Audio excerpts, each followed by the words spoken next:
A very good morning to all our viewers joining us on Sri Lanka's number one sports channel, the Papare, as we welcome you to the St. Peter's College grounds in Bambalapitiya for a day 2 action of the Under 16 Elite Tennis-side Rugby tournament for 2025. We had action yesterday as well from across Colombo, from the Ananda College grounds in Rajagiri and St. Peter's College grounds in Bambalapitiya. Although some of those games were cut short by some rain interruptions and the inclement weather conditions. And those matches that we missed out on are the ones that have been worked out right now on out in the middle.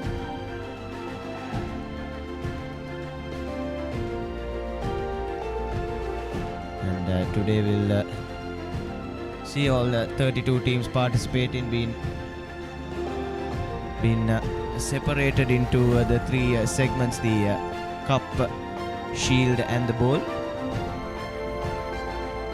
And sky is looking a lot clearer today compared to yesterday, but still very gloomy and overcast. Temperature of just under 30 degrees Celsius, but it feels a lot lower than that, and a slight breeze from west to east across the St. Peter's College grounds in Bambalapitiya. But hopefully the weather gods will be much kinder to us today, and we'll be able to have a full day's worth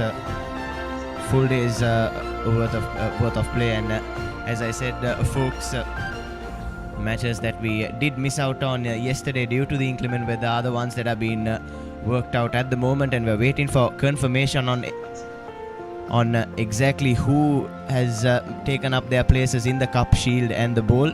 Matches live from 7:30 a.m. today, and a lot of the teams already here going through their warm-ups a bit earlier than they probably expected on a Sunday morning.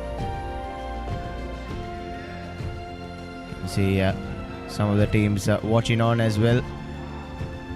Keen eye on most of these matches. Most of these matches are probably decisive in deciding who progresses. So just to keep you informed, folks, the top team from each of the 8 groups moves on to the cup quarterfinal. The second place team would move on to the bowl quarterfinal, and the third place team moves on to the shield quarterfinal, with the last place team on each group having to pack their bags early and wrap up their time in this tournament. And what a tournament this has been over the past couple of seasons. We've seen plenty of the current stars of the under 19 schools rugby circuit run their course in these sorts of tournaments, so it's a great platform for them to showcase their talent and give us the viewers as well a small sign of what's to come in the next 2 to 3 years of first 15 schools rugby. Crowd slowly but surely filling up the stands in Bambalapitiya. A lot of plenty of parents, well-wishers and friends, as you have the Isipatana College team currently just strapping themselves up. One of the teams to watch in this under 16 tennis-side tournament.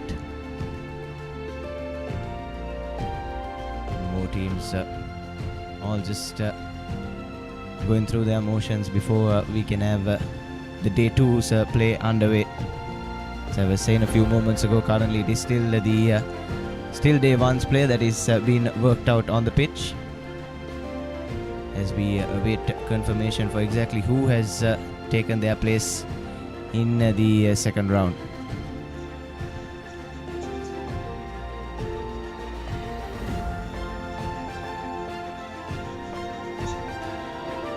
Yes, and we should be able to show you one of the games, the next game between Trinity College Kandy and Sri Sumangala. Both teams two extremely talented sides, especially Trinity College. We saw them excel yesterday. In some really high-scoring games. Sri Sumangala College Kandy as well have plenty of talent within their ranks. We saw them perform well at the under 18 sevens as well, and I'm sure it's no different in the under 16 circuit. And with that being said, folks, we'll head into a short commercial break with live action from that game on the other side.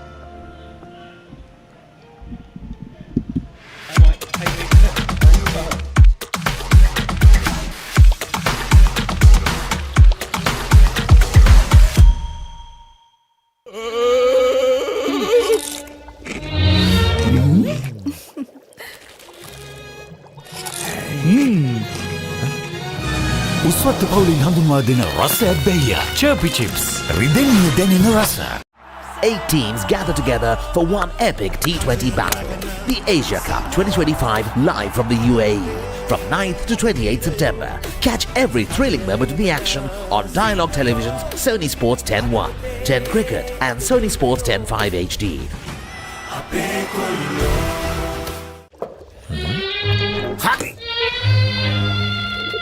Injection එක. බයද? ඒවටත් බෙහෙත් අපි ළඟ තියෙනවා. ඉඳගන්න.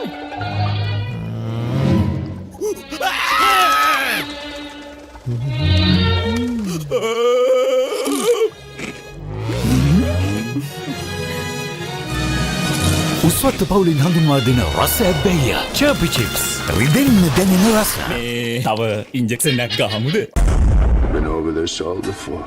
This time, Andre the Pitbull Arlovsky and Dolph Lundgren again take on Jean-Claude Van Damme in the final showdown. Universal Soldier Regeneration. Now available free of charge to all Dialogue View Hub and View Mini postpaid customers. To access, simply go to the home screen on your Dialogue View and go to Movies and select Lionsgate Play. Injection එක. බයද? ඒවටත් බෙහෙත් අපි ළඟ තියෙනවා. ඉඳගන්න.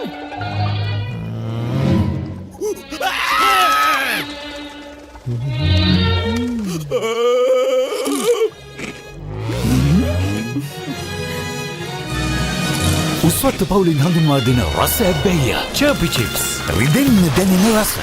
තව injection එකක් ගහමුද?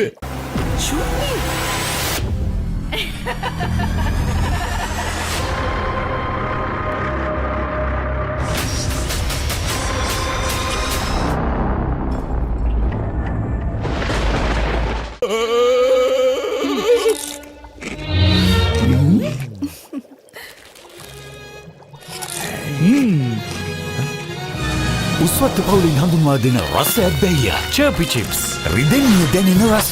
Dialogue Television සමගින් අනාගතය අත්විඳින්න. This week is movies සහ video on demand. Mobile එකෙන් TV බලන්න. Upgrade වන Dialogue View අත්දැකීම ඔබත් අත්විඳින්න. Dialogue View Plus හෙට දවසේ තාක්ෂණයෙන් බලගන්වන ශ්‍රී ලංකාවේ අංක 1 රසාස්වාදය. ඉන්ජෙක්ෂන් එක. බයද? ඒවටත් බෙහෙත් අපි ළඟ තියෙනවා. ඉඳගන්න.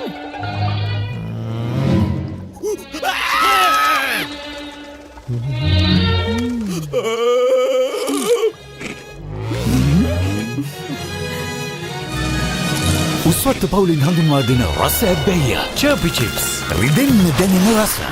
තව ඉන්ජෙක්ෂන් එකක් ගහමුද? The wait is over! A Plus Kids TV is new, fresh and packed with awesome shows. Don't miss out. Channel 48 is calling.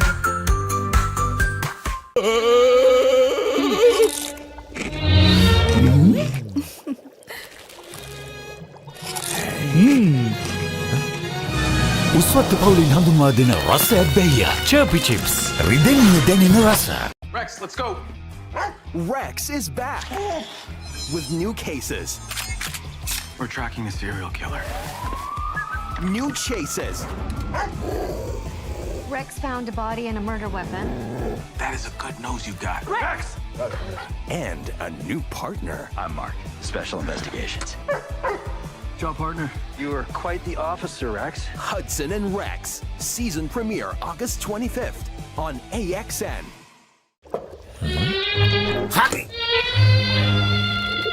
Injection එක. බයද? ඒවටත් බෙහෙත් අපි ළඟ තියෙනවා. ඉඳගන්න.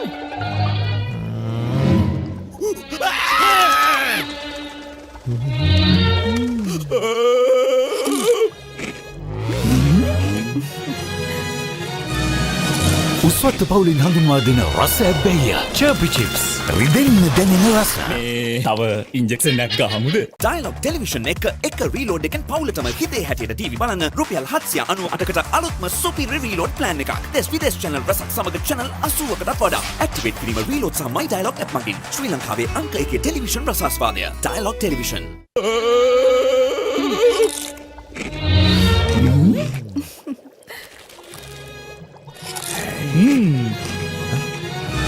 උස්වත්ත පවුලින් හඳුන්වා දෙන රස ඇබ්බැහිය Chirpy chips රිදෙන්න දැනෙන රස.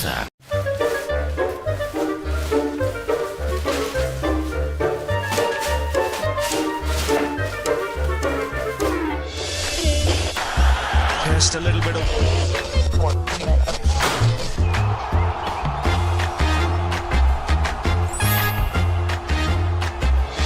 පාදුවට ඉහළින් හාර ස්ථාරගත කිරීම on the Papare on Dialog TV. ශ්‍රී ලංකාවේ අංක 1 ක්‍රීඩා නාලිකාව The Papare. හරි. ඉන්ජෙක්ෂන් එක. බයද? ඒවටත් බෙහෙත් අපි ළඟ තියෙනවා ඉඳගන්න.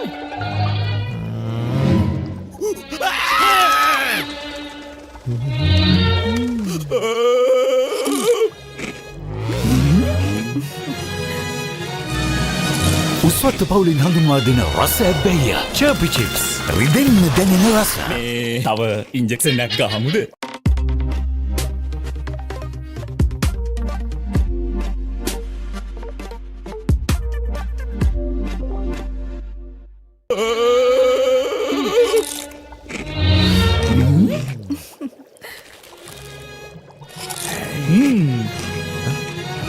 උස්වත්ත පවුලින් හඳුන්වා දෙන රස ඇබ්බැහිය Chirpy chips රිදෙන්න දැනෙන රස.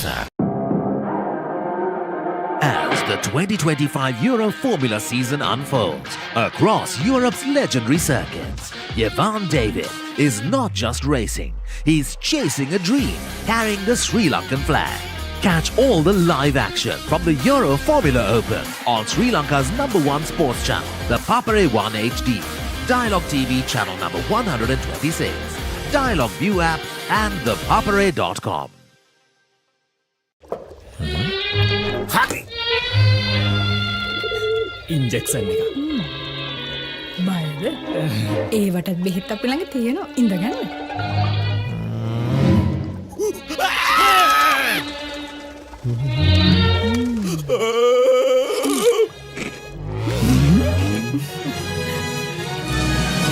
උස්වත්ත පවුලින් හඳුන්වා දෙන රස ඇබ්බැහිය Chirpy chips රිදෙන්න දැනෙන රස. තව ඉන්ජෙක්ෂන් එකක් ගහමුද?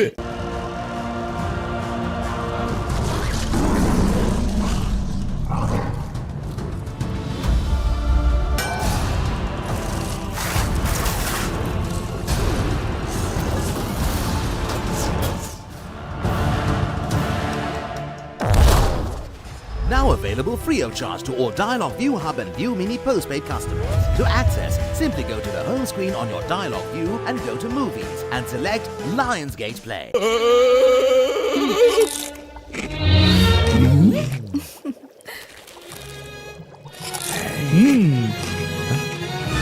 උස්වත්ත පවුලින් හඳුන්වා දෙන රස ඇබ්බැහිය Chirpy chips රිදෙන්න දැනෙන රස. Catch the excitement real time. Be up to date with it all. Let us capture your milestones. Get it sizzling hot off the turf. Hear the experts break it down. Dig deep into the nitty-gritties. Be inspired by their greatness. Relive all the scintillating action.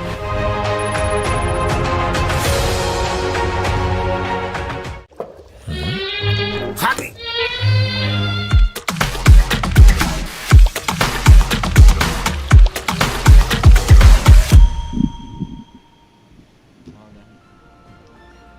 Hello and welcome back to the St. Peter's College grounds in Bambalapitiya as we move into our next fixture as Trinity College Kandy take on Sri Sumangala College Kandy in what was supposed to be one of yesterday's fixtures. As I welcome Abid Jamil into the commentary box. A very good morning. Very good morning to you, Nathan, and very good morning to all our viewers. Unfortunate that we couldn't complete yesterday's fixtures here at the St. Peter's College grounds in Bambalapitiya, but we have the fixtures scheduled for today. An early start started at 7:30, and this game is also one of those games that couldn't be completed yesterday, and we'll have the Shield, Bowl, Plate and Cup segment encounters right after this, as Trinity College were very dominant in yesterday's games, 52 points in both of their games, but didn't allow the opposition to cross their gain line or cross the try line. Here's Jayasena. Trinity swinging it out wide. Here's one of the faster men on the field, Paris, brought to the ground in a good tackle by Sri Sumangala College.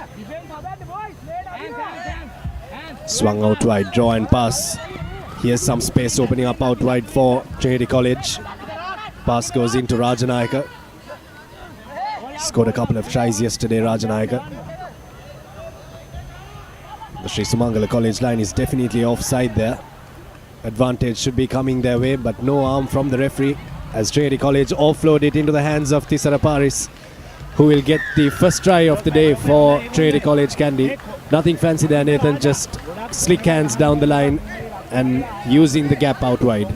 Yes, that's textbook rugby there from Trinity College, and you can see why they carry that heavy favourites tag coming into this tournament, Abid. Like you said, nothing too fancy, just draw in and pass in. As the conversion goes back in, it's still 5 points to nothing within the first minute for the Trinitians, but that was scored straight from kickoff, wasn't it?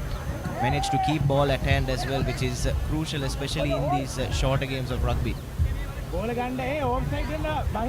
Definitely, the restart is something, or the kickoff is something that teams have looked to exploit. We saw that in the Mercantile Sevens as well a couple of weeks back. Not really seen too much of the kickoff in this under-16 tennis-side tournament. But Trinity have the early lead, it's 5-0.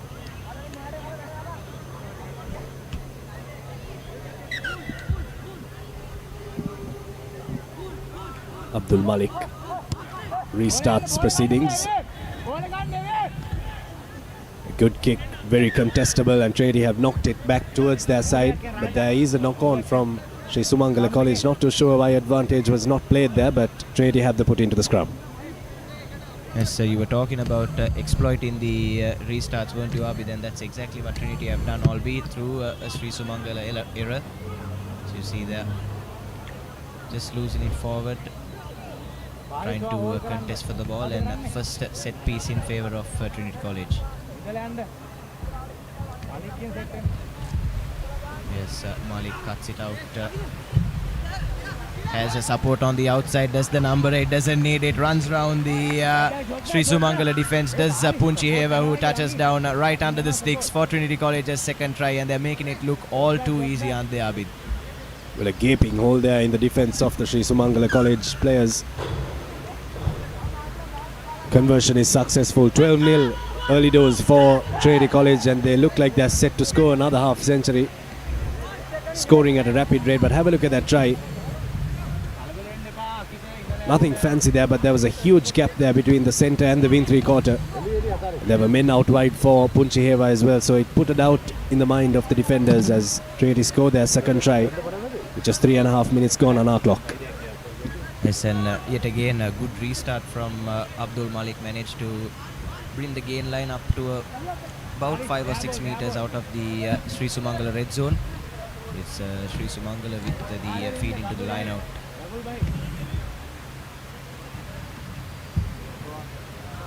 Scrappy at line out time, and it's Trinity College that come away with the ball. This is exactly what they would have wanted. Now spots a gap, offloads to Punchiheva, the try scorer, tries to run round again, and needs to find the support in man. It's brought down on the edge of the 22,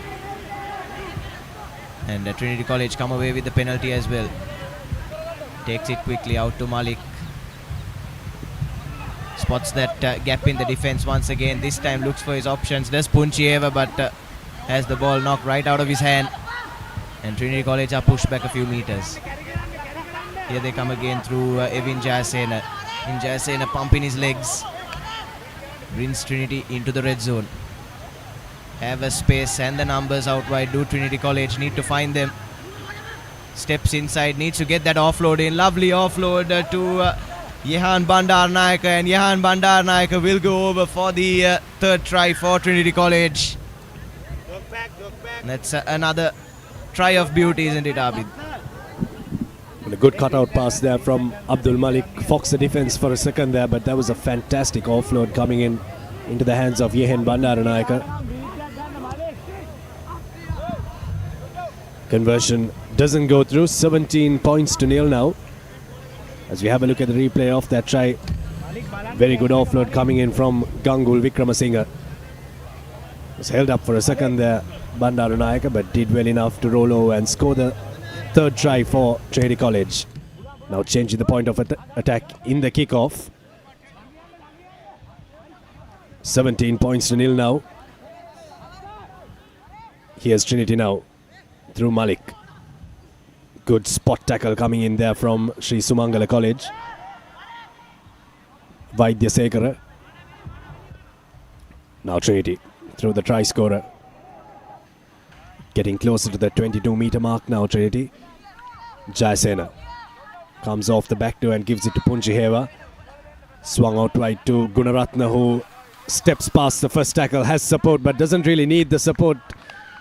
Pins his ears back and goes over for Trinity College's fourth try in this game. And with 1 more minute to half time, Trinity are well and truly making a bigger margin between themselves and Sri Sumangala College. Yes, more excellent rugby from Trinity, and setting themselves up for yet another half century, aren't they, Abid, the way things are going?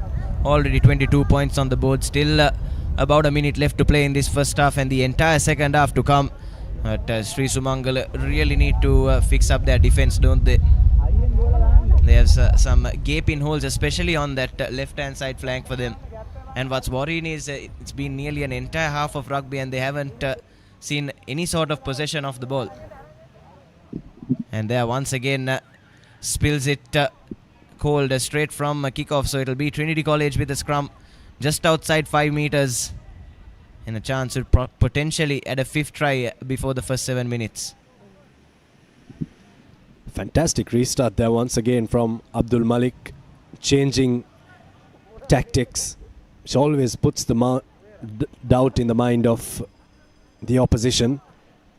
The hooter goes off for the end of the first half. Trinity have a scrum 5 meters away from the line. What can they spark here? Another try will really put this game to bed and book themselves a place in the cup semi-finals. They see a hole in the defense on the short side, but they wouldn't need that, as Gangul Vikramasinghe shows and darts his way through to score Trinity College's fifth try, if I'm correct. Yes, that is the fifth try for Trinity College. The conversion goes astray, so it's 27 unanswered points to the Trinitians in the first 7 minutes. What a performance it's been. No possession for Sri Sumangala at all in that first 7 minutes. It's been all one-way traffic for Trinity, managing to gather all their restarts. As you have your half-time confirmation, Trinity College 27 and no points on the board for Sri Sumangala, who really have struggled and have been pinned back into their own red zone with no sign of the ball.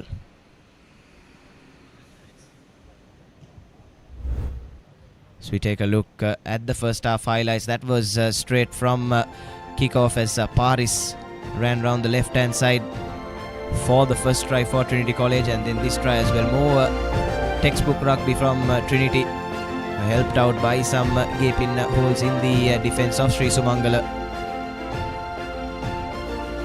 That was the only converted try of this first half. Then some lovely offloading from Trinity yet again, as Jehan Bandaranaike did well to outmuscle the two defenders there and go over for the third try for Trinity College, and then exploiting those holes on the left hand side yet again Trinity through Prashant Gunaratna, and then this right on the hooter Gangul Vikramasinghe just managed to ground the ball over, and it's a 5-star performance so far from Trinity in that first half.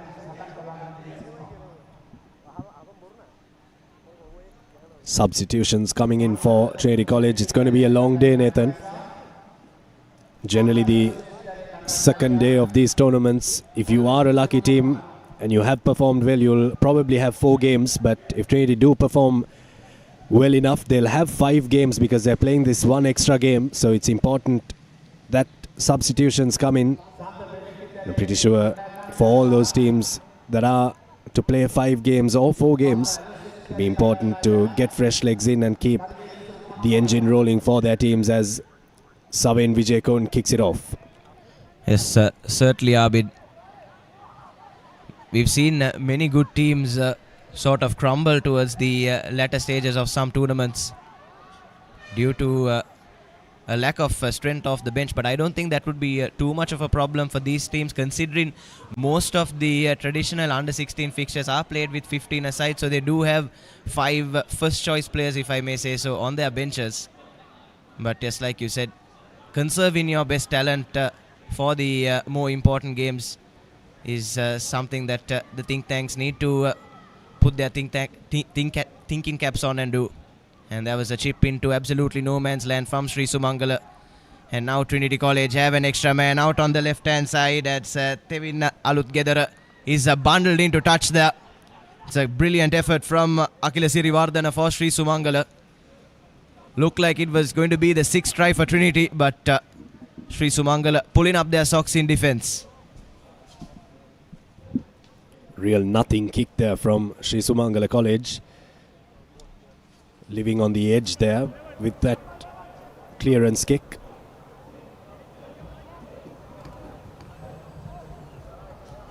Line out for Sri Sumangala College. Trinity will look to try and spoil this line out.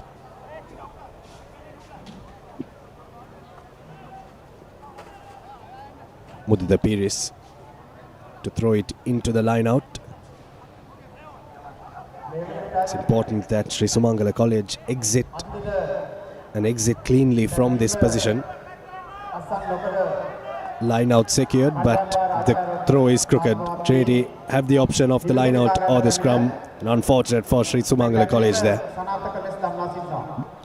Yes, Sri Sumangala with their first real bit of possession at the start of this second half, and they faltered on 2 occasions. First with that nothing kick like you were saying, and now getting that line out horribly wrong as well, and it's Trinity College with a scrum in their favour.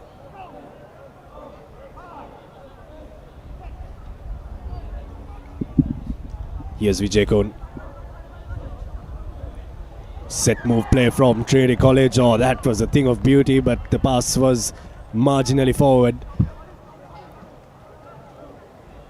Yes, looked forward pass right from the get-go, didn't it, Abid? But like you said, lovely set move from Trinity yet again, exploiting those holes in the Sri Sumangala defence.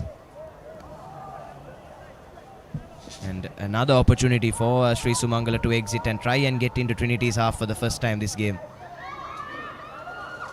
And then a pass goes to absolutely no one, and up to the task is Tevin Alutgedara, who touches down for the first try in this second half for Trinity College. And Sri Sumangala, you have to say, deserve to concede that try with the amount of mistakes they were making early doors, Abid.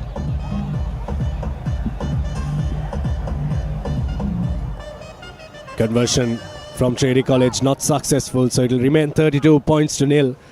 But Trinity are really putting the pressure on in defence as well, isn't it, Nathan? Have a look at that. The defensive effort there coming in from Punchiheva. Also the second row coming off the scrum really put a lot of pressure on the Sri Sumangala College attackers. The pass went to no man, and Tevit Alutgedara was there to score the try for Trinity College. The kickoff hasn't gone 10 metres, so it's a free kick for Sri Sumangala College. Yes, Mudita Piris with a big carry, but a big hit coming in as well. Now swinging it, Sri Sumangala.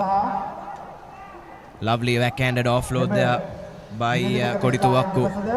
But this is good stuff from Trinity, pushing the line backwards for Sri Sumangala, but earning themselves a card in the process as well. So ideal opportunity now for Sri Sumangala to try and get some of their set plays right and just try and break their duck on the scorecard. wouldn't want to go down without a fight. But Trinity College's defense, we know, has been exceptional throughout this tournament, hasn't it, Abid? Haven't conceded a single point so far, if I'm not wrong. Yeah, that's correct. No tries given by Trinity College. They've scored a bucket load of tries to go with that. Here's an opportunity for Sri Sumangala College to maybe try and get the first score for themselves in this game. They're also vying for a place in the bowl segment. Line out time secured by Sri Sumangala College. It's a little scrappy, but it comes nonetheless for them. Little unstructured in attack there. Sri Sumangala onto the 50-meter line. As here's Pires with the half break again, gets the offload in, but unfortunately doesn't stick to hand and wouldn't have mattered anyway. The offload was a bit forward, says referee Aruna Shantha. So it'll be Trinity College now with another scrum. Dharmaraja Kingswood Lumbini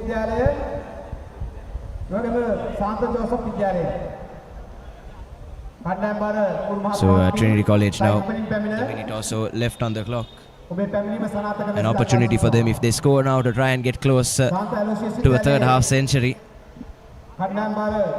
Is Vijay Kohn with the feed. Now sends it out. Lovely wrap move from Trinity. Created that number on the outside. Does he have the gas on him? Unfortunately, he doesn't, and he's forced to cut inside. Is Tevit Aludgedara. He's been putting on the pace so far in this game. Fortunately, didn't have enough in the tank on that occasion, and here the forwards now for Trinity, getting the legs pumping and winning their side a penalty as well, right on halfway. So Vijay Kohn takes quickly,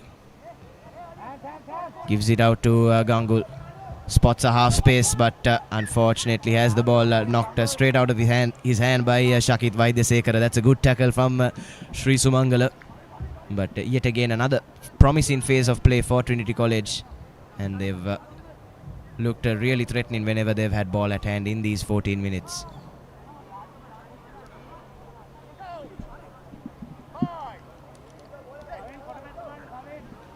Abidu Bandara to feed it into the scrum for Sri Sumangala College. Here's some depth in the attack of Sri Sumangala College. That's what happens when you run onto the ball with pace.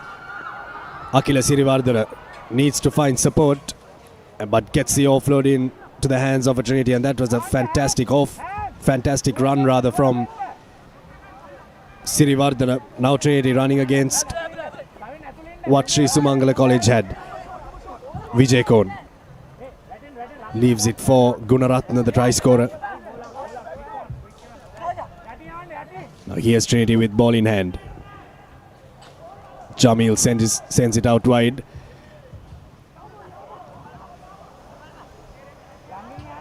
Pumping his legs there once again. As Jamil carries it past the 40-meter mark now for Trinity College. And now a lovely chip over the top from Trinity. Unfortunately, the kick doesn't stick to hand, and looks like he's knocked it on as well. And referee Aruna Shantha will blow for full time. So it's another comprehensive victory for Trinity College Kandy at this under-16 elite tennis-side rugby tournament. And they confirm their place in that cup quarter-final. There you have your full-time confirmation. It's 32 unanswered points to a strong Trinitian outfit.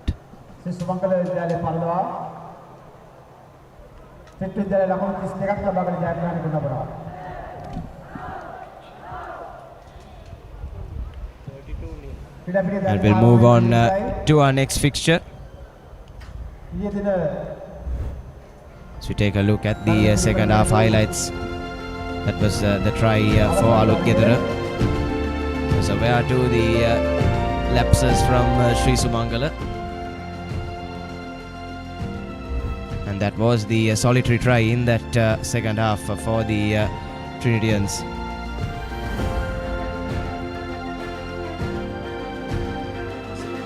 As we move into next fixture between St. Benedict's College and St. Aloysius College. Both teams will be vying for a victory to close out their group stage fixture. And it's St. Benedict's College with the kickoff.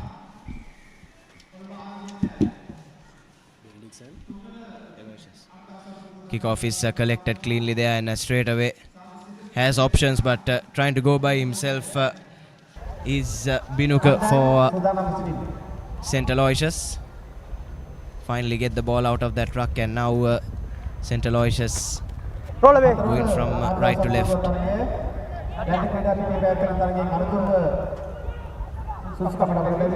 Ball is a bit slow off the ruck for them, and hence they've lost a bit of territory.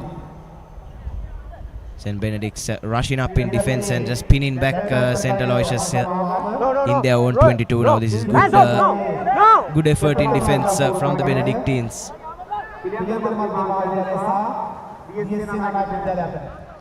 Once again fishes the ball out of that ruck, and no real plan in attack for St. Aloysius. Absolutely lost for options at the moment, and you sense a turnover for St. Benedict's is only a couple of moments away.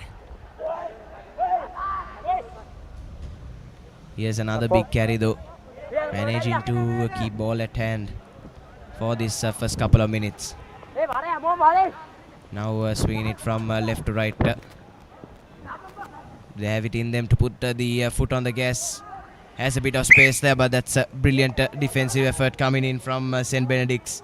Bundling his man into touch is Tinul Fernando.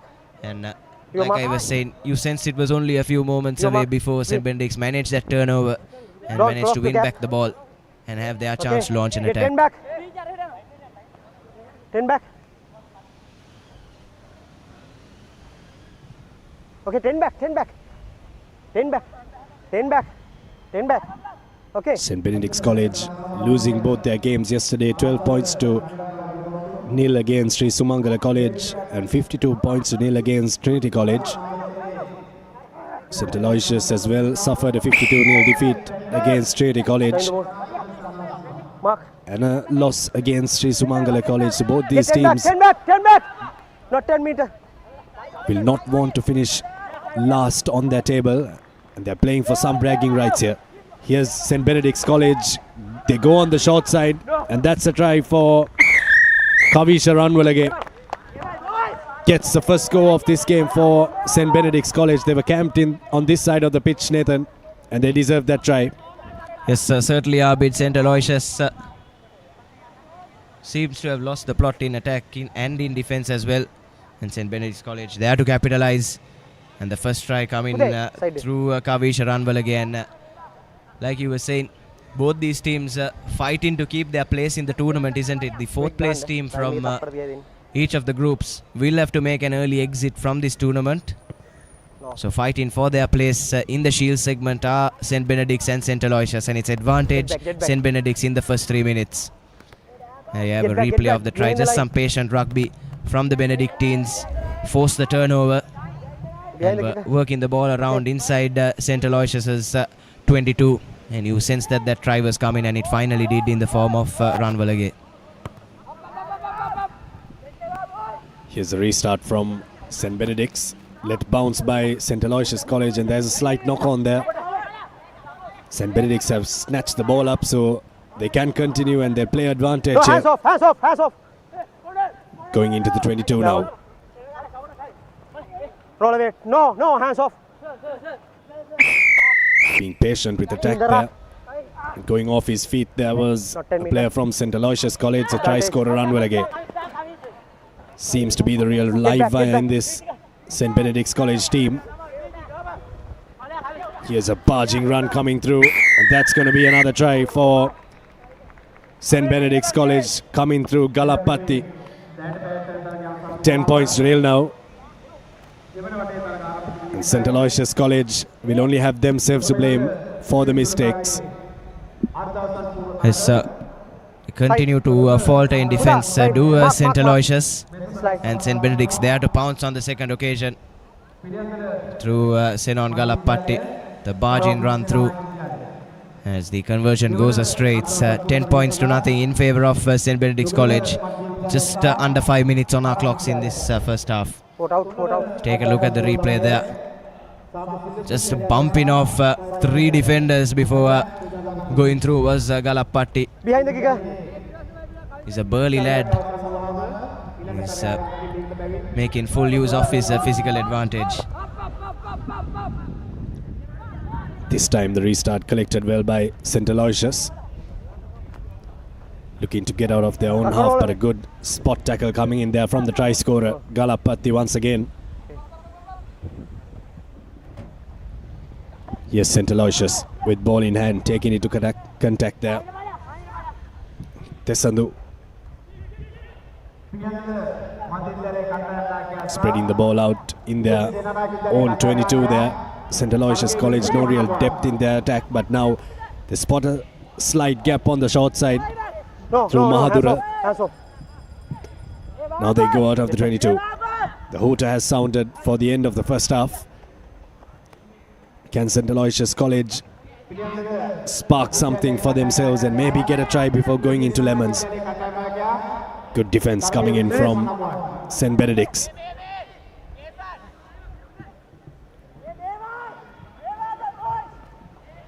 Once again going through the short side there, Munavira.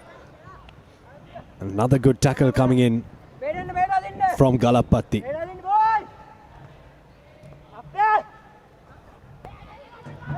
Here's St. Aloysius. And now they knock the ball forward. And St. Benedict's have knocked the ball forward as well. 2 knock-ons to end the first half. 10 points to nil to St. Benedict's College.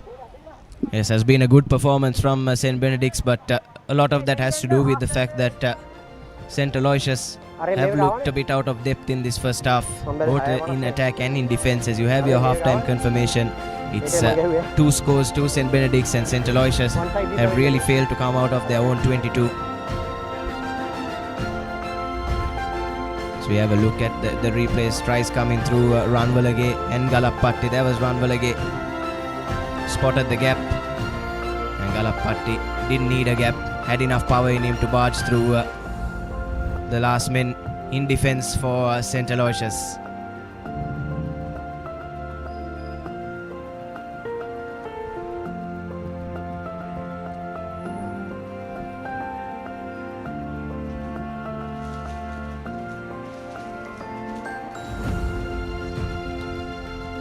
St. Benedict's will be keen to add probably a couple more scores in the second half, considering the way St. Aloysius have been playing, but St. Aloysius have to go back to the drawing board and do it fast over that half-time break.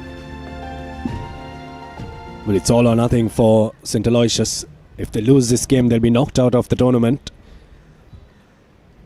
St. Benedict's will proceed to the Shield segment if it does continue like this. But everything to play for in the second half. 7 minutes for St. Aloysius to maybe change their fortunes. The boys from goal.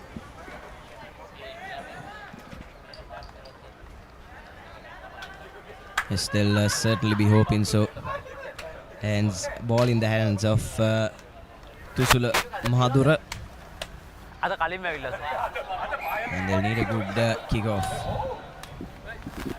High hanging kick, but the chase just isn't good from St. Aloysius, and that's gathered by the Benedictine player. Gets the offload back as well, and here's Ranvalage, the try scorer. And now spots the gap in defense. Good offloading coming in from St. Benedict's, but unfortunately ball has been lost forward. It looked like another promising attack that the Benedictines were building up. Unfortunate, but if they were to make something of it, that pass had to stick, and it's St. Aloysius now with a penalty, or a scrum rather.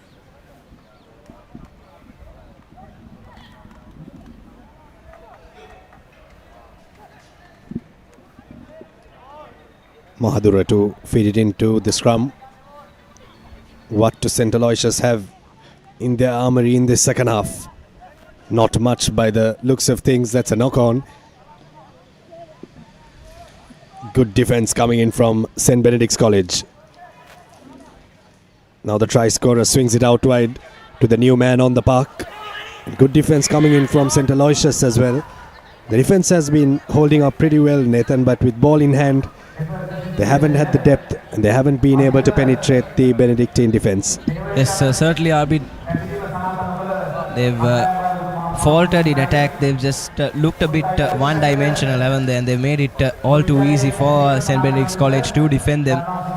That, as well as the unforced errors come creeping into the game of St. Aloysius, has made it a pretty hard job for them in attack. But this time going through the blind side, but referee says that ball didn't go into the tunnel. It looks like we'll have a reset.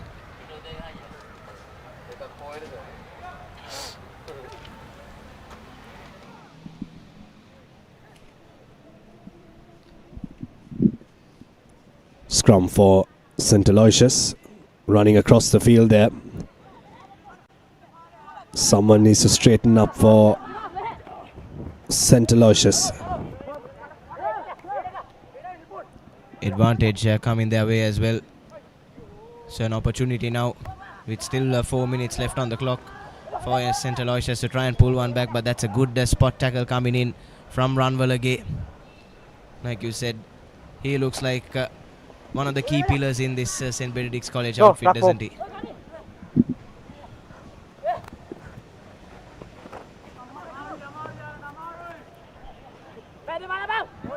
St. Aloysius just been pushed back, and referee does call for a time off as well. Looked like there was some head contact or probably face contact from Mahadura that time. And referee awarding the penalty for a high shot taken quickly by Mahadura. There's a gap out wide on the right for St. Benedict's College. Need to find it, do St. Aloysius, but unfortunately that pass really did need to go to hand. And here's the number 10, Binuka, with a big carry, gaining back some of those lost meters for St. Aloysius. And now a big, another big carry from Elabadage for St. Aloysius. Managing to keep ball at hand, but not much else at the moment. St. Aloysius really need to get up the game line and try and get closer to the Benedictine whitewash. But there's another gap out wide on the right, pops it up, but that pass did go forward and look miles forward right from the get-go. It'll be a scrum in favour of St. Benedict. So all that pressure that St. Aloysius have been applying, all that possession that they've had in the first 4.5 minutes in this second half hasn't amounted to anything, and St. Benedict's, you have to say, have done well to keep St. Aloysius scoreless there. Bye. Set. Hold. Good defense from the boys from Kotahena. Really keeping the St. Aloysius College attack at bay. Ducking under that tackle there and spreading the ball out. But it's a knock on there. There was a huge gap. There was a knock on from St. Benedict's College. Mark. Yes, unfortunate there, but this is another opportunity for St. Aloysius to try and get toward that try line. Shoot! Mine! Set! Hold. Okay. Here's Madhura with the feed again. Not back.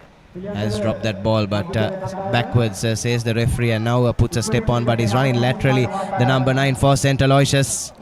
An advantage coming their way as well for St. Benedict's College, who managed to rip the ball out from St. Aloysius. Karunatilaka there sending that pass Get back to absolutely no one, and St. Benedict's College have pounced. Now they need to send the ball wide to St. Benedict's. Can he put the gas on the number 11? Breaks through a couple of tackles for St. Benedict's College. Levon Fernando for St. Benedict's College to seal the deal and send his team into the Shield Championship. length of the field try for St. Benedict's College through Levon Fernando, and that should be that for this game and for the campaign of St. Aloysius College, Abid. Well, St. Benedict's College just needed ball in hand there in that half. It was all St. Aloysius College for a majority of that half. But as soon as the ball came into the hands of the boys from St. Benedict's College, they score a try. Couple of seconds remaining on the clock for the referee. Here's a replay of that try, just breaking through the defense there, Fernando. But in attack, I think St. Aloysius College need to straighten up a bit more, Nathan. They're running a bit too laterally, which is very easy to defend. And in a game of 10s rugby, you need to use the width of the field. And St. Benedict's College have bounced well on that. And in defense, they've been very good. Yes, indeed, Abid. Bit too one-dimensional are St. Aloysius, but and looks like that has cost them their campaign in this tournament.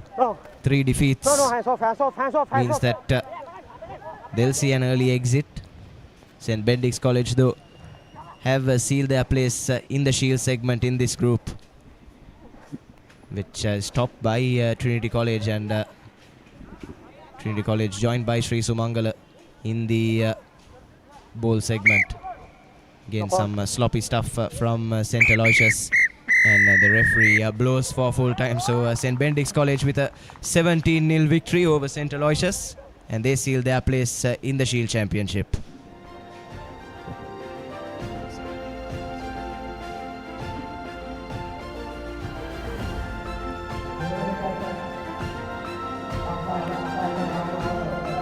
So good performance from St. Benedict's. As we have a look at some of those second half highlights, nothing much to show. It was just some lateral movement from St. Aloysius before that break from Fernando for St. Benedict's College to put the icing on the cake, and the try went converted as well. So 17 points to nothing in favor of St. Benedict's College, and they'll progress to the next round.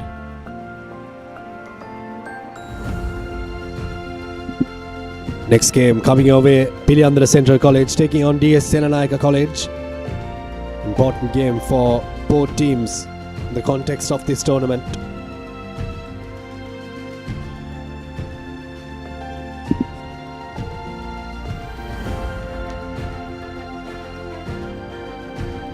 Yes, indeed, Abid. DS Senanayake do have a talented side.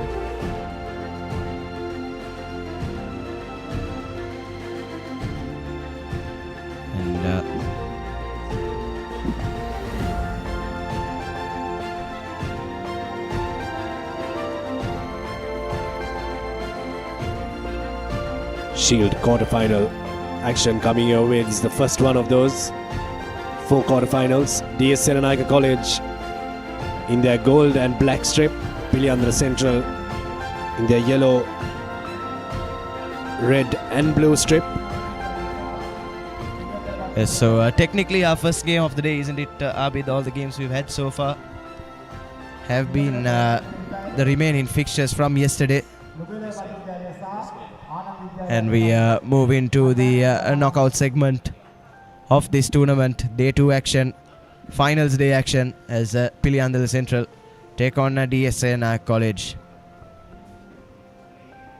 Both teams wouldn't have had the group stage campaigns that they would have hoped for, and hence they find themselves in the Shield Championship. So hopefully they can put on a better showing, and I'm sure both these sides will want to go all the way and try and get as close as possible to the Shield trophy at this under 16 tennis-side rugby tournament. DS Senanayake College winning their first game against Lalitha Mudali College 36 points to nil, but then suffered 2 losses against Vidyartha College and Prince of Wales.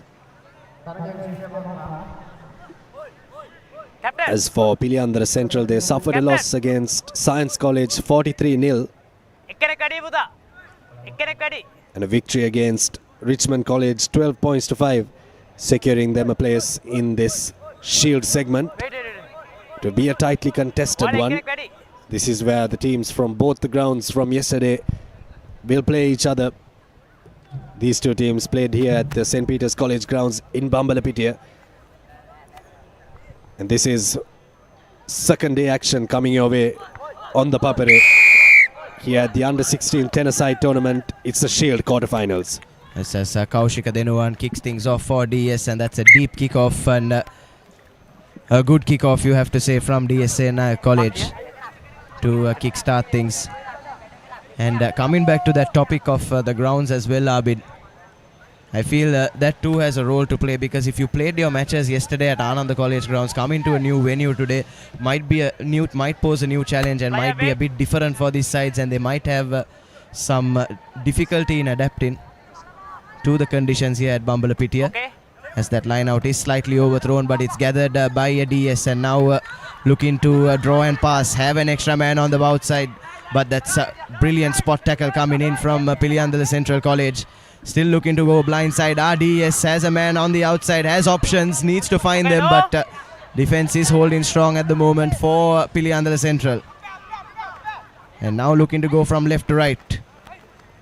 Have that overload on the right hand side. Quick ball is what's needed, but a bit too slow on that occasion, and Piliyandala Central have been holding up in defense for now.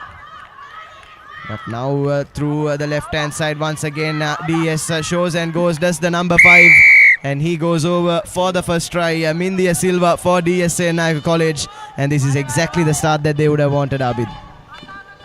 Yeah, definitely. DS Senanayake College really putting the pressure on early on. Try coming through, Mindia Silva for DS Senanayake College. Conversion is not successful, so it will remain 5 points to nil. DS Senanayake College take the early lead. Yes, Abid, good start and good patient rugby as well, you have to say, from DS Senanayake College. Kept the ball at hand, didn't lose their cool, despite some strong hits from the Piliyandala Central boys. They go for a deserved try, do the Dons. This time kickoff is collected by Mihanga for Piliyandala Central. But good contest at ruck time from DS, and they are looking to force a turnover inside Piliyandala Central territory. Was loss for options there. Piliyandala Central had to go to boot. Heshan Lakshita puts the kick into space, and what a kick that is. But looks like the ball has been lost forward, and referee will pull things back. But it's a penalty coming the way of DS Senanayake College. A knock forward and a man found in front. So penalty coming the way of DS Senanayake College, but I love the option from Piliyandala Central that will put the doubts in the minds of the DS defenders. Lakshita Heshan, the man with the little chip over the top.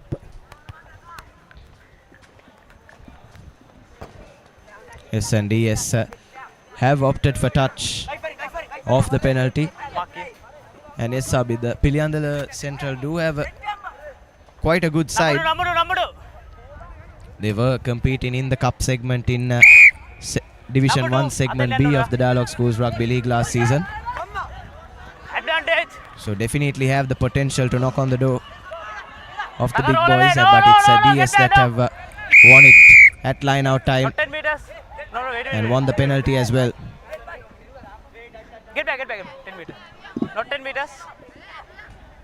Couple of infringements coming from Piliyandala Central College. They are allowing DS to take charge of this game in the early stages.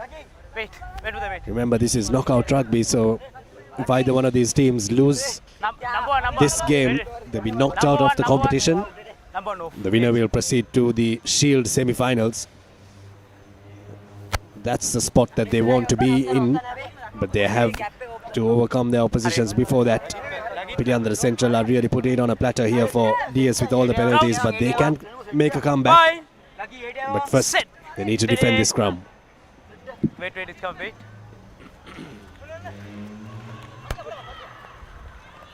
Going through the blind side, RDS puts in a little step, does Dinuwan.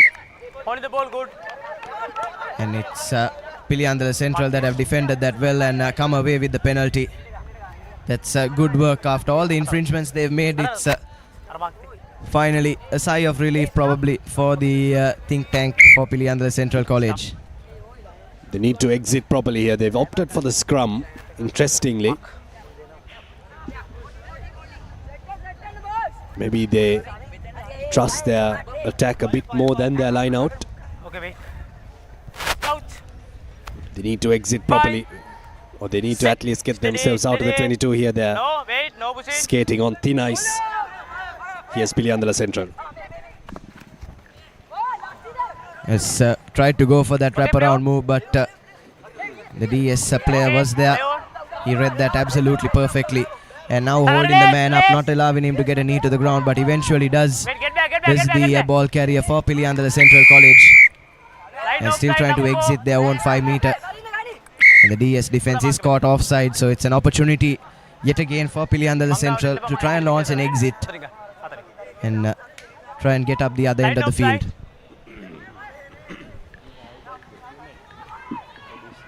Still not opting for touch here.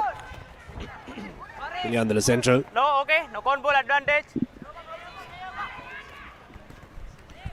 Taka roll away. As Piliyandala Central really need to utilize the wings here. Try and get the ball out to their speedsters.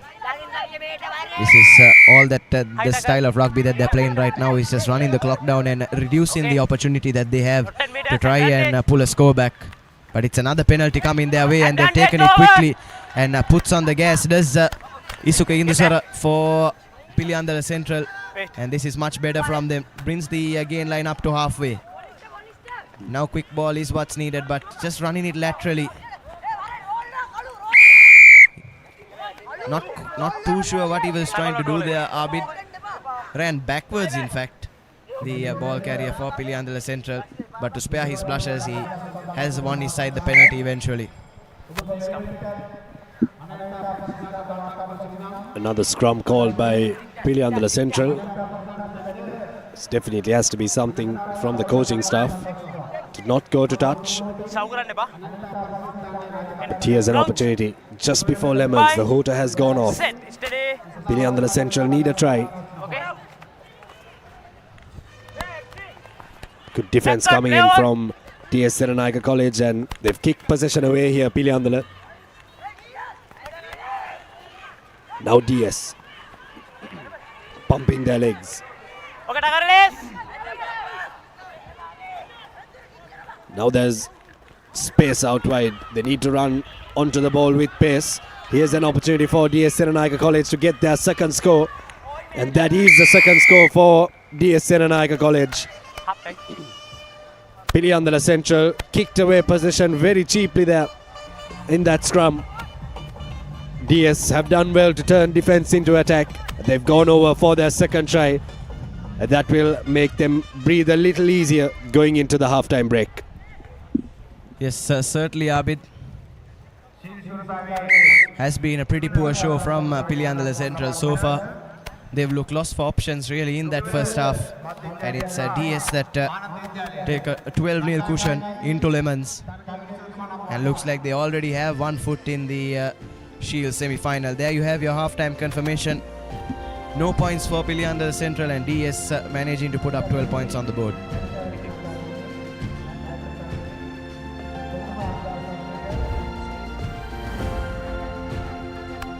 So have a look at the highlights from that first half. It was all one-way traffic for DS Senanayake. Mindya Silva and Tesika Besekara with the 2 tries. One of them was superbly converted as well by Kaushika Dinuwan. And there you have it. Look lost for options really did Piliyandala Central. Kicked away possession. And the DS attack was up to the task to punish them for their errors.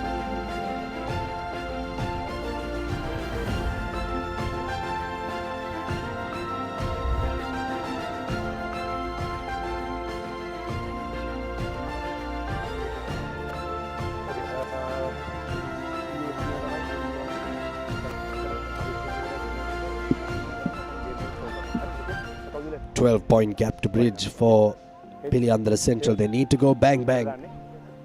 They need to score first in this Shield quarterfinal, the first one of the Shield quarterfinals.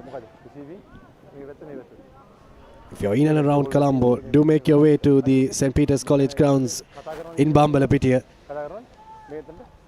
to watch the future of Sri Lanka schools rugby and Sri Lanka rugby, for that matter.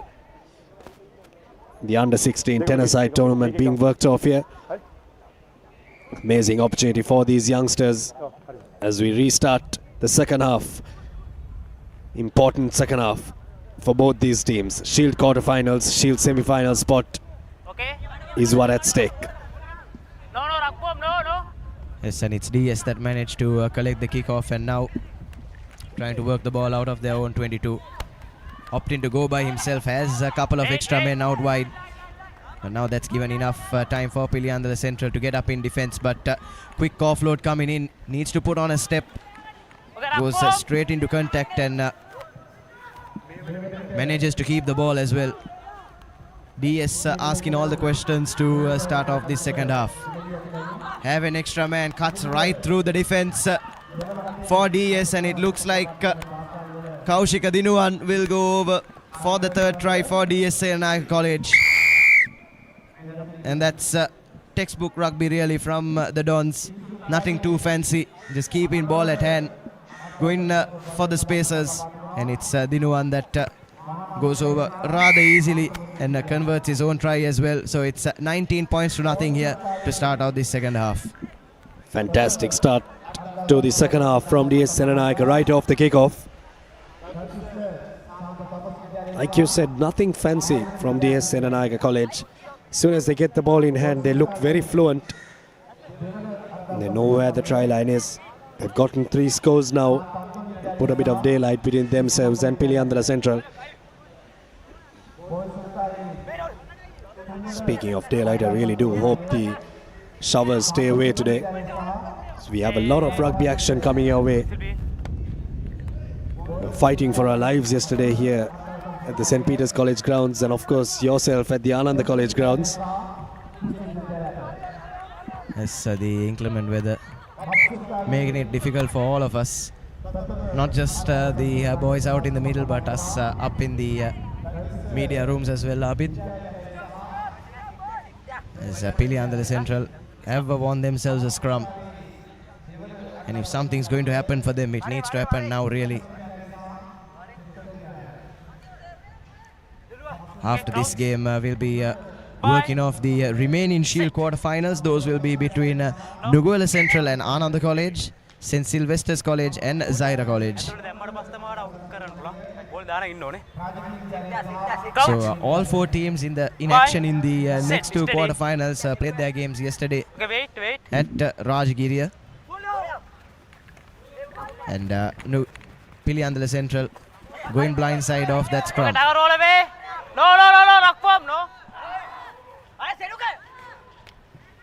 Managing to keep ball at hand, and that's dump tackle coming in, pushing him back a few feet as well.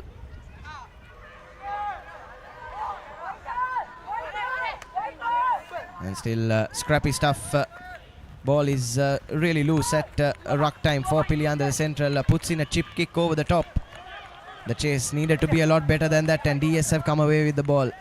Piliyandala Central guilty yet again of kicking away possession rather easily. But just ran out of room there. Did the wing 3 for DS.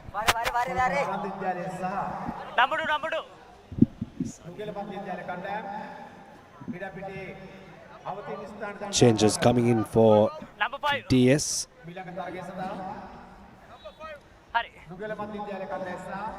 Sun blazing down here at Bambalapitiya.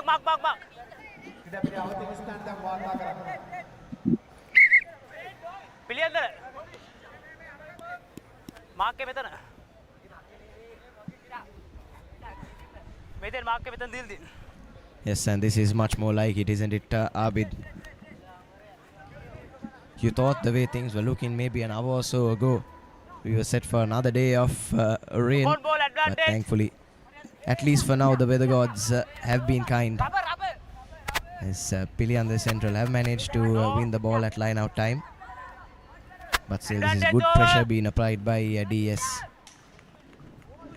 Tries to send a loop in a cutout pass, but it only goes into the hands of DS player, but unfortunately didn't stick to hand.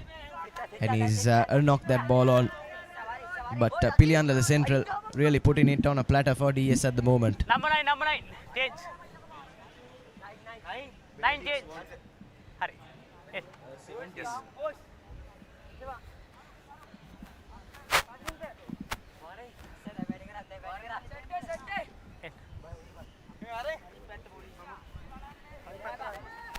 Crouch. Bind. Set. Steady. इसका wait Piliyandala Central trying to run it out of their own 5 meter area. And luckily for them, they have won the penalty, taken it quickly, and could have gone outside there. Opt to cut inside instead. And now living rather dangerously. Piliyandala Central puts in the chip kick over the top again. And looks like it's a cheap concession of possession for Piliyandala Central, and DS Senanayake with an opportunity here. Going into the Piliyandala Central red zone. Now drawing in the defense. RDS. Winning the penalty as well. Takes it quickly, but hasn't taken it from the mark.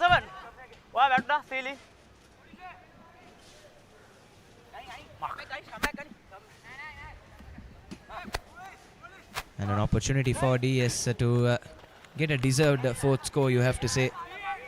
Okay, play on. No. What is the ball? Ball loose yet again at ruck time, and it's Piliyandala Central that have defended well and come away with the penalty as the hooter goes off. So anything they do now, Piliyandala Central will be merely consolation. Backward, play on. Sending the ball out wide, going inside again. Forward pass. And that pass has gone forward, and the referee will blow for full time. So DS Senanayake College have sealed a place in the Shield semi-final.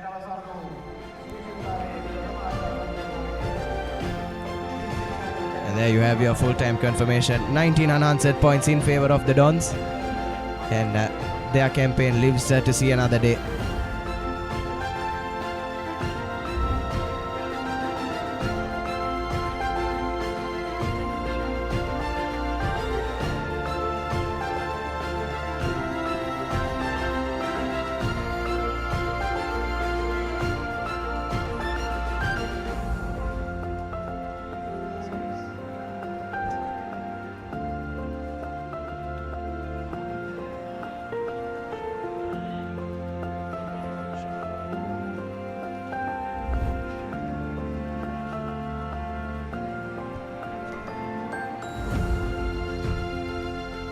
Now we move into our next game between Ananda College and Nugawela Central. The second quarter-final in the Shield segment, and it's Ananda College to kick things off. Backward, play on. Ananda College were playing at home yesterday, so it'll be a new challenge for them. And straight away they're up with the gain line. Ball pinning back the Nugawela Central boys into their own it's a high 5 meter. Number 3. High tackle advantage. But it's an advantage coming the way of Nugawela Central now, who try to run it out of their own in-goal area. Number 3. Get back. 10 meters. Here's Nugawela Central. They take the quick tap in their own red zone. Tackle release. First real look of what these teams are like on day 2. It's all to play for, all or nothing here in this Shield quarterfinals. Tackle! DS has already booked a place. These two teams are vying for a spot to play against DS in the Shield semi-finals. Here's Nugawela Central. They swing the ball out wide, but the Ananda College defense holds up. Roll away. Yes, Nugawela Central have been pretty decent so far. Advantage. Just as I say that, I appear to have put the commentator's curse on them as Ananda College win the penalty. No. Leave it. And have an advantage coming their way as well. Do Ananda College. Will they need it? Has a man on the outside. Needs to find him. Roll away. But tries to go by himself there. Now going straight into contact Ananda College. Looks like another high shot coming from Nugawela Central. Ananda have a free play here now. Have an extra man out wide on the right as well. But good stuff from Nugawela Central to shoot up in defense. But referee has visited his pocket. And you have to say that was coming considering the back-to-back infringements that the Nugawela Central boys were making, Abid. Quick tap taken from Ananda College. No. Good defense from Nugawela Central. They're holding up pretty well here. But Ananda College get the first score of this game. Yes, you have to say that was coming for Ananda College considering the way that they started. Clearly brought the intensity into this clash. Pinning the Nugawela Central boys back in their own end zone, and the conversion goes through. So it's an early 7-point cushion for Ananda College in this second Shield quarterfinal.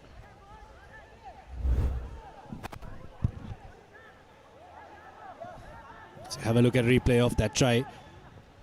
Knew exactly where the line was there, Ananda. Kickoff hasn't travelled the 10 meters there.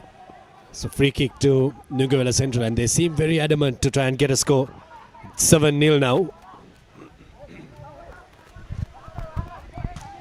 There is a space out wide on the right for Ananda College, but they have closed that down. Forced Nugawela to go centrally and win the turnover as well. Brilliant stuff from Ananda College. Needs support though. The man on the half break. And now we're trying to put their foot on the gas. Ananda. Quick ball is needed out wide on the right. Need to send it out wide. They do exactly that. Needs to put the foot on the gas now. Stops for a moment. Puts in the step. And what a try that is for Ananda College. As they go right under the post for their second. This is a brilliant rugby. Turning defense into attack in a jiffy. The Anandians. And they get a deserved second score. Well, that was a team try. Conversion is successful. 14 points to nil. Ananda College are running away with this one. Slick hands down the line, isn't it, Nathan? Fantastic work from the back line. But then that man to step back in, not once, not twice, but thrice to get the score for Ananda College. Yes, certainly, Abid.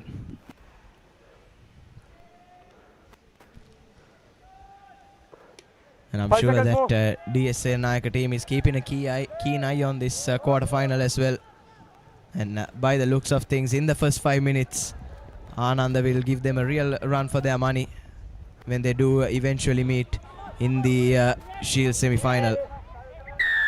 Now it's Nugawela again. Just look lost for options and have held on to the ball for a bit too long. And Ananda have taken it quickly. Now swinging it from left to right. Tries to go through the middle. Have options out wide. And certainly needs to find them the ball carrier for Ananda. But yet again, another man goes straight into contact. Number 2, high tackle. Advantage. Another advantage coming their way, taken quickly by the number 12. Twists and turns and goes over for the third score for Ananda College. Number 6, blue, number 6. Looking all too easy at the moment for the Anandians.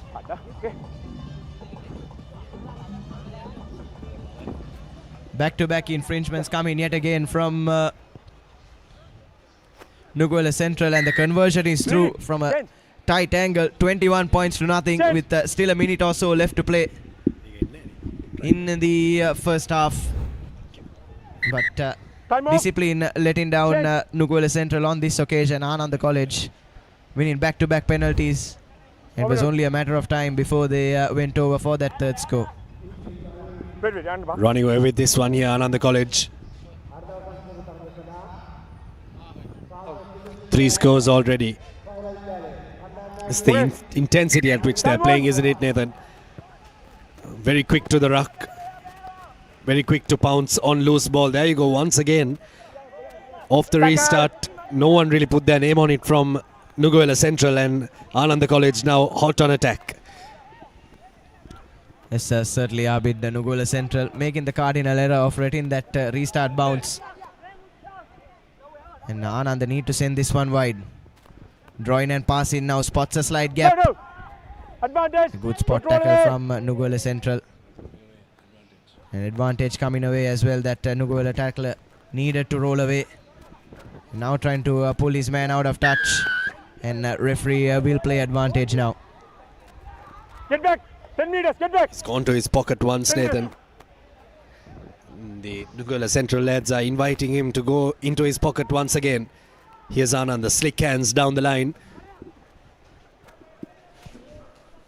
Yes, have the ball available as the hooter goes off. Another advantage coming the way of Ananda College. So referee certainly will be tempted to fish into his pocket. But here's Ananda now trying to barge through. Picking and going, but the defense is up for Nugawela Central. Spots the gap though for Ananda College. And that'll be their 4th score right under the sticks here. It's a 4-try blitz for Ananda, and they look like they already have their place sealed in that Shield semi-final, don't they, Abid? Well, I'm very surprised that they're playing the Shield segment, because they're dishing out some very good rugby. How were their performances yesterday, Nathan? Because they seem like a very, very well-oiled outfit as they go into half-time. 28 points to nil. Yes, sir, certainly, Abid. They look a lot more composed today. They look like they have a game plan in place, which you couldn't say the same about their performances yesterday. As you have your half-time confirmation, 28-0 in favor of the Anandians. But as I was saying, they were rather lackluster yesterday. Just managed the 1 victory and the 2 defeats, but to their credit, they went down rather narrowly in those 2 defeats. But you have to say the game plan just didn't come together for Ananda yesterday. But certainly a much better showing from them so far in this half. You know, the highlights of that first half. This was the first try from Ananda College. This was the second one. I thought the pick of the lot. To step past a couple of men before running his way to score under the posts. Conversions were also pretty good from Ananda College, securing all 4 conversions. Yes, the conversions as well will come into the picture towards the latter stages of this tournament, especially when we have much tighter games than this one, Abid. That extra 2 points can make a big difference. Red captain, ready. Okay, time on. 10 okay. Restart from Nugawela Central. Spreading it out wide early on, Ananda College. Not shy of using the width of the field. Just brought them 4 tries so far in this game. Here's Ananda once again. Love the matching scrum caps on those 2 boys there. Now space opening up out wide for Ananda. Sending it very early there. So there was time for the Nugawela Central defense to shoot up on Ananda College. But now running a brilliant angle is the number 1 for Ananda. Just needs to put the foot on the gas. Been a bit too unselfish there, looking for his options. But if he put on the gas, would have been through on goal. Gaping hole open in the Nugawela Central defense. And now he needs to find his man out wide. That a try scorer, the number 11 for Ananda College, has a big step on him. Puts in another one. And that last man tackle is no good. So Ananda College will touch down right under the post yet again to open the scoring in this second half as well. And what a performance it's been so far. Another one and another try under the sticks. This man has been on fire. Conversion successful from Ananda College. 35 points to nil now. 1.5 minutes gone in the second half. Ananda College have the first score. Conversion was successful there. Here's a replay of that try once again. A little bit of a stop and go there. And just backed his pace to go over to score under the posts. Yes, whatever Ananda College have been told overnight certainly seems to be working out. They look nothing like the side that suffered back-to-back defeats at the hands of Wesley College and Dharmaraja College yesterday. So much better showing from them, and the Nugawela Central lad has dropped that one cold. It'll be another scrum inside the red zone for the Anandians. Just inviting Ananda College to get back or get another try. Ball handling from Nugawela Central hasn't been that great. By the looks of things, they'll have to make the trip back to Kandy.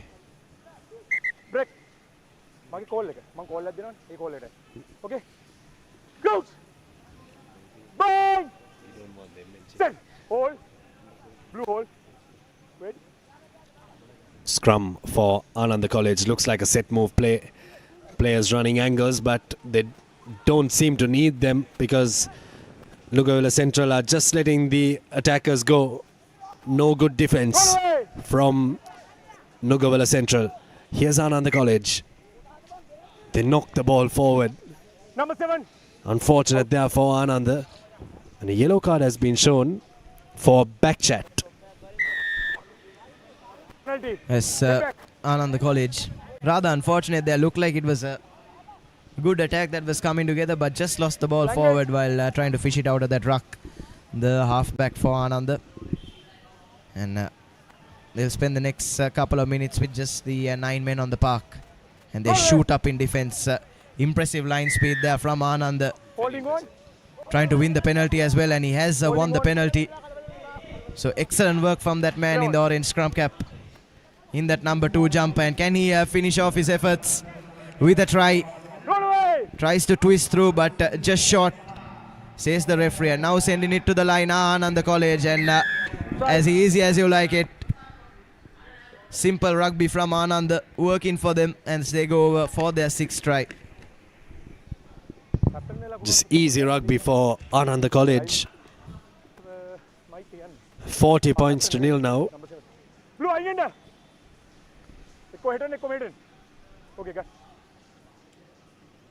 Nothing too fancy. Conversion, the first missed conversion of this game for Ananda College. 40 points to nil. We'll have a look at a replay of that try.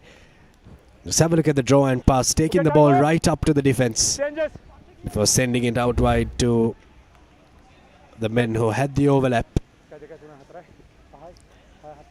Ananda College have another score. Looks like they're on course to get that half century. Yes, certainly, Abid. Okay. Time on. Deep restart from Ananda. This time the collection is clean from the Nugawela lad, and he barges straight into contact. But looks like it's too late for Nugawela at the moment. Just the 2 minutes left on our clock. And it'll be the Anandians who probably be keen on trying to get towards that half century. Nugawela Central look lost for options really with ball at hand. Sends it out wide, but lack of support there, and he's forced to go back inside. This time finds a man, but the Anandian defense is there to make the spot tackle. It's been a complete performance from Ananda so far.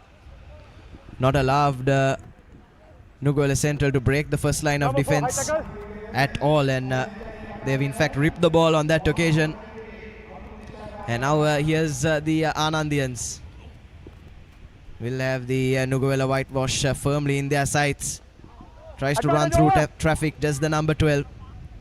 He's brought down. And now Ananda need to look wide. But looks like there has been an injury, and play has been halted rather abruptly for a possible head injury to one of the Anandian ball carriers. That's that man that tried to run through traffic. And looks like it's an injury to his foot, in fact, has just twisted his ankle there in the turf while going down in that tackle. And a bit of neck contact as well. Nasty place to be in. Not a pretty sight there. Last minute on our clock in this game. We hope the play is all right from Ananda College. Yes, and he's been one of their better players as well so far, hasn't he, Abid, the number 12? And they'll certainly need his expertise as they move forward in this tournament. So hopefully the medical team can fix him up for Ananda. But there'll be a scrum to restart, and just 45 seconds or so left on the clock. Perfect opportunity for Ananda to close this one out with another score. Time on. Scrum, red ball. Injury. Okay. Last change again, little.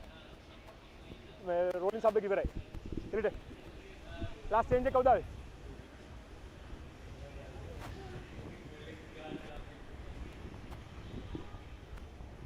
So now play can restart. Okay. Tight bind it in on matter.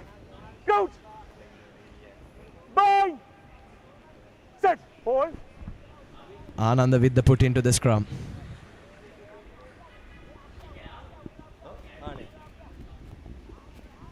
Just going to their line now. Ananda College Run it, man. Run it. needs to put his foot on the gas, but he's pushed back a couple of meters. That's a good tackle from that Nugawela Central lad. Now Ananda need to support their man. Need to use the width of the field as well, I feel. Ananda guilty of clumping up in the middle a bit too much on that occasion as the hooter goes off. Need to give their playmakers options on those wider channels. Okay. And just kicks the ball out of touch, and that will be full time as Ananda College book their place alongside the Dons in the Shield semi-final. A comprehensive 40-0 victory over Nugawela Central College.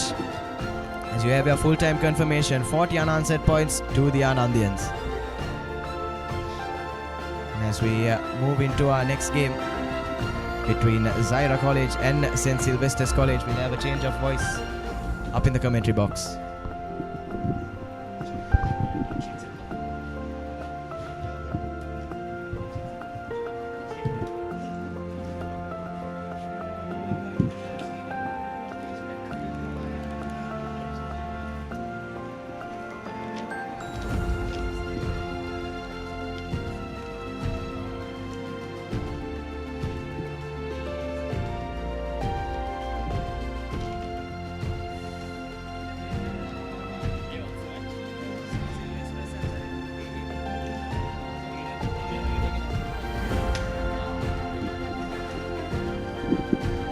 Sylvester's College prepared to take on Zahira College as I'm joined in the commentary box with Laksisi.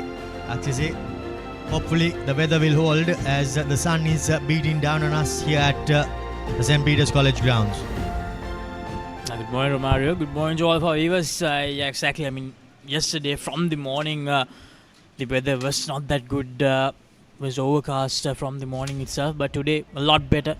So as you mentioned, hopefully it will stay the same way and we will see some good rugby action from all these upcoming boys of schools rugby. St. Sylvester's College taking on Zahira. Zahira College, of course, had very mixed fortunes in the group stage. Won one game. One game ended up as a tied encounter. They lost one game to Lumbini College. Their encounter against Kingswood ended up being a tie. Now, St. Sylvester's College, who are playing in a lower division when it comes to the top tier schools rugby, will definitely have their work cut out against Zahira College. Zahira College have won a penalty from the breakdown, and now their big number 8 takes a quick tap. He's been brought down. Here is the gap opening up, and that's the first score of this game for Zahira College. St. Sylvester's defense was found wanting, and no one in sight near that ruck as Zahira opened the scorers. Very easy for Zahira College to kick things off. St. Sylvester's College, of course, beating Sri Rahula College to take that third place in their group to qualify for this Shield quarter-final. The conversion goes astray, so it will stay 5 points to nil, but a good start to Zahira.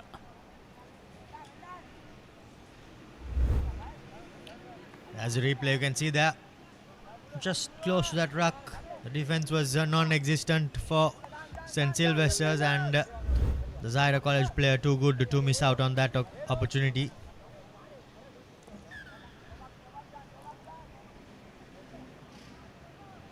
So this tournament is a school's under 16 rugby 10s tournament as Zahira restarts proceedings.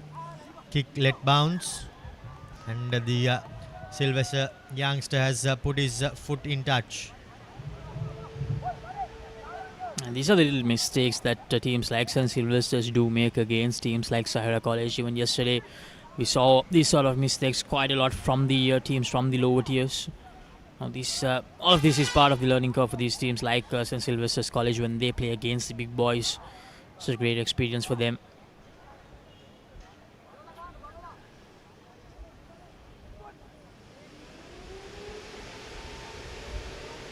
Line out secured by St. Sylvester's as they put boot to ball.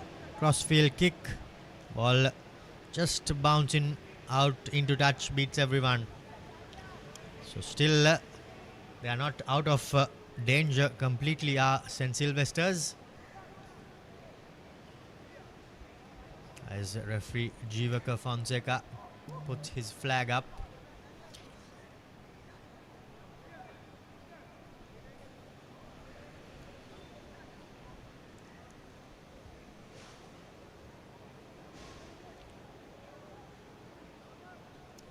Thrown in to the line out, Zahira. Line out secured.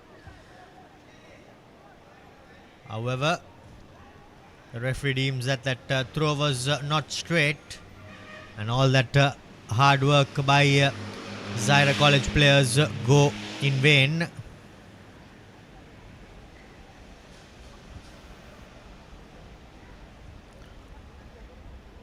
St. Sylvester's will now be looking for a strike play.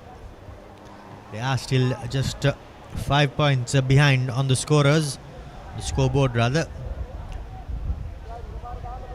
Feeding in is a little number 9. He goes down the blind side as support comes just in time. St. Sylvester's still with possession. Ball has been ripped and the possession changes hands. Zahira College now with a chance to double their lead.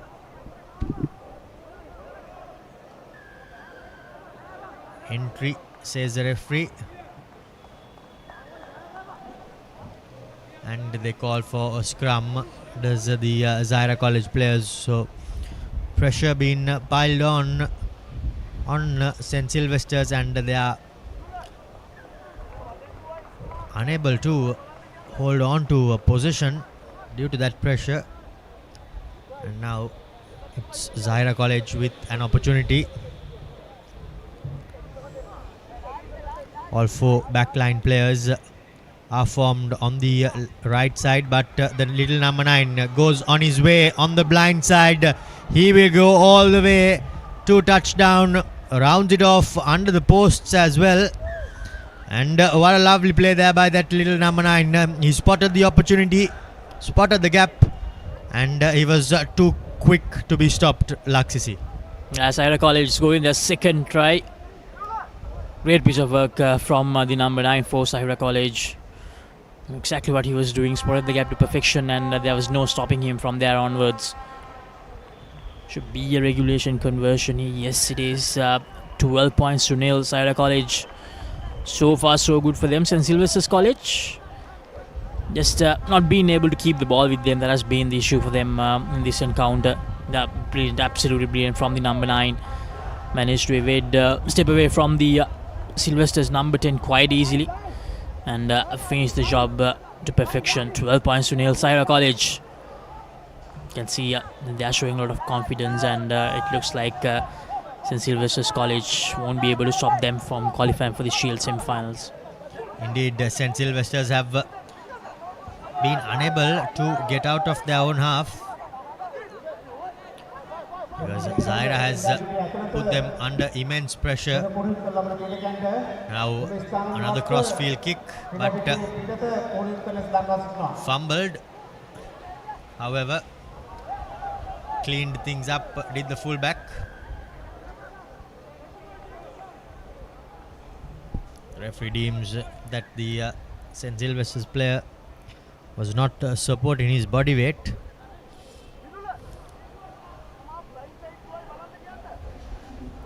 And Zahira opt straight away for that scrum.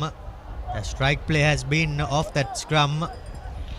The second try was scored through that, and now they opt for the same. This time around, the little number 9 gives it out to the open side. He wraps around but loses the ball backwards as Zahira recycle possession. Holding things up through their big forwards. The first try scorer, that was in the number 8 jumper. Here goes the fullback. Step in, beating a couple of players. Down the far wing he goes. No one's stopping him as he rounds things off under the post yet again.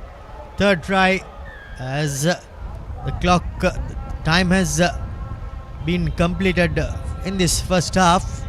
By the looks of it, that will be the last piece of play. Zahira College comfortably leading.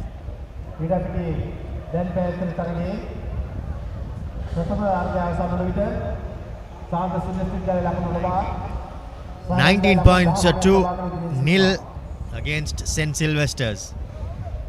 Things have been a bit too easy for Zahira College in this first half. St. Sylvester's, no match whatsoever for Zahira. Zahira, of course, will probably consider themselves very, very unlucky yesterday. Missed out on some very close opportunities, but today they have shown their class against St. Sylvester's College in the first half of this Shield quarter-final. The number 9 scoring that second try.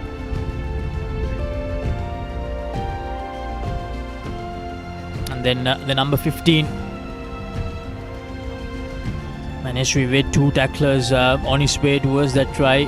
Probably ran almost 45 to 50 meters to go over. Superb effort and a great first half for Zahira College in this Shield quarterfinal clash. 19 points to nil.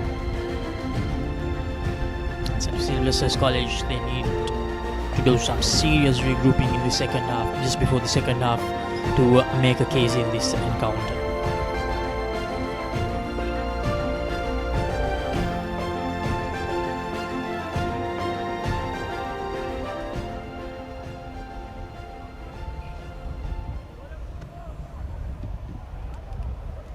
St. Sylvester's will have their work cut out. Have not been able to bridge this Zahira College defense. And in fact have not been able to get out of their own half through that first half.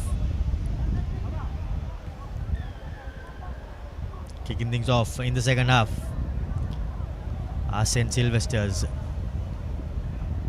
The kick was fumbled. However, the Zahira College player gives it out to the little number 9. He pins his ears back. He's brought down, gets the offload away. Zahira College hot on attack. Now to the line they go. Numbers on the outside. Lovely offload there, given to the fullback, and by the looks of things, no one's stopping him. He will go over for his second try under the post as Zahira score their fourth. And their lead moves on to 24 points to nil against a helpless St. Sylvester's College outfit. Unfortunate for the boys from the hill country. Not being able to put up a fight against Zahira College. As I mentioned earlier as well, Zahira College playing with the big boys in the top division. They know how to handle pressure. They know how to handle themselves in a situation like this. But for St. Sylvester's College, they don't have that sort of an experience. Because Zahira College, these boys, they have played against the big teams, as I mentioned earlier as well, the top tier teams throughout the season. So Zahira, they are a battle-hardened camp, and St. Sylvester's College just not being able to be up to the mark. Quite an anticlimax here, Laksisi. We did expect a tougher game from St. Sylvester's, but unfortunately they have just not turned up. Here goes the winger, but there's nothing really on as he's bundled into touch. So Zahira, now they are inside their own half, but we all know how potent they are. They've already put on 26 points on the scoreboard. 3 converted tries and 1 unconverted try.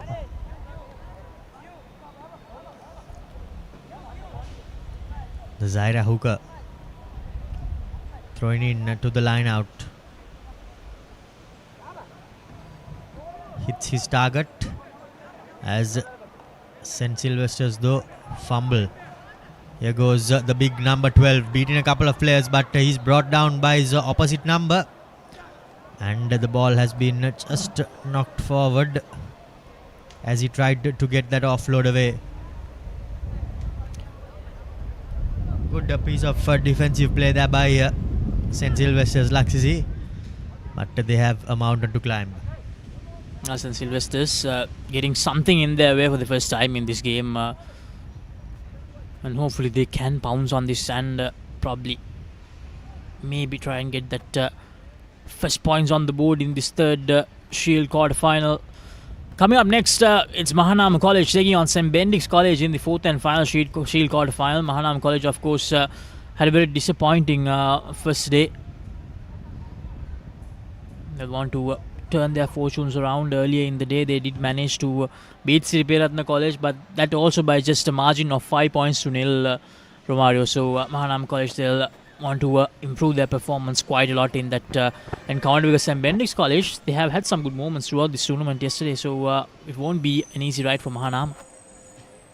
It indeed won't be, but as we were saying, that a bit of a chip kick that was put in behind the Zahira defense caused a bit of trouble, and the ball was knocked on by the Zahira College winger. Now St. Sylvester's about 7 meters out from the opponent's try line, get a feed to the scrum. They go to the open side. They have numbers, other team from Kandy, but they are brought down. The ball was coming. Ideally the referee would have just let it go there, but he did bring play back. Now St. Sylvester's cleaning things up, going to the far wing. If he got that pass out, his winger would have surely gone over, but still keeping hold of position are St. Sylvester's College. This time to the open they go. Here's the big number 12. He's brought down though, and the Zahira College players infringe again. So penalty after penalty going the way of St. Sylvester's. Another penalty advantage. Not 10. This time the double blast of the whistle. By the looks of it, a Zahira College player is going to the bin. A golden opportunity, Romario, here for St. Sylvester's College to get at least a consolation try here. 2 minutes remaining on the clock. Just 5 minutes away from the whitewash. Can St. Sylvester's get that first points on the board in this third Shield quarter-final?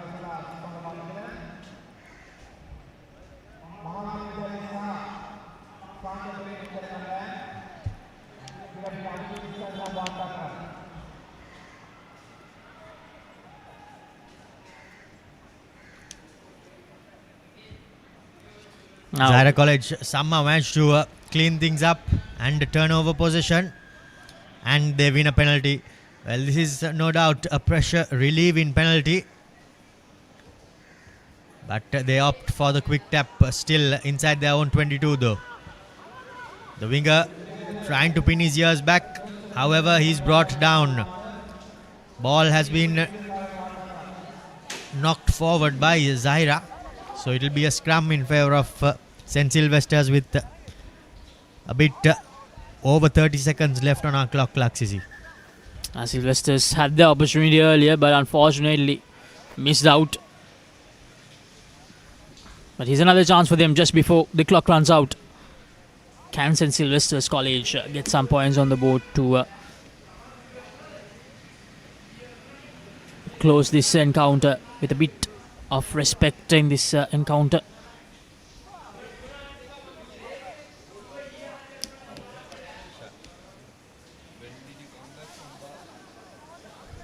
There's the Sylvester's number 9. Gives it out to his number 15, 13. And he loses the ball forward. Butterfingers from the St. Sylvester's College player, unfortunately. And that sums up the game, to be honest, for St. Sylvester's College. Had a couple of moments where they really could have scored, but just couldn't put the finishing touches. Zahira College, they advanced through to the Shield semi-finals. 26 points to nil. And coming up next, it's Mahanama College, as I mentioned earlier as well. Here's the full-time score confirmation. Zahira 26, St. Sylvester's, they couldn't open their account. And coming up next, Mahanama taking on St. Benedict's College. This will probably be a very close encounter. Didn't see much of a difference between the two sides yesterday on how they played.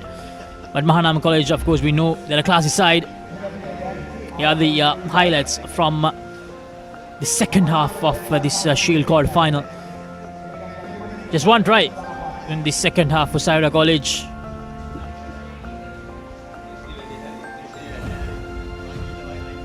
That was a moment that St. Sylvester's College missed out. They came so close, they were just 5 meters away. They even had the numbers advantage as well. Just couldn't finish the job.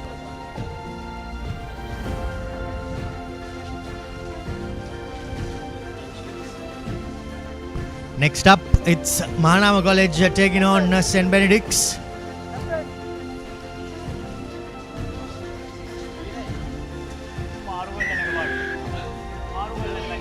And by the looks of it, it will be St. Benedict's kicking things off.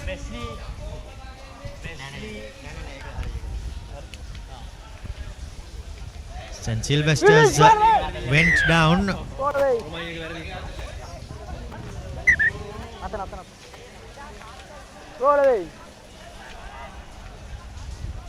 Veranga has been tasked to officiate the game, as Mahanama College have won a penalty and they find the safety of touch. St. Benedict's College straight away under pressure. Keep your marks, number 2. Will have a bit of defending to do, Laksisi. Mahanama College with the opportunity to strike very early in this fourth and final Shield quarter final. Now, from the line out, they decide to go for the rolling maul. We didn't see this much throughout yesterday, and they break away. And the number 1 from Mahanama College, he will touch down right underneath the post. First points on the board for Mahanama. As we expected, the first score coming in by Mahanama. The conversion is unsuccessful. However, Mahanama College opened the scorers 5 points to 0 as we see that replay there. Breaking off that maul was the big number 1. And he made easy work going right under the upright. Behind the ball, Black, behind the but ball. It was play. quite surprising to see that the conversion was unsuccessful from pretty much right in front. Restart collected by the St. Benedict's players. Now to the speedy winger. He pins his ears back, but he's just dragged down and bundled into touch. I had no options really. Romario had no support there as well, the winger, unfortunately. But made some good inroads there, St. Benedict's College. From the line now, this time not a clean collection for Mahanama, but they still do manage to recover. Good defense, good rush defense from St. Benedict's College, putting pressure on Mahanama, and they have managed to turn things around. They have managed to get a turnover, but Mahanama with a counter attack, and they turn things around as well. So back-to-back turnovers there, but St. Benedict's College, they get the penalty advantage. So an opportunity for St. Benedict's College here. It's going to be a scrum inside the 22-meter territory of Mahanama. Can St. Benedict's College go over the line and make things interesting in this fourth quarter-final of the Shield segment?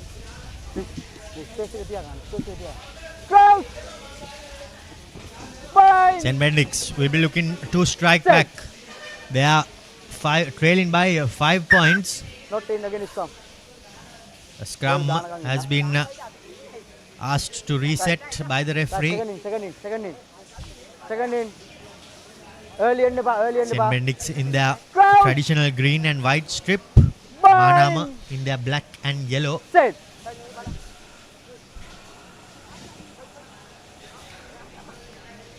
To the right side they go. He had the option of passing it out, but waited till he was tackled to get that pass out. And the maul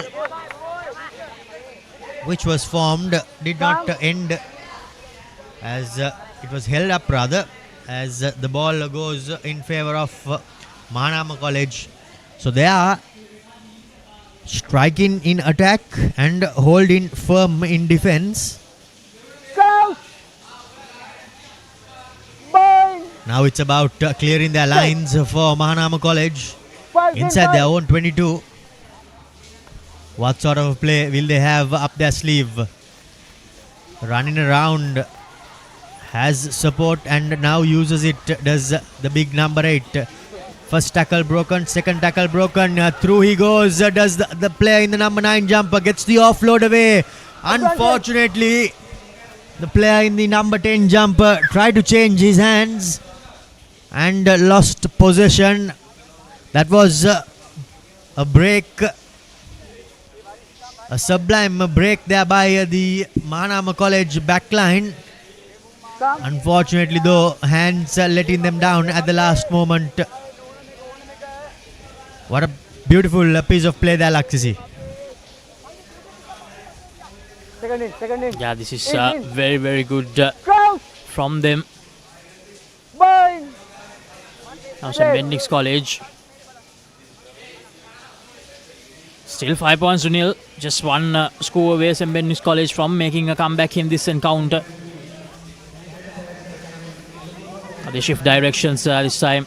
He went from left to right, but decided to go to his left once again. The winger right at the 22-meter mark. St. Benedict's College goes straight into that big hit. The big forward, but unfortunately the offload from the offload, the supporting player unable to get it cleanly, loses it forward.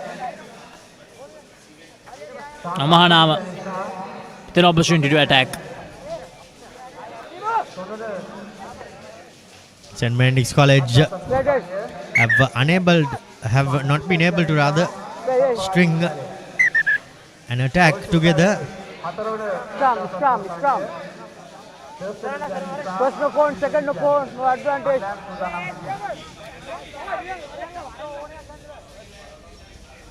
By the looks of it, that's Gayanth Iddamalgoda, the coach of St. Benedict's College.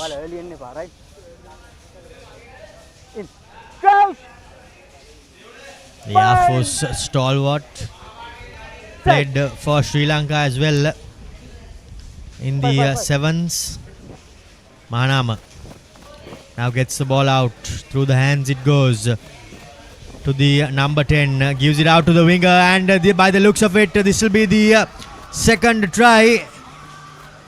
With a heavily strapped left knee, the number 7 goes over as Mahanama College extend their lead on the brink of half-time, Laksisi. Mahanama College, a much needed try for them just before half-time to give them sort of a cushion in that second half. It's 10 points to nil with the conversion to come.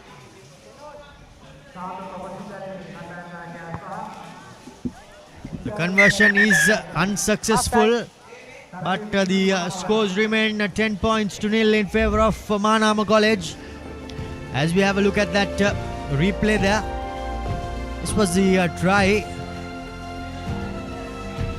There was an opportunity to bring him down, but the winger for Mahanama, he had the gas to get over. 10 points to nil, Mahanama College in with the lead. All good?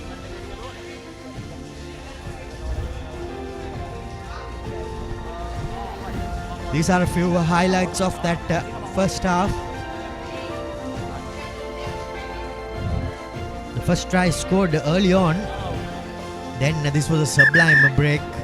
Just unable to hold on to possession. There was the Mahanama player, but on the brink of half-time, they added their second score as they made easy work with the Mahanama players and went over for the second try. 10 points to the good Mahanama, and now they'll be looking to hold on to the lead that they have.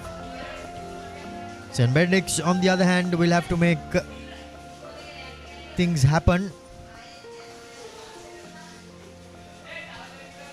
because they are trailing in with a deficit and will have to fight back to get into this game if they want to book their place in the bowl semi-final. Captain! Captain!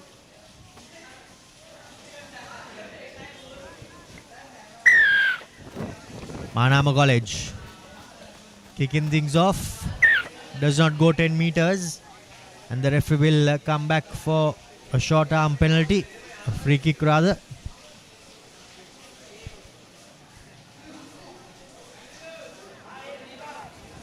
DS Senanayake College 10, will have to make things happen in this first half, in the second half rather.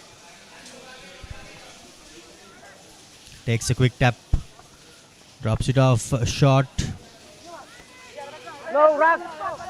Recycled well for St. Benedict's, beating the first defender, but he is bear hugged is the number 12 as Mahanama player single-handedly pushed it over, but a chip kick comes in. The bounce unfortunately does not sit up for the DS, the St. Benedict's chaser, as he knocked it on at the last moment.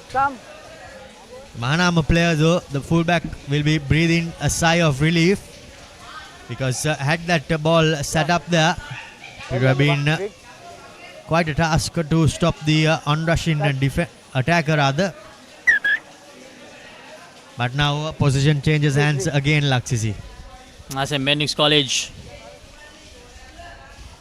had a couple of chances in this encounter, but have not been able to convert them into points, unfortunately. But still, some time remaining for them. Around 5.5 minutes remaining according to our clock. It's still 10 points the gap. Now Mahanama from their own half trying to kickstart an attack here. St. Benedict's College trying to insert some pressure with their defensive effort. But Spotsy blindside this time. Can he go all the way? The number 10 evades the tackler. Unable to evade that final one. Gives you offload out to his number 9. And looks like he will go all the way. Yes, he will. The number 2, unfortunately, can't do enough to prevent him from going over the line. Third try for Mahanama College. Great passage of play there coast to coast did Mahanama go, and with that they have completed their third try. And by the looks of it, I think now the game is out of reach for St. Benedict's. Benedict 16. Change.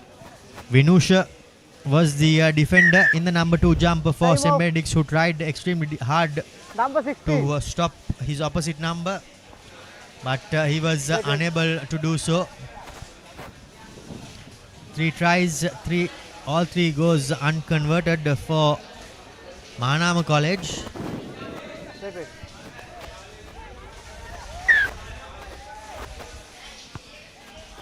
Restart.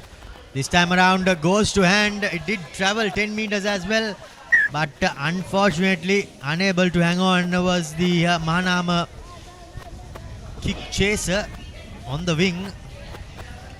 But this time around, on the third time of asking, their play did come off for Mahanama College. However, just unable to hold on.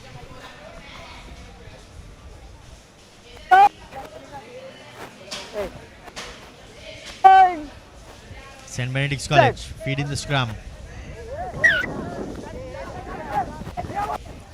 A free kick goes the way of Mahanama College as they take it quick, swing it to the right. Now draws and passes. 1 try scorer in the number 9 jumper, but the ball has been ripped off by Kavisha. Still going. Pops a loop-in pass, which has been knocked forward. Now position changes hands, and here's the try that seals the deal for Mahanama College. Under the post they go 4 times. They have scored in this game, and their score has been extended to 20 points to nil here Laksisi at St. Peter's College grounds. Mahanama College riding away with this Shield quarterfinal at the moment. 20 points to nil.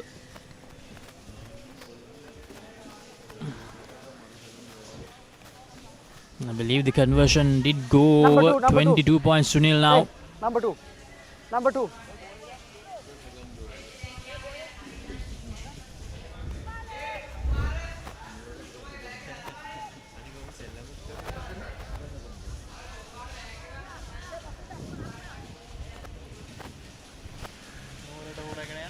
Points to nil in favor of Mahanama College, and St. Benedict's has been blown out of this game. Another kick chase coming in, and the try has been awarded. Well, no one saw that coming, but now the Mahanama College players are no doubt enjoying themselves and having a bit of fun out here, Laksisi. Mahanama College straight away from the restart scoring another try. 27 points to nil. St. Benedict's College started off really well, but after that try in the dying stages of the first half, they have not been able to find that rhythm once again. Successful conversion makes it 29 points to nil. Still around 1.5 minutes remaining in this Shield quarterfinal clash. Here's the replay. Number 10-8. The St. Benedict's College defender probably took it a bit too easily. Probably didn't realize that a Mahanama College player was on his tail. Green 5. Mahanama College, they have confirmed their spot in the Shield semi-finals.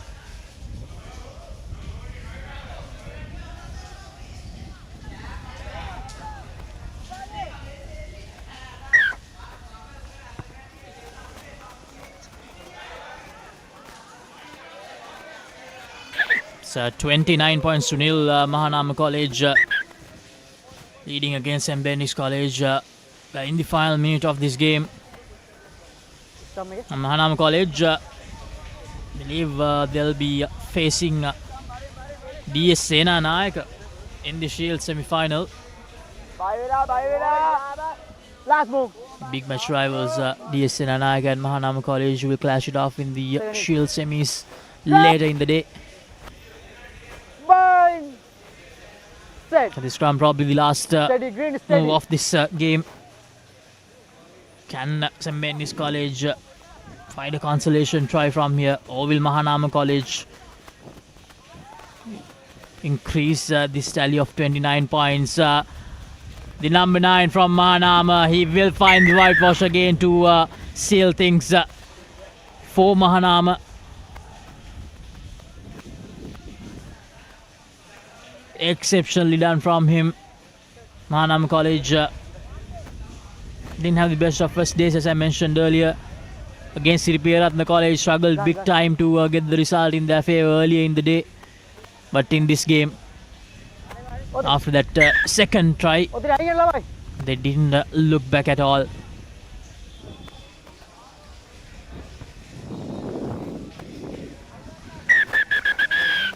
Back over.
Quarter-final. St. Thomas's taking on Vidyartha in the bowl quarter-final, as I have Sudarshan joining me in the commentary box. Sudarshan, and the kickoff goes astray by St. Thomas's. Sudarshan. Good morning, Romario. Yes, and good morning to all our viewers joining us on a Sunday morning, under 16 All Island 10th, as we look at the bowl quarterfinals. St. Thomas's not getting that restart right.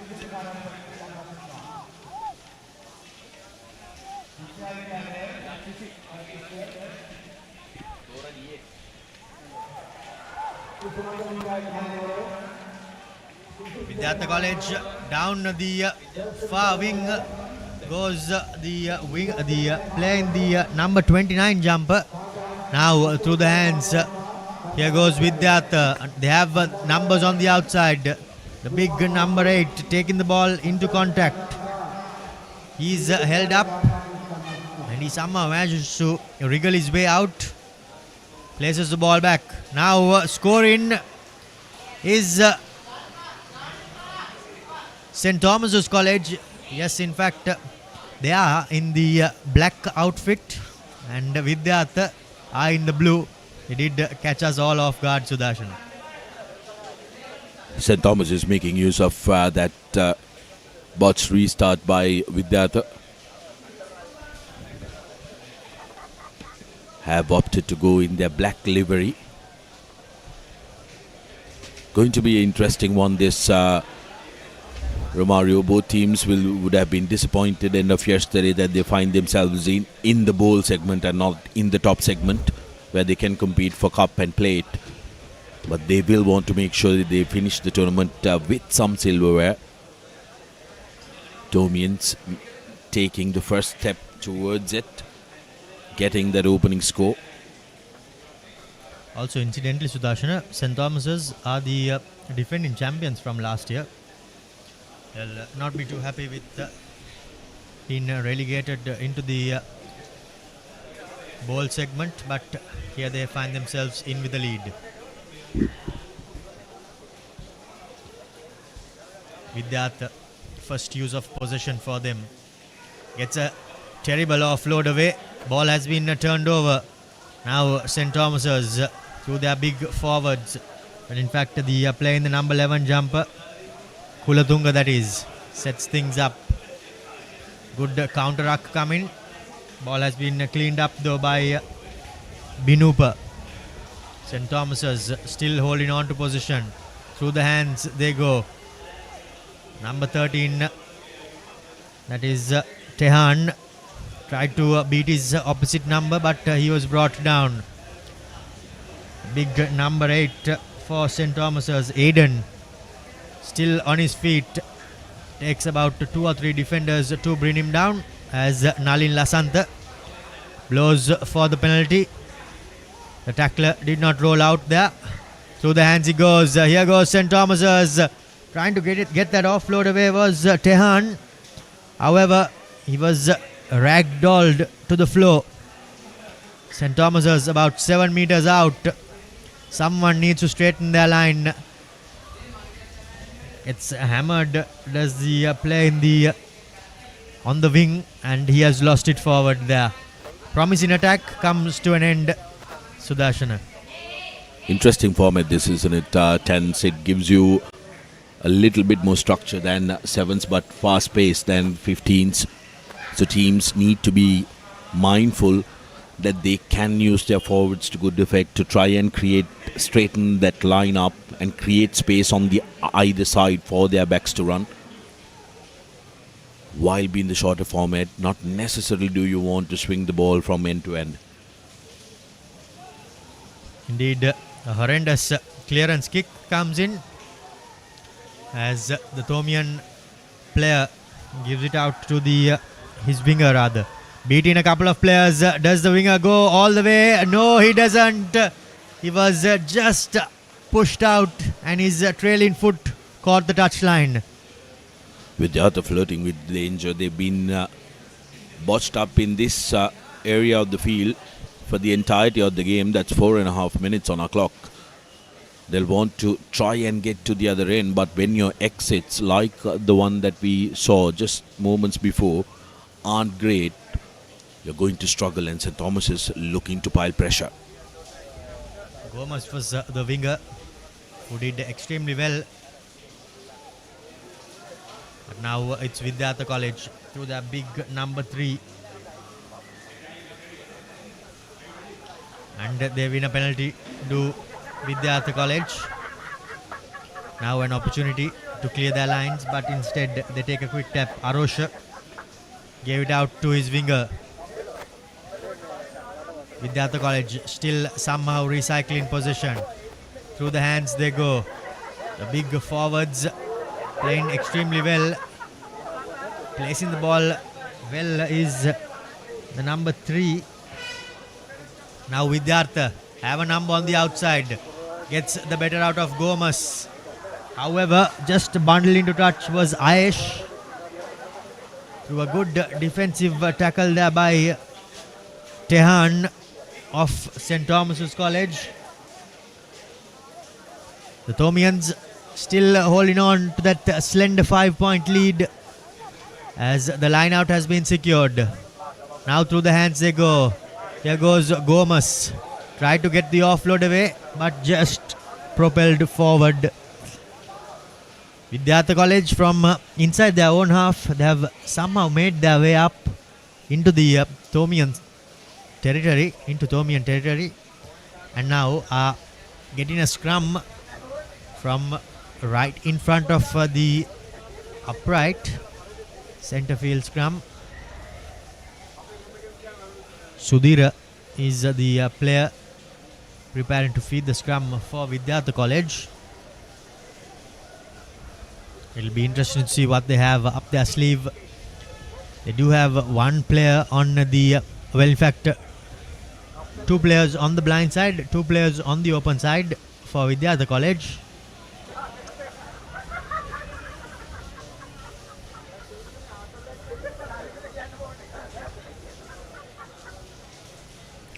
Opportunity now for the Tigers. They managed to get their way into the opposition 40. They need to be respectful of position. And what with Vidyartha, what we know is the fact that they will be able to try and create chances from across the floor. Vidyartha College down the far touchline. However, by the looks of it, the ball has been turned over at the base. His knee comes to the floor, and there was no release by the Vidyartha College player. St. Thomas's win the penalty, take the quick tap, puts the ball into touch, and that's half time here in the bowl quarter-final. Close tussle, isn't it? St. Thomas is threatening in a very dangerous area, but Vidyartha just managing to hold on due to their defense. And at half time, it's 5 points to 0. Vidyartha were guilty of some wayward passes, one that was intercepted. Luckily for them, it didn't go to continue. This was the first score. All started off Vidyartha's kickoff, which was not 10 meters. And then Gomez with a superb run, stepping inside, stepping outside, but just didn't have the legs, as the cover defense managed to get him outside.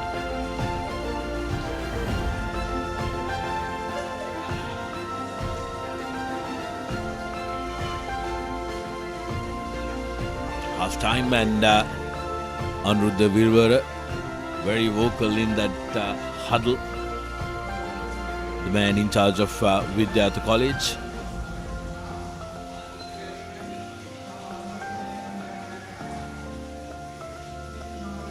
And the Tomians will be looking to try and get some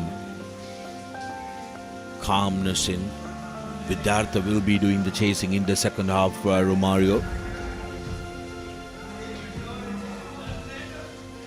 Well, sorry, the game is evenly poised here, Sudarshana. Just 5 points separating the two teams. I'd like for St. Thomas's to try and keep the ball close to each other now. Get Vidyartha involved in that arm wrestle, because they seem to have the size to try and compete in close quarters now that they've gotten a score. I know 7 points is not close to comfort, but if they can try and score first in this second half and they keep it close to each other, I think that's going to be a recipe for victory for St. Thomas's. It sure will be, as Jaden puts in the kickoff for this second half, collected by the Vidyartha players inside their own 22. Lovely chip kick comes in, ball collected by the Vidyartha College attacker in the number 7 jumper, that's Arosha. Vidyartha College still recycling possession. Hanging on to possession is the player in the number 3 jumper. Still pumping his feet and going forward. St. Thomas's College defense in a bit of trouble. Now to the right they go. Vidyartha College, they have a number on the outside. Gets the offload away. And the ball, by the looks of it, has been taken back. 5 meter.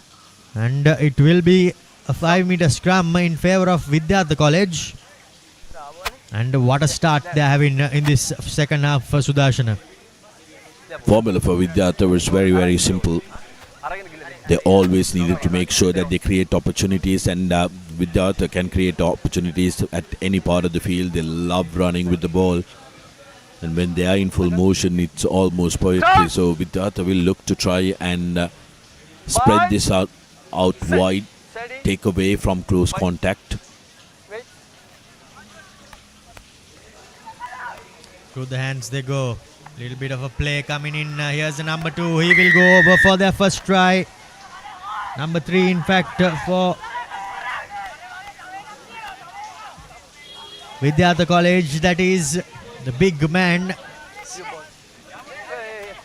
He goes over besides the uprights and draws level in this game. The conversion is successful this time around. Arosha Nimesh. And now it's a 2-point game between the two teams. Vidyartha College 7, St. Thomas's 5, as we look at that replay, Sudarshana. Good use of that big man. We believe is Prabhat Gihan, because finally we don't have number 3 on the score team sheets that have been shared with us. But Vidyartha getting into the lead, 7 points to 5. Will look to double it in quick succession because when you have your opposition under pressure, you need to strike.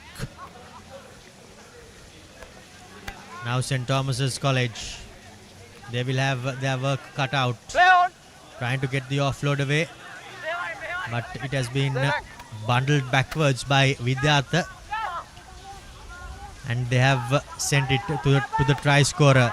He beats a couple of players, still going this time around. He's been brought down by Tehan. Offside. Numbers on the outside, but Gomez comes in. Offside. Cleared it away. But Nalin Lasanta says that the Thomian defense was offside. Now an advantage to come in the way of Vidyartha College. Here goes the big number 3. But No advantage, show, not 10 meter. This back. he did not manage to get it, to dot it down rather. 10 back, please. Still though, St. Thomas's College are under the pump because Vidyartha College have got a penalty.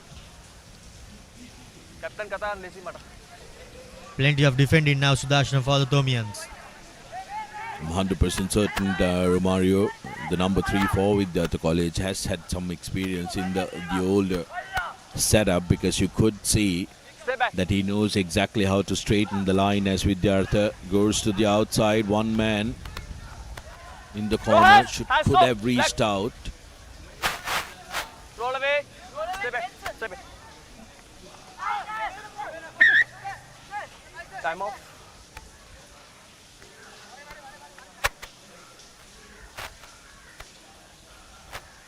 Happy? Just try. Try. Yeah. Time has been called off as Vijay Veera and Nalin Lasanta contemplate. But the try has been awarded. Vidyartha College now extend their lead further. 12 points to 5 with the conversion to come.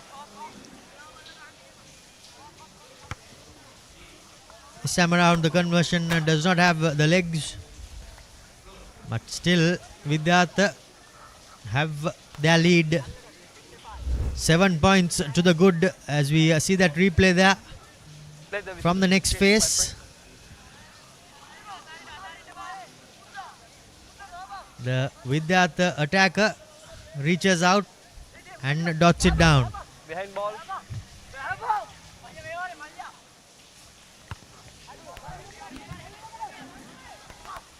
Restart kick goes into the 22. St. Thomas's College now reeling. They have a deficit to cut, but their attack is not functioning. Reginald gets the ball out through the hands. No one's straightening the line and it does not help their cause. St. Thomas's College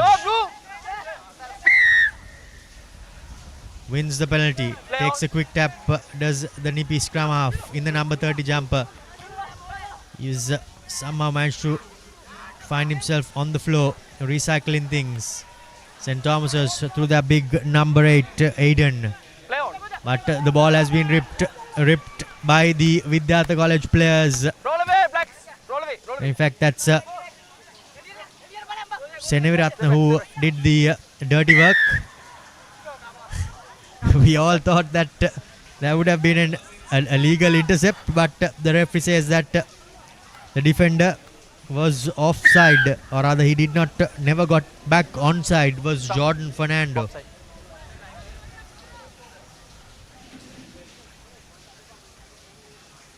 Blue number 12 off. Time off.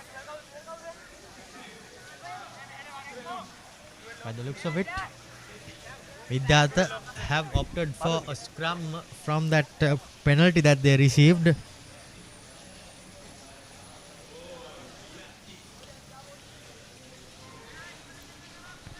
Okay, good. Trying to spend as much as time as they possibly can in the opposition half from Mario, and you couldn't fall them. Time on. Okay. Now what they'll want to do is to get a quick ball out of this scrum. Set. Steady.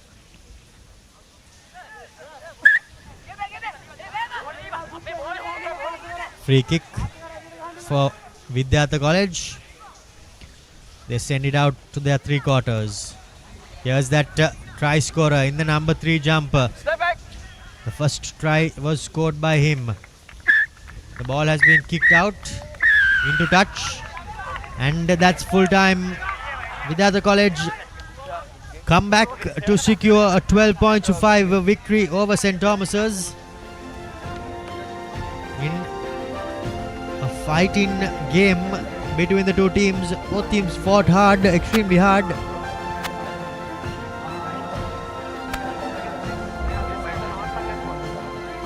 Yeah, the highlights from that second half, from that result in scrum, was when Vidyartha College scored through their big number 3. Was converted, and the second time of asking, he was unable to score rather. But this was the try that sealed the game for Vidyartha College.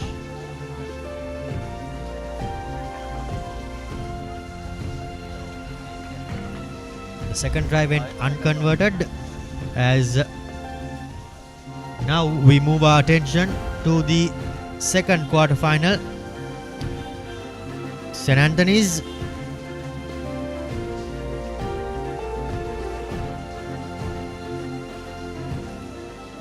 both teams in light blue.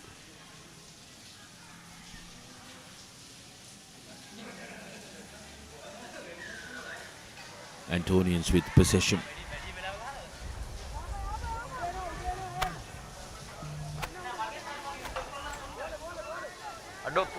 I think it's Sri Sumangala.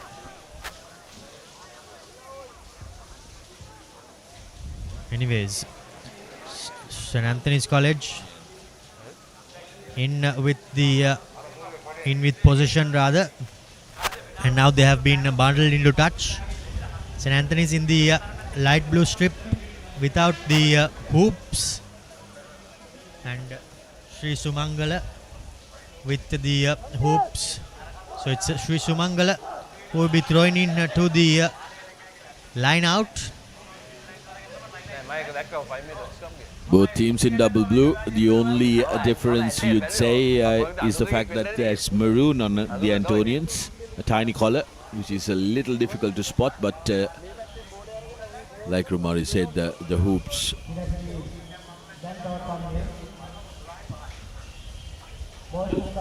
Sri Sumangala College Candy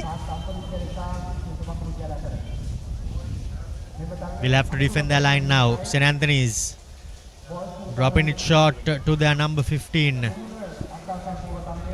Unable to straighten as he's brought down. St. Anthony's College fighting their way forward, trying to make a break. Unable to do so. Still holding on to possession. Both teams fighting extremely hard. But now there seems to be a yellow card coming out. The referee fumbles, but somehow manages to dish it out just in time, as now St. Anthony's are in with a man to the good, Sudarshana, and will be no doubt looking to make Sri Sumangala College Candy pay for their indiscipline.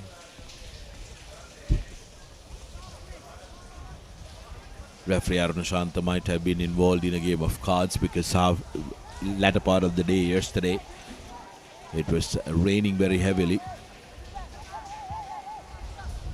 as the Antonians go into the 22 meters, but that pass not collected.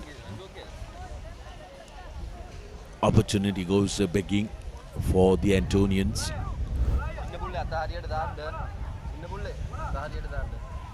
A good offload coming in just unable to hold on to it was Rahim. Sri Sumangala now with an opportunity to clear their lines. From the base goes the number 9. Doesn't find touch, but the ball has been collected by Gunawardena for St. Anthony's College, and he will go over for the opening try.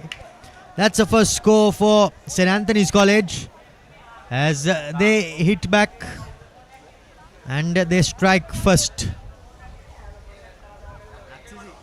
Ravish Gunawardena touching down for the first time for the Antonians, getting the opening score 5-0. Opportunity to try and convert his own score. Gunawardena and gets it through as well. 7-0.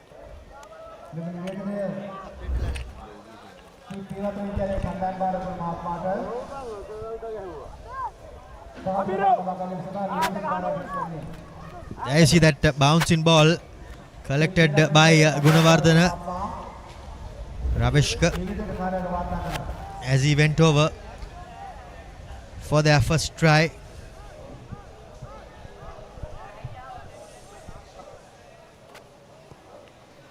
Try scorer himself restarts proceedings deep into their opponent's 22. Cleaned up, but just not done so before there was a knock on Sudarshana. Sumangala College have dug themselves into a little bit of a hole here. They need to try and get out of their own territory, play rugby in the opposition half. The Antonians now, if they can capitalize, double their lead, they will be in good stead to try and book their place in the bowl semis.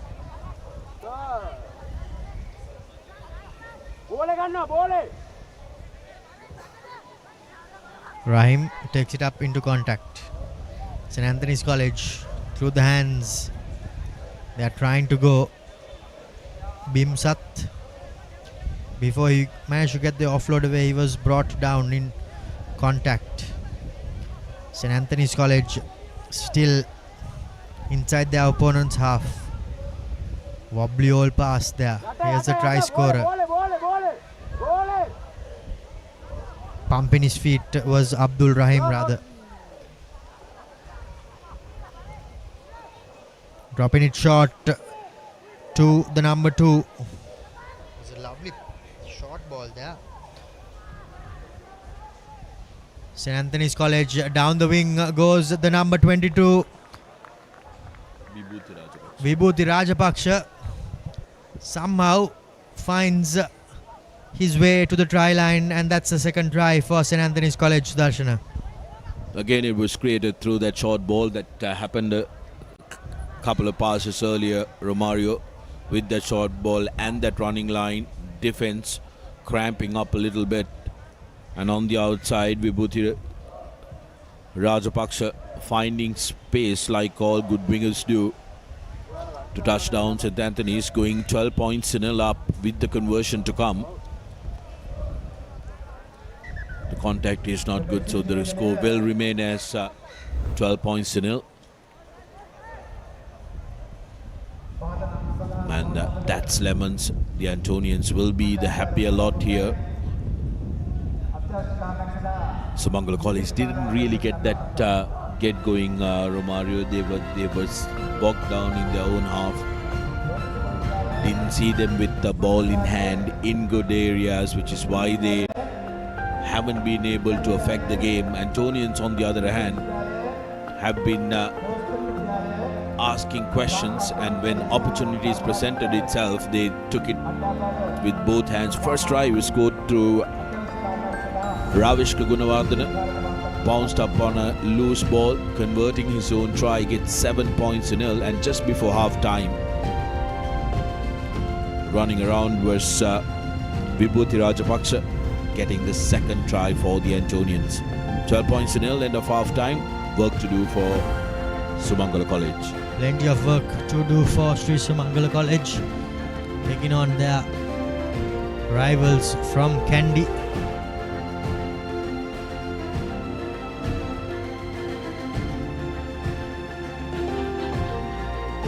Both sets of coaches are laying the law down.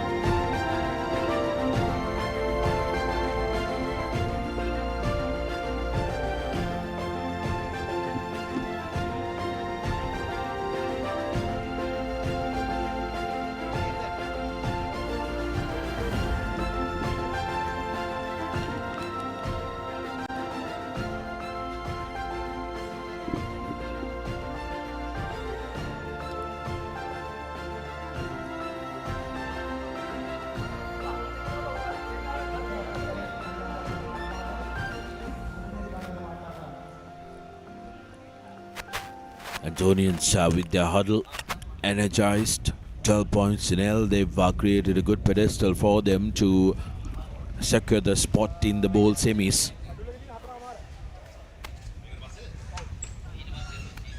Sumangala, on the other hand, will have to work triple hard here. They absolutely need to get the first score of the second half, otherwise life will become a little too difficult for them, because currently all momentum is with the Antonians. Good restart, good short restart, contested well by Sumangala as well, but the Antonians coming away with that.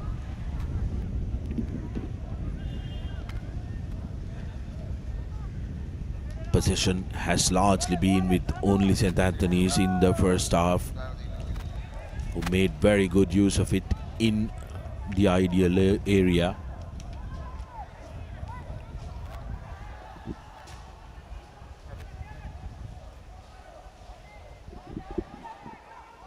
Antonians yet again getting some good momentum forward. Back of the hand, Bimsat Gunaratna rather. Now looking to spread the ball wide. They're being respectful of possession as Rakita Pereira goes to ground. Here's an opportunity for Abdul Rahim, who's been bundled into touch by the Sumangala defender.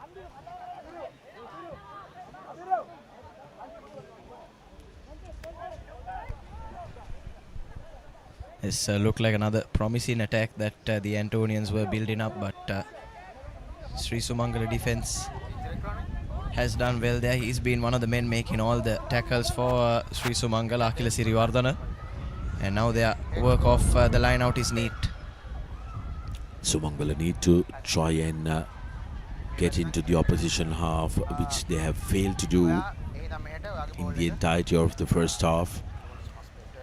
Antonians somehow with possession in Sumangala half has managed to put a lot of pressure on these lads.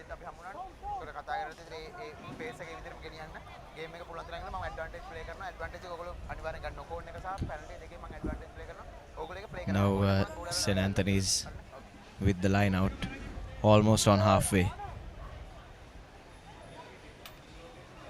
Goes straight into contact.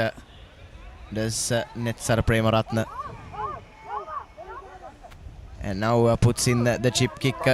The chase needs to be good, but that foot race is won by the Sri Sumangala lad, who's trying to step past round the outside, puts in the offload, but referee Shanta says that has gone forward, and it did look like that.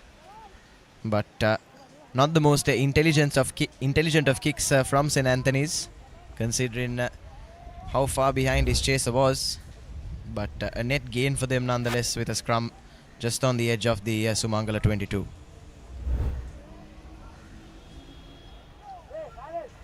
Yet again opportunity for the Antonians to try and really seal this game. Slow off the scrum, and as they spread it out wide, Anthony is looking to run around the defender. Is the number 5, Lahiruthenakon. Antonians guilty of nobody, straightening the line as Sumangala takes it quickly, looking to catch them, trailing back, and referee Arnushanta said straight away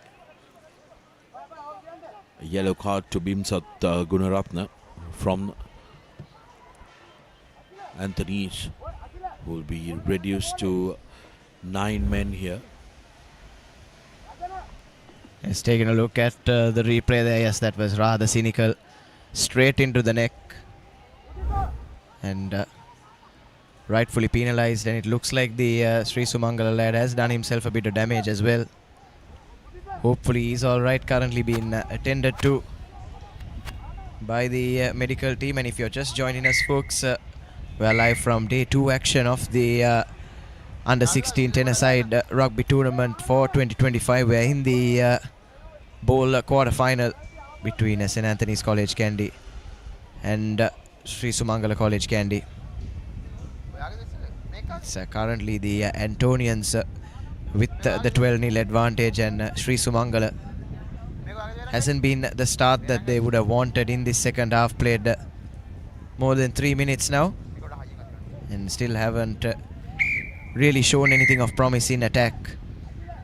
Have Sri Sumangala, and they'll need to change that and change that fast. Need to score at least 3 times, or at least twice rather, if they are to run this game close. But by the looks of things, with still over 3 minutes left to play, it looks like St. Anthony's already do have 1 foot in that semi-final. Yeah, absolutely. I think they've done themselves well, the Antonians, in the first half, took all the opportunities that came their way.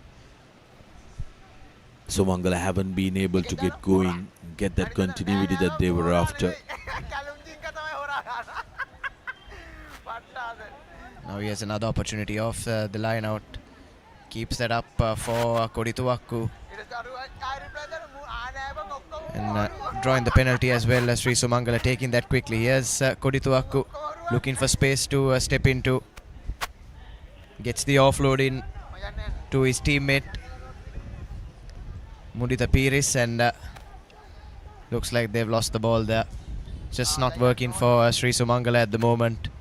Nothing really has come together for them in this match. And you have to say St. Anthony's haven't been the most clinical either, but thankfully for them it's Sri Sumangala that have faltered more. Yeah, the Antonians would be entirely happy on how they've handled the second half. Despite having position in hand, they haven't been respectful as they were in the first half. They took all the opportunities that came their way. What they will be looking for is some continuity going into that all-important semi-final, the bowl semis.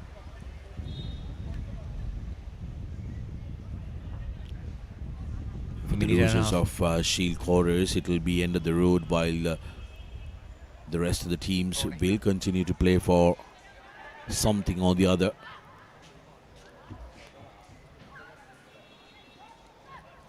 Well, that kind of sums up what we've seen in the game, hasn't it, Nathan? Because Antonians with a very good opportunity far wide, but just dropping the ball.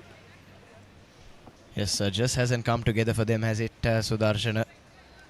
They're lucky enough to prevail from this quarter final, but they'll really need to smoothen out those rough edges come the semi-final stage. And I'm sure their opposition as well will bring on the intensity. But it's a Sri Sumangala scrum now, probably to finish things off in this game. And once again, Sudarshana, like you were saying, that final pass just not sticking, and this gives the Antonians enough time to shoot up in defense and push their man wide. But Sri Sumangala still have managed to keep ball in hand, and they're just losing it at the ruck. Absolutely no one in support. So St. Anthony's now with one final opportunity, and again pretty scrappy stuff from both teams, and rather lackluster finish to this game, isn't it? Yeah, we would have expected Antonians to really close this game out with the opportunities that they had and also the advantage, but ill discipline in defense. Multiple penalties have paid way for them to lose 2 players to yellow cards, which hampered their continuity. On Sumangala's side, Sumangala has really struggled this game from start to now. They haven't had any continuity. The passes haven't stuck. It's one of those days that the boys will want to shake off. But for the Antonians, with one more game to come, an opportunity to win the next 2 games and take some silverware home, they need to try and refocus. Yes, certainly, Sudarshana, and same can be said for most of the teams in this bowl segment. The bowl segment, of course, comprises of all the teams that finished second place in their respective groups. So definitely all 8 teams would have been ones that had eyes on that cup segment, but unfortunately things just didn't go right for them yesterday. And it's not ideal that they find themselves in the bowl segment, but like you said, there's still some respite for them in the form of some silverware that they can take home. St. Anthony's certainly will want to polish things up come the semi-final. Just a slight delay here, some injuries to the Sri Sumangala players. We'll just have to wait. Time has run out on our clocks, of course. The teams are already lined up for the next game.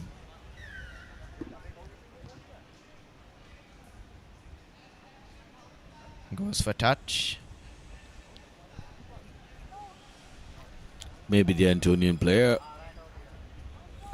The bell just goes, so the Antonian player couldn't take the tap and kick it to touch, where he would have given away possession, but this surely would be the last move. With the Petrites lining up for the next one. Nathan, you must be a little bit of a jittery guy. Yes, certainly, Sudarshana, and referee Aruna blows for full time, and it's St. Anthony's College with a scrappy win over Sri Sumangala that lock in their place in the bowl semi-final. There you have your full-time confirmation. 12 points to 0 it ended in favor of the Antonians. And as I welcome Abid Jamil into the commentary box, let's have a look at the second half highlights. No score in that second half, just a multitude of penalties, and thankfully for both sides it's ended.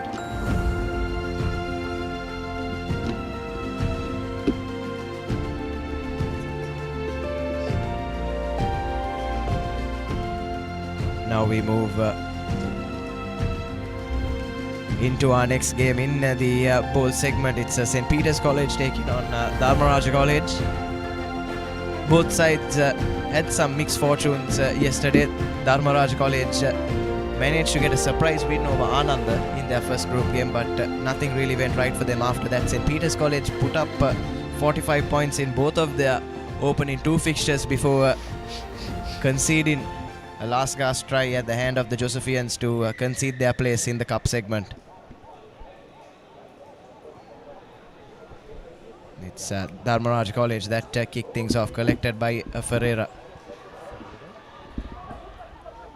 And he's been bundled into touch, so good defense straight away from Dharmaraja College, winning themselves the first set play of the game. Ferreira doing well to get his team out of the 22-meter line, but a slight knock on there from St. Peter's College when he tried to offload that ball in. So first real opportunity for Dharmaraja College. It's Fernando to feed it into the scrum.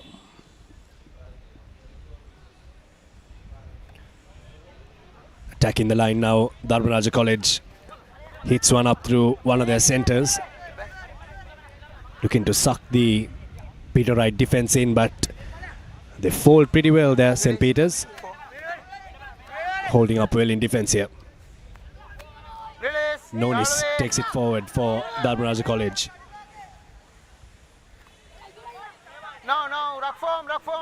This is the aspect that the game of 10s rugby brings in, Nathan. You can use a few forwards because you have 5 of them, unlike the 7s, where the forwards also have to be mobile and have to have the agility. But here's Dharmaraja College spreading it out wide.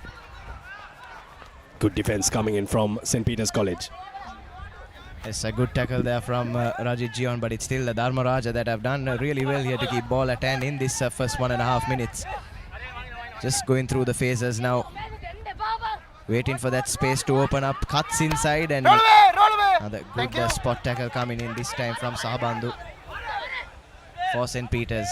And coming back to your point on the forwards, Abid, we saw a couple of tries at Ananda, at the Ananda grounds at least yesterday, being scored through rolling mauls. That's interesting for Teams Rugby. These teams have played 15s Rugby in the season.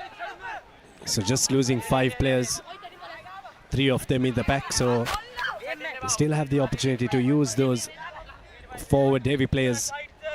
So interesting that there were rolling mauls as well. We didn't have that here at Bambalapitiya, but still Dharmaraja College going through their forwards, not too many meters, but they've milked the penalty.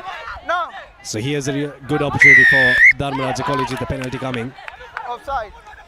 They look like they have a very good spring in their step here. Yes, certainly have really bought the intensity and certainly have all the momentum going their way so far. And they've opted for touch, Abid, and we might see a bit more forward play here.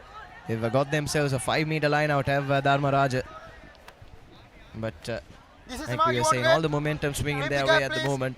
Peters have held up decently in defense, but unfortunately conceded the penalty, and now it's Dharmaraja just 5 meters out.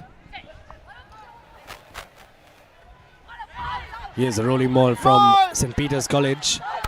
From Dharmaraja College rather, putting St. Peter's on the back foot. Advantage come in the way of Dharmaraja, and that's the first score. How about that for a start from Dharmaraja College? They haven't given possession at all to St. Peter's, and they've screwed through Induvara. And a good rolling maul from Dharmaraja gets them the first score in this bowl quarterfinals. Yes, we were just speaking about forwards play, Avid, and if you watch the first 3 minutes of this game, you would have thought it was a game of 15s the way Dharmaraja have been playing. Picking and going through the phases, milking the penalty, and then touching down in the corner to open the score in with around 4 minutes on the clock. It's an ideal start for them. Conversion from Dharmasena doesn't have the distance, so it'll remain 5 points to nil, but what a start from Dharmaraja College. See, have a look at the replay of that try there. Very well set up. The advantage came for illegally looking to sack that maul. St. Peter's College, something that their first 15 team does very well is sacking the maul there. But on that occasion, they gave away an advantage, but it didn't really matter. Dharmaraja College have the first score in this game. Yes, certainly, and now here's Dharmasena with the restart for Dharmaraja. St. Peter's will want a score before Lemons. Ferreira, the hospital pass out to Gion. Luckily, he's able to gather it and now try and run his side out of danger. Advantage coming the way of the Petrites as well. And there's a high shot in there. So a couple of penalty advantages come in the way of St. Peter's, but not playing rugby in the place they want to be playing, inside their own 22. Trying to run their side out of danger. And then a third penalty in quick succession from Dharmaraja for not rolling away. And if they keep this up, Abid, referee might be tempted to go into his pocket as well. There's the quick tap taken by Ferreira. Advantage again. Gets it out to one of his forwards. Advantage now. Dharmaraja after scoring, showing a bit of ill discipline, and Gion is aware to the advantage. Tries to put in the chip kick, but referee will call things back. So after opening the score in Abid, just 4 back-to-back penalties conceded by Dharmaraja College. Not good stuff from them. They've looked very good in attack. This is the first real time that they've had to defend St. Peter's. They've given away a string of penalties, around 5 penalties in that phase of play. Now it's up to St. Peter's College to get onto the right part of the field and try to launch something here. Almost half time, only 1 minute remaining on our clock here. It's important that St. Peter's College get the score here for themselves. It was a very close game yesterday at the Ananda College grounds against St. Joseph's, Nathan. Yes, certainly, Abid. St. Peter's came in all guns blazing in that first half, but St. Joseph's managed to pull one back and then score a winner right at the death. So if this game is run as close as that, there'll definitely be some nervous jitters around the Petrite camp at least. This time looking to go to their line straight away from the line out. Yes, Ferreira swinging it to Gion as an extra man on the outside. Can he find the touch line? And it looks like he'll go over for St. Peter's. Nathan Ferreira goes over for the first score for St. Peter's College, and this is exactly what they would have wanted. Abid, we was talking about a score before half time. They've gone and done exactly that right on the hooter.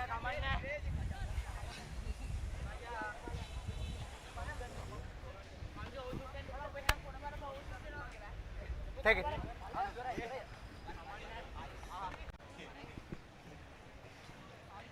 Conversion to come for St. Peter's College. Rajit Gion to make the 5-pointer, 7-pointer.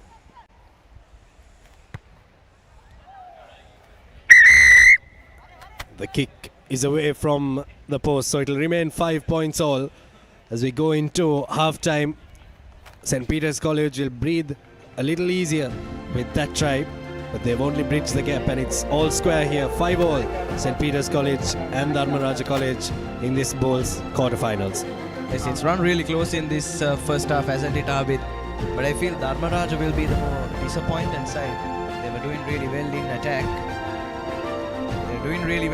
But it came to the defensive aspect of things. They really faltered, conceded back-to-back penalties, and that allowed the Peterites to get up the field and go over for their try. There's the try that Dharmaraja scored through their rolling maul.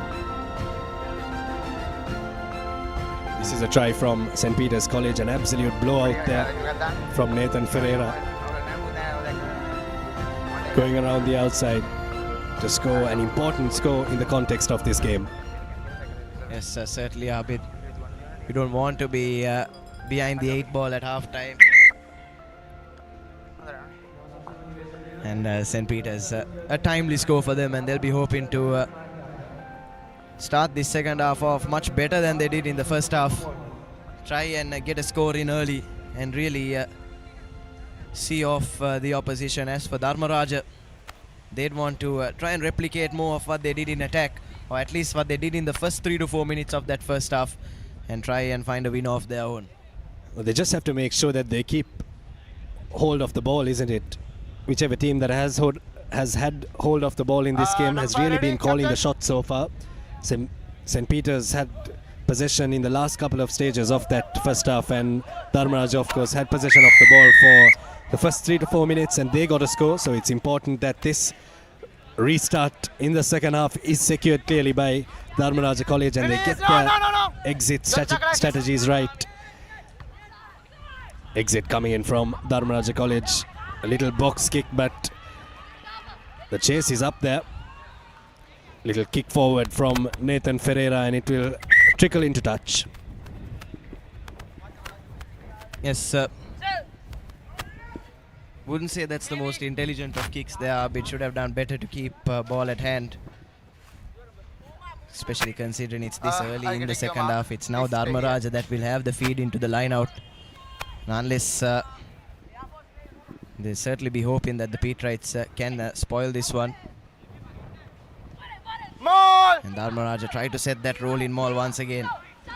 This time though, Peterites doing much better to defend it, and Dharmaraja now going round the outside, gets the offload in. Defense is just not there for St. Peter's College at the moment. Need to catch their man, need those tackles to stick first time. And a penalty coming their way as well.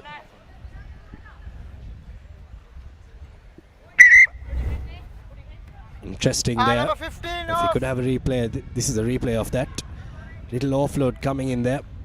Step off the right foot from Fernando.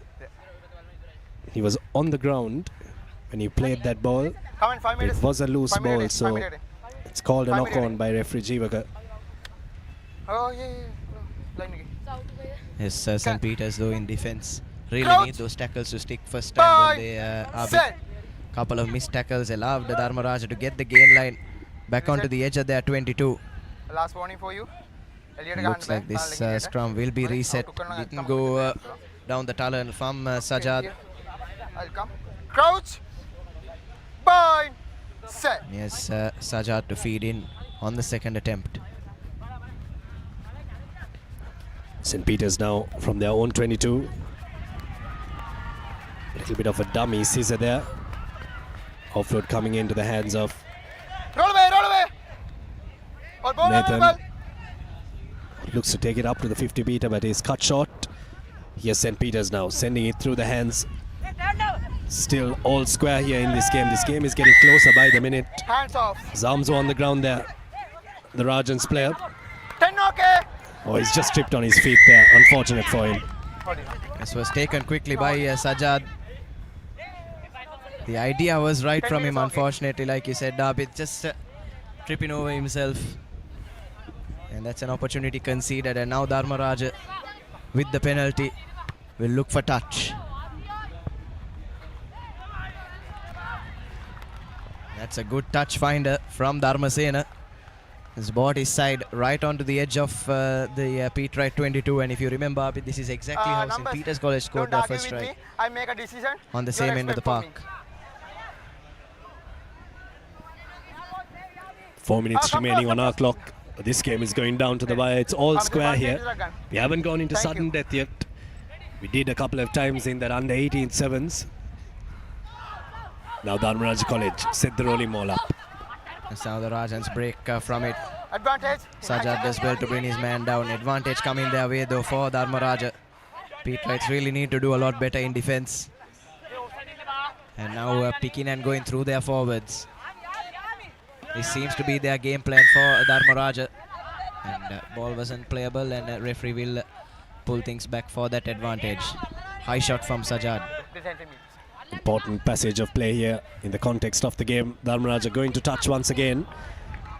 Look like they have a clear-cut plan here, and the rolling ball is coming up. St. Peter's need to be privy to that. They need to be careful here. If Dharmaraja College score, it will take the game away from them momentarily. They'll have to score once again.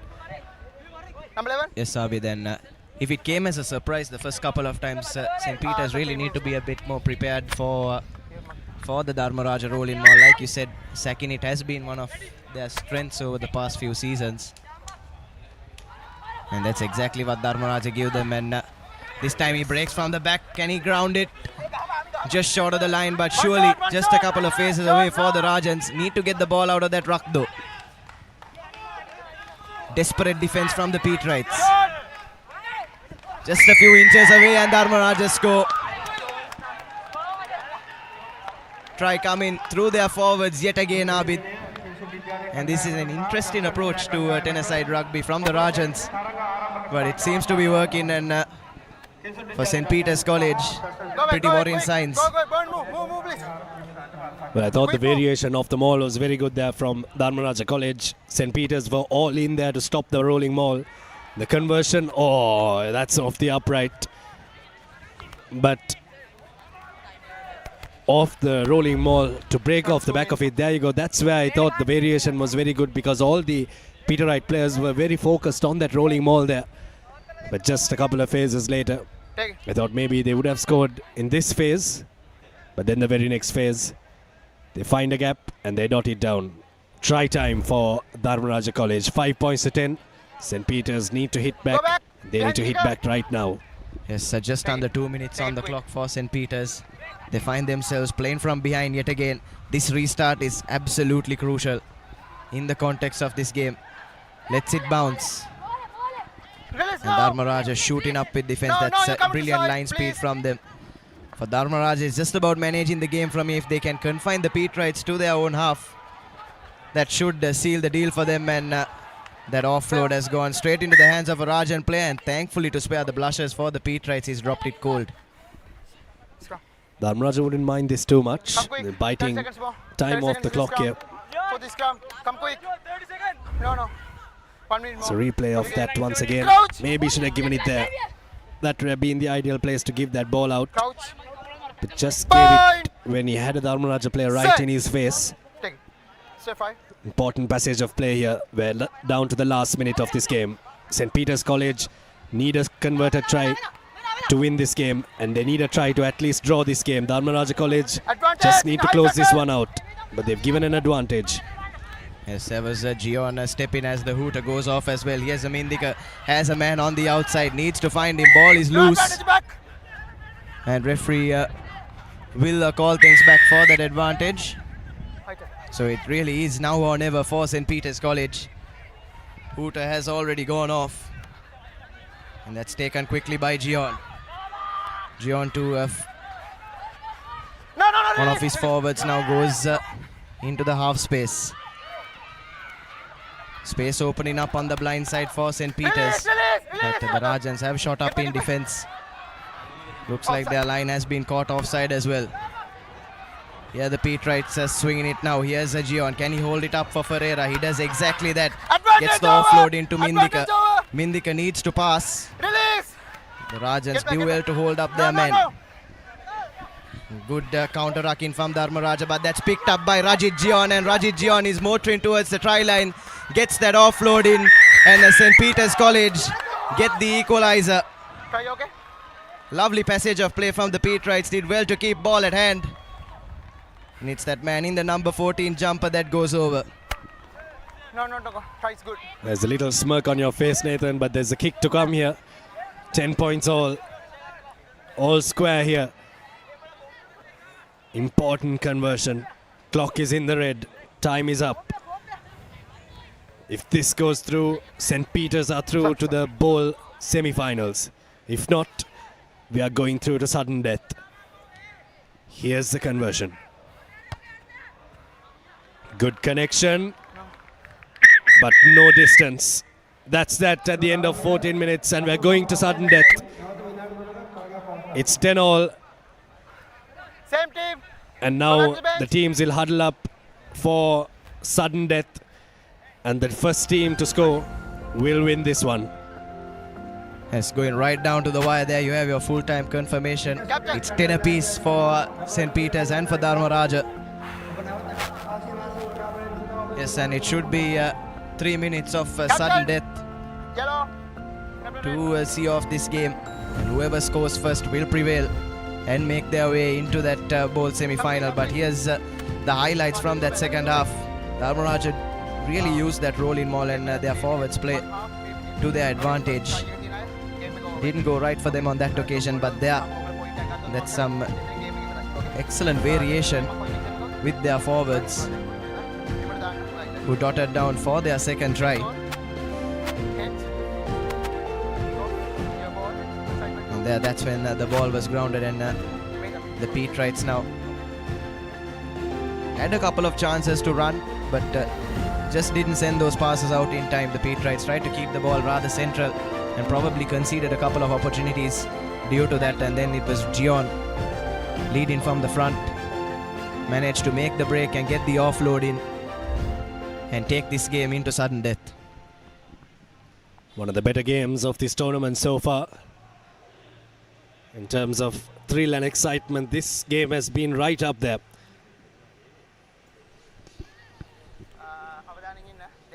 Yesterday's St. Peter's and St. Joseph's game was also a thriller, but this one, a lot at stake here.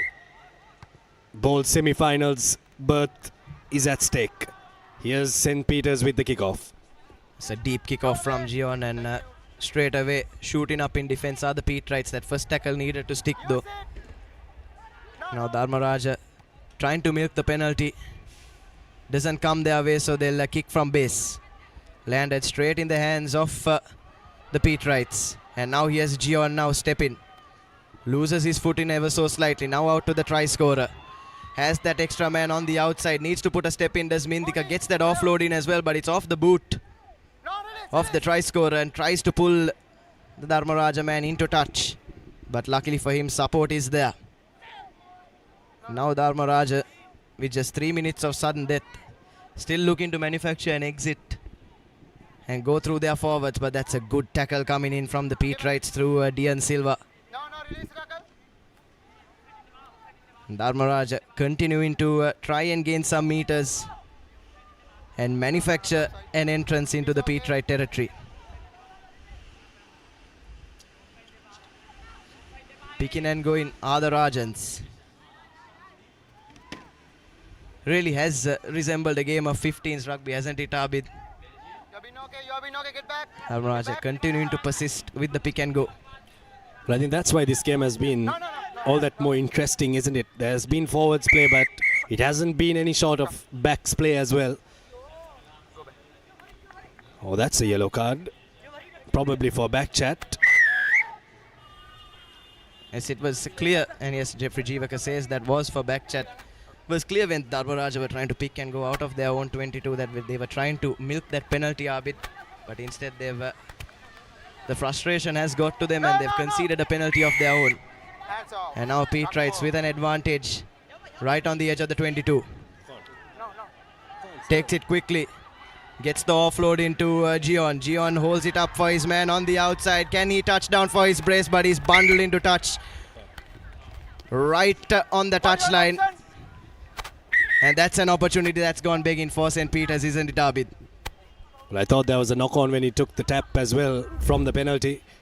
I thought that was where the tap was. Oh, he really says that. Apologies there, but how about this tackle coming in from Ratnayaka? That's going to be one that he's going to remember for a long time. He's just saved his team and given his team another lease of life. This game is a fantastic one. Hope he's all right. He's injured himself in the process. But it's a scrum coming the way of Dharmaraja College. Yes, Abdullah Fawzan there. Had the entire line in front of him, but brilliant last gasp defending from the Rajans. And like you said, Abid, probably the closest game we've had so far in this tournament. Probably game of the tournament so far as well. Bye. Set. And it's Dharmaraja now with the feed into the scrum. Just 30 seconds left on the clock in this first half of stoppage time, extra time rather. Spots the gap, does Dharmaraja. Does he have the gas on him to go through? Needs support to arrive. Support takes a bit too long. And looks like the Pete Wrights have come. No, there has been ball was taken away illegally. So Dharmaraja have gone up the game line and won themselves a penalty as well. Limping through at the moment. Plenty of heart, plenty of fight in both these sides, Abid.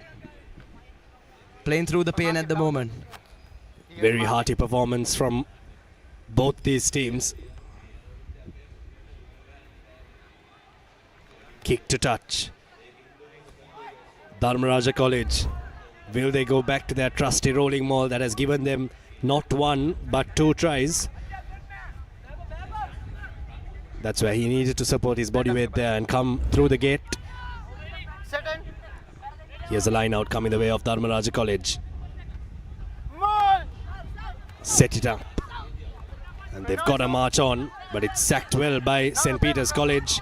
And if the ball doesn't come out, could be St. Peter's ball, but good pressure coming in at ruck time. St. Peter's win the ball at ruck time. How about that for an effort at the breakdown? Now St. Peter's. Can they run 60 meters? Here's Rajit Gion.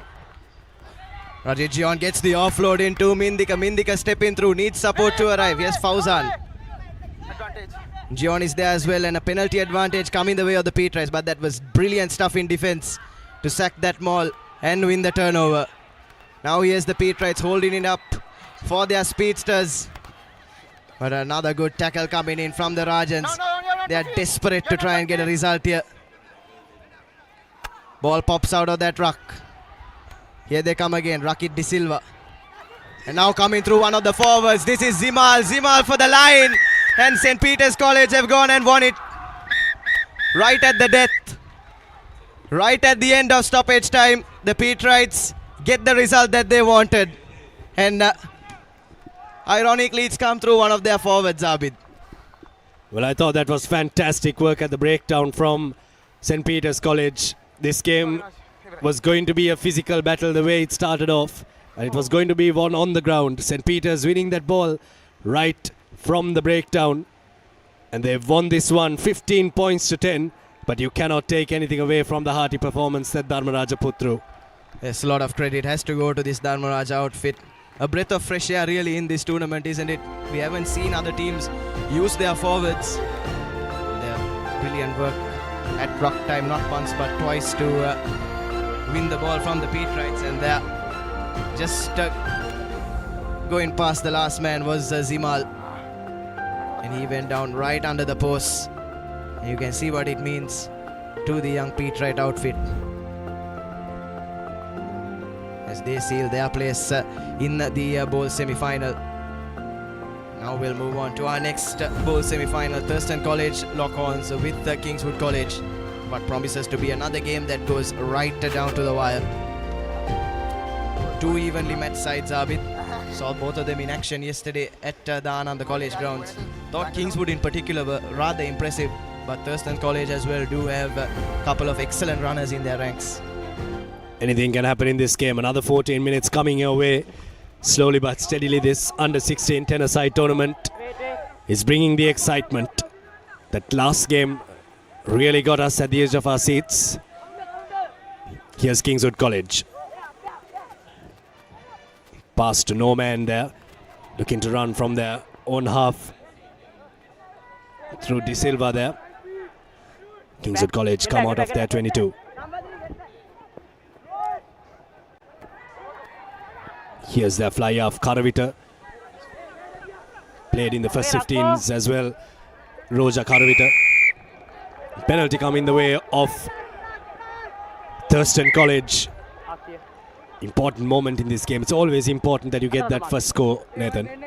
Yes, definitely, Abid. And in games, especially the knockout fixtures that can really go down to the wire, that first score is so important.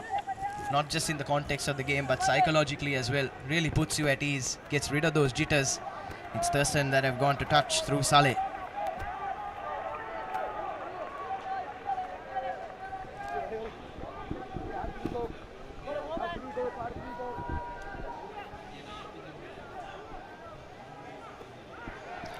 Line out secured by Thurstan College.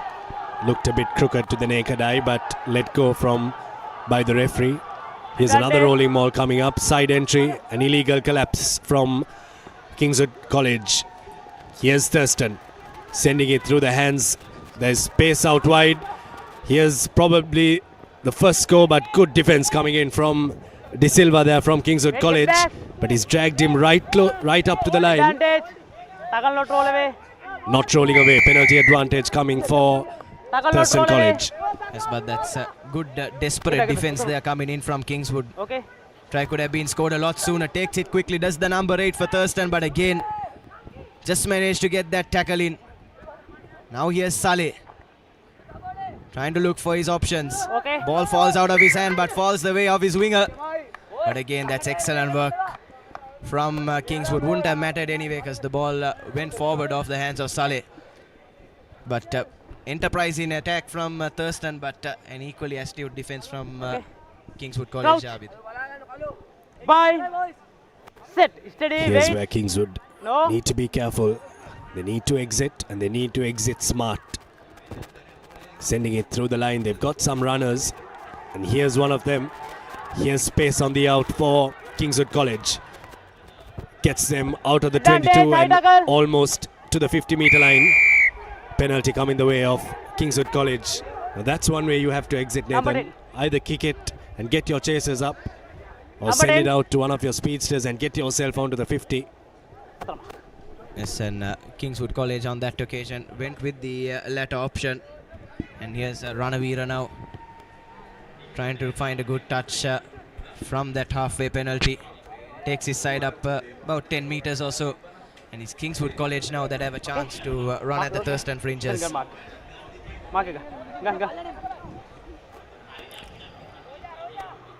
Like you were saying, Abid, that's one facet of the game that you could say needs improvement from what we've seen so far in this tournament. It's those exits, plenty of kicks to no man's land, plenty of kicks straight into the hands of the opposition, and on some occasions the chase has just been non-existent as well from some of these sides. But I think the reason for that, Nathan, is the fact that this is not a 7s game and it's not a 15s game. It's somewhere in between there. So there's always a grey line as to whether you should kick possession away or keep possession with you. But if you are going to kick possession away, you need to have your chasers up there. And if you're going to run the ball, you need to be accurate with your passes. So exit strategies will come into play when it comes to the crunch games. Thurstan College. That's a touch finder and a half there into the 22 meter. Need to get those right. Yes, certainly. We were just talking about exits and that touch finder went absolutely nowhere near the touchline, Abid. And that's allowed Kingswood to pick the ball back up and gives them an opportunity to run it out of their own 22 again. Going with their forwards. Now to the line through Kaluarachi. Holds it up for his winger, but unfortunately the pass needed to stick.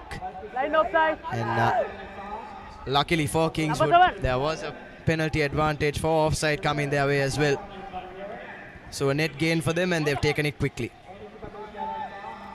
Trying to step through now is Karavita. Karavita beats a couple of players. Ball advantage. But that pass needed to stick to the hand. But his teammate has dropped it cold. But that was brilliant stuff from Roja Karavita to bring the gain line back past the 50 meter. No score yet in this game. Looks like we're going to have another close one. No pushing, no. And now here's Thurstan. Have the man outside, stands up the first tackler, but is bundled into touch. That's brilliant stuff from Jayashree for Kingswood College. But it's been a pretty scrappy first half so far, hasn't it, Abid? Just a minute left, and neither team really has come close to the try line, apart from Thurstan College in that very first sequence of play. They haven't held on to possession of the ball. That has been the downfall for the two teams. And also the defenses of both teams have really put the attacks under pressure. And when you drop the ball like that, it's not going to make your cause any easier. Here's Thurstan College on the counter. Advantage over. Offload goes in. Okay, Rakpom, no. Rakpom. Here's Thurstan once again. And here's Saleh now. Saleh spots the half space, brings his team right onto the edge of the 22. What can Thurstan manufacture from this? Yes, dumps it, goes outside, cuts back inside, goes straight into heaps of traffic, but he's done well there. Bring his team just 10 meters or so short of the try line. Now here's Saleh once again. Looks for his options out wide, just needs to get that pass out. And that pass really did need to stick. Try line was beckoning for Thurstan College, right on the hooter. And how costly could this miss be? That was a clear-cut opportunity there. Line up on the line. Get back. He sent the ball out, Okay. but he really needed a better pass there. Oh my goodness. That's a knock-on. Having a bit of comedy before we go into lemons. That wouldn't make the coaching staffs too happy. It's 0-0 here. Thurstan College and Kingswood College in this bowl quarterfinals. Yes, you wouldn't want comedy like that right on the half-time whistle, Abid. Never a comfortable position to be in, going and talking to your coach after something like that. But there you have your half-time confirmation. No scores so far in this quarter-final between Thurstan College and Kingswood College. Both teams will be hunting for that winner in the second half.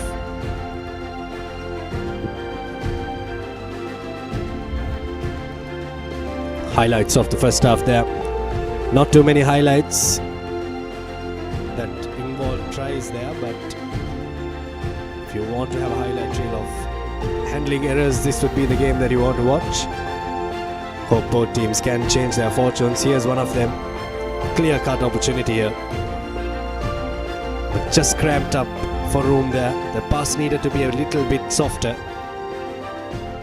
Bit too harsh, the pass there. So you can see the Thurstan College coaching staff quite animated. I'm sure some stern words from the Kingswood think tank as well. Definitely, Nathan.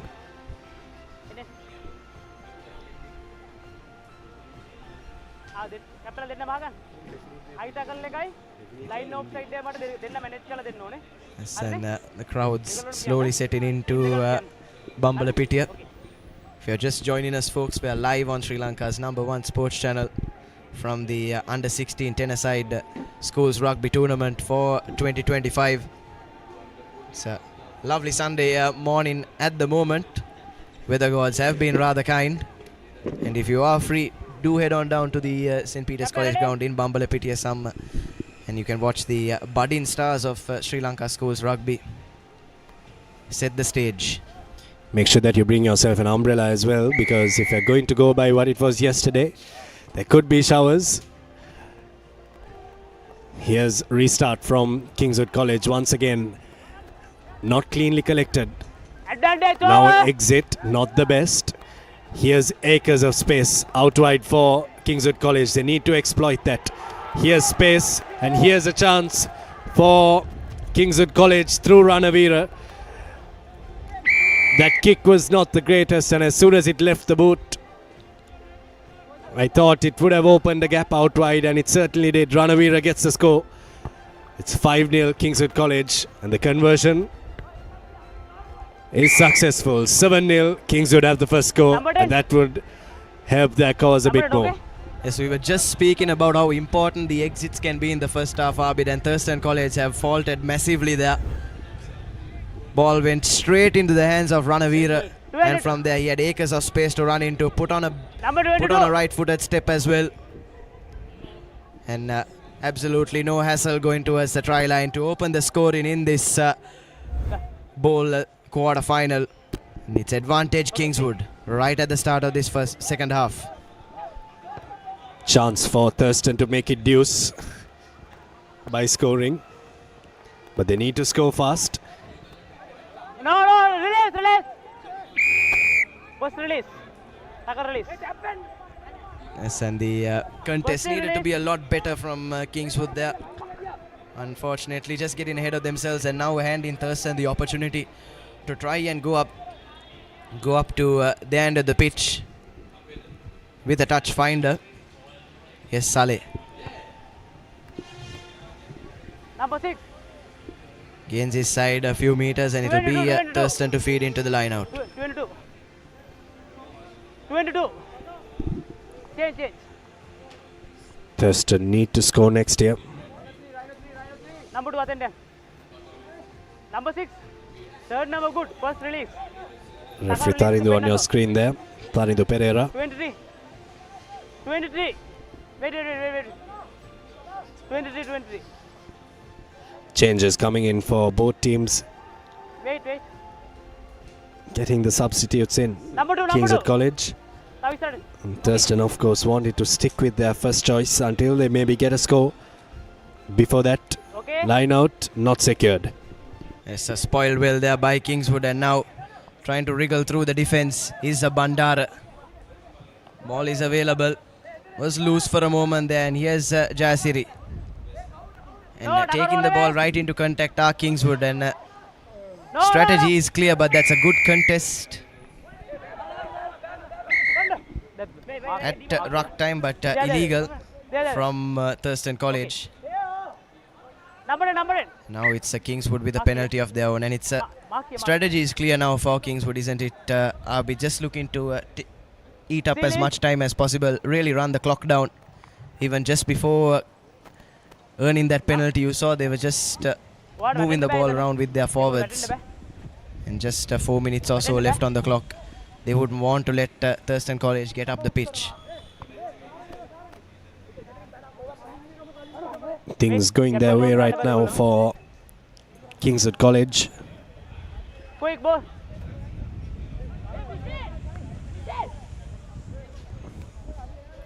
Hari, utar gap pe close karanne ba. Here's line out for Kingswood College. They secure it somehow. Good tackling work coming in, and that's a fantastic turnover from Thurstan College. And now is where they need to start to up the ante here, Nathan. 7-0. And a try will really bring them right back into this game, but they need to run around 70 meters to get there. Yes, loops it out to the number 15. Was the one that missed that chance in the first half. Advantage coming the way again of Thurstan College. Taken quickly by Saleh. Playing against the clock as well. Need to score twice if they are to find a winner. No, wait. But that's another good contest at ruck time, and the ball is loose for Thurstan College, but referee would have done better to just allow play to flow. And then rather interesting call to chip it over the top, but looks like it came after the referee's whistle. So Thurstan wouldn't mind that then.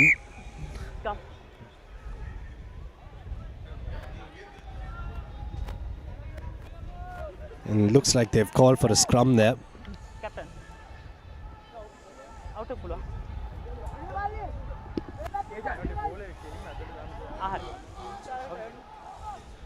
Thurstan supporters gathered here at Bambalapitiya appear to have found their voice.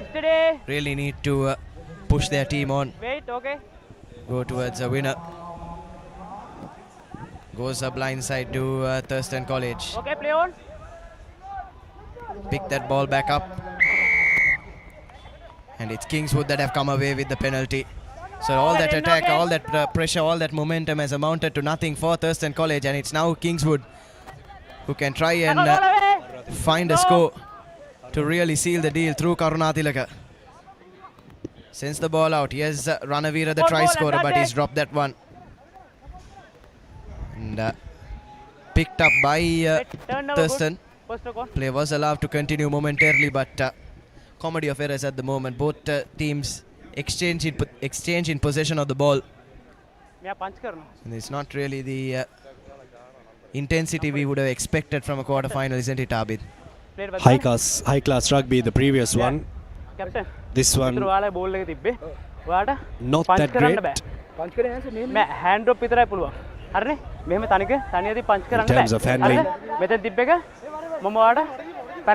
reverse karno. While I make reverse karno, get back. No way loga. 1.5 minutes remaining on our clock. Still anyone's game here. We saw St. Peter's coming from behind to win the previous one. Thurstan College can do the same here. They need to pull their socks up in these last couple of moments. Yes, certainly, Abid, but Kingswood will be aware to that. Number 11. They've opted for the scrum off that penalty.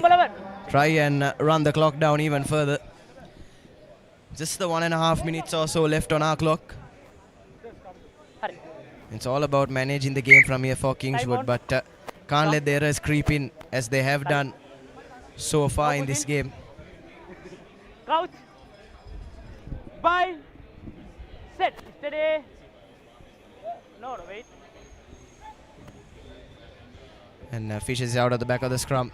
Yes, Ranavira now gets the offload in. Can Kingswood go all the way?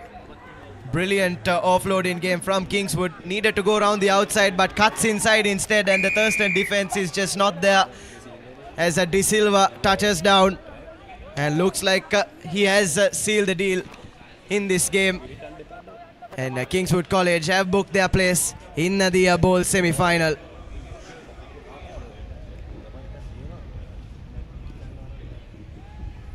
Kick goes through as well, and that's the icing on the cake as referee blows for full time. So in what has been a game of mistakes, Kingswood College have found a couple of moments, a couple of flashes of brilliance, and that has taken them through to the bowl semi-final. There you have your full-time confirmation. 14 unanswered points to Kingswood, but Thurstan will really need to have a long, hard look at themselves. You expected a lot better from them, especially considering the way they were playing yesterday and in their group stage games. Here's a try from Kingswood College in that second half. It was 0-0 going into Lemons. But then that try from Ranavira really opened the doors for Kingswood to come right back into this game, scoring under the sticks and converting his own try there. And afterwards, Kingswood College kept on knocking at the door. There were opportunities for Thurstan to come back into this game, but Kingswood just had a little too much of class as they scored the winner and booked themselves a place in the bowl semi-finals. To take you through the next couple of games, we have a change in voices in the comm box.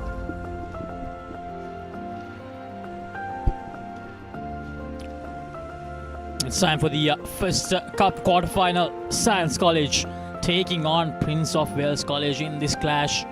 Prince of Wales College, of course, getting 3 wins out of 3 in their group yesterday. Managed to beat Senanayake and Vidyartha College to book their place in the cup segment, while Science College managed to beat St. Thomas's in that last game of the group stage to make it 3 out of 3 and qualify for the cup segment quarter-finals. This will be an interesting clash, and joining with me in the comm box for the first 2 games of the cup segment quarter-final stage is Sudarshana Piris. Sudarshana, this will definitely be an entertaining game. Battle of the Neighbours, really, like to see. Mount Lavinia versus Morotua. Some of these lads could possibly be neighbours as well. So there'll be a lot at stake. Science College, of course, have looked absolutely impressive yesterday against St. Thomas's. They beat Tomians. The dark that was falling on the ground, and also the thunder that disrupted games yesterday, beating the defending champions. They have really stayed claim to the fact that they are serious contenders in this competition. Prince of Wales with the kickoff. They target the left-hand side of the field and weird bounce there.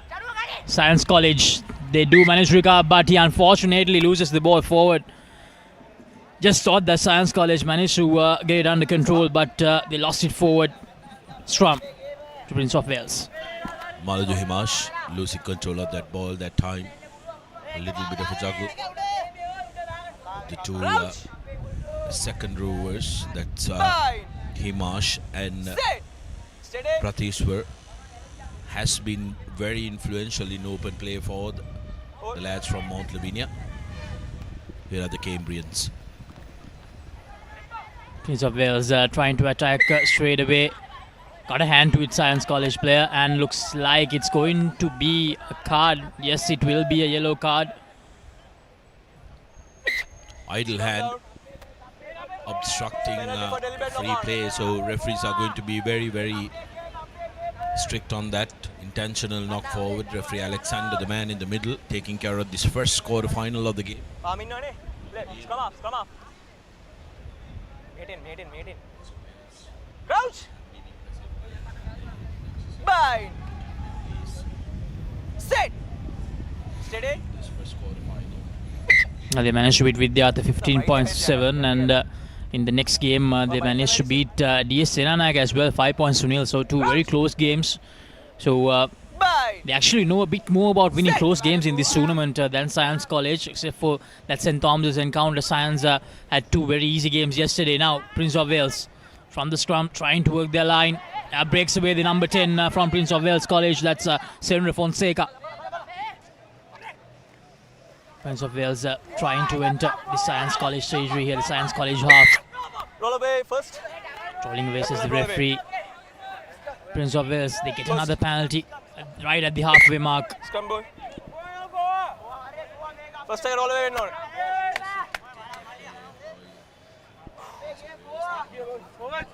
Come here, boys. Scrum off. Crouch. Bind. Set. Steady.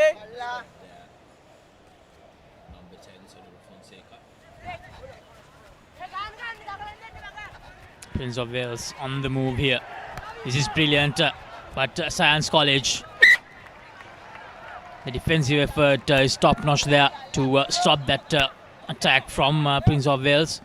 And also Sudarshana. We'll probably see most of these boys playing in the top division next year as well. Prince of Wales, the newly promoted team. Now this is Science College showcasing some flair that they showed yesterday. Didn't get much ball in hand in this game so far. No. 3 minutes on the clock. Advantage in favor of Science. No trolling away. Here's Nesadu Pahan. Is it to his number 11? Oh, lovely break from the number 3, Himash Malindu. Gives the pass out to his number 5, Chanut Prabhaswara. And Chanut Prabhaswara, he will touch down for the first score of the cup segment, the cup quarter final. Science, they take the lead. Yeah. Hold. Prince of Wales, move. Okay, in the back, wait. Okay.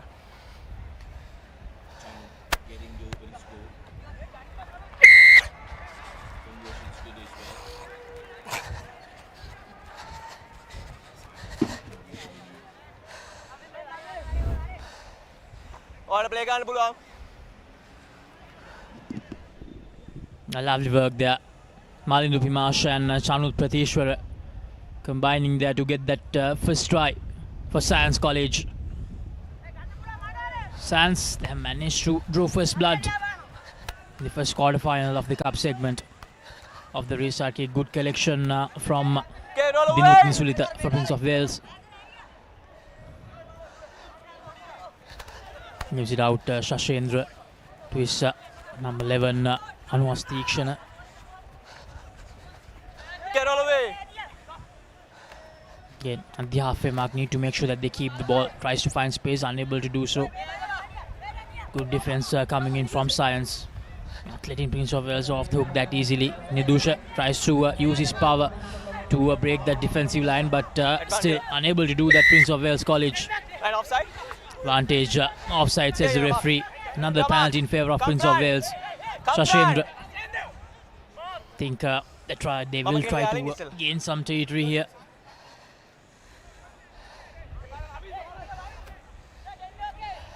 Yes, Senra Fonseca.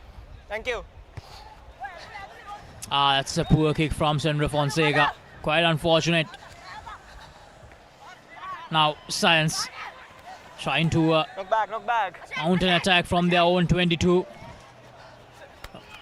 A bit sloppy there, but they do manage to get possession back.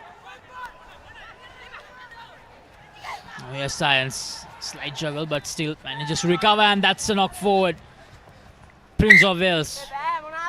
This time, inside the 22-meter territory. A huge advantage for them. Score. Bit messy, isn't it? Both teams. Science College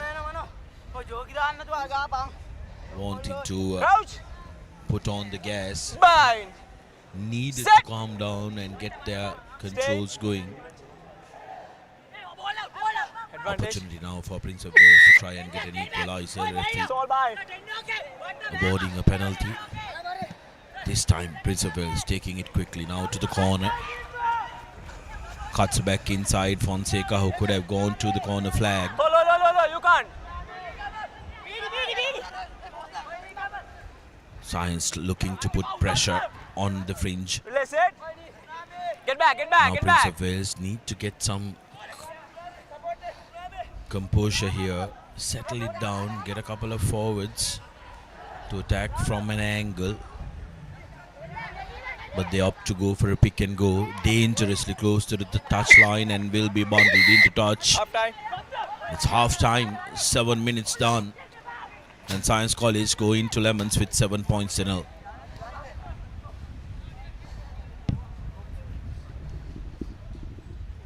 Prince of Wales College will be disappointed that they were unable to make use of some of the opportunities they got in that first half. But still, just 7 points separating the two sides. Science College probably yet to find that rhythm on day 2. Looked a lot more enterprising than this during the 3 games that we saw yesterday. Still trying to find their feet. The only try of that first half from Science College. So it's 7 points to 0. Everything to play for. Prince of Wales College just 1 score away from making a comeback in this game. And coming up next, we have Isipatana College taking on Trinity College in the second cup segment quarter-final. Well, that will be a huge clash in the context of the whole tournament.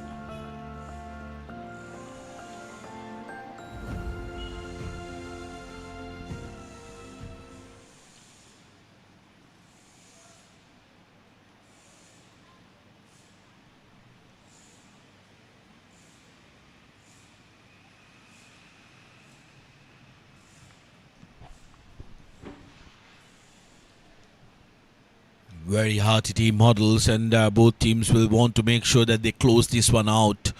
It's going to be very important that they get a good start. Science will be looking to capitalize on that points advantage that they managed to secure end of first half.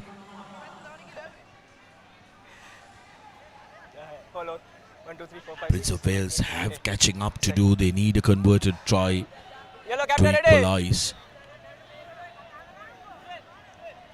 But these lads from Mount Lavinia have been absolutely impressive, Laksisi, throughout the tournament. Okay, let's play. They've shown real grit and awareness of the game. Yes, indeed, Sudarshan Science College.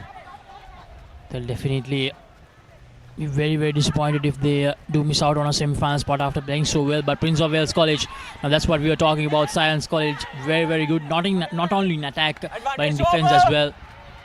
Play on. Intercepted. An opportunity for Prince of Wales to put some pressure on Science, but Science, good defensive effort and holding on, says the referee. Now here's the Science number 3, Himash Malindu. One of their key players in this tournament so far, Himash. This is some good passing from Science College. Gives the long pass out to his number 10. This is Ishaq Shakir. And it's going to be a card. The number 10 of Prince of Wales, Senra Fonseca, shown the yellow card. Come down. So they'll have to play with the numbers disadvantage. And they'll have to defend from their own 22 here, Prince of Wales.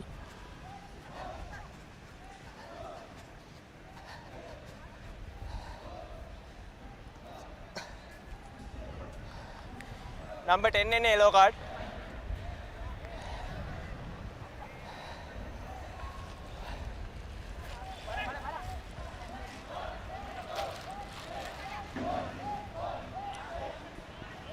And of course, as I mentioned, the next encounter is Isipatana versus Trinity, and then we have another big clash. St. Joseph's taking on Wesley, and in the final quarter-final encounter of the cup segment, it's going to be Royal College taking on Lumbini, another surprise package in this tournament, who qualified for the top 8 after a very close tussle alongside Kingswood and Zahira in that group. Yeah, Lumbini coming up trumps and will be wanting to make sure that they have the best finish they could in the past couple of years in this competition. Because remember, even if they're not able to go forward in the cup segment, they still have life in the plate segment, Laksisi, and they will want to make sure that their finish is in the cup segment and not in the plate, making sure that they pass this obstacle of the Royalist. Trinity taking on Isipatana in the next game. Going to be an interesting one. Both teams liking to score high in their group games as Science College search for their second try of the game, which might very well put this game to bed. Prince of Wales hanging on, but breaking through is the Science number 10, Ishaq.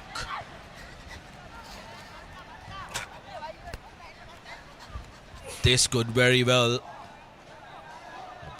seal the deal for Science College, Laksisi, with just over 3 minutes to go on our clock.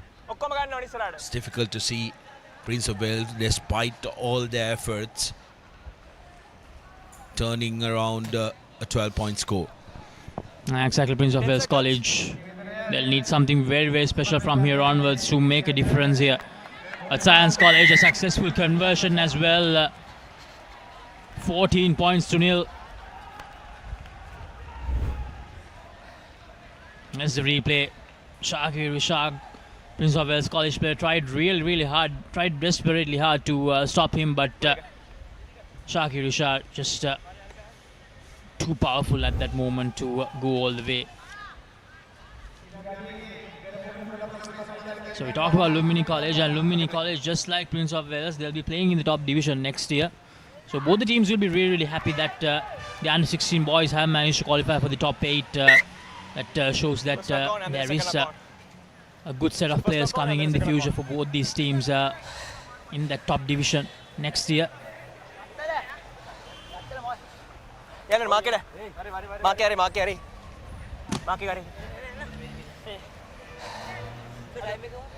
going to be a storm in favour of Prince of Wales. Ready? Crouch! Bind! Set! Stay. Yes, Prince of Wales puts it out to his number 12, tries to find space but unable to do so. But still with the ball. Prince of Wales working their line from left to right here. It's the number 14, Ravisha Bekon. Fonseca, who's back out there in the middle. Making some inroads here. Prince of Wales trying desperately hard to find that first try of the game.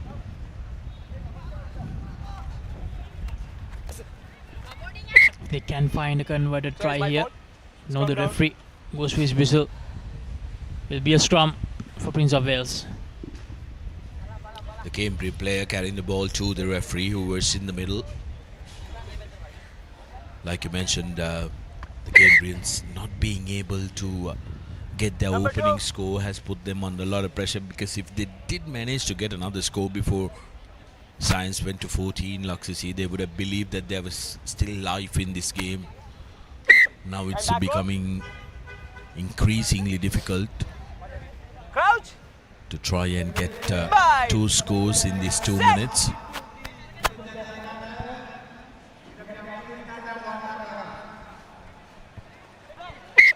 Fonseca loses it forward. This has been the story of the day for Prince of Wales. Science will look to manage the next couple of minutes now. After a brilliant first day with Ashana, a very disappointing start to the second day for Prince of Wales College. They probably expected the boys to play a lot better in this game against Science College. After seeing how they played in those 3 games that they played yesterday, they certainly have the capability to put up a fight against a team like Science. Now, here's the kick and chase option taken by Science. They do manage to collect it, but he loses it backwards. Without the ball, you can't tackle. It's going to be a penalty in favour of Prince of Wales. They'll take it quickly, I believe. Play. Without the No, ball, they have opted to go for the territory gainer.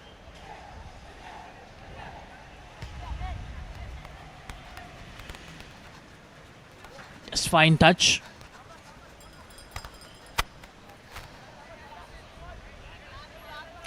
So Prince of Wales College, when they look back at this encounter, they'll be really disappointed about that penalty they received very early in the game, and they went for the territory gainer but couldn't kick into touch, and also that scrum that they received at the 22-meter line of Science College. Both the opportunities they really could have done a lot better. Check the numbers. And now they'll have to settle with the place in the plate semi-finals. They do have another game coming up.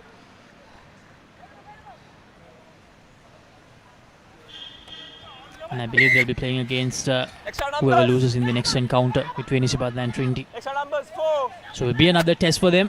But still, Prince of Wales College, they really need to put their hands up and come up with a strong performance in the next encounter.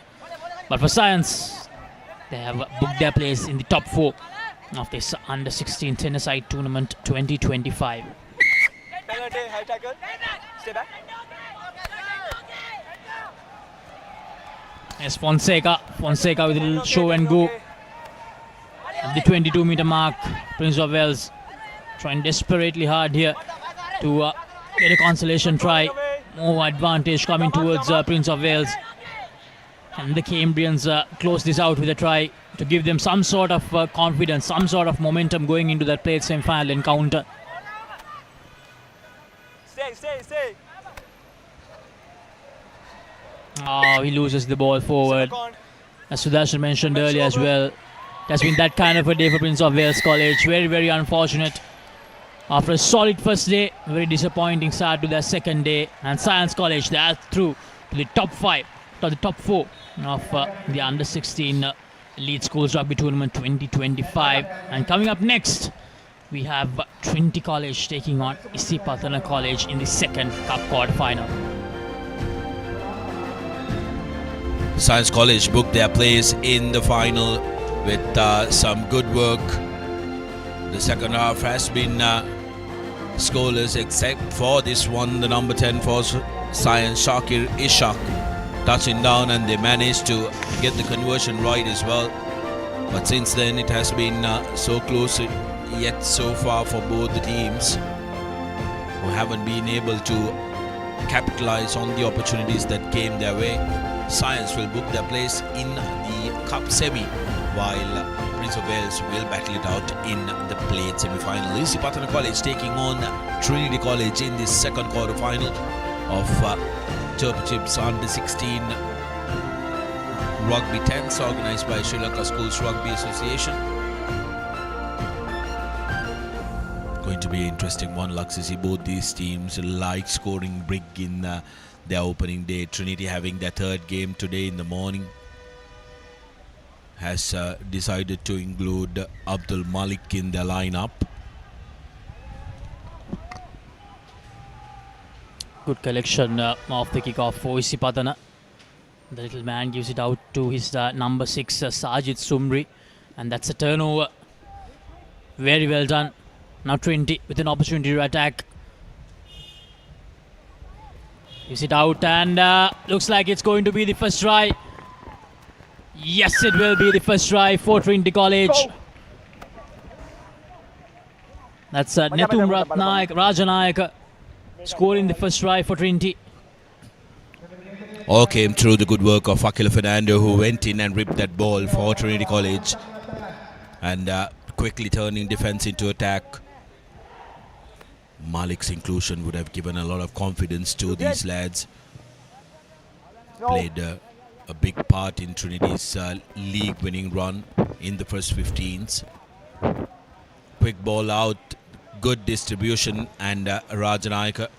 Lovely work by Akita Punchiheva as well, punching that gap and committing those defenders.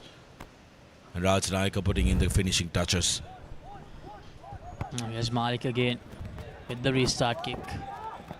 Collected straight away under pressure.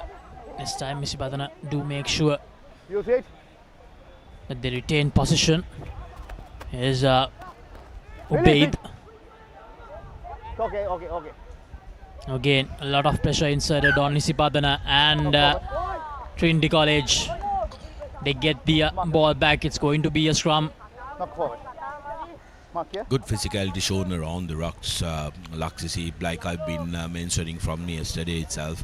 Since this is the 10-a-side format and that variation of the game, you got to be a little physical around the fringes. If they are not committing enough numbers to secure the ball, you have all the right to try and put pressure. And Isipatana made that mistake earlier, and as a result, Trinity with another attacking opportunity right outside the 22-meter mark. Oh, that's lovely. Absolutely lovely. So once again, Rajanayaka just needs to give the ball out to his number 10. And that will be the second try. Tisara Paris scoring the second try for Trinity College. And so far, they have made easy work out of Isipatana in this quarter-final. Lovely running lines by Netum Rajanayaka, having the awareness that he had the man beat and committed to go through and then offload. No. Malik having a horror day with his kicking duties. Not connecting it very well. Take a look at that. One step in, out. Recognizes the space. Once he's gone down, committing 2 defenders, offloads to Paris, who says no problem. Time off. Isipatana, they need to do a lot better to retain possession moving forward in this game if they are to have any sort of hope. It's 10 points to nil. Trinity with the early advantage in this second cup quarter-final. Yes, Malik decides to shift direction, and it does bounce and go the 10-meter mark. And Trinity College, they have managed to get the ball back to them. Knock back. Bit sloppy there, Trinity, but they still manage to retain possession. Oh, this is good. Brilliant from Trinity College. Paris gives it out to his number 2, Akila Fernando. And Isipatana, finally, they get some ball with them. Here's Ubaid. Played really well in one of the games yesterday. Here's Tharmaraja searching for space. Gives it out to his number 12, Dilum. Needs to give the ball out. Good ball out to Isipatana. Can he go all the way? Yes, he can. The number 14 evades the experience. Abdul Malik, Dilum Senanayake, one of the key players for Isipatana yesterday. He starts off second, day number 2, with a try against Trinity. Brilliant stuff from Isipatana. They were marooned in their own 22, but managing to get ball and turning defense into attack quickly, attacking the outside channels. Malik could have done Okay, you said? a little better, I thought, in cover defense. Didn't judge the runner very correctly. And just like that, cuts the deficit to 3 points. Isipatana. Now opportunity with momentum to them. They will be kicking off to Trinity. Take a look at this. Brilliant pace shown by Senanayake.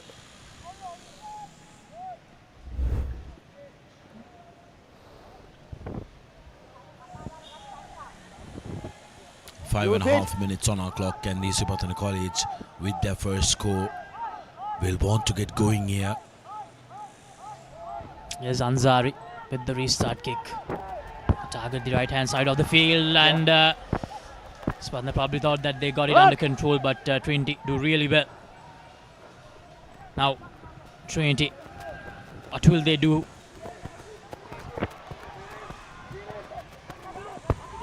The number 8 for Trinity College, that's Akida Punchiheva. Rajanayaka is looking very, very dangerous throughout this encounter. Knock back. Oh, that's a loose pass to the first receiver. An opportunity for Isipatana to pounce on if done correctly. And Isipatana, they get the penalty advantage. Yeah, good work putting pressure on Trinity, and that loose pass really undoing the good work by Rajanayake and Punchiheva combined. It was Akita Punchiheva who delivered that pass. Send the line. Isipatana now with an opportunity to try and bounce here. In comes Vidyartha. Some experience to the forwards.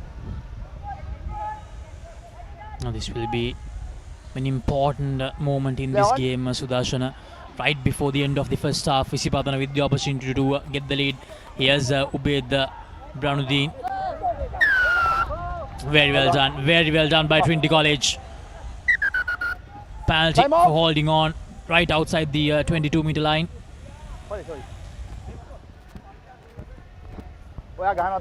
Player going to the floor. Chamikawa foul play එකක් දැක්කද? No. Stop it. Okay. Foul නැහැ. Doctor එකෙන් යන්න ඕනේද? Step mo. Water. Hurry up.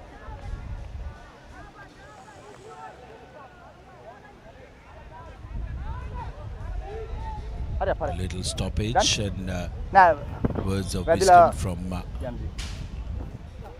water carriers and also some of the senior players in the ranks for Trinity. Held on. Isipatana will be disappointed at the fact that they gave away a penalty. Trinity opting to take the penalty quickly. Now Trinity, what will they do from here? Sort of a loose pass that they do manage to recover things, Trinity College. Stay on. Oh, this is good, this is brilliant from Trinity. Vidyartha, as you mentioned, has a lot of experience. Vidyartha will play a key role in this campaign of Trinity College, this tournament. Oh, he was that tackler. This is brilliant. I don't think there will be anyone able to stop him from Isipatana. This is Papare scoring his second try of the game. Exactly what the doctor ordered for Trinity. A try underneath the post with the conversion to come. Doctor! That's not a pretty sight. Papare touches down, and there is a man from Isipatana who chased him. It looked like a freak accident and an injury to his leg while trying to tackle Tisera. Trinity getting their third try, and Thisara his second. The crowd concerned as well because the chasers' leg did look like it turned the other way around Laksisi, which is not a pretty sight. Never a pretty sight.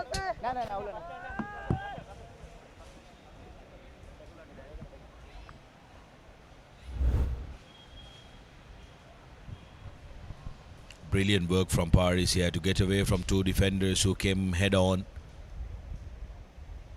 And once he was past, take a look at this.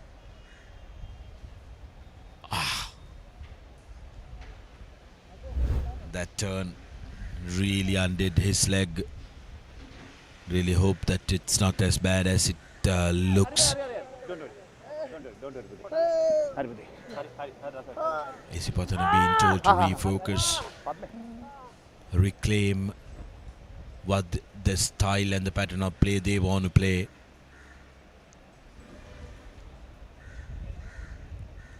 Parents from Isipatana looking on in anticipation.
Player being secured there.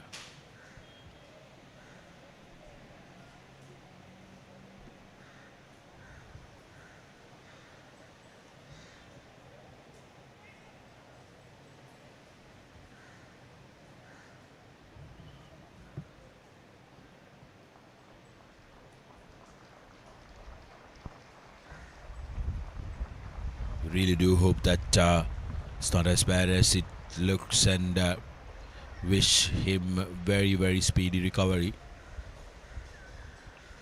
Not what you want to see, but injuries are part and parcel of the game.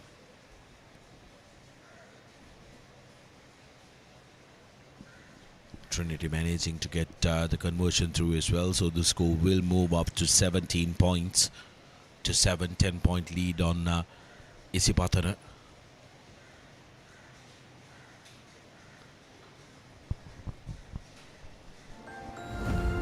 Seems to have blown half time, so that'll be a big morale boosting try for Trinity Laksisi just before half time, because just when Isipatana looked like they were putting up a comeback, Trinity have managed to get the game under control. This was the first score.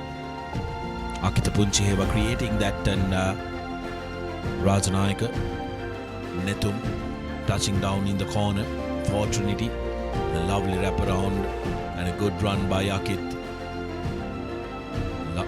Offload by Rajanayaka gets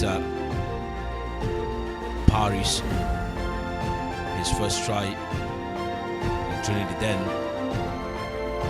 conceded with Isipatana backs running in counter, recognizing good space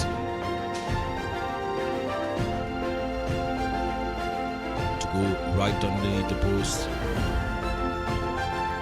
Dilum Senanayake got the conversion as well, and then came Thisara Paris' special.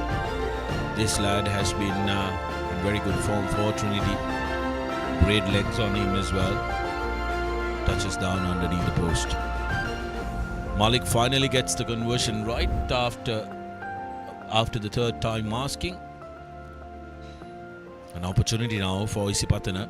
They absolutely need to start the second half strong, Laksisi, in order to try and have some control in this game. Otherwise, Trinity are looking to run away with it. They need to make sure that they score next here. 7 points to 17. Spotted space there, and a good restart for Isipatana. That's very good restart for Isipatana. Recognizing the space, Trinity could have been in a lot of trouble had there been a player who went up to attack that ball, but Isipatana doing very well. Trinity under pressure inside their own 22. Jayasena collects it. Vijay Kohn in the field. Malik with the exit. That's a decent kick. 2 touch brings play close to the 50-meter mark.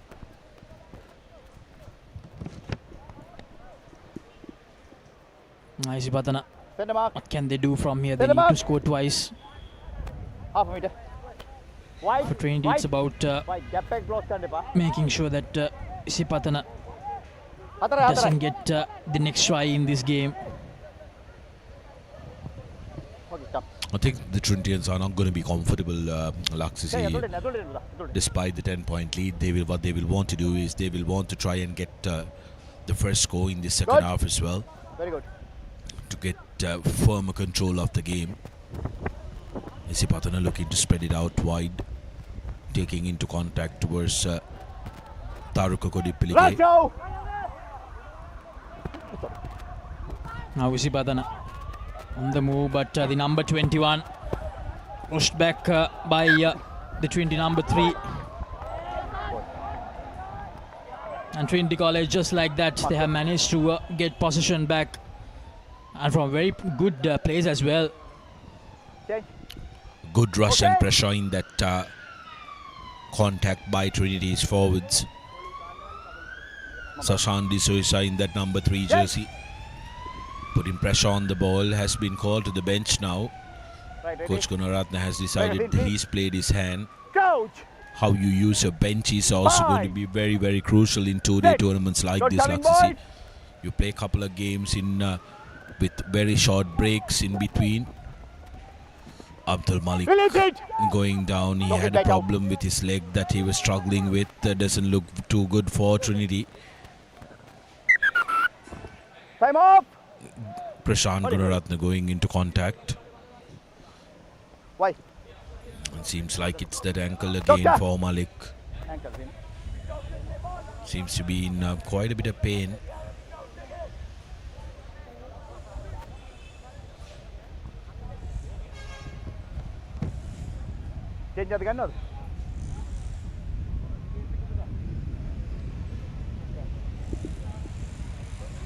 So injury issues for both the teams in the first half for Isipatana, and then now for Trinity College, and a big one as well, Abdul Malik.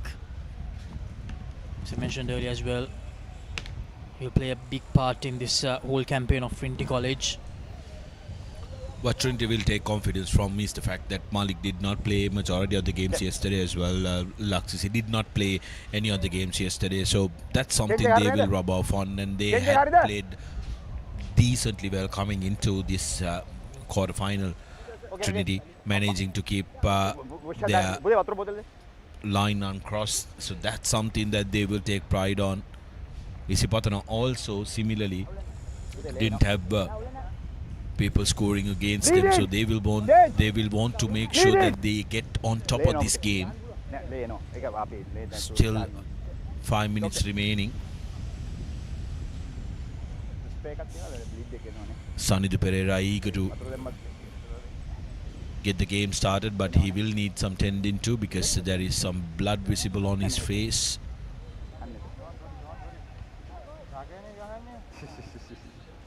Okay.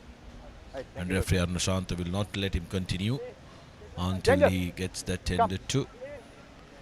Only a little bit of tinkering to be done, and he's good to go. Okay. Time on. Okay, it's come there. White ball. Ready? Coach! Bye! Set! An important scrum for Trinity College. Good. Can they get another try here, which will most probably seal the deal for them in this quarter-final? Roll away. Isipatana, they have missed a lot of tackles in this game so far. Need to make sure they make use of that first tackle. Here's Jayasena, the lovely running line. Looks like he will go all the way. Yes, he will. Even Jayasena, he touches down for the 4th try. Well, it was wonderful to see how much in control of his run he was, isn't it, Laksisi? Had plenty of men on the outside, but once he got away from that initial defender, he decided, okay, I'm going to take a small stroll to the corner. Goes in unchallenged. 22 points to 7. Fair to say Trinity have booked their place in the semi against Science College. And Science College will definitely be keeping a close eye on this encounter.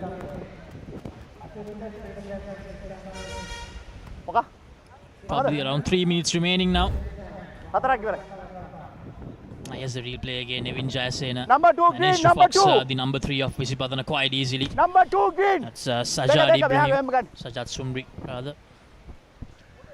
Evin Jayasena just showcased that's why he was one of the key players for Trinity College throughout the season in the first 15 side.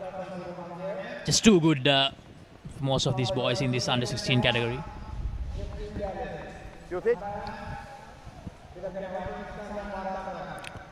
Trinity with the restart. Isipatana, a try or two from here onwards, just for their pride, maybe in this quarter-final. They have not been able to make a single attacking move in this second half so far. Now here's Senanayake tries to run away once again, but unable to do so this time. Good defensive work from Trinity College. And that's a knock forward. The mistakes keep on happening from Isipatana. Option. Isipatana under the pump, looking to create something deep in their half, and marker. Sorry.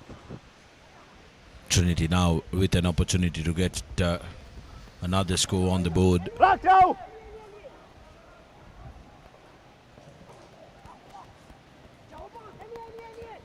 Release it.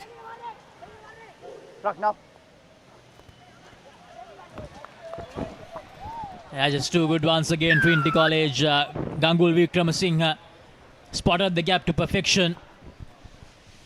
And all of a sudden, this encounter is looking like one of those one-sided encounters that we saw a lot yesterday.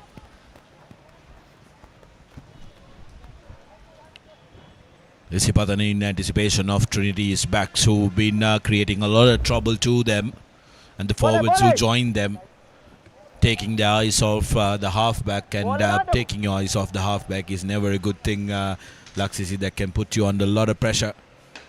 29 points to 7. Trinity delivering blow after blow, really taking control of this game, and like Laksisi said, despite the fight and the competition we've seen, if you are a viewer who's just going to take a look at the scoreline after the game, it may look like a one-sided affair, despite Isipatana being in the fight the entirety of the first half, and little time in the middle second as well. Now Vijay Kohn, who's come onto the field, younger brother of Trinity's halfback Udan Vijay Kohn. Advantage. Nippy character. I think going into the next few years against sides like Trinity, Isipatana will definitely have to improve a lot when it comes to the physicality aspect, Sudarshana. Lovely stuff from Muhammad Jamil, who was very unselfishly passed it out to Netum Rajanayaka, unlike his older sibling. Not selfish at all, the older sibling being a winger, never passed the ball. But this lad, Muhammad, beautiful pass. He could have easily gone in to score that, but sending it to the corner to Dharmaraja. Trinity goes in with a big win, 34 points to 7, and booked their place in the semi-final. And Isipatana College, they'll go into the plate semi-finals to face Prince of Wales College. And now we all know what the first semi-final is going to be. It's going to be Trinity versus Science in the first semi-final. And coming up next, it's St. Joseph's taking on Wesley, another mouth-watering clash. These are the highlights from that second half. Evin Jayasena opened the floodgates in that second half, and from there onwards there was no coming back for Isipatana. It's too good Trinity College in every aspect during that game. Speed, physicality, everything. Trinity College just had drums all over Isipatana College.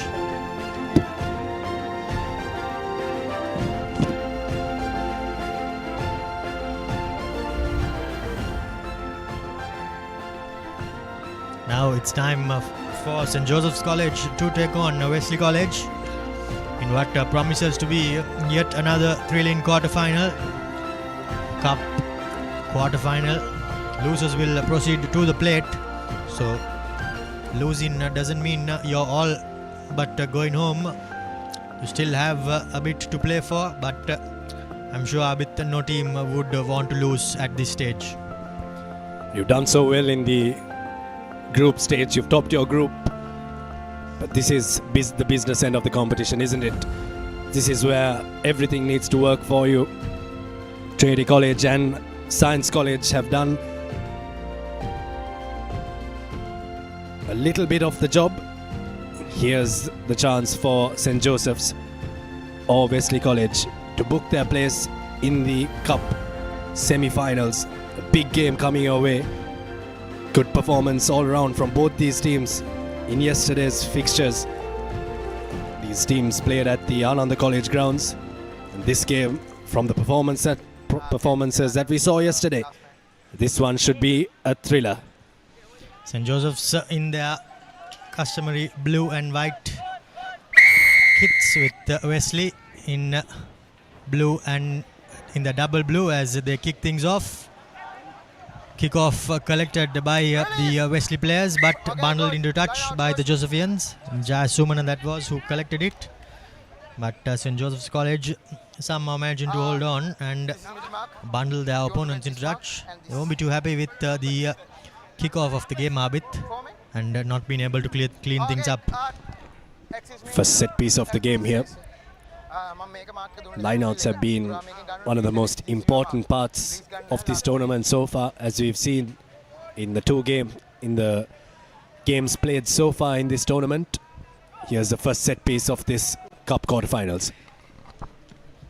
Hits his target as St. Joseph's College settle things up, and a bit of a chip kick comes in, but the referee brings play back, says that there was a bit of an offside infringement. Maybe could have allowed advantage to be played there. I thought it was an adventurous chip kick there from St. Joseph's College, but they collected it. I think the referee too thought the same, Abit. The kick to touch now from St. Joseph, so they'll have a line out around 30 meters ahead of what they had previously. It's right on the 50 here.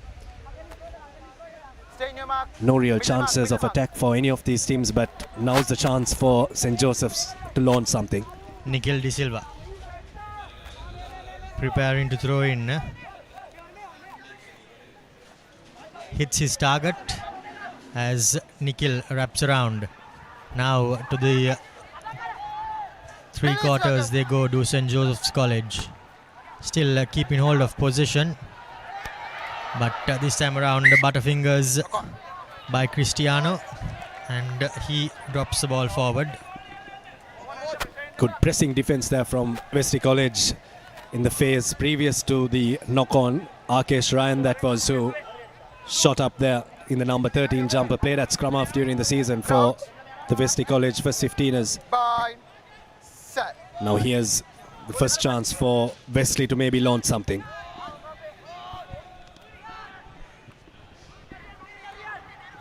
Set move play from Wesley, looping around. Here's now ball into the hands of Fernando, who skips past the first tackle, steps past the next. Here's the first try coming in for Wesley College. Nothing fancy there, just creating an overlap outside. And what a finish that was from Fernando in that 14 jumper. Wesley have the first score. Conversion, no problem. 7 points to nil. Wesley College have drawn first blood here. Cristiano Anthony missing his first tackle, and before that as well he did fumble the ball on the far side, so he will not be too happy with how the first few exchanges have gone in this game.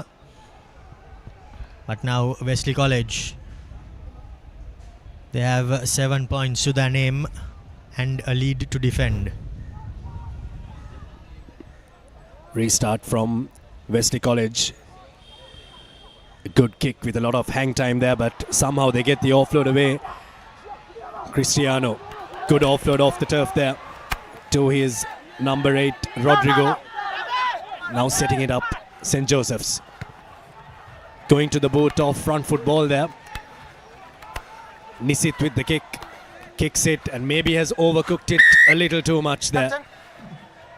Kicking off front foot ball is an option that lots of international teams have taken, Romario, but that kick just had a little too much on it. Abit, we are talking about children playing under 16 rugby.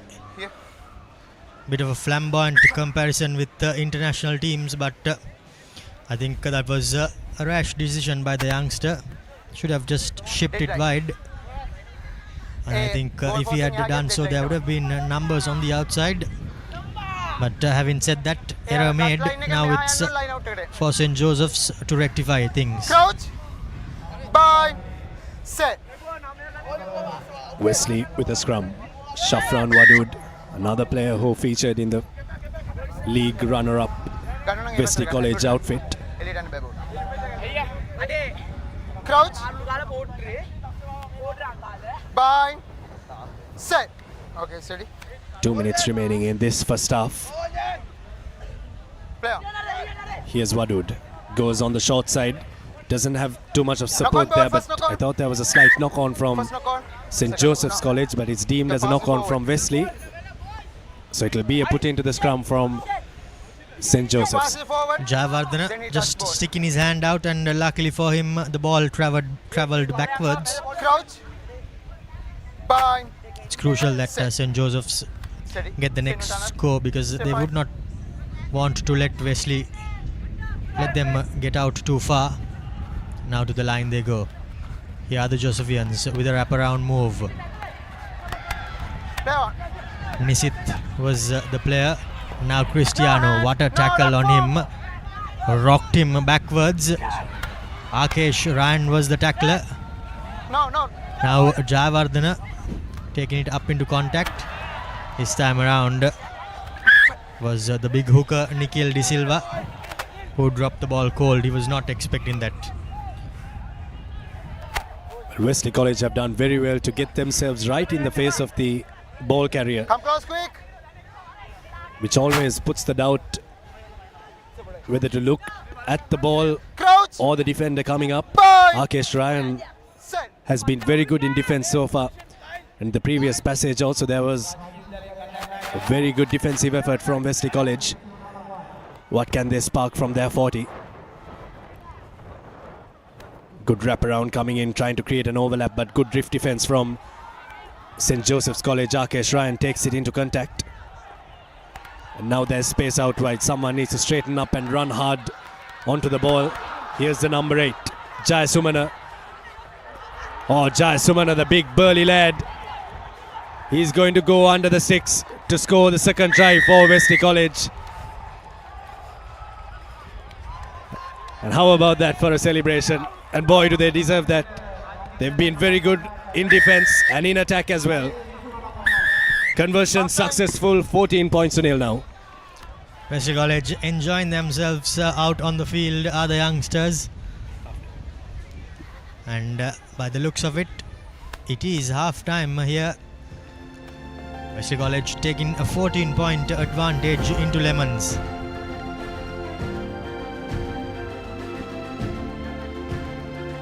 St. Joseph's played some extravagant rugby in the Dialogue Schools Rugby League, the under-16s. This is the first try that was scored. Going right through there, Fernando. Similar tries, isn't it, Romario? One on this side of the pitch and one on the right-hand side of the pitch. But it's been all Wesley College. And I think they need to be commended for their defensive effort. They have absolutely shut out St. Joseph's College in every facet in their attack.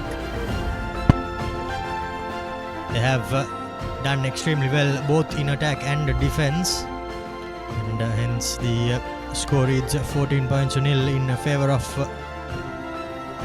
the double blue, as the Josephian coaches are laying down the law and telling their players what they expect from them. Things have not gone their way, but from Wesley's point of view, the coaches will be asking for more of the same. They have put in a good shift both in attack and defense, shut out St. Joseph's and scored 2 tries have Wesley.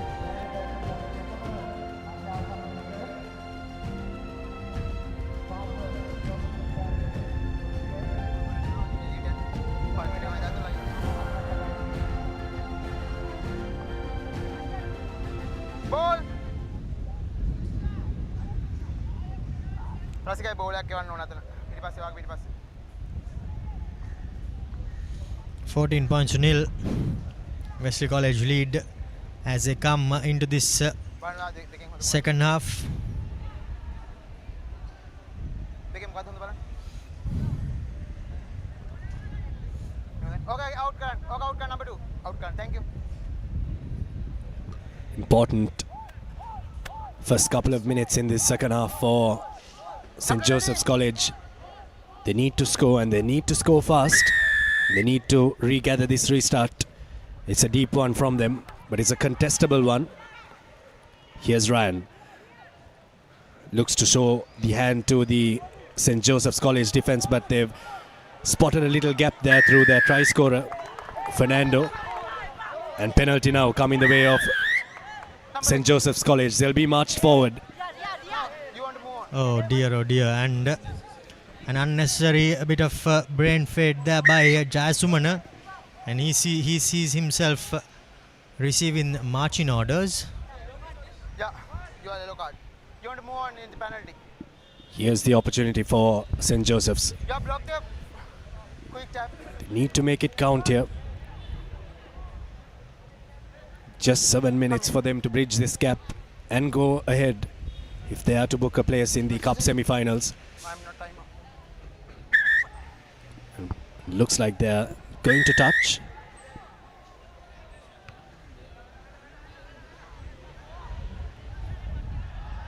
Despite being one man up, they've opted to go for the line out instead of the scrum. Interesting from St. Joseph's, but I think they might be a bit more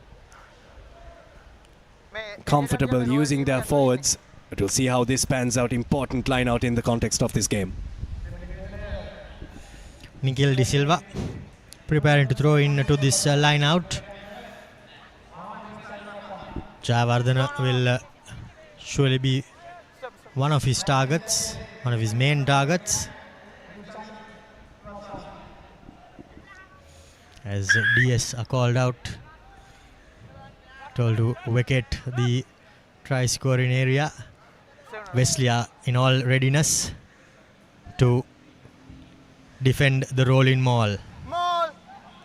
And St. Joseph's College, that's exactly what they do. But Nikhil De Silva breaks, bumps his way forward, and he will go for the first try for St. Joseph's College. A challenging kick, challenging conversion ahead, but St. Joseph's College open the scorers with their first try. They've broken their duck here. It's 14-5. This conversion needs to go through. It's a good one, and it goes through. Fantastic conversion there coming in for St. Joseph's College. Nisit with the conversion. 14 points to 7. They bridge the gap. But they need to score once more and go bang bang here. St. Joseph's College score in typical St. Joseph's College rugby style. The roll-in maul and then the hooker coming off. And what a conversion there by Nisit. Nisit himself gets the restart, puts it high up, contestable, and what a collection there by the chaser. St. Joseph's College through their forwards, just in two minds was their number 21, but a kick comes in. Here's a chase. Nisit, will he be able to collect his own kick? No, he isn't, but the ruck is formed. St. Joseph's College still with possession. Now the big number 8 trying to barge his way forward. Senith, that is, still on his feet, taking a couple of defenders with him. Nisit playing at first receiver. Through the hands they go, St. Joseph's College. They will go over for their second. That's Ayantha, who now makes it a 2-point ball game here at the St. Peter's College grounds in this quarter-final against Wesley. Right off the kickoff. That's why these kickoffs are absolutely important. Conversion from Nisit is a beauty. And I thought it was good awareness from Nisit as well. As soon as they got the advantage for the penalty, kicked the ball forward and regathered that ball as well. And just needed clean hands down the line for Ayantha to go over. And now it's all square here. 14-14. Generally on day one of these competitions, Romario, you see absolute blowouts where teams will blow away their opponents. But come the business end, you get games like this that will keep you on the edge of your seats. 3 minutes to go in this game. Another contestable restart. This time though, Wesley College secure it. And now the double blues on the attack. Takes a couple of defenders with him, does the ball carrier, before the kick comes in. Contestable kick. Ball let bounce because there was no sweeper. But now isolated is the Josephian attacker. That's some good awareness shown by Nikhil and his teammates to secure ball.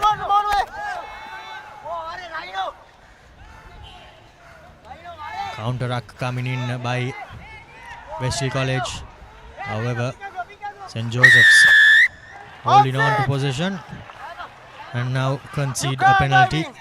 Supporting player did not stay on his feet, was a call there, Abid.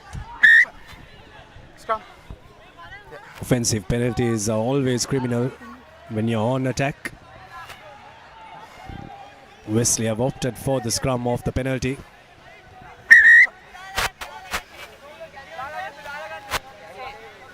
Wesley, if they can score next, they'll get their noses ahead. What these teams don't want is to go into sudden death, but as viewers, that's what we would want. The more rugby, the merrier. Here we go. Important scrum here for Wesley College. Good loop coming in. Shafran Wadud looks to get the offload in, but good defense from St. Joseph's College.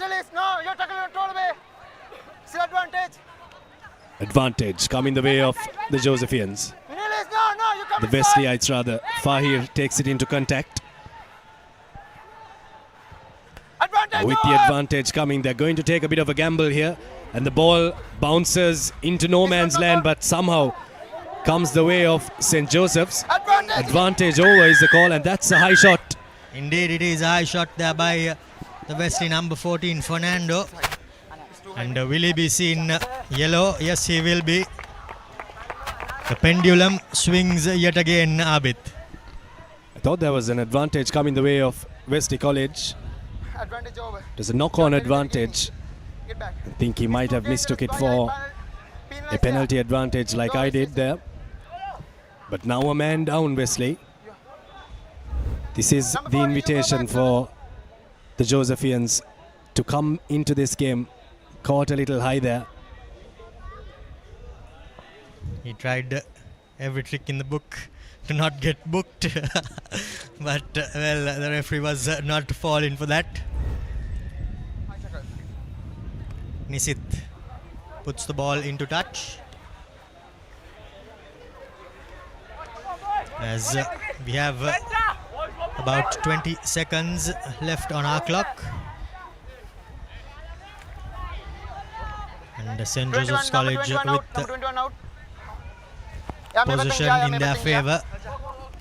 They have a number to the good as well, because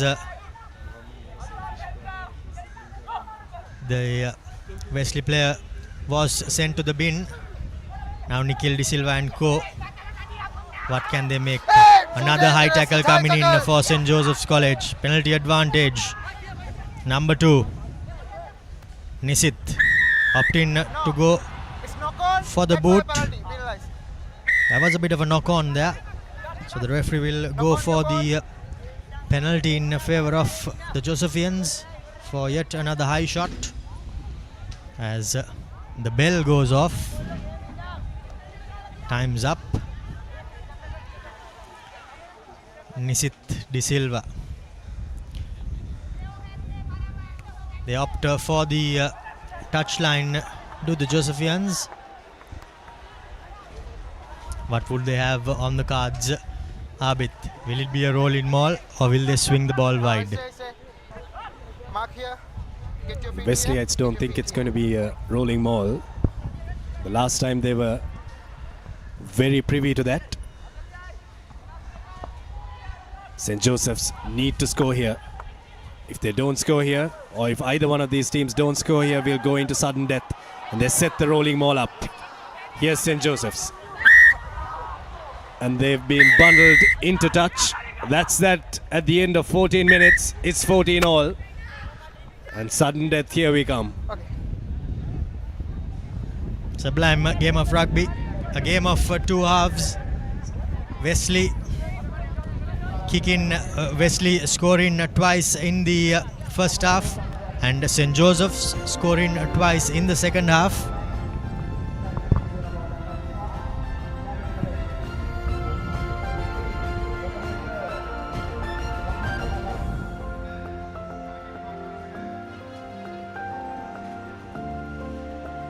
Cup quarterfinals that goes into sudden death.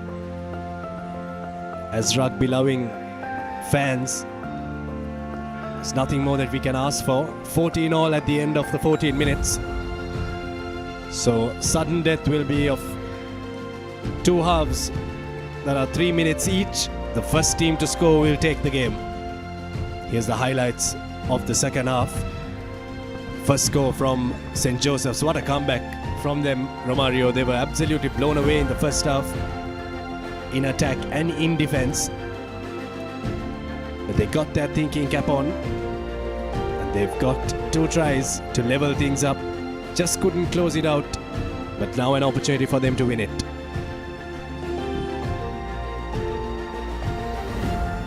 Indeed, it is an opportunity for them to win it, but Abid, the game is now evenly poised because both teams do have an equal chance of winning it.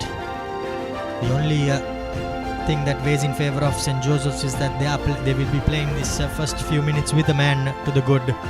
So they will no doubt need to capitalise on that.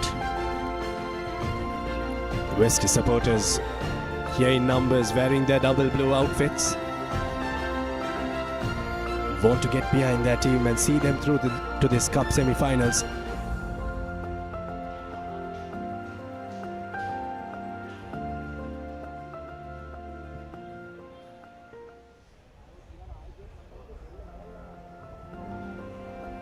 We're all ready for the commencement of the sudden death first half. Last messages sent in by the coaching staffs.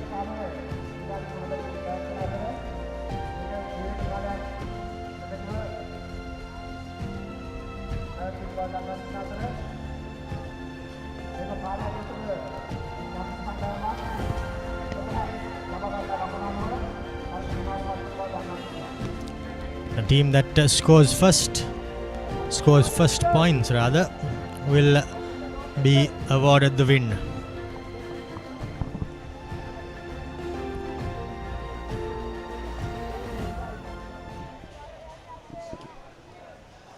Announcement coming in from the officials is that it's just one half. So there'll be no changeover. So it's not a half then, it's just a game of sudden death. Indeed it is. The game, Ready, Captain? no doubt, Captain, ready? heating up as the weather too. A drastically different day here today from yesterday, Abid, as Wesley get the kick-off and they attack straight away from the onset. Mendes, that was who took the ball into contact. Now Wadud, was that really the option on, but he opted to kick the ball.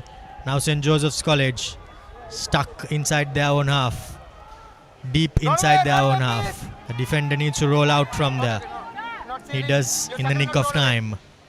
Nikhil through the hands, St. Joseph's College trying to get it out to their speedster in the number 35 jumper, but they are brought down. Anthony puts boot to ball, crossfield kick, beats everyone into touch. Now we are back into the Wesley College half, St. Joseph's College. Nail bite in first few minutes, isn't it, Abid? Definitely not too sure why these teams are kicking away possession. Need to keep possession of the ball, and when you do kick away possession, it just allows the other team to have a bit of a free play there, and you lose possession. And in a game of sudden death where if the opponent scores, you lose the game, keeping possession of the ball is absolutely important. Line out for Wesley College. Here goes the winger. Ryan puts in a bit of a chip kick. Speed, they do have plenty of that, but the ball has been knocked on. Great tackle there by the Josephian winger. Anthony Release the ball. You release the ball, okay. managed to get back in just in the nick of time. And his ball and all tackle meant that the Wesley winger, Fernando, lost control of possession. Crouch. Bye. Set. 2 minutes in to sudden death, Abid. Both teams have entered their opponent's half, but have not been able to get any points.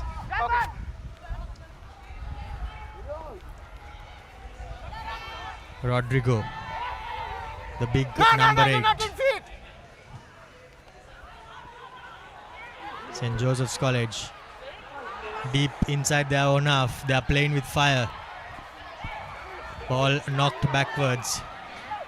Cristiano gives out a wobbly old pass. Nikhil showing good hands, still holding on to possession.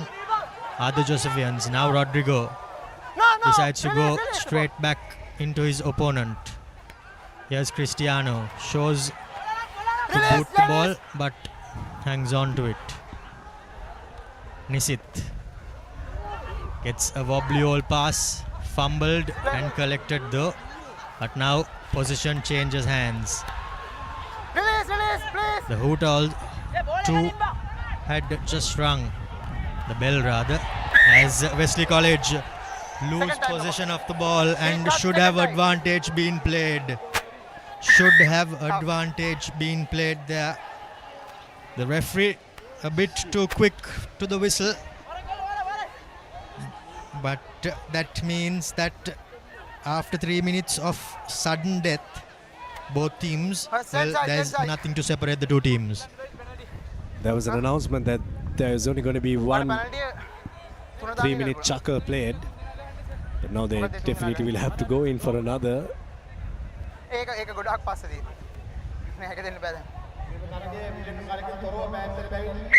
Come quick, come quick.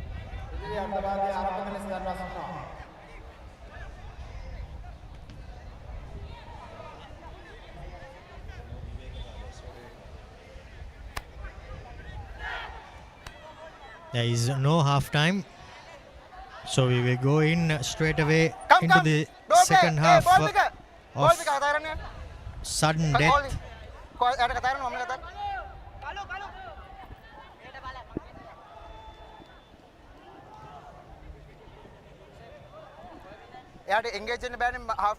Fortunate for St. Joseph's that that last passage of play was not let play.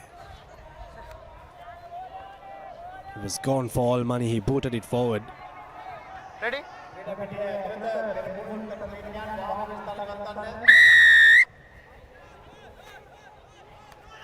Here's the restart. Sudden death. That's gone out on the full. Error from Wesley College right at the start. So short arm penalty right in the middle of the field for St. Joseph's College. No, scrum, no, scrum. Scrum and back.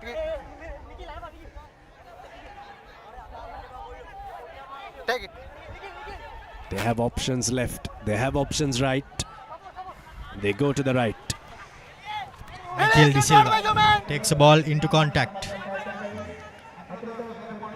St. Joseph's in with possession.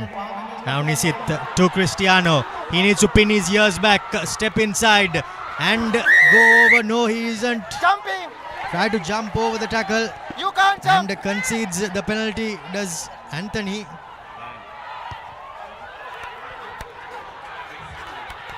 Wesley College put in that chip kick. But it has been knocked on, has it?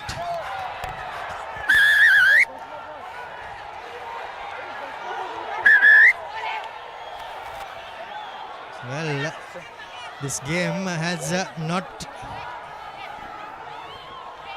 stopped giving. Was there a knock on there?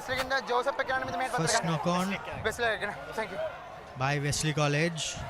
Yes, by the looks of it, the referee says that there was a knock on. Hearts in mouth moments for the St. Joseph's College faithful.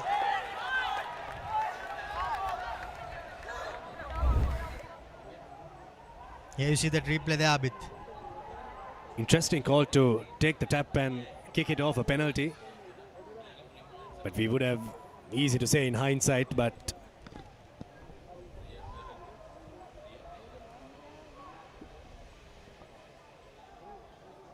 that's the tackle without the ball there. That was what referee Jivika first called for. But it's a scrum with the put into Wesley College or St. Joseph's College. They go for a cross kick. There is space there for Wesley College now. Defense needs to come to the party here for St. Joseph's College. Wesley, they spot a gap on the corner. Johar puts an offload in. Oh my goodness. This game is just one for the ages. It sure is, Abid. Both teams are extremely unlucky, you could say. Come quick, man, come quick. The referee too has found himself being gassed.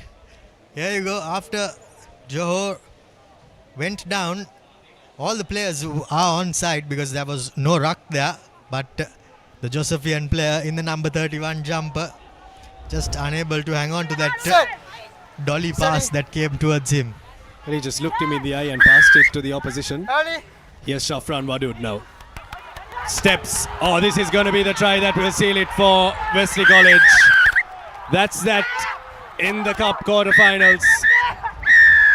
Wesley can breathe a huge sigh of relief. St. Joseph's had their chances, Romario. But at the end of sudden death, it's the double blues that prevail. They needed a moment of magic, and that moment of magic came through their experienced men. Shafran Wadud scores the winner for Wesley College. Indeed, he scores the winner as Wesley College now progress through, and they will be playing the next team, the winner of this next encounter Here's the score confirmation. St. Joseph's College 14, Wesley College 19.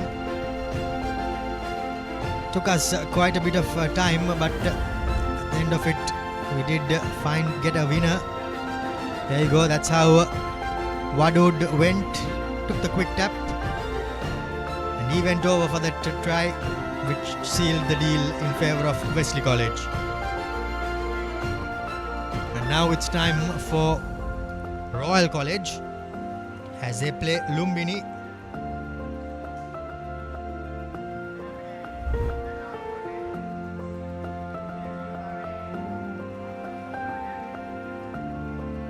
Royal College versus Lumbini College in this schools rugby under 16 10s tournament.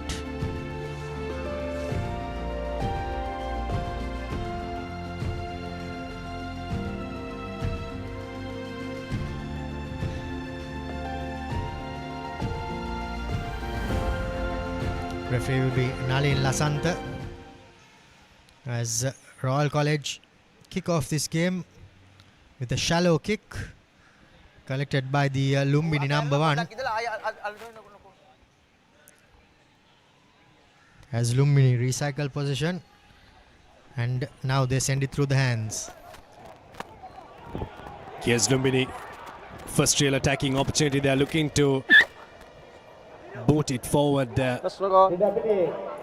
And knocks it on in the process. So it'll be a scrum for Royal College. Royal, of course, playing for the prestigious Simitrarachi Trophy, lost it to Trinity College after beating them comprehensively in the first leg. So they don't have that silverware, and they'll be after this one. Sit.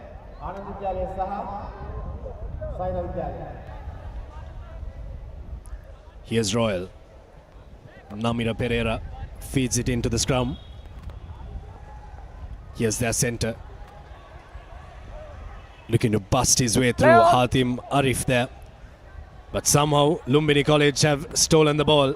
And now they boot it forward. Here's Lumbini.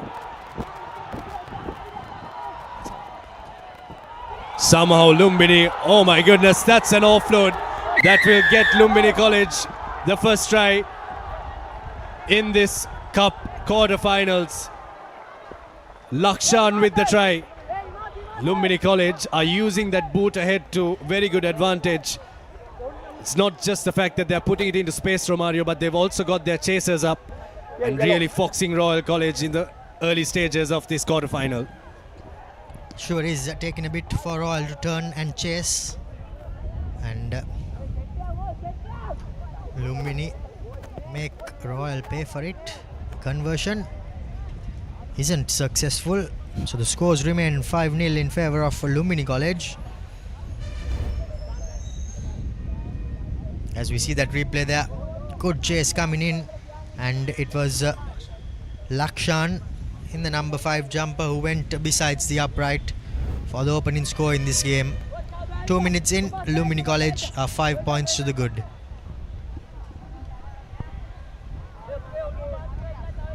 Good start to this game for Lumbini College. They go deep with the restart. Here's Royal from their own Hands half. off. Stay back.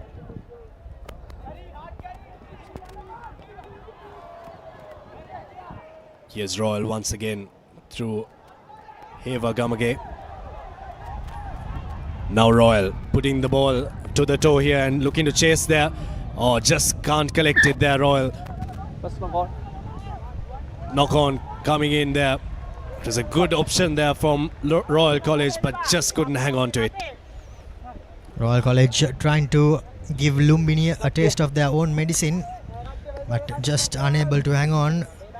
Well, the Royalists chasing that ball. Now Lumbini from on the 50-meter line, they will have a chance to attack. Spotting the gap on the short side here, Lumbini College. Advantage. High shot coming in there from Royal. Here's Lumbini with their tails up. Royal need to get back in defense. No advantage over. High tackle. No advantage, so we'll go back for the penalty. High tackle there. Here's Lumbini. Lakshan Udayanga.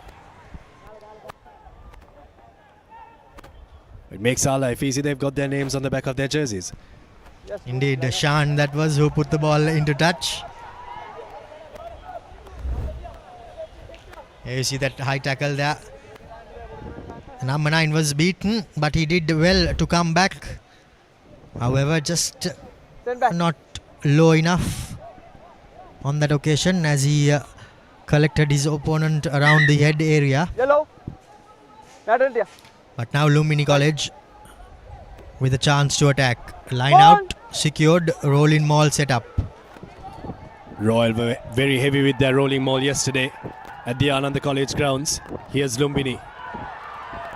Spreading it out wide. Good offload coming in for Lumbini College. They're really slick with their ball handling. Lakshan Pereira. Is that a try? Yes, it is. Offload sticking for Lumbini College. And they have really stunned everyone and stunned Royal College mostly. Slick hands. Offloads when necessary. And they've got 2 tries. Against Royal Colleges, nothing with the conversion to come. Indeed, well, Lumbini College, they have surprised and caught all of us off guard. So have the Royalists in defense. They have they have not known what has hit them. 2 tries in quick succession. Unconverted though, but Lumbini 10 points to the good.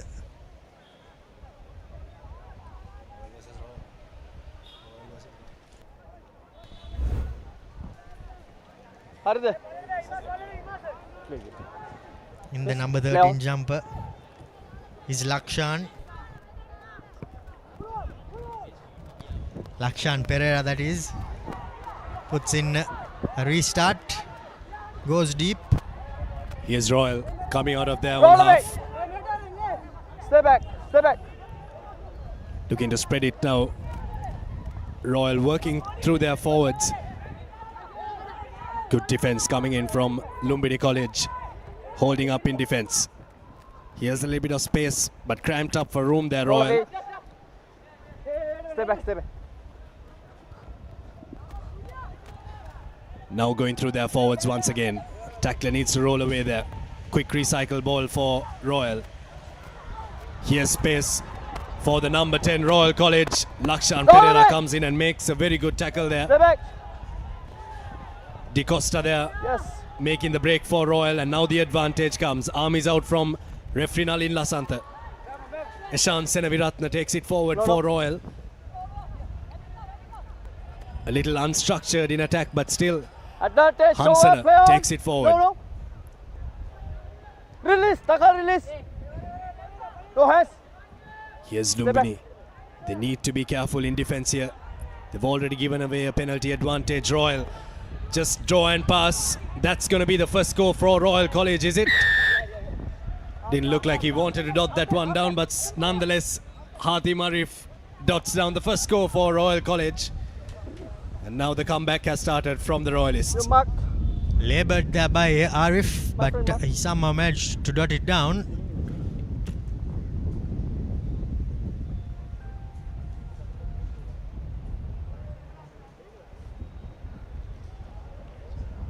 De Costa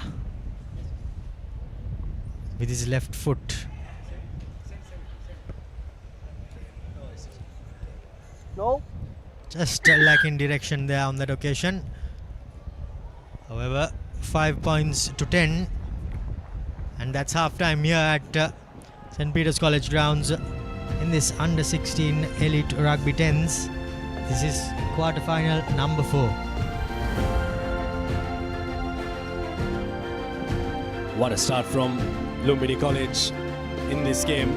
Royal creeping back into it just as the hooter sounded. Here are the highlights of the first half. Lakshan Pereira there, creating one try, scoring another. This was a try from Omalka Lakshan. Quite a few Lakshans here for the Lumbini College. And we also should say that his stocks will no doubt be rising as he scored himself a try. Great leg drive there and determination to go over as Arif in laboured fashion dotted down the only try for Royal College. Big second half coming up. Lumbini, if they can score first through one of their Lakshans, will get them 10 points ahead on the scoreboard. Couple of the Royal College first 15 rugby team members also there in the huddle for the under 16s. Lovely to see. I saw a couple of the Trinity College first 15ers there, DS Senanayake, all these boys coming in to support their youngsters. Really does uplift the spirits, doesn't it? It sure does. And well, they know that they will be lining up again alongside their first 15 players in the years to come.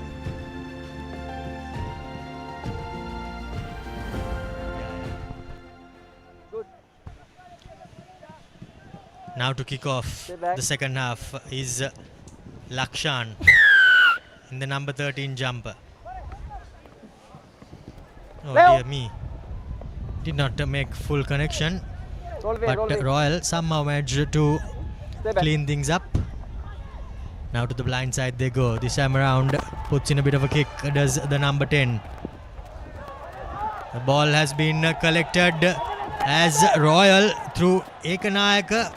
Kavin Ekanayaka dots down under the black dot. And the scores are level now. 10-all here. That's exactly what Royal College needed. Not the best kick-off from Lumbini College. මම දැක්ක එක Lumbini player ගේ කකුල් පස්සට වැටෙනවා රෝයල්ලගේ කකුල වැදිලා තමා ඉස්සරහට එන්නේ සටන long discussion between the two referees. Yeah, you agree, you happy? Yes, thank you. Yes, after all of that, time on. The try has been awarded because both the AR and the referee are happy with what happened. And they award the try. Royal College will be happy with that as well. Conversion has been declined by the looks of it. So quite surprising because it was right under the post. That's a bit of a strange call from Royal College.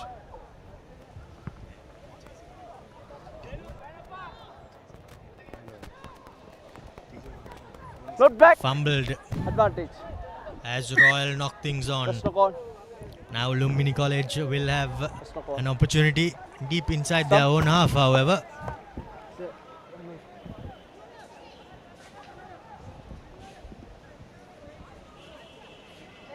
Fight back. Okay, good. Hurry up. Okay. Crouch! Hasaral in the number 7 jumper will be feeding into the scrum as Royal have dropped their scrum half back as well. To the line they go. Here goes Lakru. Beg your pardon, Lakshan. Stay back. Cleans the ruck as Royal College, as Lumbini College rather, secures possession. Now their big forwards getting into the thick of the action. Stay back.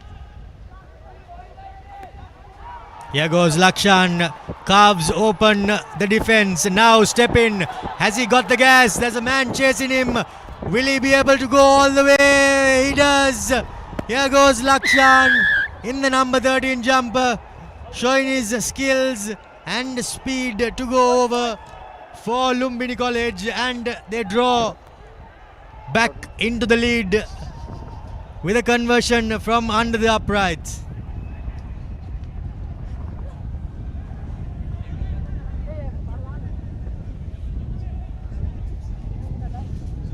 Yes, Hasaral rather. 10 seconds. Preparing to convert.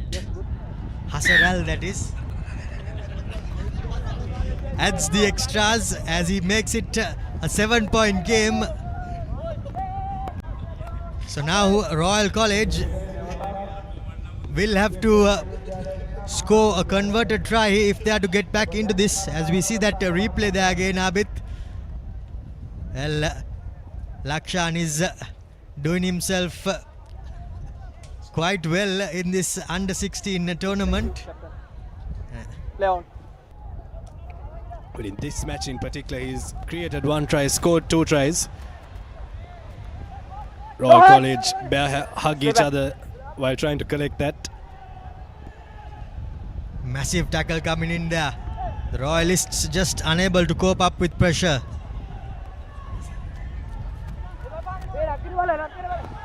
Here goes the player in the number 11 jumper for Royal College. Now Lumbini.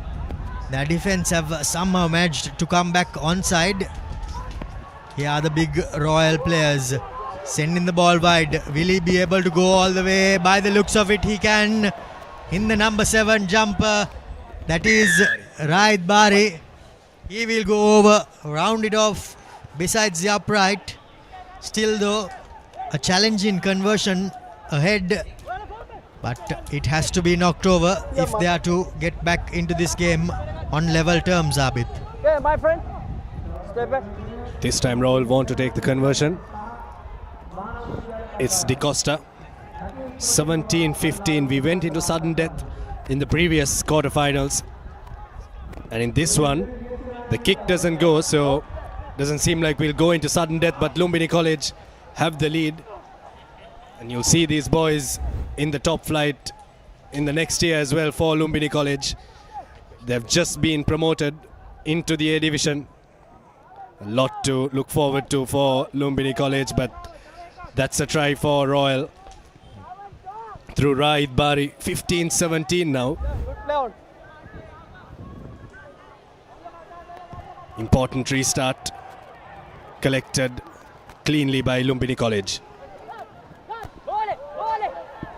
Throws quite a pass, a hospital pass you could say, but somehow collected by Lumbini, but they fumble. Now the referee opted against playing the advantage. The scrum in favour of Royal College. In the dying embers of this game, about 40 seconds and a bit of change left on the clock. These teams are playing for a spot in the Cup semi-finals to play against Wesley College in the second Cup semi-finals. The loser, of course, will not bow out of the tournament. They'll play in the plate semi-finals. The loser of this will play St. Joseph's in that semi-finals, but still lot remaining in this game, although there's just 20 seconds left. Here's Royal.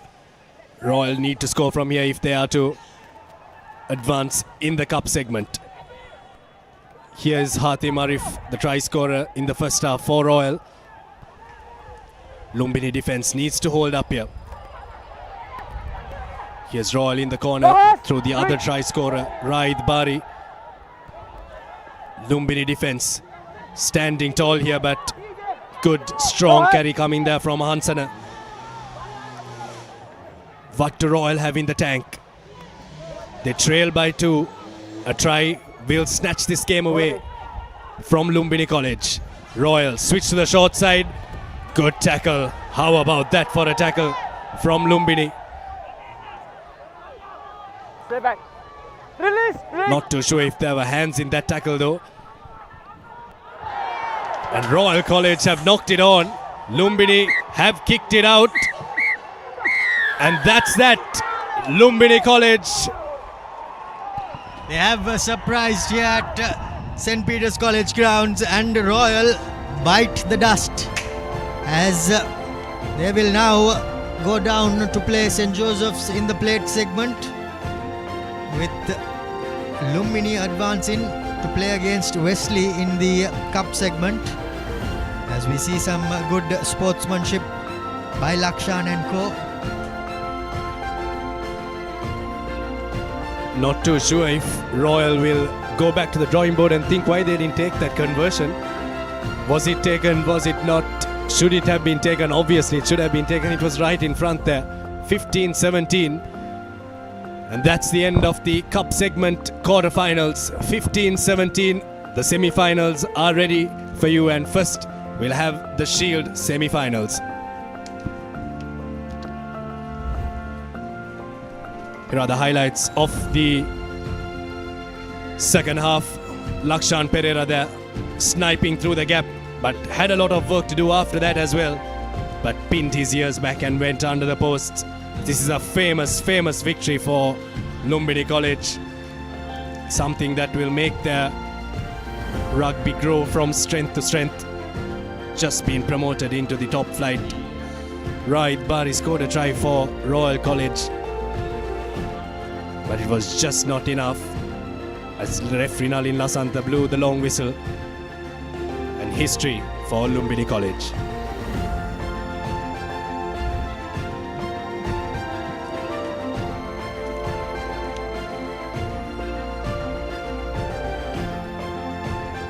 What a quarterfinal we had in the Cup segment. Lumbini becoming the victors and securing their place in the Cup semis, demoting Royal to the plate semis. As we take a look at DS Senanayake College taking on Mahanama College here in the Shield semis. Rivals when it comes to the cricketing front. No, get back. So this one will be a little too personal for both the teams. He is guilty of the line being offside. Yes, good afternoon, Sudarshan. Traditional rivals, DS Senanayake and Mahanama College, and plenty of bragging rights, plenty of pride at stake as they lock horns in this Shield semi-final at the Under-16 10-a-side schools rugby tournament. Mahanama College and DS Senanayake College both have some dangerous runners in their ranks. One of them on screen at the moment, Dinuwan Kaushika for DS Senanayake, but it's Mahanama that will have the throw into the first line out of the game. Scrappy at line out time, and looks like there was a bit of a loss forward there. And play is allowed to continue by the referee. Now it's DS with their first bit of possession. Barges through does Sheom Siddiq for DS. Yes, Kaushika looping it out to Ranjitha. And that's a brilliant tackle coming in, sending his man out into touch. And Mahanama, the first time of asking, have done pretty well defensively. Keep DS at bay. Yellow. Wait. Mark here.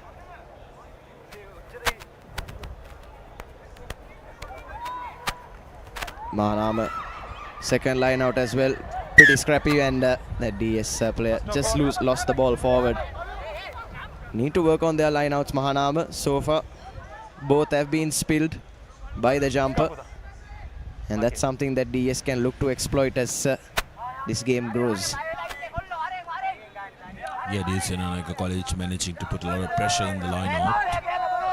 Mahanama, on the other hand, will want to make sure that they get some set ball, because otherwise they will have doubts in their mind when they get a penalty on what option they need to take. Scrum, more settled restart for Mahanama. Now Mahanama going for one of their set moves, breaks through the first couple of tackles. He's brought down eventually on the 40. Mahanama now with a spring in their step.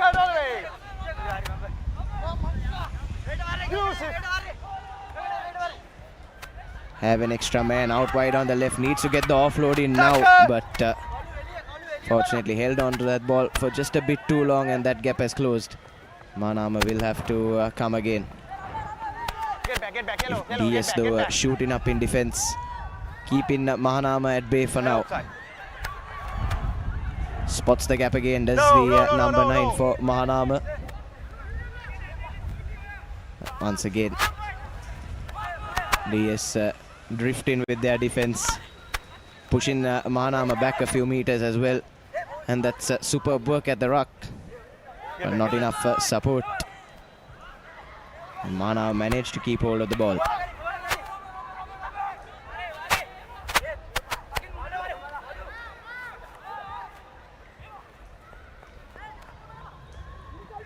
Now swinging it from left to right, Mahanama. DS though just managing to get that tackle in. Have been pretty stubborn in defense so far, have DS. Put plenty of pressure on Mahanama, but Mahanama have had the bulk of the possession so far. Haven't been able to make anything of it. Another half break there from Mahanama. Have a couple of extra men out wide. Needs to send the ball out now. Once again, pass a bit wavered, but what can he make of this? The number 9 for Mahanama gets the offload in off the turf, and now swinging it from left to right. But unfortunately, looks like he's done himself a bit of damage there, isn't it? Sudarshan trying to put on the step. Yeah, maybe I think that was either a hamstring or a knee. Trying to accelerate, went down in pain. Didn't have control of that knee, I believe, which is heavily strapped. Yes, that's unfortunate for Mahanama. After 2 to 3 minutes of some persistent pressure and possession, they finally managed to open up the defense of DS, and that's a slip at the wrong time for their winger. You see the crowds as well slowly building up here at Bambalapitiya. Let's take a look at that replay. Had beaten his man, and unfortunately, see, knee just painfully got stuck in the turf there, and that's not a comfortable place to be in. Mahanama College seems like he's okay to continue, but it may be with that sudden jerk that put a lot of pain in his knee. Made him stop, but Mahanama will not be too disappointed. They still have position back against the arch rivals. 4.5 minutes on our clock, and it's been a helter-skelter stuff, and Mahanama dominating possession, and now they've come into the opposition territory. It's a very good touch find from the Mahanama number 8. Black. Mark here. Yellow. Yes, Mahanama will look to go with their forwards. Looks like they have the physical advantage, and that wasn't a legal throw coming in. The linesman has spotted that one.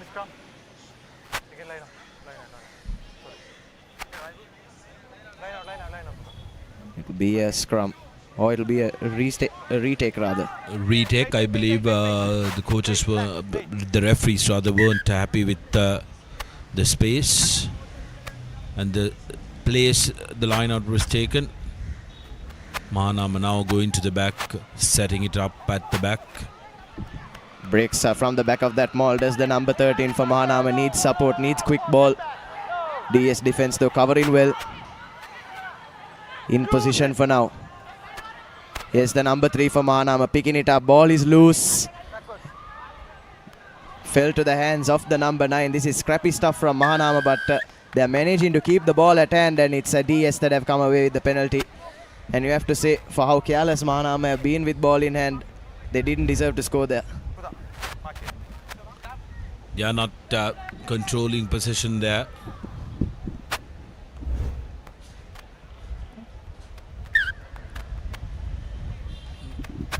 DS opting to take the safe exit and make sure they go to touch. There goes the bells for half time. Still scoreless here, and they're still under pressure.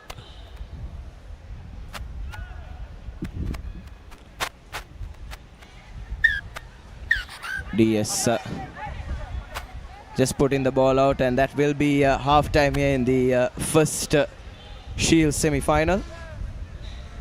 remains scoreless between DS Senanayake and Mahanama College. A scrappy first half, and a pretty lackluster first half as well, you have to say, compared to what we've been seeing over the past hour or so. There you have your half-time confirmation. Absolutely nothing in it between DS and Mahanama. Was full of those almost moments, especially for Mahanama College. And they're probably the closest they were going to come, but unfortunately just got his knee stuck in the turf. And then here had a chance as well, but really did need to keep ball in hand, did Mahanama, and that chance went begging as well. DS surviving on a couple of occasions, and they'll be hoping to try and get up the other end of the park and show what they have in attack in this second half, but for now continues to remain scoreless.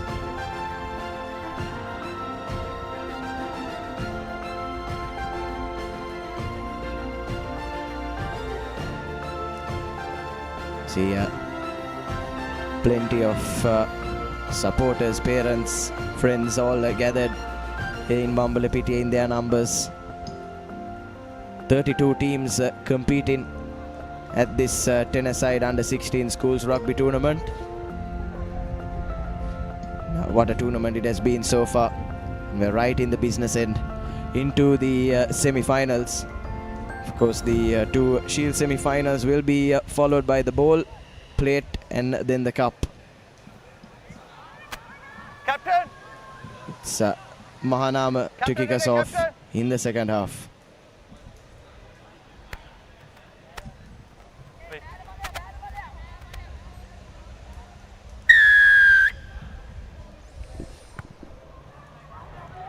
Mahanama with the restart, good high-hanging kick, and Mahanama needs to make sure that they show intention here early, because they have DS under pressure who are forced to make something do, and they need to, they are the ones who have been put the onus on to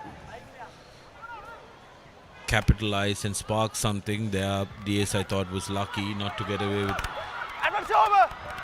a stricter warning from the referee, because some of them had their hands on the ground. DS with ball in hand, continuity coming in now. On to the opposition 22. That's a high shot. The penalty coming in favor of DS Senanayake College.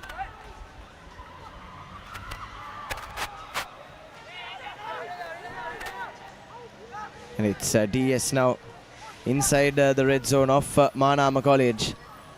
Swinging it wide and now straightening it.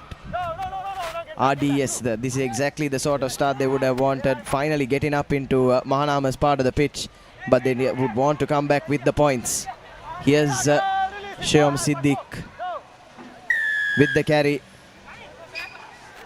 DS have won themselves another penalty. So a string of penalties from Mahanama College has allowed DS to get right up into the 5 meter. And here's a Kaushika, the danger man, right under the post. Needs support though. Picks it up. Does the forward. Need to be a bit more coordinated in attack. Do DS and have numbers out wide, and they score. Try coming through Mindia Silva for DS. And they've really hit the ground running in this second half. Well, didn't have to do much. Just simple hands and space on the outside. DS making it look easy and getting the opening score of the game in the second half. Conversion is good as well, so 7 points to nil. DS Senanayake College, despite Mahanama's dominance in the first, opening the scoring. Easy work, the number 9. All Mindia Silva had to do was fall in front with the ball, and the try was going to be to his and his team's name. Mahanama now need to be very careful and respectful of the position that they're going to receive now, because a reply needs to be immediate. DS sensing that, kicking it deep.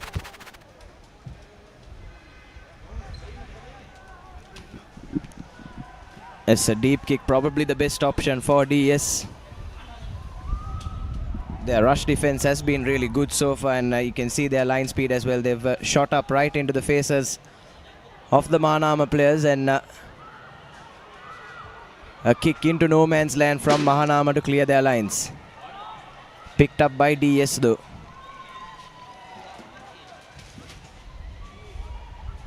Mahanama trying to put on the pressure, and looks like they've contested well at ruck time, but DS still managed to keep the ball.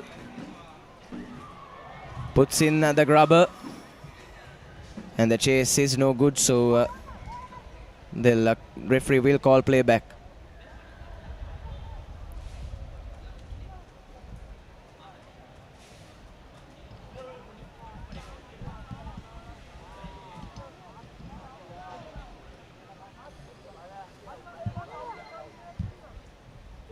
Referee bringing play back to the original penalty advantage that he offered, but DS opting to go to the boot and will end up at almost a similar position that the earlier play would have ended. As for DS, it's just a matter of managing this game now. Just 2.5 minutes or so left on the clock. Just need to keep ball at hand. Now they go to the maul straight off that line out. Mahanama is stubborn in defense though, but eventually managed to get it rolling. Do the Dons. Slowly but surely inching their way towards the try line, and DS won't mind it one bit. Once says the referee. DS still though continuing, and needs to make the break now. Does DS. And that's run the clock down by at least another 30 or 40 seconds or so. And right on the edge of the 5 meter RDS. Just need to send the ball through the hands now. Have the numbers out wide. Here's the scrum half. Needed to send the pass out to Teshika. And Mahanama College have done really well there in defense to win possession back. A last uphill Hazel Mary for Mahanama, who up to kick the ball out. This is criminal. Doesn't find touch. DS with an opportunity to really put this game to bed. Mahanama need to fight and treasure possession when it comes their way.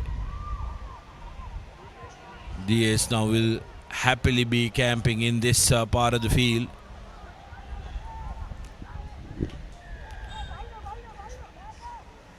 Mahanama managing to win the ball back again. This time they'll need to be a bit better in possession.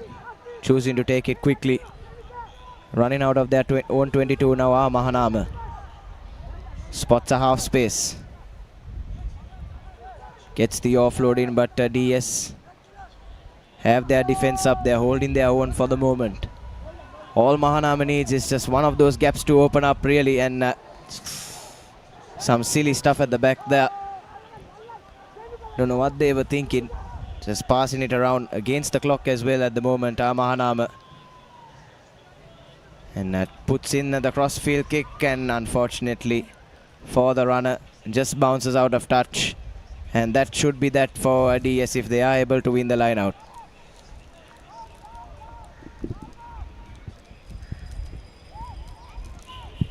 Now DS will be very happy just to finish this line out and kick this one off, because Mahanama really have kicked away an opportunity. DS though opting to continue. That will be full time, and DS secure their spot in the next round. In the final rather of the Shield. 7 points to nil. Mahanama really couldn't get going, but DS Senanayake College just managing that one try books their place in the final. This was an error-ridden performance from Mahanama College. DS2 with their fair share of errors. That was the only try of the game. The space opened up for India. to go over, and that was that try was converted, and that's the only score we had in this game. So it's a DS Senanayake now that will play one of these two teams in the Shield final. It's Ananda College taking on Zahira College in our second Shield semi-final. Both teams would feel it's not ideal that they find themselves in the Shield segment. They'd feel they can do a bit better than that. But such is the way that the tournament has panned out for them. It's Ananda College set to kick us off. Ball in the hands of Mighty Pe.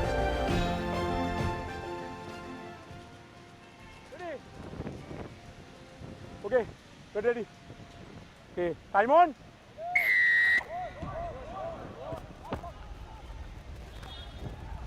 Deep kick from Ananda College, and Zahira have dropped it cold. Play is allowed to continue though. And straight away Ananda College right up in Zahira's part of the pitch. Roll away! First outing for both these teams at this ground, having played all their games yesterday at Ananda College grounds. Release! No! Ananda looking for options. No! No! Tackle, release! Advantage. Keeping the ball at hand for the moment. Ananda College using their forwards. Just camping around the edge of that 22, and now advantage over. Tries to go through the gap. There's the number 9 for Ananda. Spaces are opening up slowly but surely in this Zahira College defense. That pass really needed to go to hand, and it would have been really interesting to see what would have happened, but Green ball. was wavered from Ananda, and Zahira will have the first set piece of this game. Mark here. Number 2. 10 meters, get back, back. For Zahira College, a good exit from here will be important. Get back. Wouldn't want to be pinned back or play a majority of the rugby inside their red zone and amber zone. Okay. Now we're going to their line to run it out of their own 22. Lovely step. No. Support arrives as well. Spots the gap for Zahira College. Finds his man on the inside, and Zahira College here are going to go the full length of the field and touchdown for the opening try in this Shield semi-final. What a move that was, straight from the back of the line out, and it's advantage Zahira in the first 2.5 minutes. Great supporting line run by the nippy tiny scrum half, running in on the inside shoulder. No try. Brilliant work by him, and Zahira with the opening score. 2.5 minutes into this first half.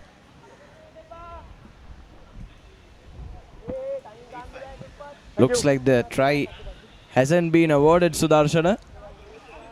A very late call from the referee for forward pass, I believe, when he found his inside man. I did. Tight by. Has all of us up here confused as well. Be interesting to see the replay yet again of that final pass, but it's Ananda now with a feed into the scrum. Advantage. Leaving. Binding. Advantage. Now bumping off the first tackler, Ananda College. What a reprieve this is for them. No.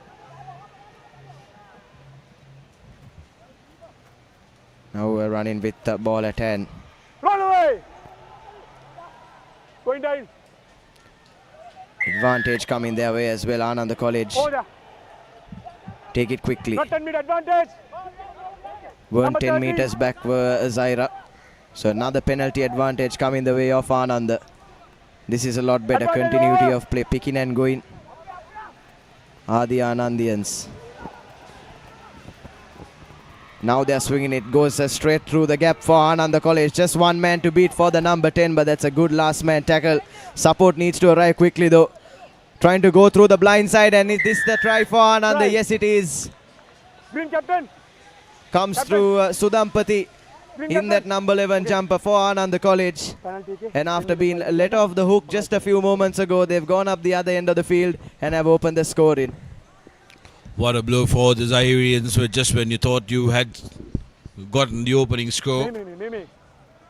In comes your opposition right on the opposite side of the field, getting the opening score. Brilliant work from Ananda. Like you mentioned, the continuity of those quick pick and goes, really injecting that momentum and rhythm into their attack. And the Zahirian defense found wanting in the outside channel. It was initially good work by the halfback to stop the last man from scoring, but too strong in that carry. Where's the number 11 from Ananda?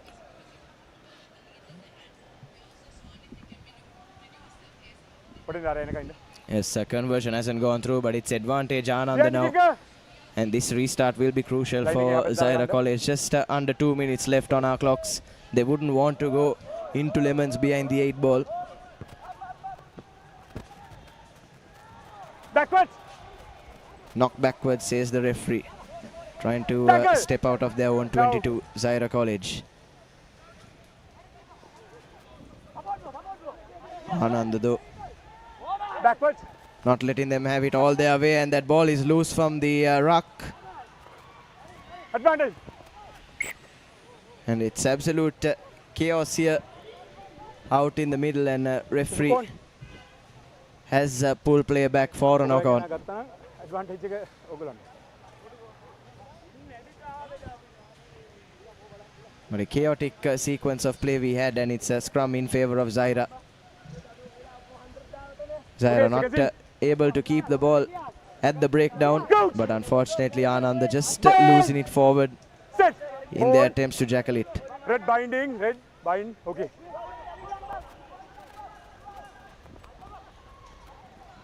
Now here's Zahira. Offload, not sticking to hand. Then knock on. And that's another knock on. And it's a scrum in favor of Ananda College, right in the Zahirian red zone. And what a blow it would be for Zahira if Ananda are able to add a second score right at the brink of half time.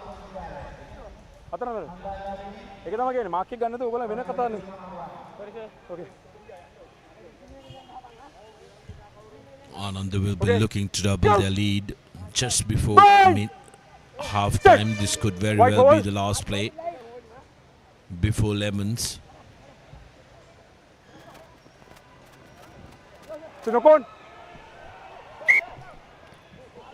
And unfortunately for Ananda, went for one of their set moves, but just lost it forward there. And Zahira with a let off as the hooter sounds here at Bambalapitiya.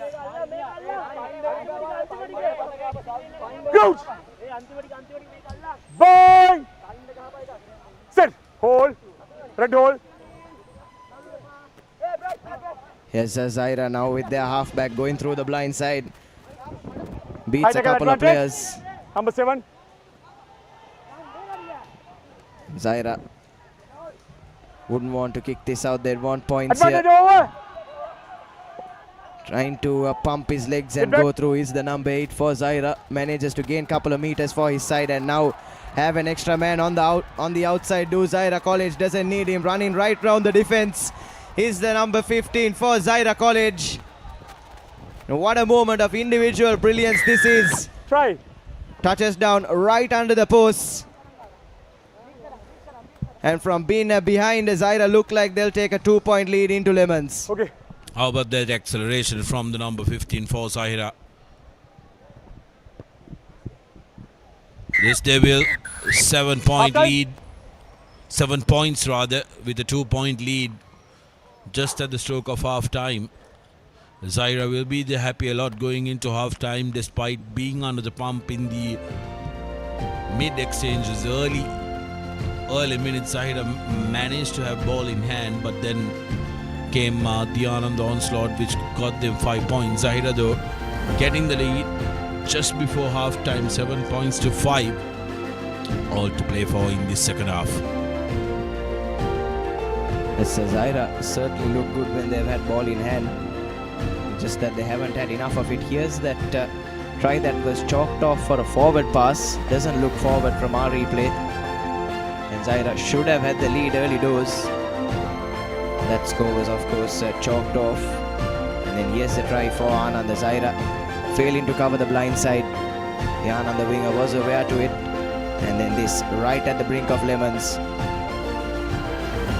A lovely dash from the number 15 for Zahira to give his side a 2-point cushion at the end of the first 7 minutes.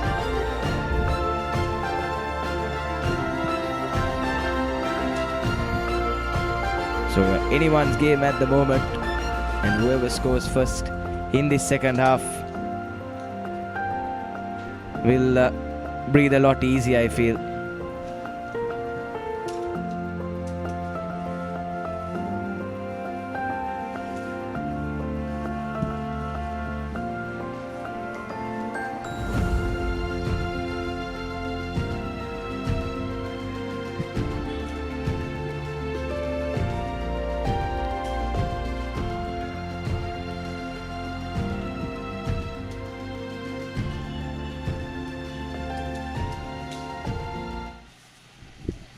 Captain!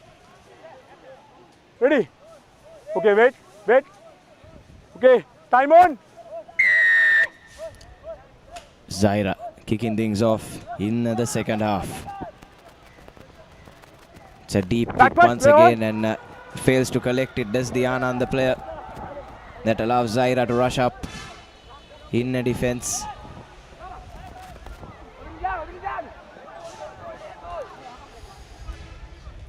Ananda though need to keep ball in hand. That's what worked for them in the first half. And if they do it for long enough and they are patient enough with the possession, hopefully the same formula can bring them similar returns. But pretty loose stuff there, that previous breakdown. And now here's the ball out to the try scorer. Release!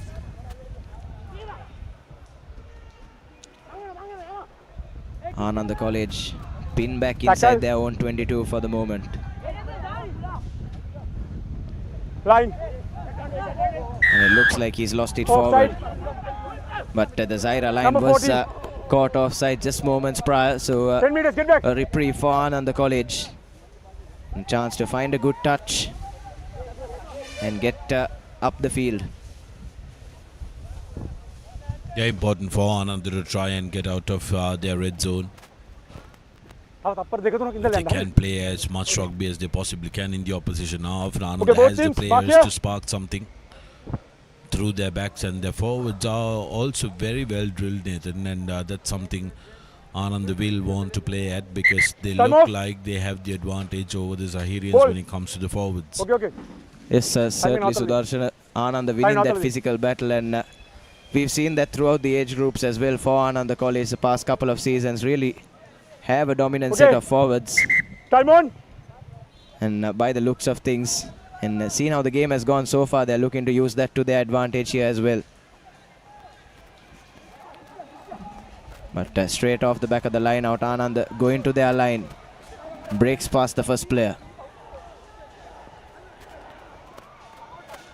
Now we're trying to step inside. Slowly but surely, it's much better from Ananda College, pushing back the Zahirians, using their physicality and winning an advantage as well. Need to find another man out on the outside. Didn't arrive in time. One of the players for Ananda down injured as well, so playing with 9 men for the moment. And referee has halted play. Pretty concerning stuff for the Anandians. Player hasn't moved since going to ground. Green captain. And looks like it is a head injury. Penalty advantage tackle dangerous. Okay. 10 බයින්ද මෙතන penalty පටන් ගන්නවා.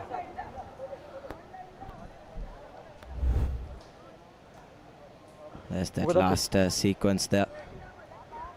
Bustling run from the number 13 for Ananda, but just didn't have enough support. Okay, replacement.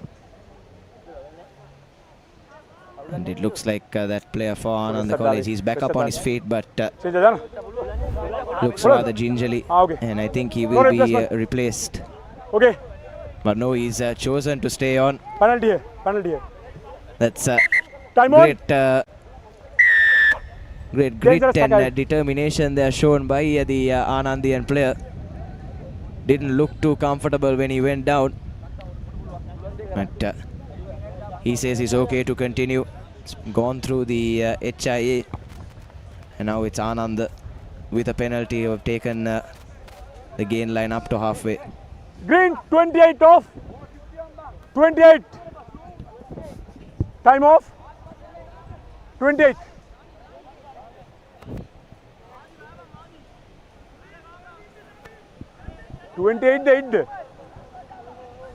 Eight or 28. Ananda with another line out the earlier occasion. 8. Come in. They managed to really spread the ball out wide and challenge Zahira in open spaces. What I'd like for Ananda to do is use the number 13 to go straight at the Zahirian defense. And there will be openings on either side of the field.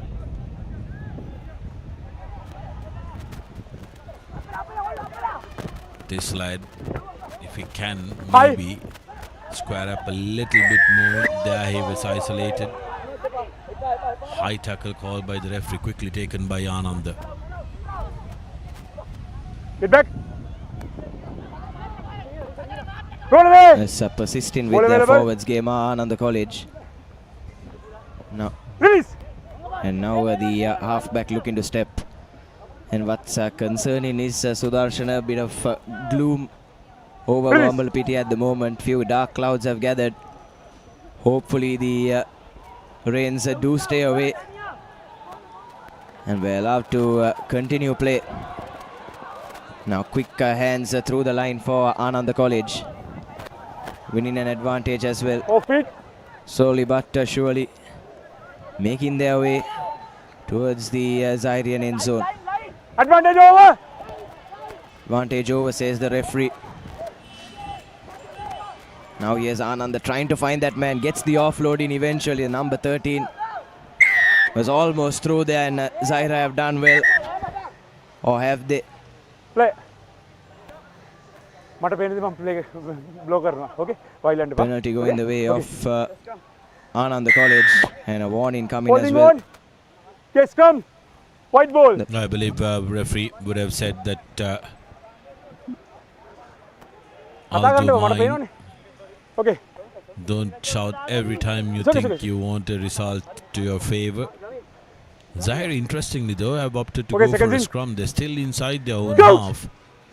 One would have thought it would have been better if we went to touch. They would have gotten the territorial advantage at least, because it would take almost the same time to set up another line. But here they are looking to run from their own half. 2 points is too close for comfort. A wraparound from Zahira. And this is the risk, isn't it, when you try to play a little too much rugby inside your own half. Yes, indeed, Sudarshana. The smart option would have been to go for touch. And even if an error like this happened there, it would have been in Ananda's half of the pitch. But now it's Ananda with a scrum right on the edge of the red zone. So you take a look at the replay there. Okay, pass just didn't stick to the hand. And with just 1.5 minutes left on our clock, this is a perfect opportunity for Ananda to try and snatch this one right at the death. Opportunity for Ananda, who have lacked that man running around the winger throughout the whole game, because there has been a space which was available around the last man.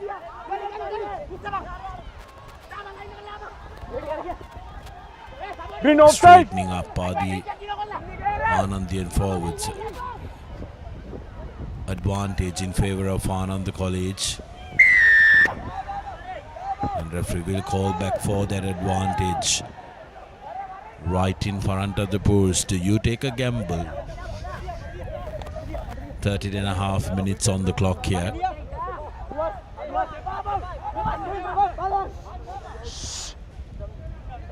Yes, if you have a couple of reliable kickers, Sudarshana, in your ranks with a game in the balance like this one, you can take that risk. But interestingly, Ananda as well have gone for the scrum. But that initial option of trying to go for the 5-meter line out might have been better. Hold, white I think this is a better gamble, if I may, because you are going to have possession in hand. Ananda now going to the open side. There goes the bell. Ananda with possession inside the 22 meters. Zahira, all they need to do is have one breakdown and a stoppage. Ananda forwards, changing direction, attacking the source of the ball. Now on the shorter side, numbers present, but that's a high shot. It's going to be a penalty and possibly a yellow card.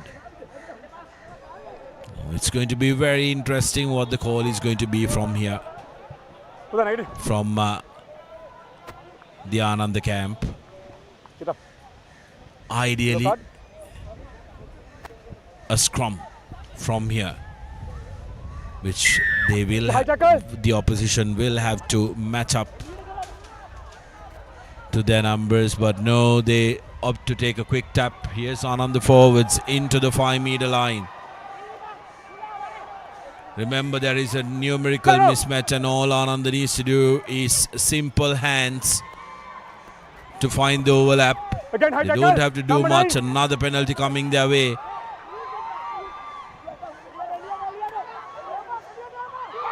And that's going to be the win for Ananda College. Zahirians, Rana Singh the scorer for Ananda. Zahirians holding on the skin of their teeth until the last minute. Very disappointed. But Ananda will take victory, 10 points to 7 with the conversion to come. The full-time bell had already gone off, and Ananda will book their place in the Shield final. Conversion's good as well, 12 points to 7. Ananda with the win. It's a hard-fought win for Ananda College, but you have to say Zahira went and shot themselves in the foot there. Didn't manage that game as well as they should have, and that has seen them concede a place in the Shield final. So we've locked in our first final. You have your full-time confirmation, 12 points to 7 in favor of Ananda College, and our Shield final will be between Ananda and DSN College.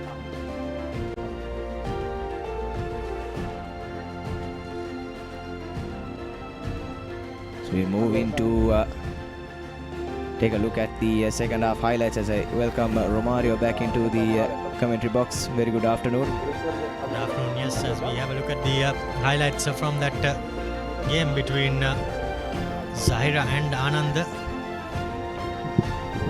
Ananda will be extremely satisfied with how they managed to qualify for the Shield final, as we are moments away from kicking off the bowl semi-finals. The first one between Vidyartha and St. Anthony's College. Both teams in blue, light blue for St. Anthony's and dark blue for Vidyartha. Both teams managed to qualify, defeating St. Thomas's and Sri Sumangala.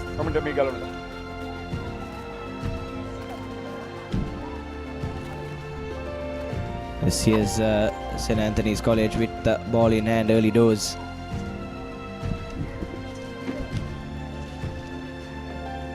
And winning the first penalty as well. St. Anthony's starting this game off on the front foot. Here's Abdul Rahim.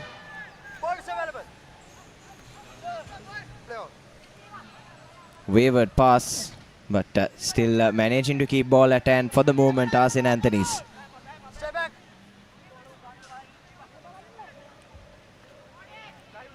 Trying to send it through the hands, but the Vidyartha defense is there.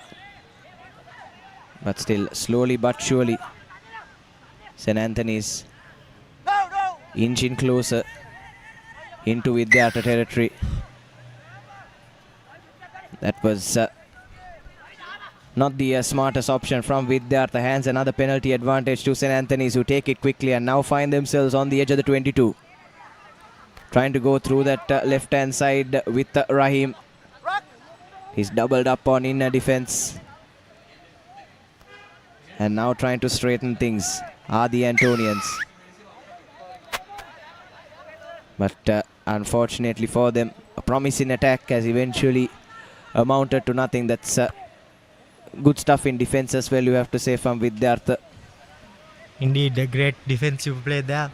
They did concede a couple of penalties, but they did not let the concession of those bring their spirits down in defense, and they somehow managed to hold on for dear life, and still both teams are on the deadlock, with neither team having scored any points as yet.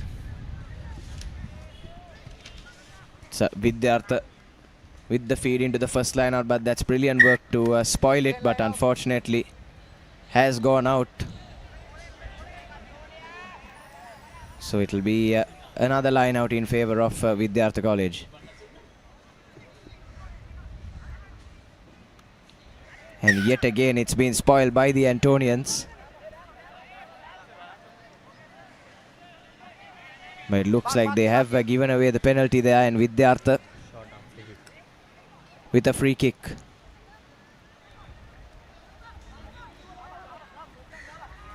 Going through the lines, quick hands from Vidyartha. Have that man round the outside. Now coming to the edge of the 22. Impressive speed from Vidyartha so far.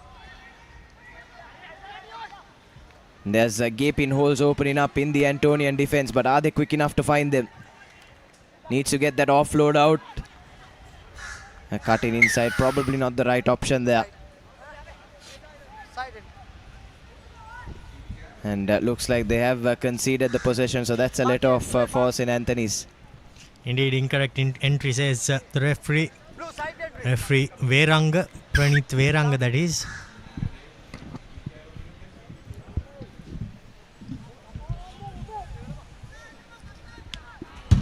Still, neither team unable to get over the line, as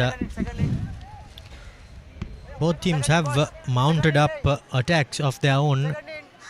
However, the defenders as well have put their hands up. Now it will be interesting to see how St. Anthony's clear their lines. Yes, exits have been crucial so far in this tournament, as we've seen. St. Anthony's choosing to run it out of their own 22, and looks like they've got themselves into a relative position of safety. A quick cans through the line once again. Here's Rahim, twisting past a couple of players. Gets the offload in, cuts back inside now. St. Anthony's beginning to find their feet. But it's a bit too lateral from them. Have that man on the outside, needed to pass. Did Gunasekara, and ends up conceding the possession yet again. So in attack, Romario, so far in these first 5 minutes, neither team really taking the correct options. They seem to be lacking creativity, and I think that's what has not helped them being able to unlock the defenses of their opponents. But having said that, I think both teams have defended well, given the amount of pressure they have been in when their opponents have been attacking. Yes, certainly, and now it's Vidyartha. The line out inside the 22 of St. Anthony's.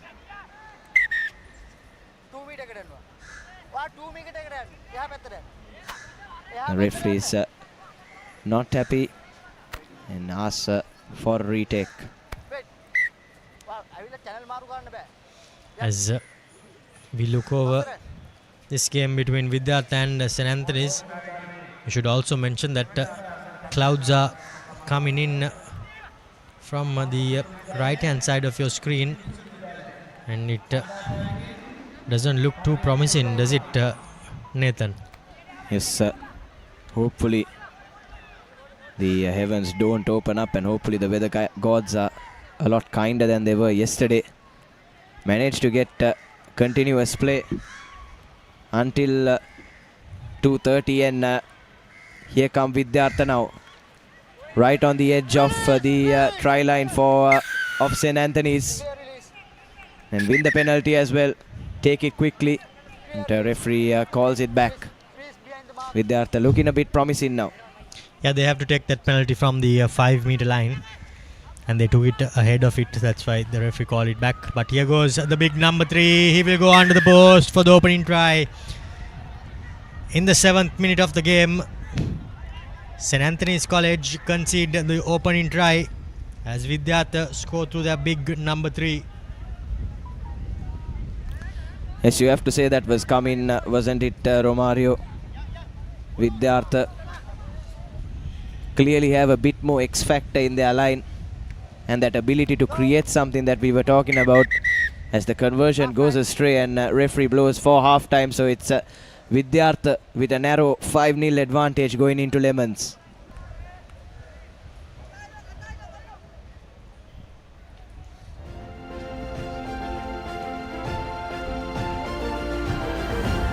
Plenty of thinking for St. Anthony's to do. So you have your half-time confirmation. It's a narrow 5-0 advantage to Vidyartha.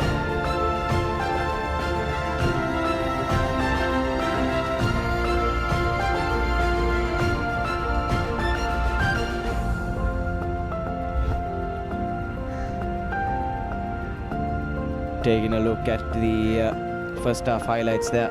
The solitary try for Vidyartha. Plenty of infringement, plenty of penalties conceded by both these teams. But there was the decisive moment, the big number 3 for Vidyartha, going right under the post.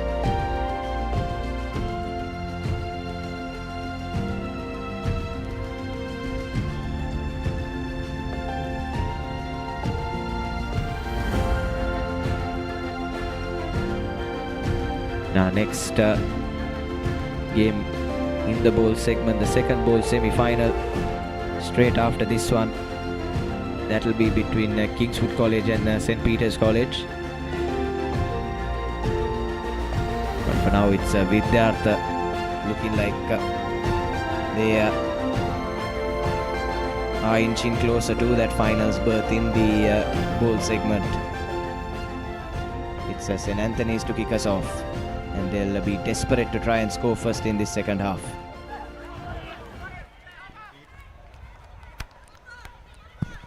Gunawardana puts it deep as Vidyartha run from inside their own half. Here goes the try scorer, step in, beating a couple of players, but he's brought down with a good tackle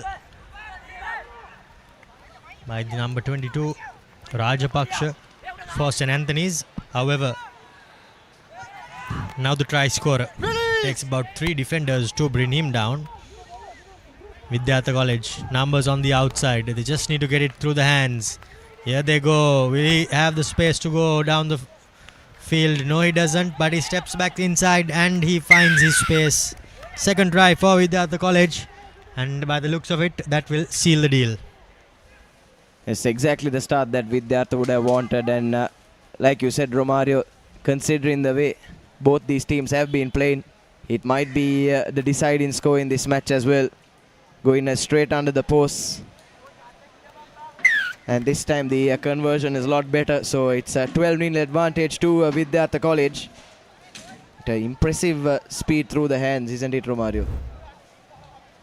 Indeed, there was some good hands shown here. The number 5, he did well to commit and pass. Senanayake, that was. And then Ayesh collected the pass, weighed up his options on the outside, but stepped back inside. And once the defenders had slipped off him. There was no stopping him. Yes, and here's Vidyartha now with the restart. High hanging kick. Collected though by St. Anthony's. That's another penalty in favor of the Antonians, who take it quickly and try and run things out of their red zone.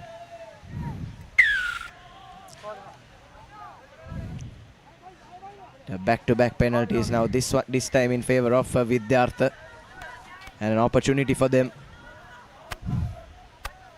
to go for a touch, and that's exactly what they do. So a line out just inside the Antonian 22, and a perfect opportunity for Vidyartha to try and add that third score.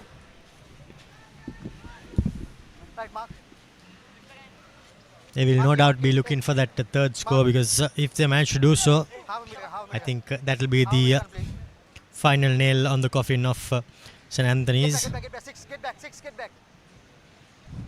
But it's commendable how well the Vidyartha number 3 has played all through this second day.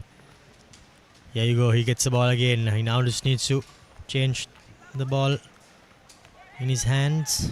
If he did so, he could have put the fend going, but 2-on-2. Netsara tackling his opposite number. Now Vidyartha College, here goes the number 5, Senaviratna. He's brought down. Ayesh gives it out to the hooker, Veerasinghe. He takes a couple of defenders with him. Vidyartha College standing and delivering was Ashen. To the line they go. Will they get over? Yes, they do. Seem to be a bit of a high tackle as well, but I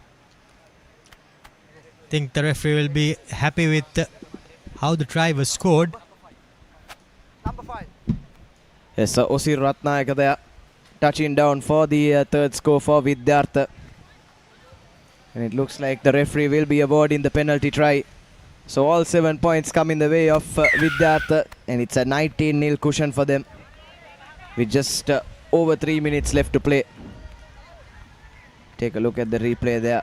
That was a high shot as he grounded the ball, but much more simple stuff from Vidyartha, and it seems to be working for them, just going through the line. I think that has exactly been how the good teams have been playing throughout this tournament, Nathan, because you can see the likes of Trinity and Wesley as well. Just keep things simple, send the ball through the hands, take 2 hits up with your forwards, create a bit of space on the outside, and then get it to the wing. And Trinity have been exemplary with doing that. That's why they find themselves in the cup semi-final against Science College, but we have still time for that. Yes, exactly, Romario. Some of the teams guilty of trying to do too much with ball in hand, but like you said, sometimes sticking to the basics is what gets you the results.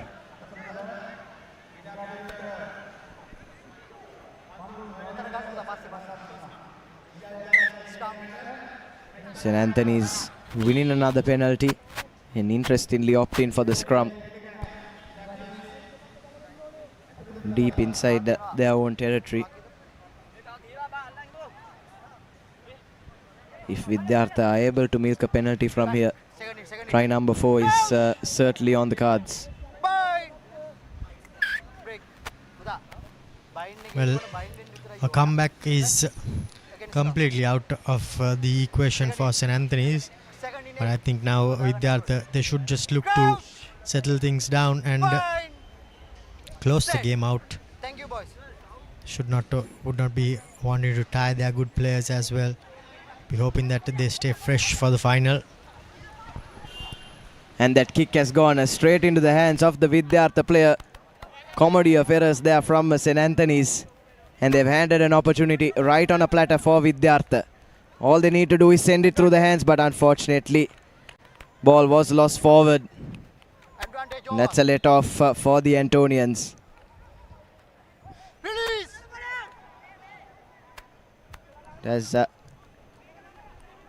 Been a tournament so far, Romario. It's had flashes of brilliance, but it's had its error-ridden moments as well, just like this one. And plenty of rain as well. Still not on day 2. We'll be hoping that it will stay away. A little more than a minute left in this game. St. Anthony's will be desperate to get off their duck. Yes, just a minute left now on our clocks. And it's a matter of pride now for St. Anthony's, like you said. Try and go for a consolation score. 10-12.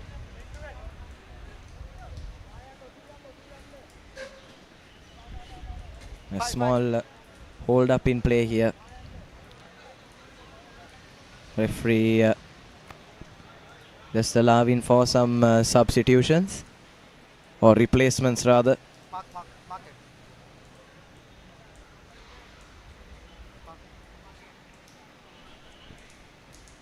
Nine. Number 9. Vidyartha probably putting their entire bench onto the field now for the final few moments of this game.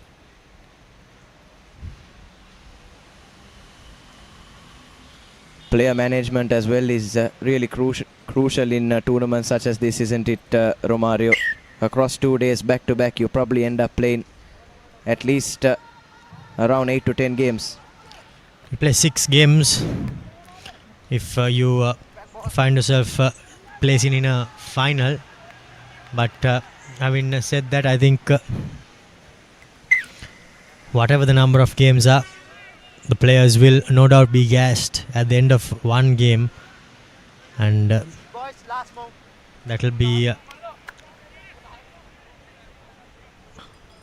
extremely difficult for players to play more than 6 games, because World Rugby themselves too have mentioned that a player can play only 3 games on a day. As the bell goes off, Vidyartha College puts the ball out into touch, and that will secure themselves a place in the bowl final. They will take on the winner of the next game, Nathan. Yes, there you have your full-time confirmation. 19 unanswered points in favour of Vidyartha College, and they really were a class above St. Anthony's in this bowl semi-final. Take a look at the second half highlights. You can see totally outclassed the Antonians there. That number 4, what a talent he is.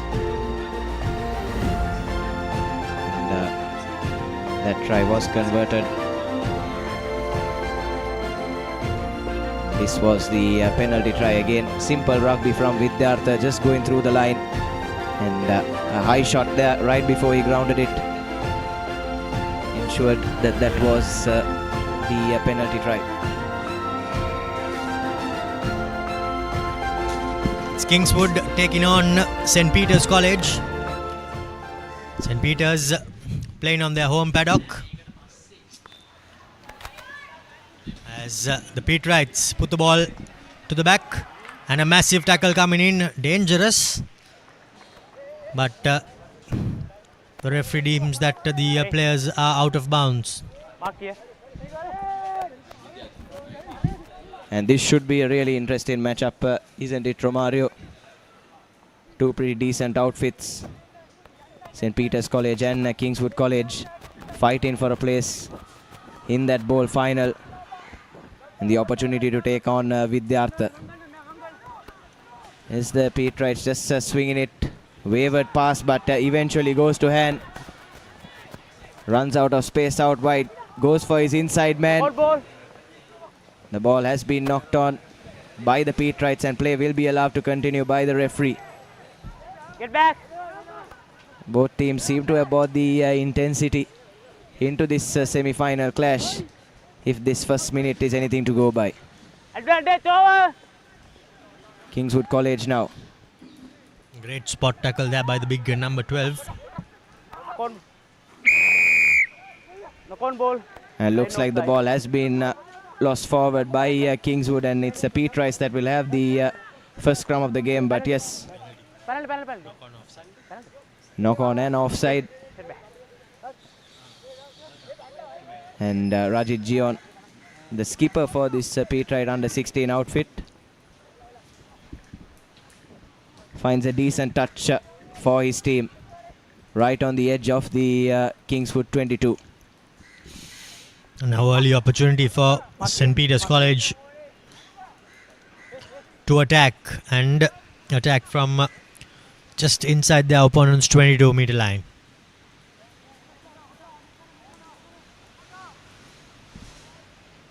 As the Pete Wrights would want to get their noses in front early.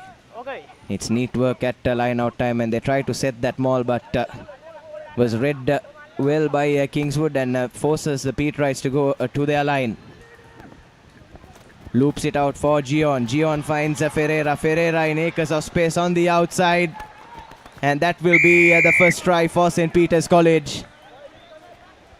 Brilliant execution there, straight out the back of the line out. Went for one of their set moves, and Kingswood had absolutely no answers to that one. Quick hands and great combinations, as you rightly said, as St. Peter's go for their opening try. 10 seconds. Conversion from out wide is not successful.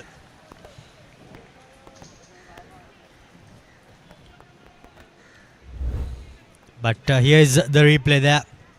Good early pass there by the number 12, as that ensured that the St. Peter's College player had ample space, and he went over in the far touchline. Yes, it's those two players really that have been sort of at the forefront of this St. Peter's team. Yeah, the playmakers for St. Peter's. Rajit Gion and Nathan Ferreira. And here's Gion, a man with first 15 experience as well. And a high hanging kick from him.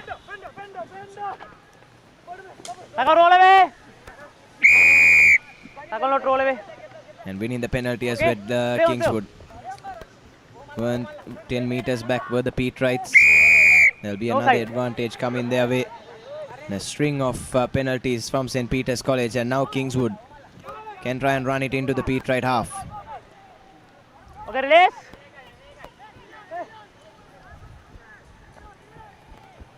Here's Ranavira. He's been a real center of attention in attack for Kingswood. Release. Still managing to keep ball in hand for the moment, but this is good contest at the broken place from the Pete Wrights. But it's Kingswood that walk away with the penalty. The breakdown there. Number 6. Quite disruptive are the Pete Wrights. But they do it illegally on that occasion and yield a penalty.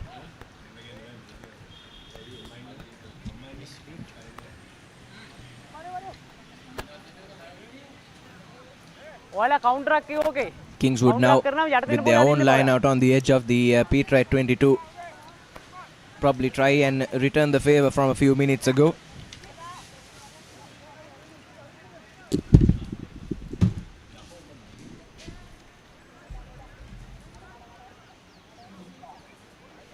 Line out is neat from Kingswood College. Sending it through the hands out wide. The defense drifts just in the nick of time for St. Peter's. The tackler needs to roll away. And that's exactly what the referee says as well. Here's Ranavira trying to show and go. The question would have been whether the Pete Wrights were back 10 meters, but the referee just lets it go. Yes, and here's Kingswood now, slowly but surely gaining some meters. Now inside the 22, sending it through the hands again. Here's Ranavira. That's a brilliant spot tackle though from the Pete Wrights, but he's able to get back up for Kingswood College, and that's ripped out of his hands by Rakita De Silva. That's excellent work in defense from St. Peter's College. And now they'll need to exit from their own 5 meter. But it's Kingswood that have ripped it back, but illegally so, says the referee. That's some brilliant stuff in defense from St. Peter's College at the end of it. Here's Gion with the touch finder.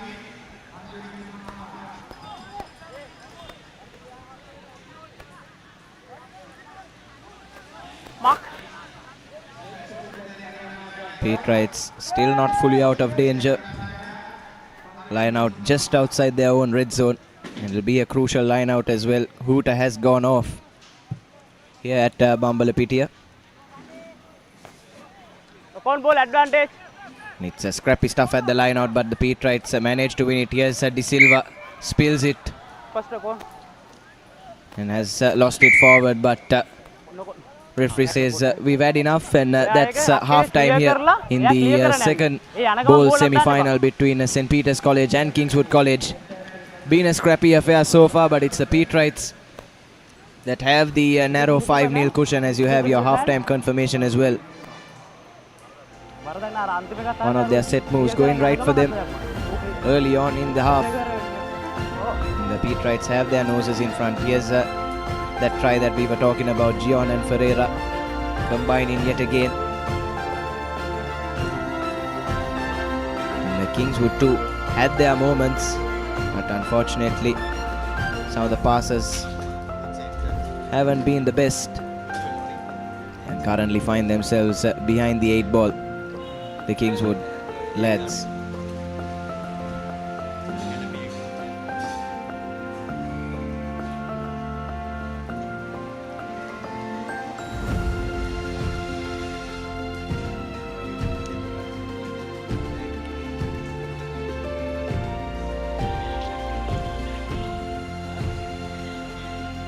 Petrites in their huddle.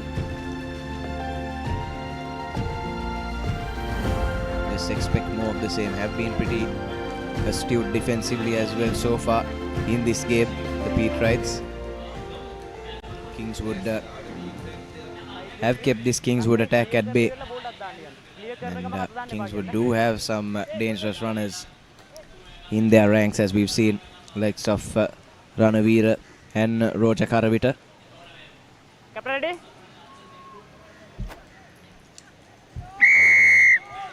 It's Rajit Gion now to kick off this second half. Another high hanging kick, but did well there, the Kingswood man, to collect it.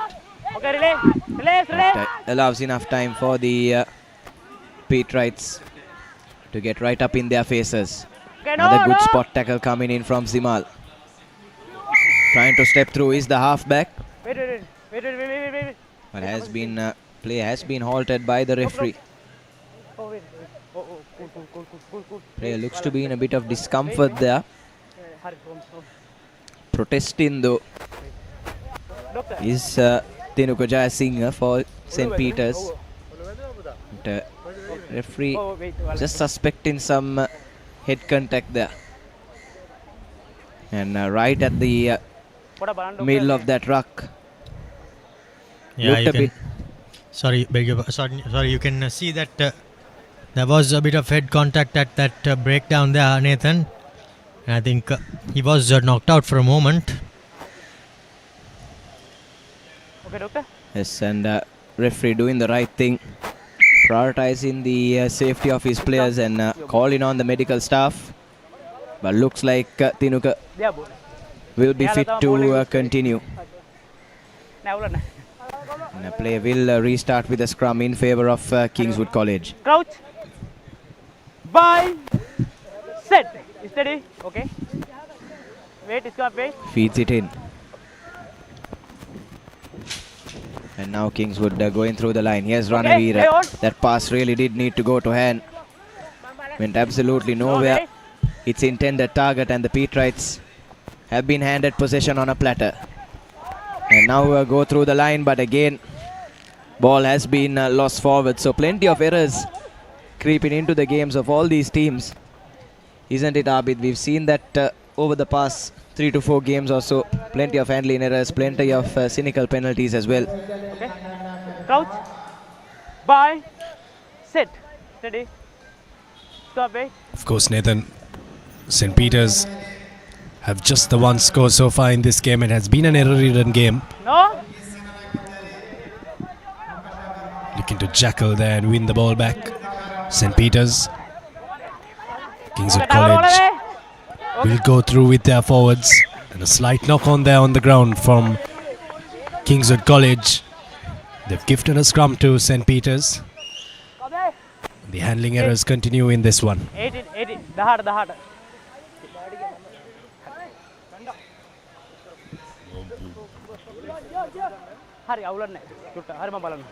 Yes, the Pete Wright coaching staff running some changes as well.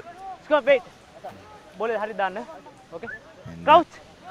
They'll want to use this scrum as an opportunity Sit. Steady. to try and get into inside the Kingswood's half. Okay. No. Okay. Ball out. Wait. Ball not going through the tunnel, says the referee. I thought it did. It's just that both hookers made a claim for the ball and it squirted out. But nonetheless, referee has asked for a retake. Crouch. Bye. Sit. Rajit G on your screens. Okay. Ball out. Skipper for this Pete Wright under 16 outfit, and now here he is trying to step pass. Finds the offload. He's gang tackled by the Kingswood defense. And then that's a good contest at ruck time as well. Support needs to arrive for the Pete Wrights. Oh, it's come. And they have knocked the ball forward. So guilty of being a bit too slow at the breakdown of the Pete Wrights, and that's something that we saw lacking in their game yesterday as well. And one of the reasons that they lost out to St. Joseph's. Okay, wait. Crouch. Bye. Sit. Steady. Have been way too slow at the breakdown, the Pete Wrights, and now Kingswood College with an opportunity puts in the chip kick. And under pressure is Ferreira at the back. And interestingly, he's chosen to ground it in his own red zone. Don't think that was the right call from him. And it's come. First juggled the ball on the 22 and then took it right back. Net gain for Kingswood College, and he's just invited them in to score a try here. Okay, hurry. Crouch. Bye. Here's the put into the scrum for Kingswood College. They need to score here, and if they can convert, they might just knock St. Peter's out of this tournament. Okay. Here's Kingswood once again through their scrum half. Here's space out wide. Ranavira just stopped in his tracks there by St. Peter's College. Not too sure if St. Peter's had retreated behind. And there you go. That's the advantage coming their way. Kingswood need to be careful here, need to be patient. They can see the try line there, but they need to get past this Peter Wright defense. Now knocking at the door, Kingswood College. Get back. 2 minutes remaining on our clock. Here's Karavita. Advantage coming the way of Kingswood College. Now they have free play. Ranavira sends it out. This is going to be the try for Kingswood College. No, try. St. Peter's College claiming that it was held up, but that was grounded clearly. Referee Tharidu Pereira was right there, and it's 5-all now with the kick to come. It's Kingswood College. Number 9. With just a minute and a half left on the clock. Managing to find that all-important score. And how important will this conversion be, Abid? Coming through Ranavira. If he manages to bisect the post, Kingswood will have their noses in front.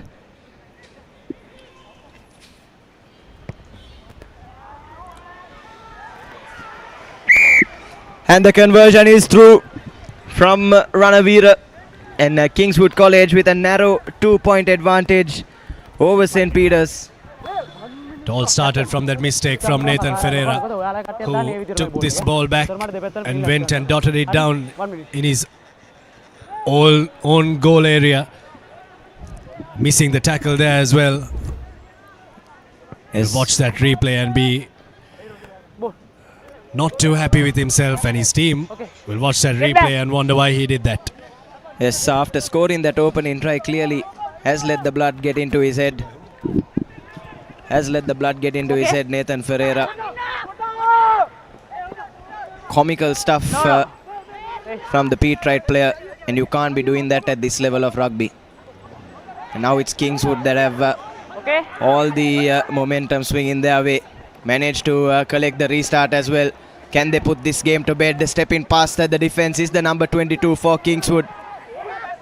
And this is exactly where they want to be. But it's St. Peter's that have won the ball back as time has run out on our clock. It's now or never for the Pete Wrights. Yes, Abdullah Fauzan. Hooter has gone off. De Silva out to Zimal. Zimal needs some support. Here's the number 8 again. Here's Sajad out to Rajit Jion. Rajit Jion stepping past the first tackle, breaking past another. Support needs to come. High tackle. Get back. And we need a penalty advantage for his side as well. Do the Pete Wrights have it in them to have the final say here? Going through the line now. Here's Minduka. Out to Fauzan. Fauzan needs support. Finds Minduka once again. But Zimal has dropped that ball cold. And it's Kingswood College that will seal victory and seal a spot in the bowl final.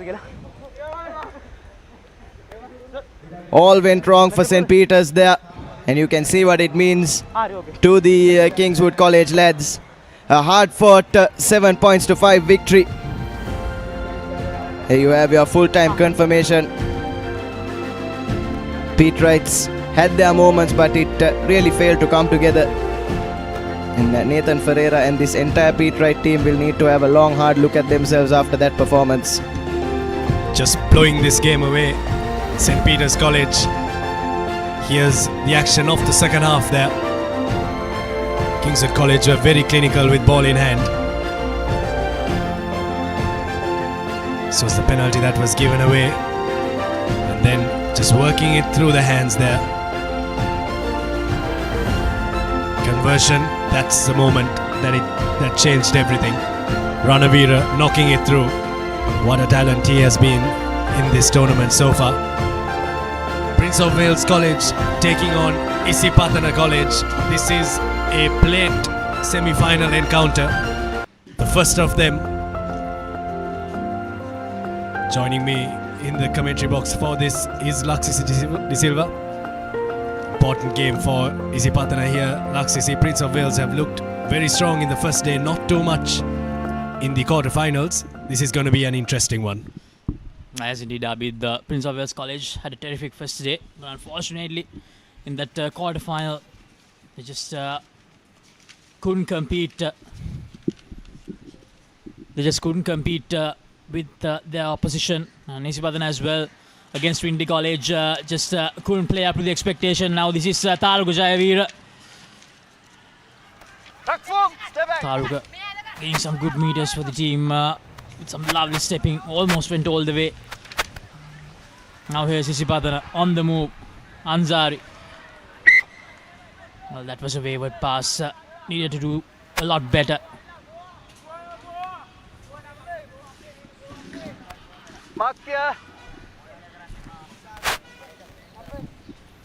Isipatana need to shake off that loss against Trinity College.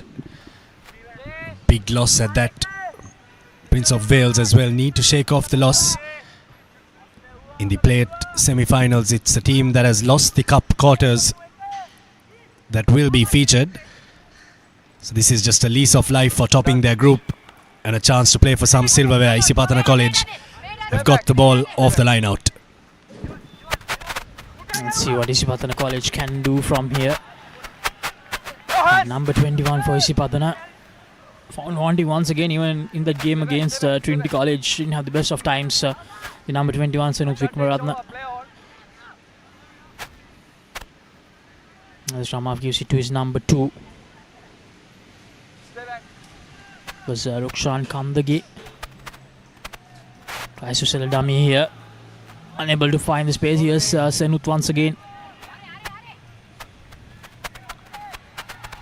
Now finds the gap, the number 20, Ryan Tahir. This from Afishan Pereira. Give it to Senut, who acts as the first receiver. And then Sanindu Pereira, the number 8. Here's Ishan again. There's Ansari.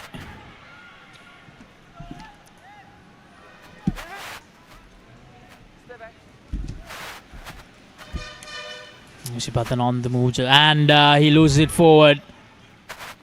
Cardinal error from the Isipatana number 19.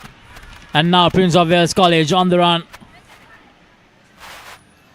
Goes for the kick and chase option, Fonseca.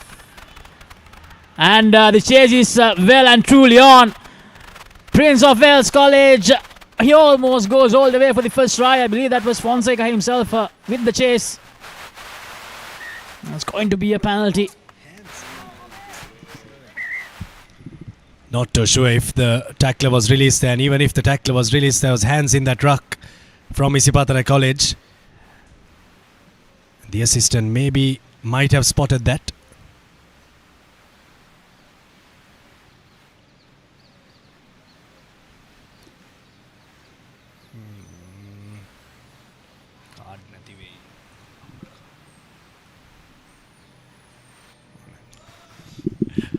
For a second we thought that the referee was fetching into his stockings to get a card out there. He's just going to tie his shoelace. Here's the penalty. It was a high tackle. Oh, nothing that we thought it was. It was a high tackle that it's blown for. Now the Cambrians have opted for the scrum. We need to talk about Senator Fonseca. Showed some serious speed now there with. Lovely chase from him. Almost managed to go the line. And Prince of Wales with the chance to get that first points on the board in this plate semi-final. Almost did really well. And Isipatana, they have managed to turn it over. Here's Ishan. Probably should have gone to his first receiver there. Now here's Isipatana trying to run from their own try line here. Ansari. Good defensive work coming in from Nidusha Vijay Singh.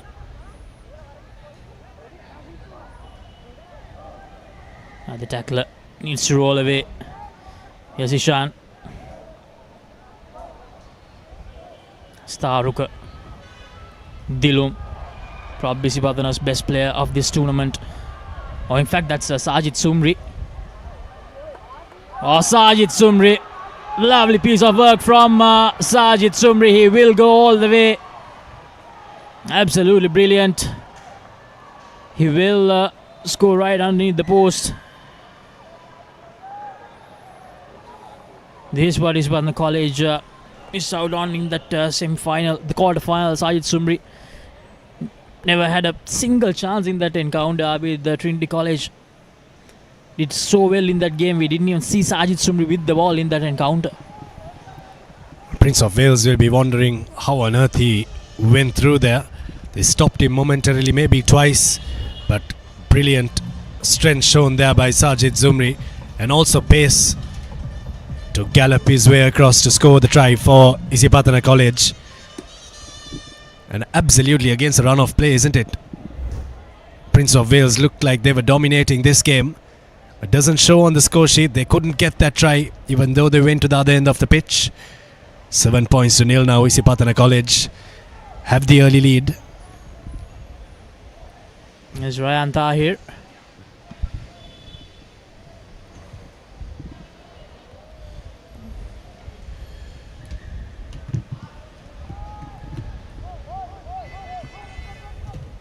Ryan with the restart. That will be a penalty, I believe.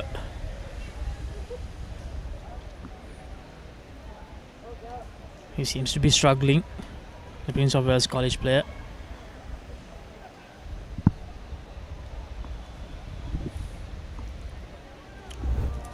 Here's the replay.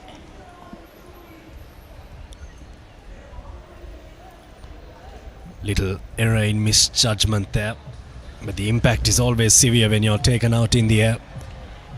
Might just be a card here.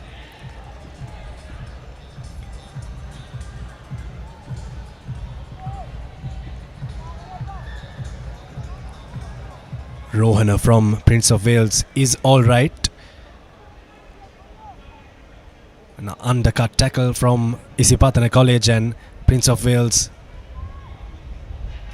are a bit clueless on what to do, but they've decided that they want to go for touch. That's Fonseca.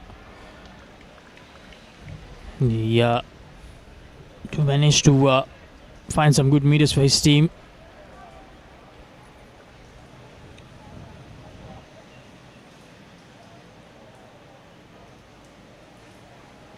Isipatana College, even in the under 18 sevens, found themselves in a very similar situation in that played semi-final against Sumangala College. They lost that encounter. Now we are against Prince of Wales, struggling a bit, although they do have the lead.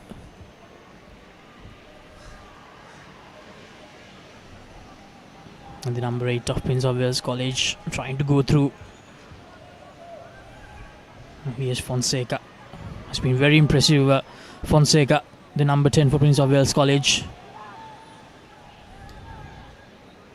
Taking their time. And almost a break from the number 2, Vijay Singh for Prince of Wales College. Shashendra to Nisalita.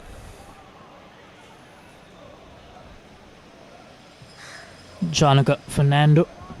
Number 2, Vijay Singh again.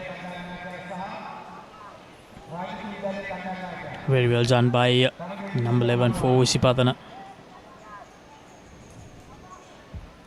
Yes, Fonseca gives the pass out to the number 14, Ravisha Bekun, Prince of Wales. They'll really love to get a try here just before half time, but unfortunately loses the ball forward. That was Anwar Steekshan, I believe. In fact, that was Janaka Fernando. Half-time. So that will be half-time. Isipatana College, the slender 7-point lead going into half-time in this played semi-final. A closely contested one. Prince of Wales look very menacing when they have ball in hand, but just haven't been able to close out the chances that they've created for themselves. Isipatana 7, Prince of Wales 0 at half-time. It's a played semi-finals. This was the opportunity for Prince of Wales. That was the shot that was called high there, where the opportunity was presented for Prince of Wales to maybe score a try, but against the run of play, Sarjit Zumri evading a couple of tacklers and going under the post to score an important try for Isipatana College to get them the lead and get them the first 7 points of this game. No other scoring was done since then. But now Prince of Wales, at the start of the second half, they'll be told what to do. They'll be told to attack right from the start.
Second half action in this split semi-finals. Isipatana 7, Prince of Wales 0.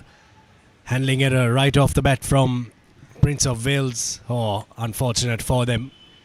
They've given a very good opportunity for Isipatana College to extend their lead.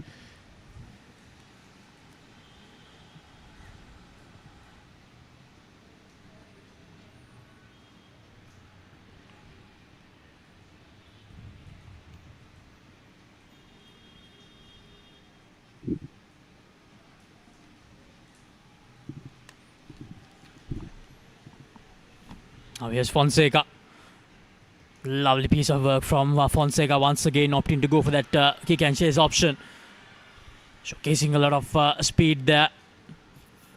And very well done. Isipatana under the pump here. Prince of Wales College doing really, really well. Dilumsu Senanayake probably felt a lot of pressure, but I believe he did really well. Now Isipatana with an opportunity to attack. Very well collected, and the number 19, the supporting player, is really, really well, and he will go all the way for Isipatana.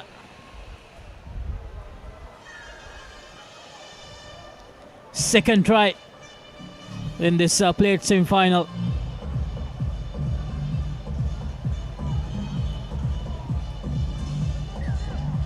Conversion is successful from Isipatana. 14-0 now. Both teams resorting to the boot to try and get a tactical advantage.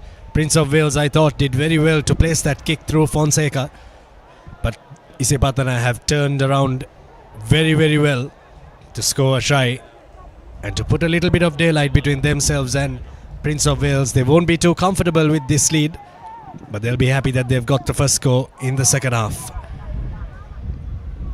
Good defense coming in from Isipatana College at ruck time. Coming right through there is Kandage.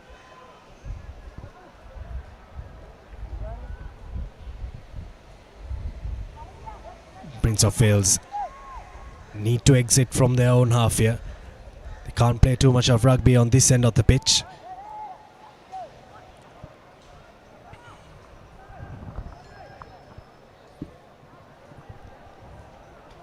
Here's Prince of Wales once again.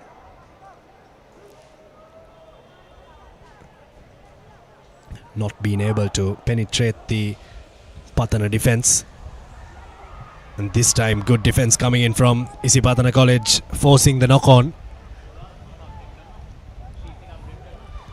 Here's Zumri, the try scorer in the first half. Offloads it to Usman. Now Isipatana spot the gap out wide, but the Prince of Wales defense drifts well, but not well enough. That's Senanayake, who shows a little bit of twinkle toes to get his way towards the try line. Third try coming from Isipatana College. That was a lovely score from them.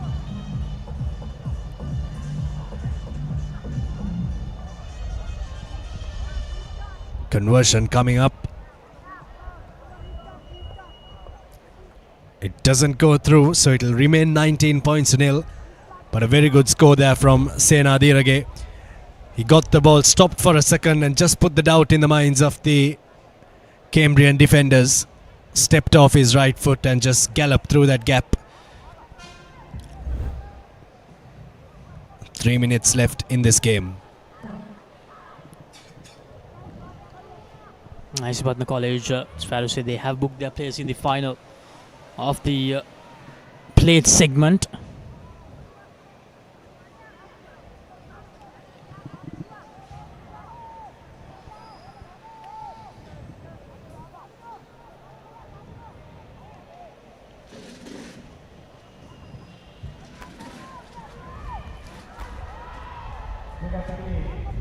Isipatana Estaru Jayavira.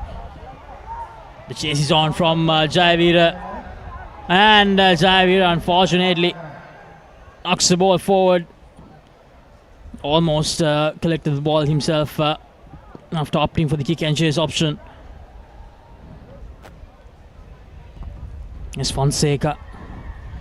I believe the referee will go back for the scrum.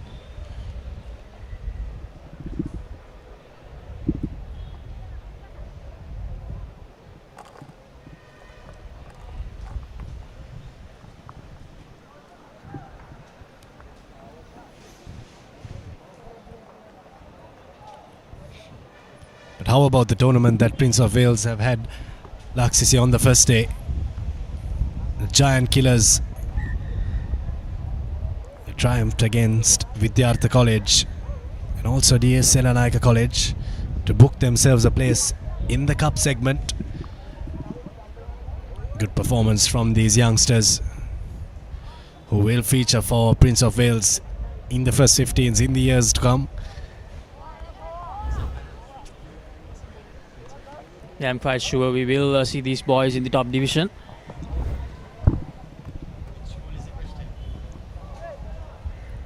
And no, Prince of Wales College definitely, after having that brilliant first day, they would have really hoped for a better performance in the second day. Probably something similar to what Lumbini College did earlier when they managed to beat Royal College. Now Lumbini College, they have a very good shot at qualifying for the finals of this tournament, Abid.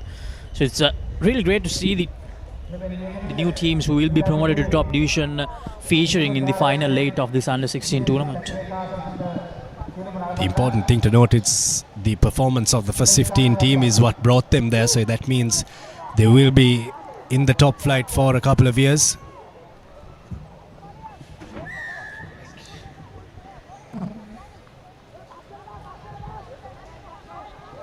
Yes, Fonseca, he has threatened the Isipatana defense throughout this encounter. But once again, just falling short, Fonseca. He has been a dynamic player for Prince of Wales College. Fonseca, certainly someone to look out for probably next year.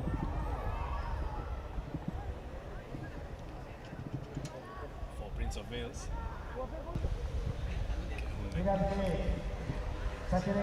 Here's Prince of Wales now, maybe to try and get a consolation try. The hooter has sounded, so Isipatana College have booked a place in the plate finals. They would have loved to be in the cup segment finals, but they'll take whatever they get now. They've won this semi-finals quite comprehensively. Penalty coming the way of Prince of Wales. Not rolling away was the call. Here's Prince of Wales to save their blushers and have one last say in this tournament. Isipatana defense needs to hold up here. Ball scoops up from Prince of Wales. And player going off his feet, so Isipatana have the penalty. And they should just maybe tap it and kick it out. But they don't want to kick it out, they want to continue playing here. Here's the try scorer in the first half, Sajid Zumri. Lucky for them, there's nothing really at stake, so Prince of Wales can't really come back into this game, but little offload there. And the referee will stop play for them. Isipatana College winning this plate semi-finals, 19 points to nil. A good showing from the Green Machine to beat the Cambrians and to book a place in the plate finals.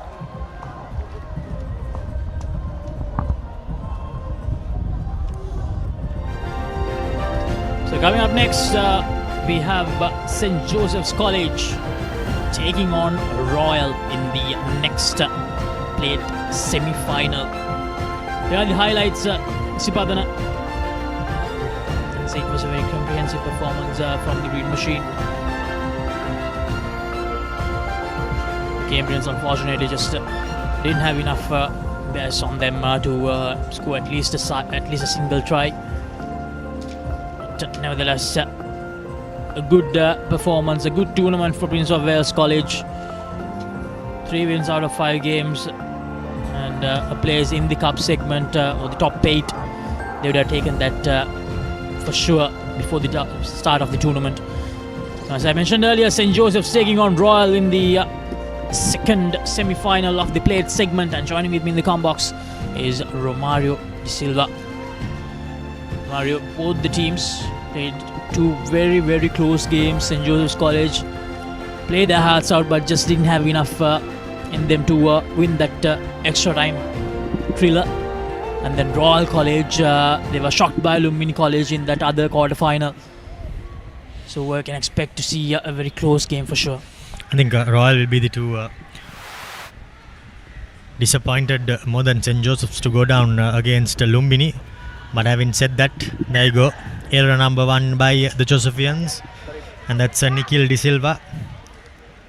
Will not to be too happy with how he collected that kick-off. He had all the time in the world to set himself, but now just inviting pressure on themselves are the Josephians. Preparing to feed into the scrum is Pereira for Royal College. No shoving as he goes to the line. Through the hands it goes. Here goes the number 12 running straight and hard. St. Joseph's College trying to contest at that breakdown, but just losing their footing. Through the hands they go. Good tackle there by Jayawardena for St. Joseph's Royal. Still in the 22 of St. Joseph's College. Sending it out wide. This time to the right they go. Have numbers on the outside, but he cuts back in. Caught by Nisit. Big prop forward running in hard. That is Senut. Now to the line. Through the hands. But unfortunately for Royal, Arif's pass just travelled forward. And the referee and his AR are having a bit of a word. Not too sure what happened. Number 32. Yeah. Number 32. This dangerous player. This penalty only. This back please. Simon. Dangerous play. Oh boy, oh boy. Okay. He's going back for that high tackle by Jayawardena. Got it. Now a 5 meter line out for Royal College Laxisi. Boys, both teams are forward heavy outfits. Just deadline. Deadline, no. The Royal College No, will definitely fancy their chances good there. from here to get that first try of the semi-final. Deadline again, The ball played again. semi-final. 22. Ogala ball again. Just come here. Sorry. Okay. My decision. Good there. Vidyartha Just 22. tried to Get back. get the throw in, Get back. but for some reason now the decision goes against So says. Scrum. well, Down, in fact, Scrum. I think the kick went out on dead, Let's line up. and then now St. mark it. Joseph's College tried to take the quick 22 meter restart, and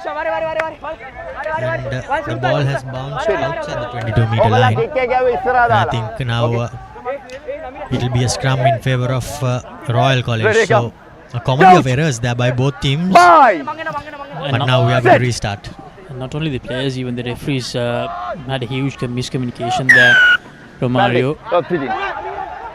There you go. Another error. This time I think it was the Royal scrum half who hooked the ball in. And he will see yellow for all his that's Namira Pereira, who has been sent to the bin to sit in for 2 minutes, and St. Joseph's College doesn't find touch, but the kick has been knocked forward. So from inside the Josephian 22 we come just a couple meters outside the Royal 22 meter, and well, it has been 3.5 minutes of comical errors by both teams. Just back, please. Romario, I really don't think I have seen so many errors Coach. in such a short time in any game that I've seen so far. Sit. So many errors, even from the referees as well. The assistant referee thought that it was a 5 meter line out, and the main referee thought that it was a dead ball. So, yeah, a lot of mistakes from every party in this encounter. But now St. Joseph's on the move. Anthony almost managed to find the gap. But St. Joseph's, they're on the attack. Nikhil trying to find space. Nikhil still up there. Roll away. Not an easy customer to handle, Nikhil. Back, please, back. Now they shift their direction to the left side. Advantage. Just play, yeah. High tackle says the referee, so advantage in favour of St. Joseph's. Mark. Why not play a bit of advantage? But the referee goes back straight away for the penalty. Marker. Says there was a bit of a high tackle there on Anthony. And St. Joseph's win a penalty this time. Chamika kohe bala innawad danne. Chamika kohe bala innawad danne. It has been put into touch, that penalty kick. Josephians. Nikhil De Silva, in fact, preparing to throw into the line out. Rian Jayawardene would be one of the main targets. Okay, good. And it's collected. The ball has been set up. As unfortunately the player comes down, goes down. Nisit drops it short to the number 10. Will he have the feet? No, he doesn't. He's just dragged down. Now St. Joseph's College go through Amit. Amita, that is.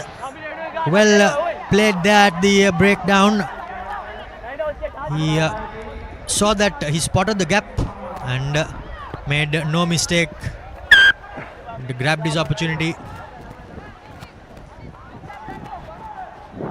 Nisit adds the conversion as we see that replay there. Nisit gave that pass to the player in the number 10, Nathan. Nathan thought he was all but through, but then Amita did really well. Picked up, threw a bit of a dummy, and his opponents were caught off guard as he goes over for the opening try in this game. St. Joseph's College taking on Royal College in the plate semi-final as the bell goes off, signaling the end of the first half.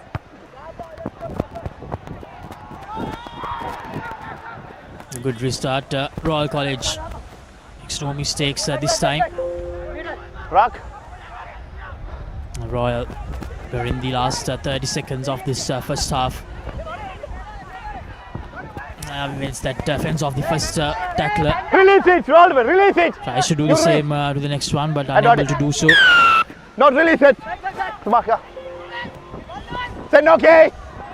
Royal College given the advantage. They take it quickly.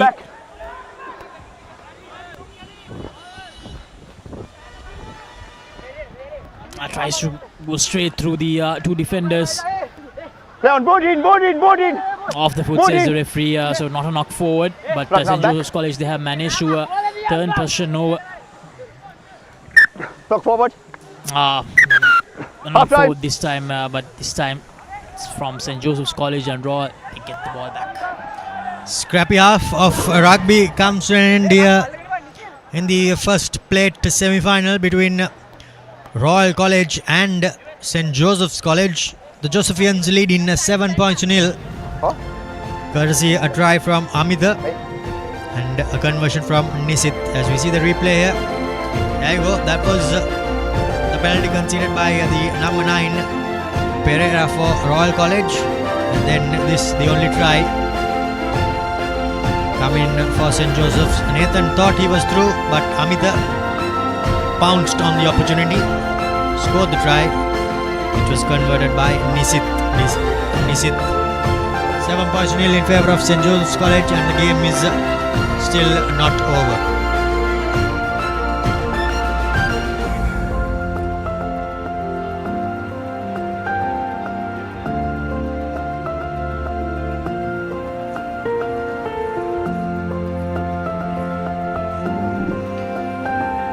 Di Costa for Royal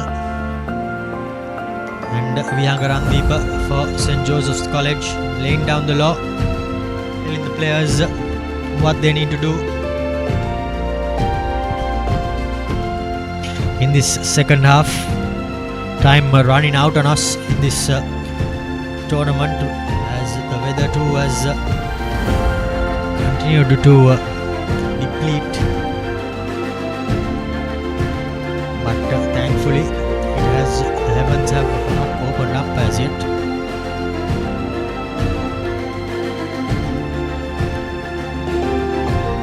Nisit preparing to kick things off for this second half.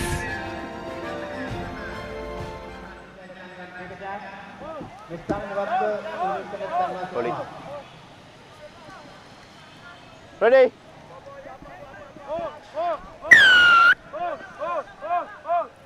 To the blast of the whistle, Nisit puts in a contestable restart. Knock on advantage. But just knocked forward there by the Josephians. And the referee blows a whistle and calls playback for the knock-on. So good contestable kick, just unable to get to grasp it was the Josephian chaser. St. Joseph's College did everything right, but unfortunately couldn't gather it cleanly. Ready? There's been a game with a lot of errors from both the sides, Romario. St. Joseph's College, though they do have the lead, 7 points to nil, made a lot of mistakes, especially in that first half. Story same with the Royal as well. I think from here on, Lakshisi, the team that does the less number of errors will go on to win this game. We have just about 6 minutes or so left in this second half. Play on. Now Royal College, they absolutely need to get the next try in this game, because if St. Joseph's do score the next try, it'll be a problem. But it was a fantastic break. He managed to evade that tackler quite easily. And the number 11 for Royal, Ekanayaka, he will touch down for the first try. Exactly what the doctor ordered for Royal College. 7 points to 5 in the second plate semi-final. He put on his jet shoes, did Ekanayaka, and left Anthony and the cover defender of St. Joseph's College in the dust. Great piece of play there by the winger, Kavan Ekanayaka. And now Di Costa to add the extras, and if he does so, the game will be tied. Di Costa unfortunately hits the pad in. Still, the Josephians lead by a slender 2-point margin. Here you see that replay again, Lakshisi. Absolutely brilliant from Ekanayaka. Had no chance whatsoever, that final defender. Lovely break to the right by Ekanayaka, and he went all the way quite easily. And Royal College, they needed a better restart after scoring that try. St. Joseph's College, they get the ball back because of that error. Yes, St. Joseph's, and he loses the ball forward. The errors do continue in the second half as well, Romario. Yes, and this time around handling errors as well. You can see the Josephian forwards, they just need to make their mind up. Ready? And if he's going to run or even going to contact, he needs to secure the ball better. Ready? There's Royal. Takes it out from the scrum. Now to the left they go. Here's Ekanayaka, the dangerous Ekanayaka again, but this time handled him really, really well, St. Joseph's College. And it's a turnover. And the penalty is in favor of Royal College. Thought it was a side entry. We thought it was the other way around. But Royal, they get the penalty advantage and they go for the territory again.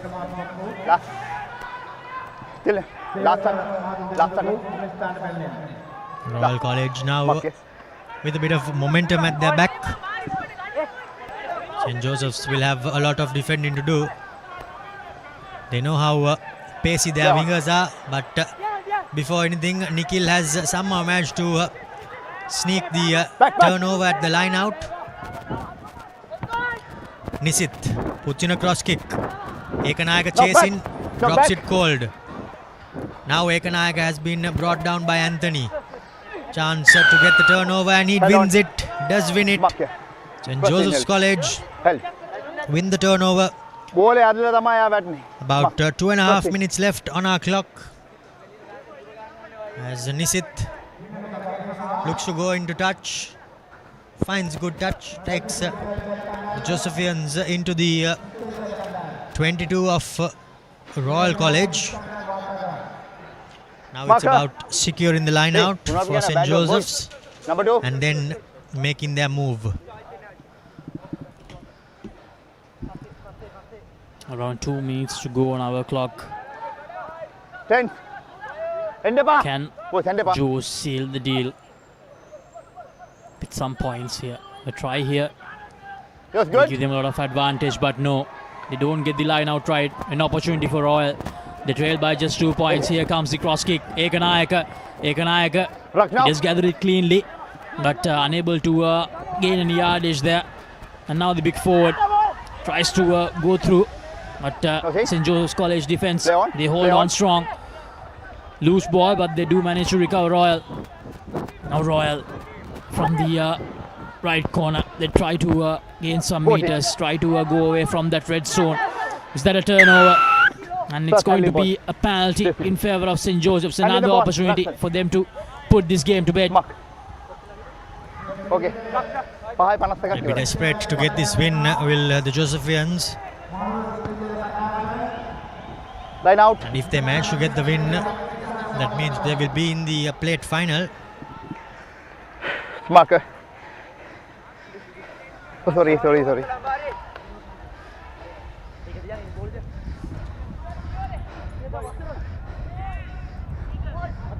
Endapa.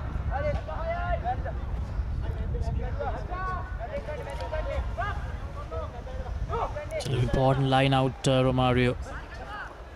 Good. This time they get it right. Come here. And they do kickstart a little rolling maul. They try to kickstart a little rolling maul, but Royal College up to the task. And here we go. The number 2 showcasing some pure power there, gaining some good meters for the team. Back, please. Back. Now they work their line from left to right. A slight fumble, but he do manage to recover in a sort of way. Ekanayaka almost managed to gather it. I believe there's time to play one more. That's the game. Thought there was one more play remaining, but St. Joseph's College, they get the job done. 7 points to 5 to qualify for the plate final. It's going to be Isipatana versus St. Joseph's in the plate final of the under-16 tennis-side tournament. Heartbreak for Royal, losing both their games today. First to Lumbini and then to St. Joseph's College. And coming up next, we have the first cup semi-final. Trinity College taking on Science College. As we have a look at the highlights from that game, Ekanayaka was a scorer, was the only scorer for Royal, and Amita was the scorer for St. Joseph's College. But unfortunately Royal failed to convert their try, and that's the 2 points that left them hanging, and that sends them back to Reed Avenue. As we have Science College taking on Trinity College in what promises to be a thrilling cup semi-final. I have Abid with me in the comment box. A hyped up Abid sits down as he looks on Trinity take on Science.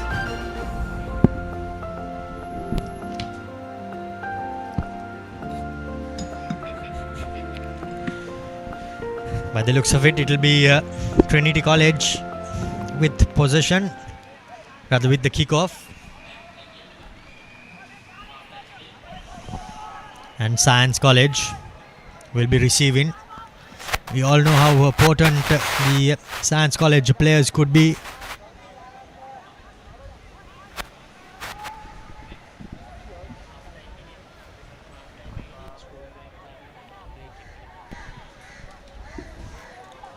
First cup semi-finals coming your way here. Trinity College, a comprehensive victory against Isipatana College in the cup quarters. Science College, of course, a very impressive victory against Prince of Wales. Had a very impressive run yesterday, Science College, beating St. Thomas's College as well. But here we go. Here is the first cup semi-finals coming your way. Knock on from Trinity right off the kickoff. Science College through their prop forward Netum Senaratna. Trinity win the ball at ruck time, but will go back for the scrum. Good early contestable restart there by kickoff rather by Trinity College. Just unable to hang on to it was the chaser. Now Science College from inside their own half. What will they be able to conjure up? Short arm penalty coming for Science College. Another free kick advantage coming Trinity's way.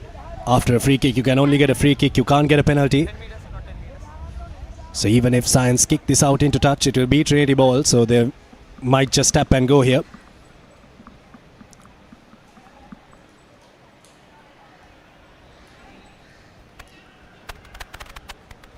Trinity defense shoots up, but the Science College line is privy to that and send the ball out wide. Tackle coming in from Evin Jayasena. Here's Science. Dropping the ball cold there was Pahan.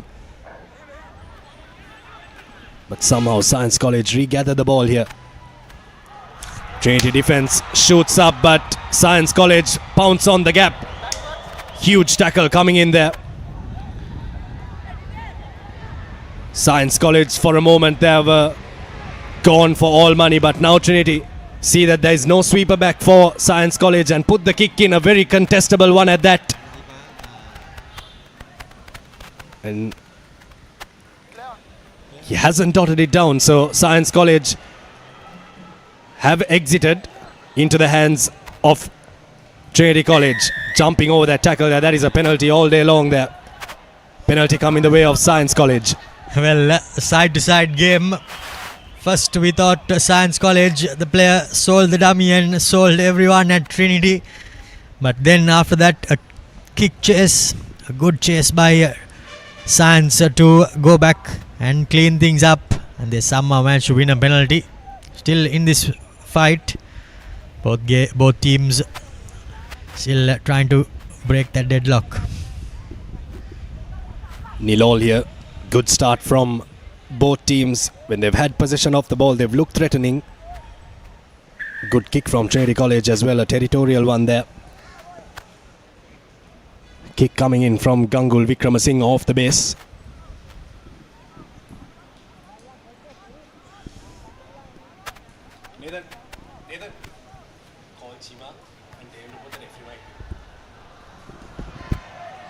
Science College.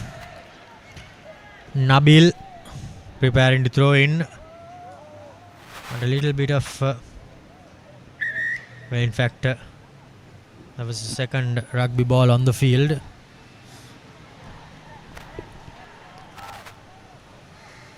Nabil Mohammed into the line out, but overcooks it there. Doesn't fall into the hands of anyone, still anyone's ball here, but Science come away with it here. Here's Ashen running away with it. Now Science College need to get the offload in. The offload is a good one as well.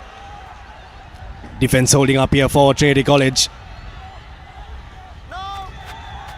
Need to release that ball that going off his feet. Science College have the advantage. Here's Pahasara. Now Science have the advantage coming. Need to draw and pass here. Here's the gap for Science College. Good tackle coming in from the sweeper for Trinity. That was Gangul Vikramasinghe. Massive hits coming in both by the attackers and the defenders.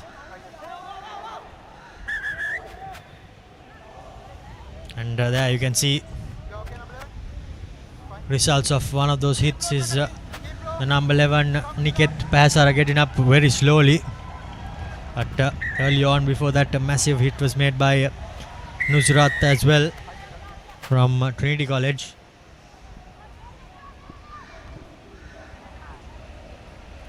Science opt to kick it out into touch, and that is very good knowledge of the law there. He had to jump from outside of the touchline to inside of the touchline if he was to collect that ball legally. Very well done there by Aquila Fernando. And penalty coming the way for Trinity College.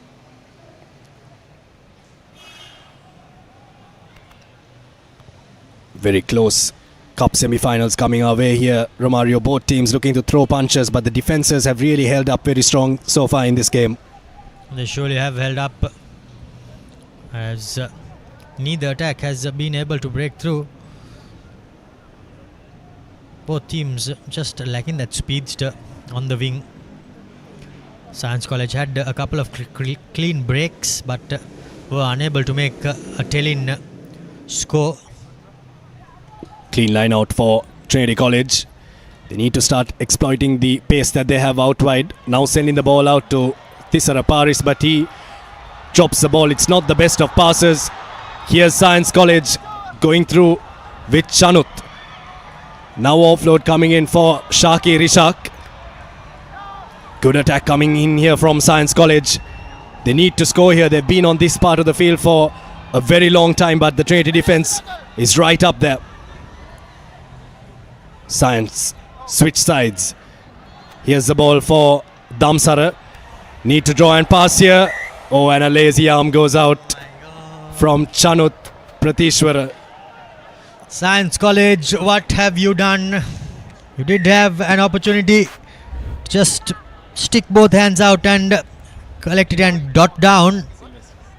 But Chanut, a lazy hand comes out, and there goes yet another opportunity. Science College have enjoyed the majority of possession in this game so far. Trinity had the ball momentarily, but it was dropped cold there. So they had to resort to another minute of defense. Here's Trinity. My goodness, they're living on the edge of the knife here. Wayward offloads in their red zone. Trinity need to exit fast. Here's Jayasena. What can the experienced lads spark for this team in this cup semi-finals? That's exactly not what his team needs. Here's Science now. Offload sticking. Netum Senaratna takes it into contact. And Trinity had to release there. Quickly taken. Lithika Dineth rather. Over the ball, Akila Fernando. Loses the contest. Here's Science College. This might as well be the first score for them. And has he knocked it on there? Is there a twist in the tail here? Science College have had the majority of possession here. But this is going to be an interesting conversation between the AR and the main referee.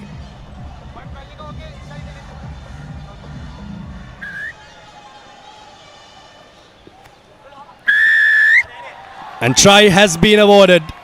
Try time for Science College. And they really do deserve that try, Romario. They've had majority of possession. And they've scored a 5-pointer with a chance to make it a 7-pointer before Lemons.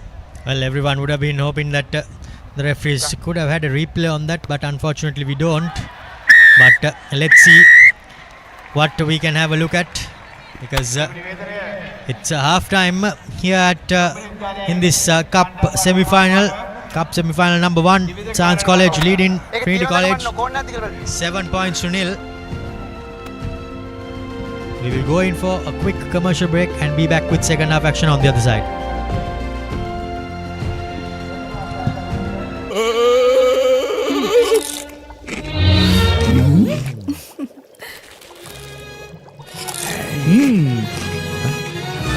උස්වත්ත පවුලින් හඳුන්වා දෙන රස ඇබ්බැහිය Chirpy chips රිදෙන්න දැනෙන රස.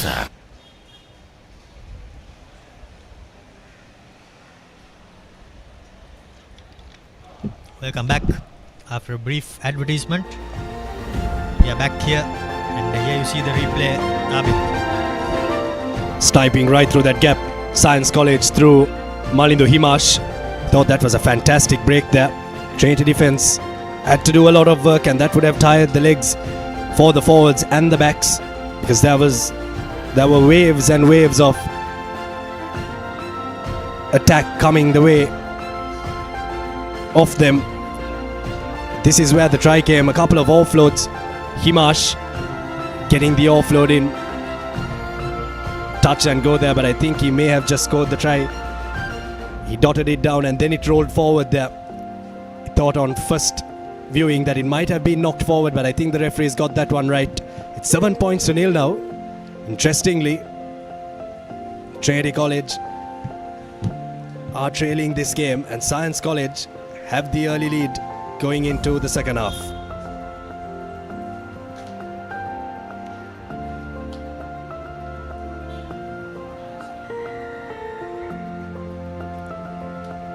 Restart in the second half. Trinity let it bounce very dangerously here.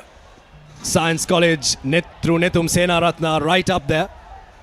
And have really put Trinity on the back foot here right off the bat in the second half. And no other option there for Vikramasinghe. He has to kick it. And it has been knocked forward, is it, by Science College? Yes, it has. Pinball here at the St. Peter's College grounds in the first cup semi-final. Both teams battling extremely hard to book their place in a cup final.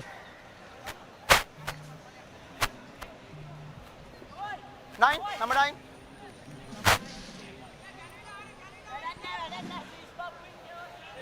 Who's number 9? How the off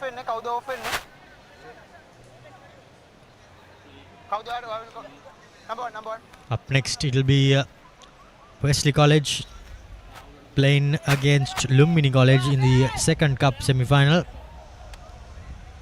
And following that game, the cup finals, rather the finals, the 4 finals will kick off.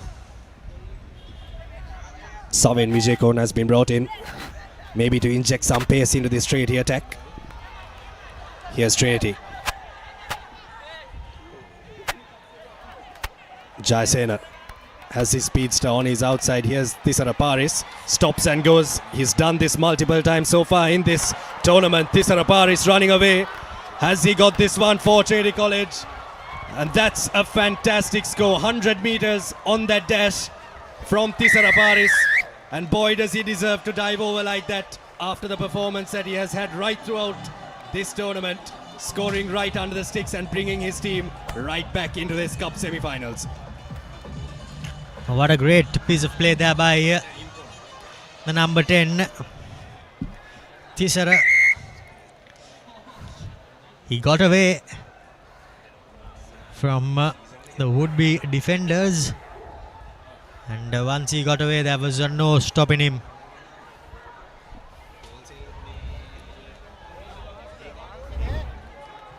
Yeah, you see that replay there. Coast to coast did Thisara go from outside his 5-meter line, stepped 3 defenders and got away from the final 2 would-be tacklers as well to go over. And the dive, I think just he fell on the wrong part of his body and it seems to have cost him, but the conversion is successful. So it's 7 points all here with 9 minutes on the clock. Trinity are right back in this contest. Here's the try scorer, the man who has brought them right back into this semi-finals.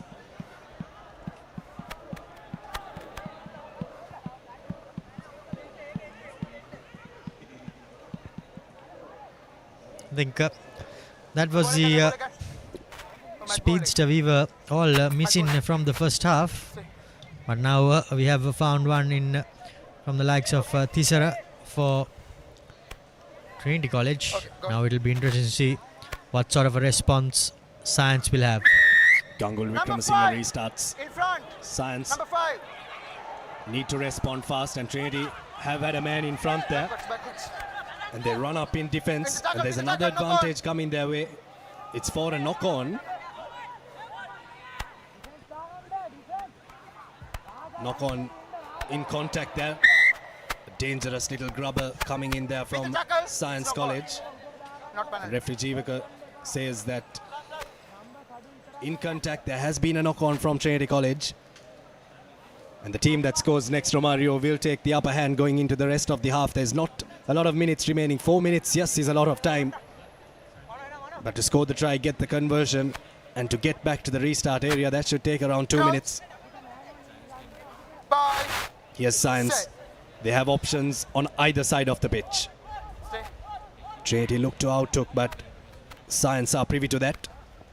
Here's set move play from Science College. Good defense from Trinity.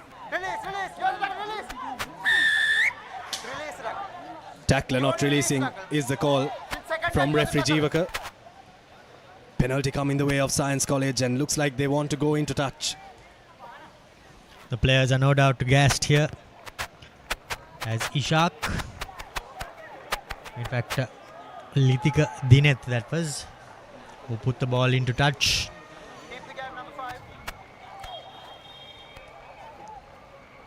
The pendulum swings one more time in favor of Science College. Now, will they be able to get a score?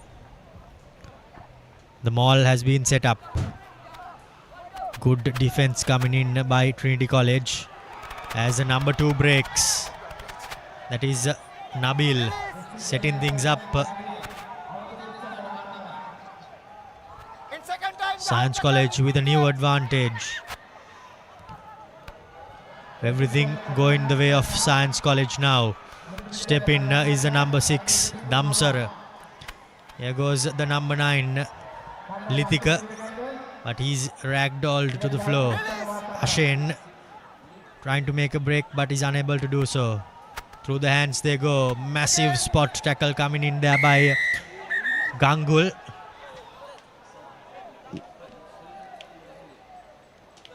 And the referee is showing a yellow card to Gangul Vikramasinghe. If we can see a replay for that.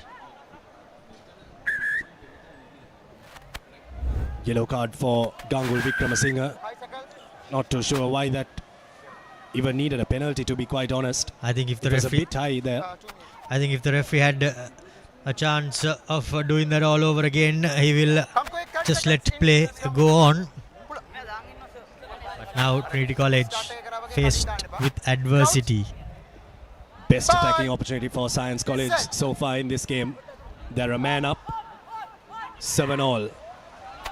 Trinity need to work extra hard. They need to work extra time here. Science lose their footing. Oh, unfortunate. Unfortunate there for Science College. And I think he has done his knee as well. There you go, limp in his way back. But by the looks of it, I think he'll be no good.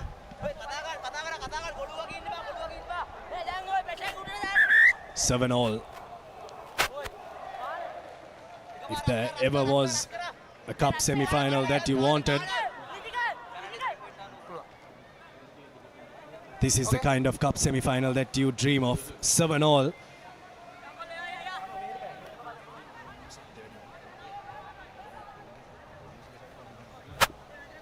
Samen Vijayakon. Crouch. Bind. Set.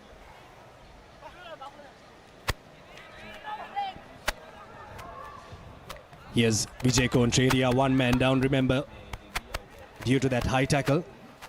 Offload coming in for Evin Jayasena. Breaks past 2 tackles and goes right through. Here's Vijayakon. Akila Fernando spots the gap and runs right through here. Has support as well. Here's Trinity College on the move. Ball into the hands of Yehen Bandaranayake. Quick recycle ball needed. Penalty coming the way of Trinity College. Vijayakon takes it quickly. Here's Fernando. Swings it to Nethum Rajanayake. Evin Jayasena, what can the experienced lads spark for Trinity College? Still going Evin Jayasena. No one wants to tackle him there from Science College. Good defense coming in from Science. Penalty coming the way of Science College. You can't feeling off the duck. You want to engage the contest. Hands on the ground is a call from referee Jivaka. And they'll tap it and kick it into touch. And we're going into sudden death in the cup semi-finals. For the third time in this on this day rather, 2 quarterfinals and a semi-final. Now we go into sudden death.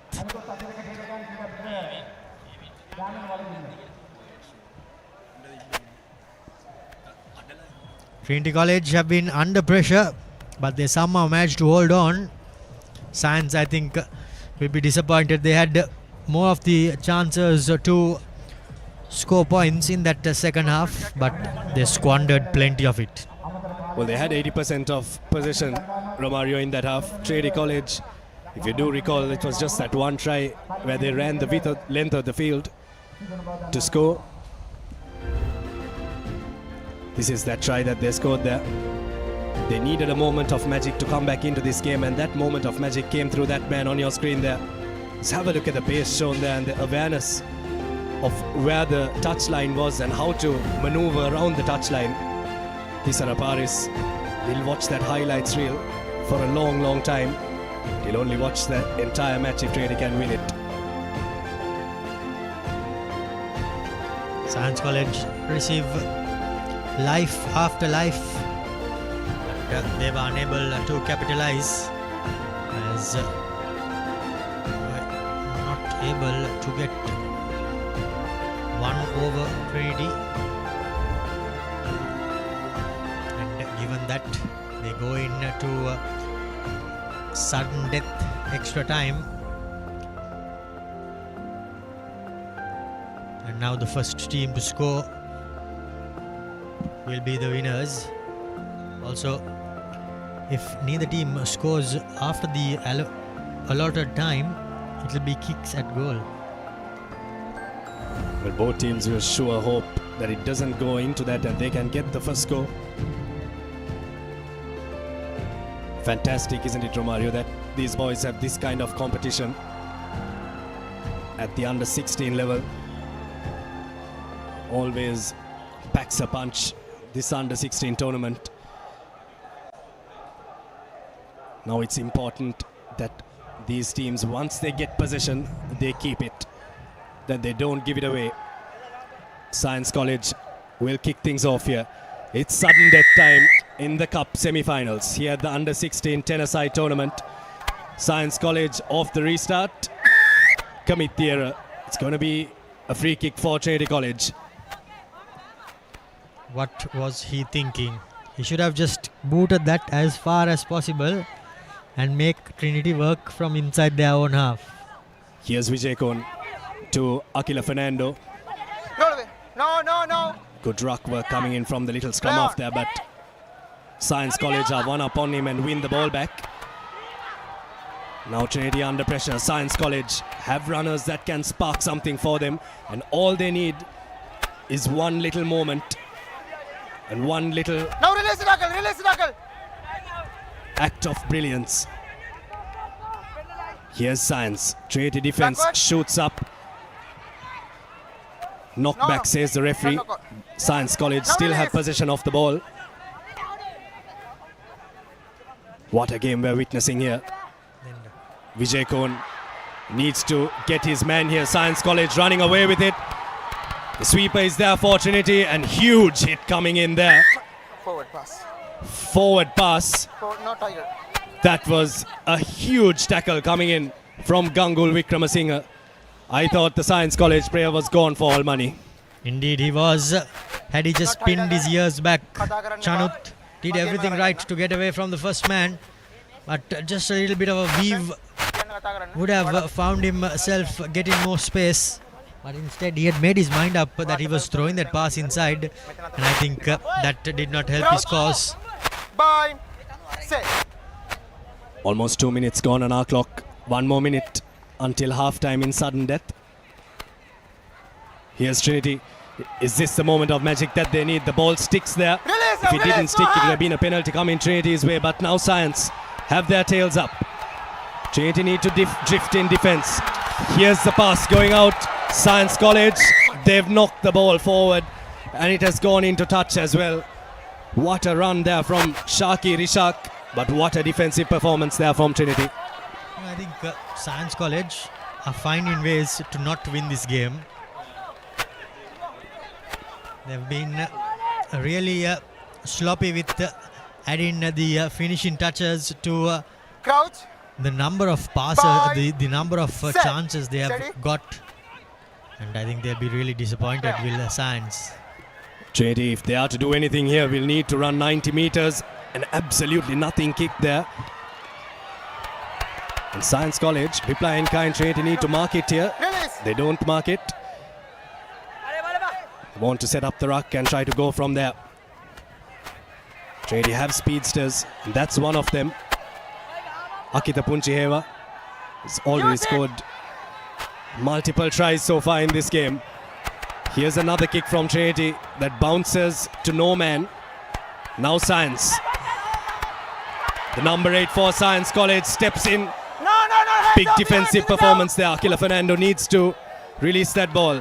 Here's Himash. Here's space out wide for Science College to win this one. That's the game, and that's the cup final berth for Science College. They have stunned Trinity here in the cup semi-finals.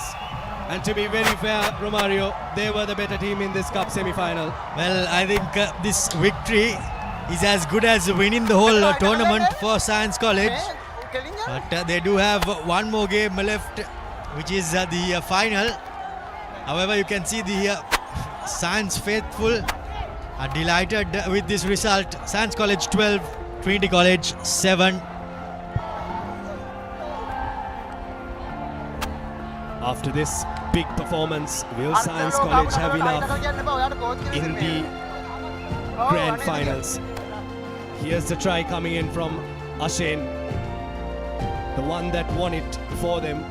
Trinity College had to dig really deep. Science College had to dig even deeper.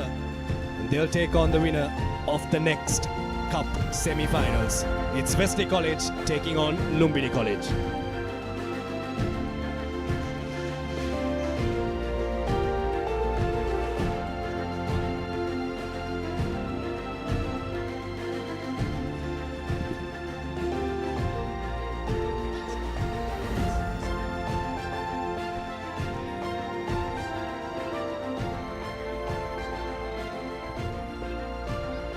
What a game we had there, Abid. Just a few moments ago. Now it's time for our second cup semi-final as Wesley College lock horns with Lumbini College. And is there another upset here? Does this tournament have another upset in it? Can Lumbini draw some inspiration from their Science College counterparts and try and dethrone Wesley? Cup semi-final number 2. Wesley taking on Lumbini College. 14 minutes between these two teams and a place in the cup finals. Knock on and offside from Lumbini College. They've given away a penalty. Here's Ryan running away for Wesley College. Early advantage for Wesley College. On the edge of the 22 now. Swinging it out. Here's the number 15 for Wesley College, Ayan Johar. Have numbers on the outside, choosing to straighten it up. Wesley College still with ball in hand. Sending it through the line, puts the foot on the gas. That's the number 8. Roll away. Gains a few meters for his side. That's Jaya Sumana. No, Wesley College now have that man on the outside, but again the cover defense is good from Lumbini. And still Wesley College with the ball in hand, asking all the questions at the moment. Yes, Fernando tries to barge through. That tackler needs to roll away, and yes, referee Alexander duly penalizes him. So it's Wesley College asking all the questions here in the first 1.5 minutes, Abid. Yeah, right from the kickoff, they've looked like they wanted it a bit more than Lumbini College.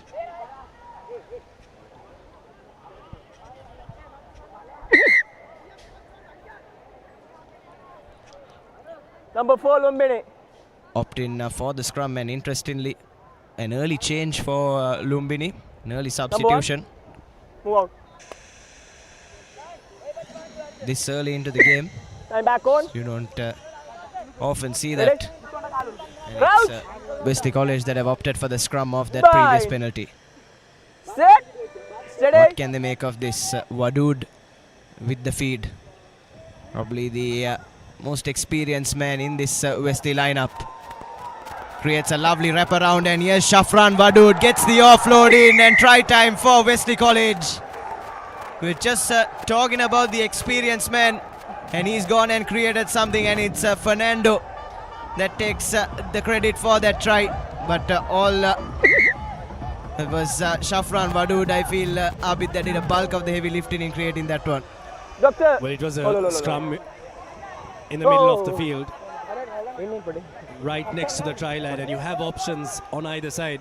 Shafran Wadood took the right option. It really is difficult to defend. You're so close to the line, and when you have so many different options.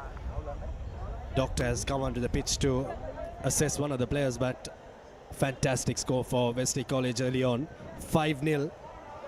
Lumbini College need to start digging deep here in this cup semi-finals. They need to get hold of the ball and not let Wesley College run away with it. Back on. Yes, we still haven't seen what Lumbini can do with ball in hand, isn't it, Abid? It's been Wesley College with all the possession going their way as well. And the conversion is through from an acute angle. It's brilliant from Tuan Johar. He's had his kick in boots on all tournament, and Wesley walk away with all 7. Johar, very good football player, shortlisted for the top 23 in the under-16 Sri Lanka national football squad as well, so definitely knows how to kick a ball. He knows how to kick the round ball and also the oval-shaped one. Yes, and now it's Lumbini College with possession, puts in the chip kick. Don't know if that was the right option. Obstruction. And there was an obstruction there. And Lumbini College, in the end, it's a net gain for them. But what you do in possession, Abid, has been critical throughout this tournament. And we've seen teams let it slip plenty of times so far by not making the right calls with ball in hand. Kick to touch from Lumbini College. I thought that was a bit harsh, that call there on Wesley. There was an obstruction, yes, but did it really make a material impact is the call, but nonetheless, Lumbini have the put into the line out. Spoilt by Wesley College, but knocked forward by Shafran Wadood. Yes, eventually I think that the Lumbini forwards will breathe a huge sigh of relief. Made absolute hash of that line out, but thankfully for them, Okay, ready? Wadood Crouch. knocked it on, and it's Lumbini now with a scrum right on the edge of the 22. Steady. First time really with ball in hand for Lumbini College, and what can they make of it? Swings it out now. Here's the number 12, Lakshan, cutting inside. No hands, lock forward. Now it's Lumbini College with their first bit of possession. What can they do? But unfortunately, he's dropped that goal. That pass really needed to stick to hand. Had acres of space in front of him, the winger for Lumbini. But it's rather unfortunate for them. A chance has gone big in Abid. And how costly could this be? Okay, Ollie. Crouch. Bind. Set. Scrum for Wesley College. 7-0 so far. Wesley have been calling the shots in this game so far. A lot at stake.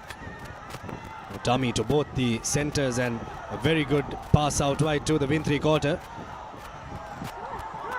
Fernando there has scored a couple of beauties in this tournament so far.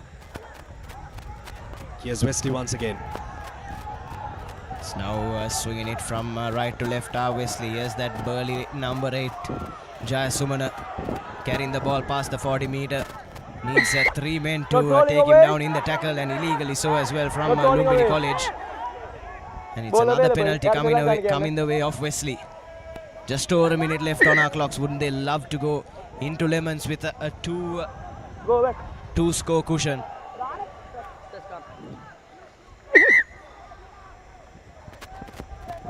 Referee just halt in play there. There's an injured player down for Wesley College. I think that's Fernando, the try scorer. If you saw, he was rather gingerly when he got up after diving over for that try as well. And looks like it's still troubling him. It might not play a further part in this game by the looks of things.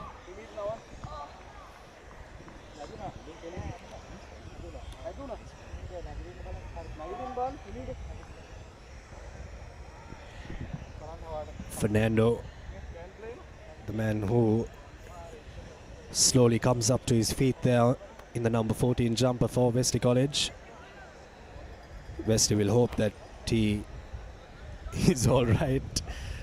The reason why I'm chuckling there is the fact that the bell went off even though the time was stopped. Not too sure how it passed 7 minutes when the time was switched off. Yes, timekeeper perhaps just lost a bit of concentration, isn't it, Abid? Can happen to the best of us, and we'll restart things with a penalty to Wesley College. The penalty for not rolling away.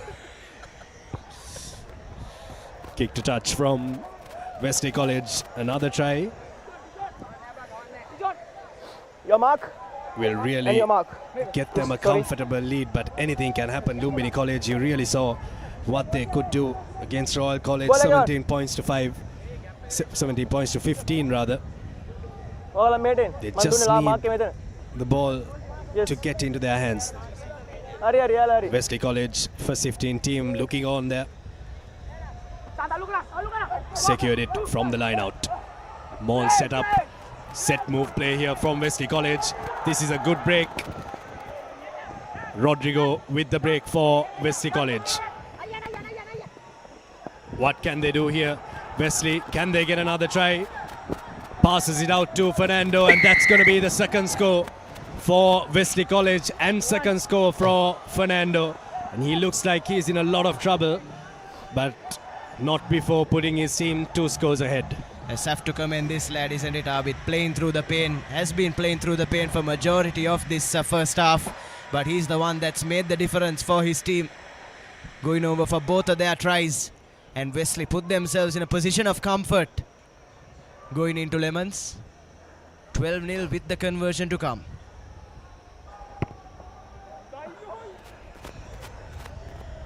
This time just shades wide, so as referee Alexander blows for half-time, it's Wesley College with a 12-point cushion over Lumbini. And Lumbini really have failed to get the ball at hand for most of that half, isn't it, Abid? Only had that one real phase of possession. As we have your half-time confirmation, 12-0 to Wesley College. But as I was saying, Lumbini just had that one moment, and they made a mess of it and have been made to pay not once but twice.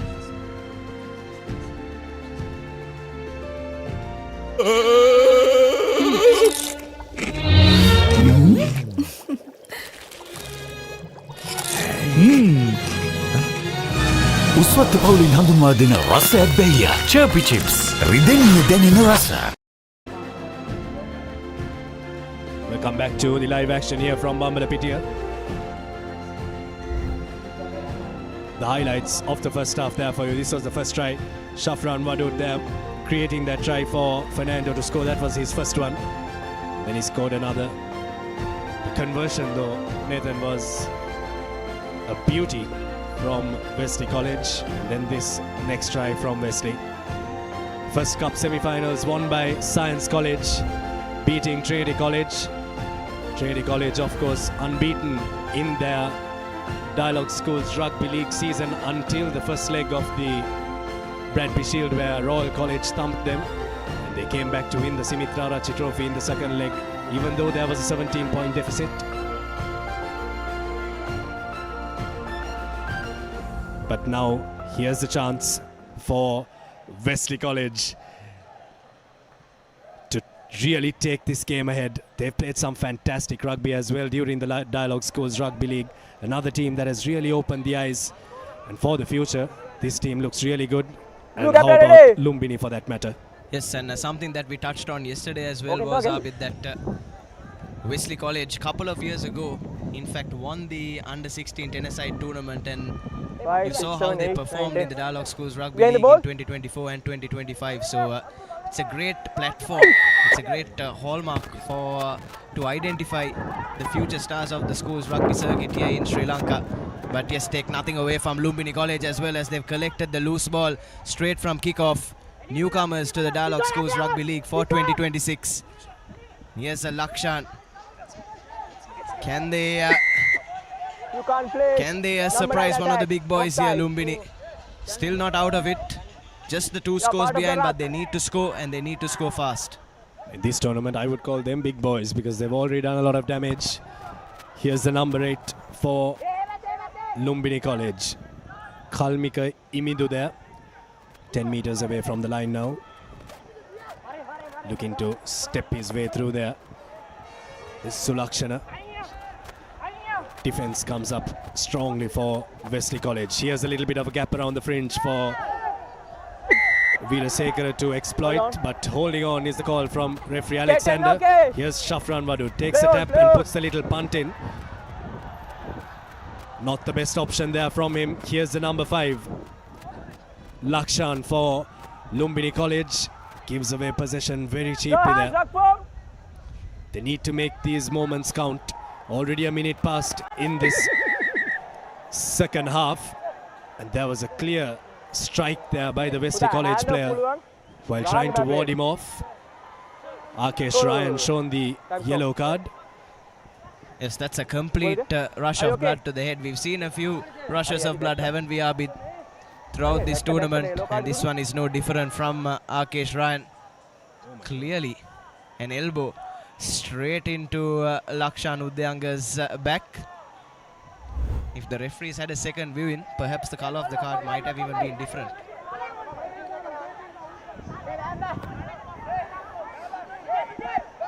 Two numbers, hope. Changes coming in for Wesley College.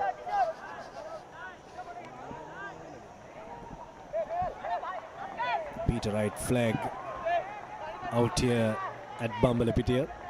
Change. Ananda. Out. Already knocked out of this competition by Kingswood College. This has been a really open competition, hasn't it, Abid, so far? The underdogs have had a big say in it, even Trinity College losing out to Science College just a few moments ago. Lumbini College beating Royal College as well. Come down. So has been a tournament for the underdogs. And considering the way they've been playing, Abid, I don't think it's right that we even call them underdogs. Yeah, definitely. It has been a fantastic tournament. Balance. Love these 2-day tournaments because towards the latter part of the second day, it really starts to get exciting. And the rugby dished out in the top segments has really been top-notch. Bind. Set. Hasarel there with the ball. Here's a chance for Hasarel to take his team into the 22. Big defense coming in from Wesley College.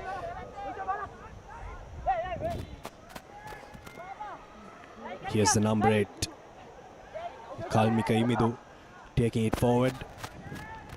Little chip over the top, that's a good call. But there is a knock on there, a slight one from Lakshan Omalsha. Yes, both the teams haven't been afraid to put the ball to boot in this second half, but unfortunately for them, haven't really got it right at all. But there's been plenty of kicks that have been the wrong option, but I feel both of them are taking the right options. It's just that the execution hasn't been up to the mark, and it will be a scrum in favour of Wesley College. Crouch. And not ideal for Lumbini. They need to score at least twice to take this game into sudden death. Move back. Valuable time being bitten off the clock. Wesley now need to do exactly this, need to play territorial. That's a very good territorial gainer. Lakshan Pereira there in the 13 jumper. Really impressed in that game against Royal College. What can he spark for Lumbini? No, rock form.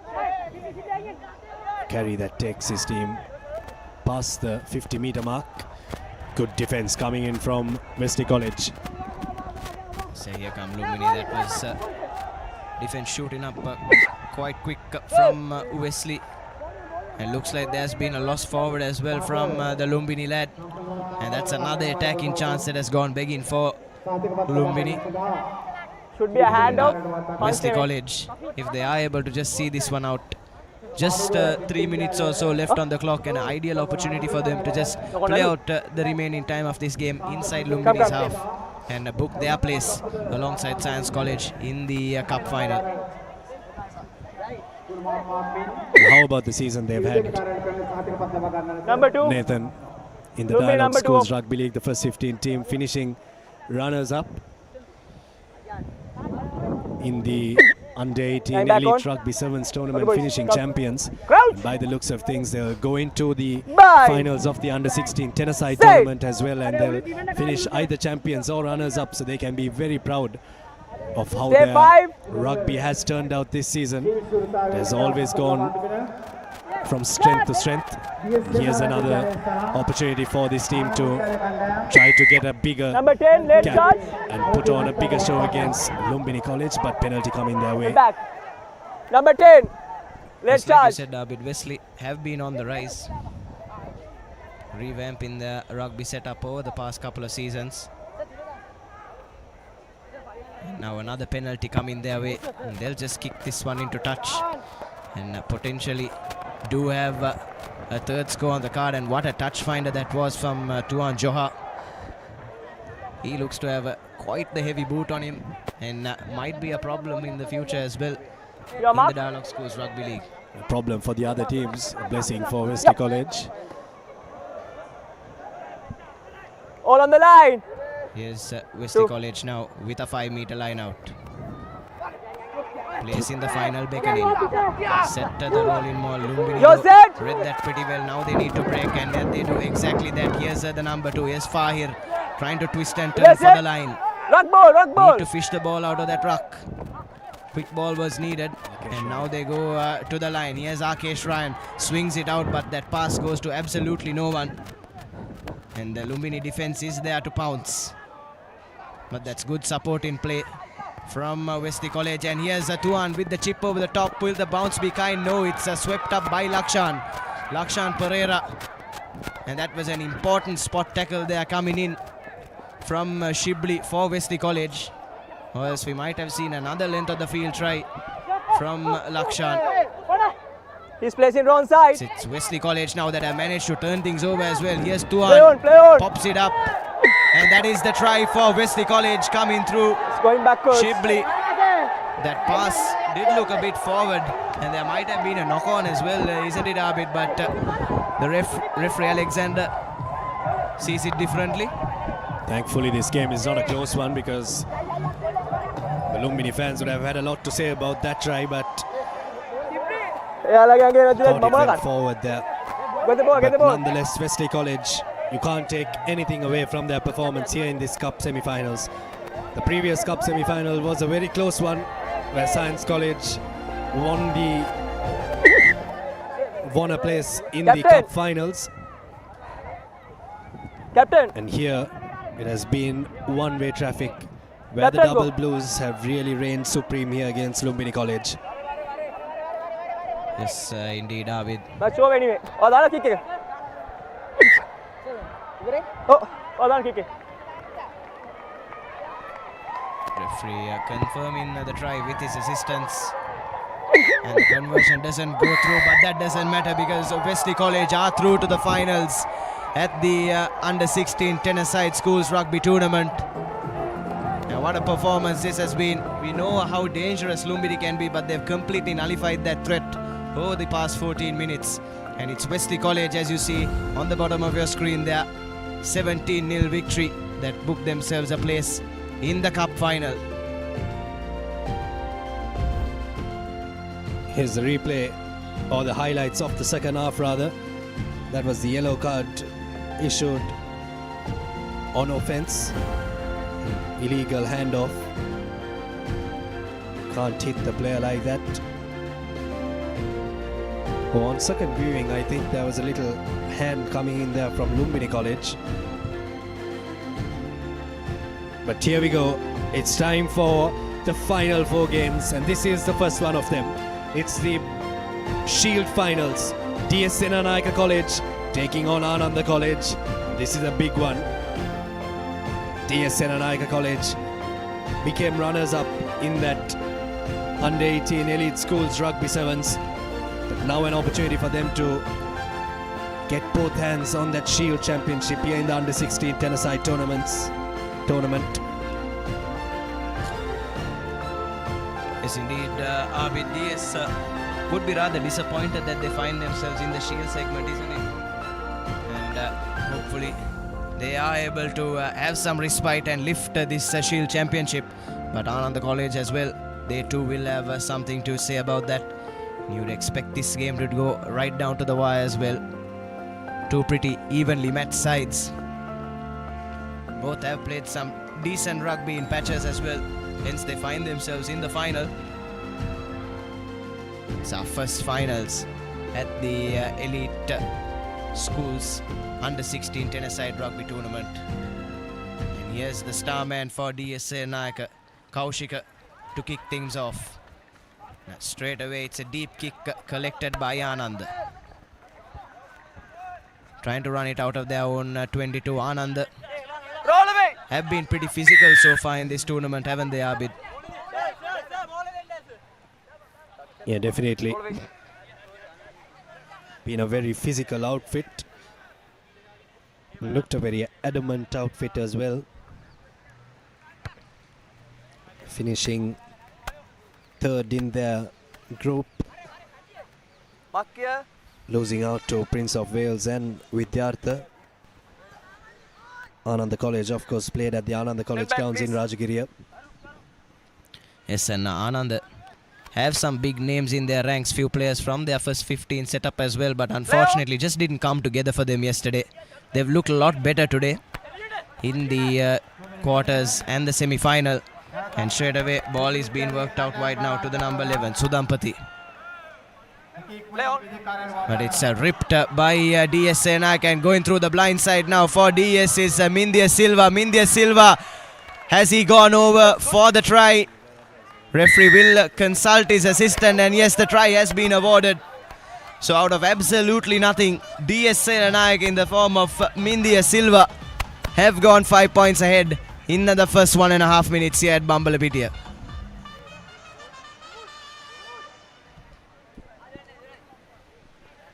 Important score there for DS Senanayake College. Always important to get the first score in these games. It really does settle the nerves. Conversion doesn't go through, so it will remain 5 points to nil. Here's a replay of that try once again. Mindya Silva for DS Senanayake College. Not the easiest stroll to the line there. Had a bit of work to do, but finished it off very well for DS to get their first score in this Shield finals. Number 9. Yes, and came totally against the run of play, didn't it? It was Ananda College that had the possession going their way in the first couple of minutes, but just managed to jackal that ball at ruck time. And went through the blind side, did Mindya Silva. Intelligent stuff from the youngster. And Dinuvan Kaushika to restart. Yet again it's a deep kick coming in from Kaushika. Collected though by the Anandians. Here's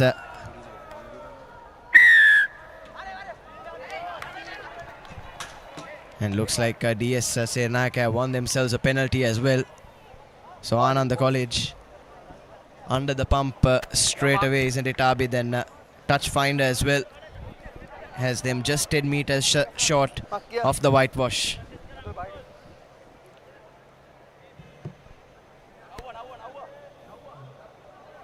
DS Senanayake College now with an opportunity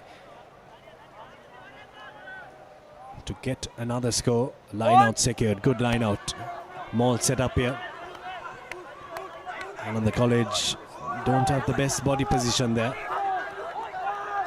They need to get a bit lower center of gravity is what will stop them all. And look at the body position from DS Senanayake College. And they've got a rumble forward, and a rumble that has gone on for about 10 meters and about 5 meters more to go here. If they score this try, this is going to be a really good forward try, and a try that they can brag about to their backs. Yes, certainly, Abid, but the ball is loose. Snatched up by DS. And here they come now, going to their line.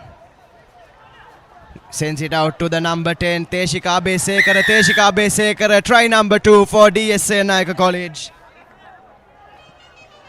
finished off by the backs, but that try, all the credit for that try has to go to the forwards, isn't it, Abid? That rolling maul was worthy of a highlights reel. My friend.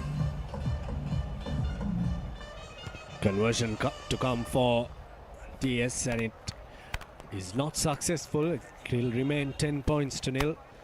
4 minutes gone on our clock. DS Senanayake College are in the driving seat in this Shield finals. Ananda College need to score, and need to score fast if they are to make a comeback. They need to score next. This is the replay of that try there. Teshika Besekara scoring that one on the left-hand side flank. Yes, and again, it's a deep kick-off from DS, collected well though by Ananda, and they've managed to run it out of their own red zone. They really haven't got up to the right end of the park, have they, in this opening 7 minutes. Hopefully they can pull at least a score back before half-time, if not go level. And now we're sending it through the hands. Simple stuff, goes through the gap, needed to pass though. Ananda have to start over. Here's that man in the orange scrum cap. He's been a real live wire for Ananda as well, hasn't he? The ball spilling out of that ruck, but the DS tackler failed to roll away. And Ananda, with a penalty right on halfway, will look to get as close to the whitewash as possible with this touch finder.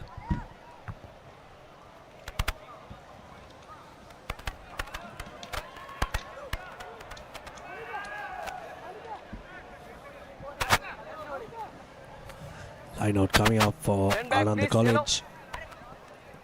First real attacking opportunity for them in this game. It has taken 6 minutes. Play on. And pretty scrappy stuff at line out time, and it's DS that have managed to win back the ball and win the penalty as well. So an opportunity that goes begging for the Anandians. First real chance inside DS's territory. It looks like a referee has reversed the penalty, in fact. Not quite sure what happened there. Ananda College won't complain about that, as they have another chance. It's kicked into touch, and they're 5 meters away from the line now. As you can see, they're calling for a rolling maul. It worked for them in the previous encounters today. Yes, certainly did, Abid, and they were given a taste of their own medicine when they conceded that second try, but yet again it's Ananda making absolute hash of the line out, snatched up by DS and kicked out into touch, and that will be half time in the Shield final.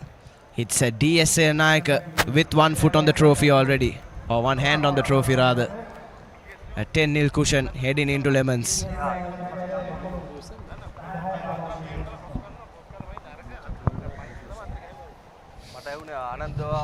10 points to nil now at half time. Ananda College haven't really looked the team that they have, or the team that they are and have showcased to be throughout this tournament.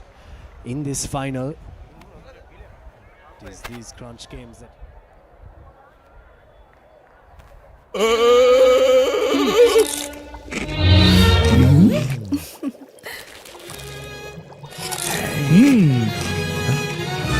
උස්වත්ත පවුලින් හඳුන්වා දෙන රසයක් බැහැය. Chirpy chips. රිදෙන්න දැනෙන රස.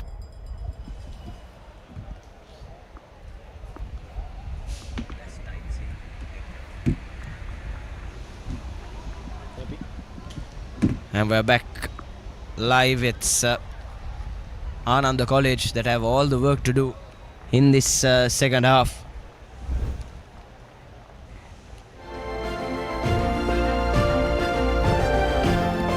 We'll take a look at the first half highlights. First try coming courtesy Mindia Silva. And then a good move started off by the forwards and finished off by Teshika to give DS a 10-0 cushion heading into Lemons.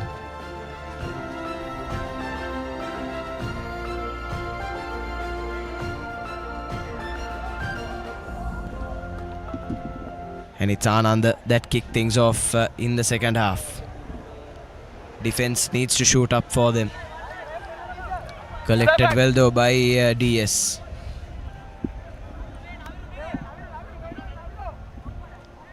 And DS are looking to play themselves out of trouble. Can afford to take as much time as they need, can't they, Abid?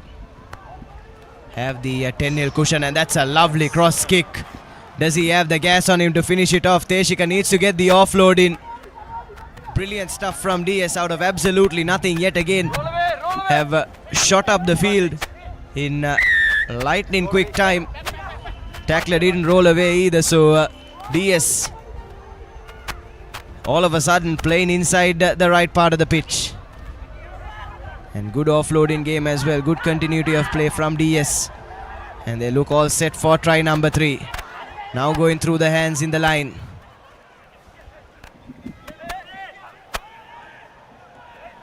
Could have sent it out wide, but forced to straighten for DS. And now here's Sheom Siddiq with a strong carry right into the 5 meter. And they win another penalty as well. Do Ananda College.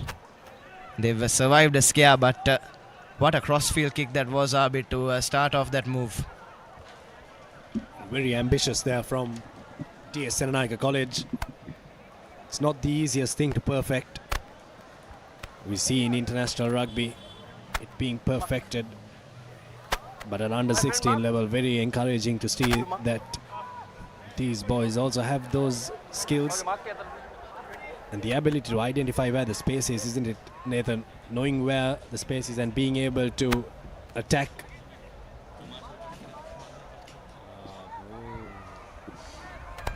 Ananda College now from their own half, from their own 22.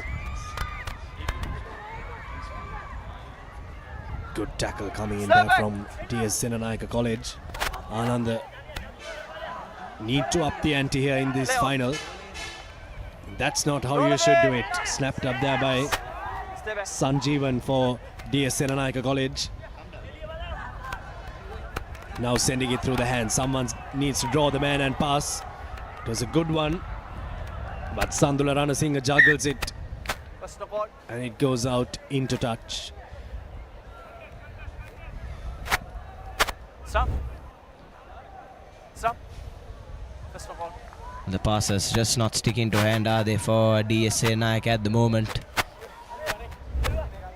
Ananda College as well have really failed to launch an attack in the 10 minutes or so that we've had so far. Haven't really had the chance to see what they can do with ball in hand. And hopefully, for their sake, they'll be able to do something off the back of this scrum. Here's Ananda College.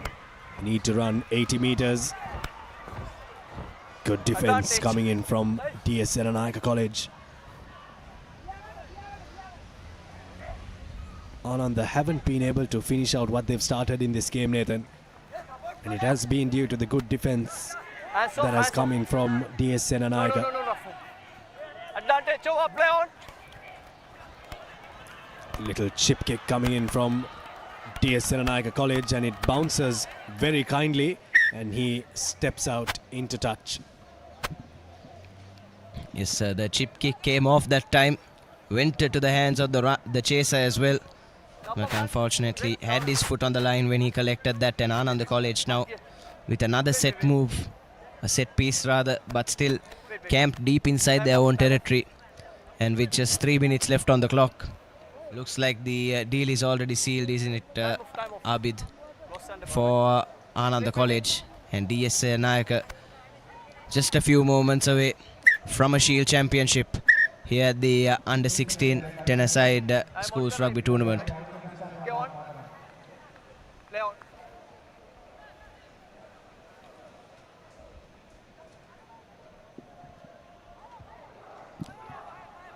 Neat work at line out time from Ananda College. And now to their backs they go. Need to swing it out to that man on the left. Needs the gas. Doesn't have it. Allows DS time to come back and make that tackle. And Ananda College forced to go centrally yet again. Their forward play has favoured them at times, Abid, but in this game you have to say relying too much on their bulkier players seems to have cost them. They don't have that speed in the line like DS have had, and they failed to capitalize on a few openings because of it. Well, very one-dimensional attack. Ananda. Here's another hit coming in from them. The DS defense doesn't have to do much. They just need to make good tackles. They've had to make a lot of tackles. But that's all that they've had to do because they haven't had to think too much. There's just been one-dimensional from Ananda College. 10 points to 0 now. Ananda 16 off. And with 16 a little more than 1 minute to go, the Senanayake College 22 off, may as 22. well have this Shield Championship in the bag. Take off. Mark here. Okay, good. Ananda College, Bind. Sit. Steady. if they are to have any sort of chance, need to make something happen now. Just a minute and 10 seconds left on our clock. Goes for the crossfield kick. Falls into the hands of the number 11. But that's a brilliant last-ditch tackle from Teshika to keep this Anandian attack at bay.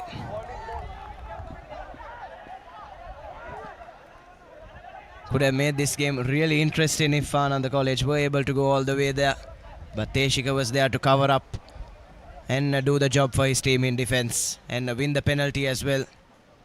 And now it looks like the deal is set and DS Senanayake will be Shield champions here at Bambalapitiya in just a few seconds.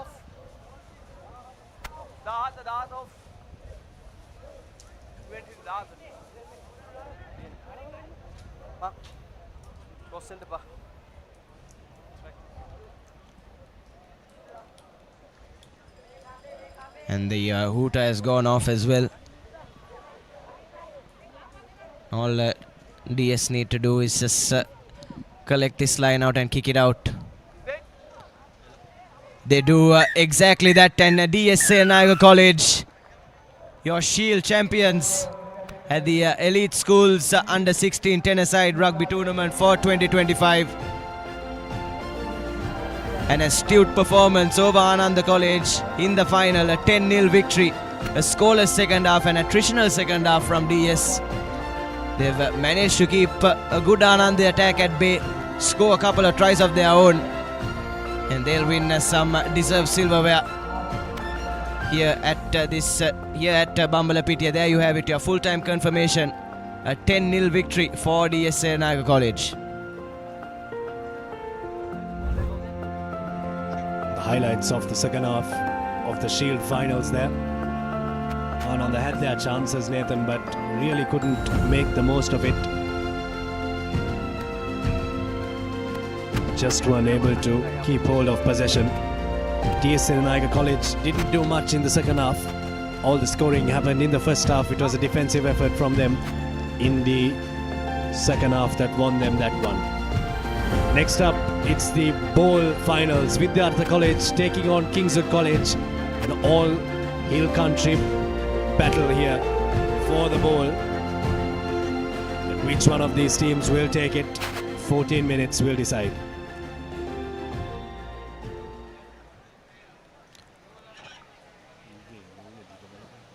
Kingswood College to kick things off with Karavita. Sends in a high kick collected by Vidyartha. And Vidyartha have been pretty impressive in this tournament as well. Some good hands and some fast runners in their ranks, and that's helped them in their run to the bowl final. Now here come Vidyartha swinging it from right to left.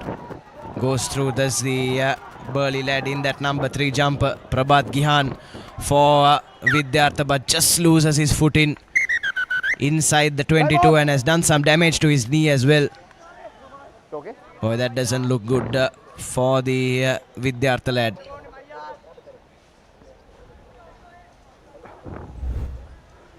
So take a look at the replay there. Gyan The try line was beckoning for him. That's an impressive last man tackle as well from Ranavira. Spared the blushes for his side. Thankfully for Vidyartha, Gyan is back on his feet and fit to continue. But very nearly opened the scoring for his team. Okay, thank you, Doctor. Simon, knock forward. Come there. Sit back. Put into the scrum Number 9 for Kingswood College. Bind. Set.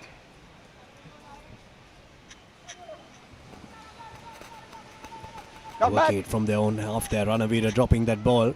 Knock back is the call. Here's Karavita putting the ball on the toe, but a knock on from Vidyartha College. And another scrum for Kingswood. A bit scrappy in the early stages in this bowl finals. Yes, certainly Abid. Coach. But it's Kingswood with their second put into the scrum in 2 minutes. 5 meter. We're hoping for a better exit this time.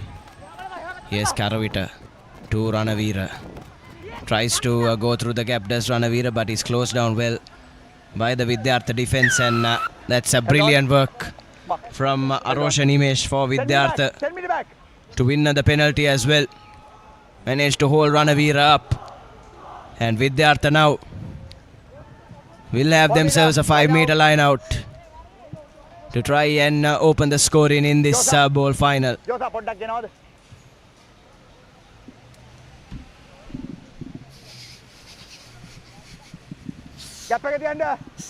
Blue.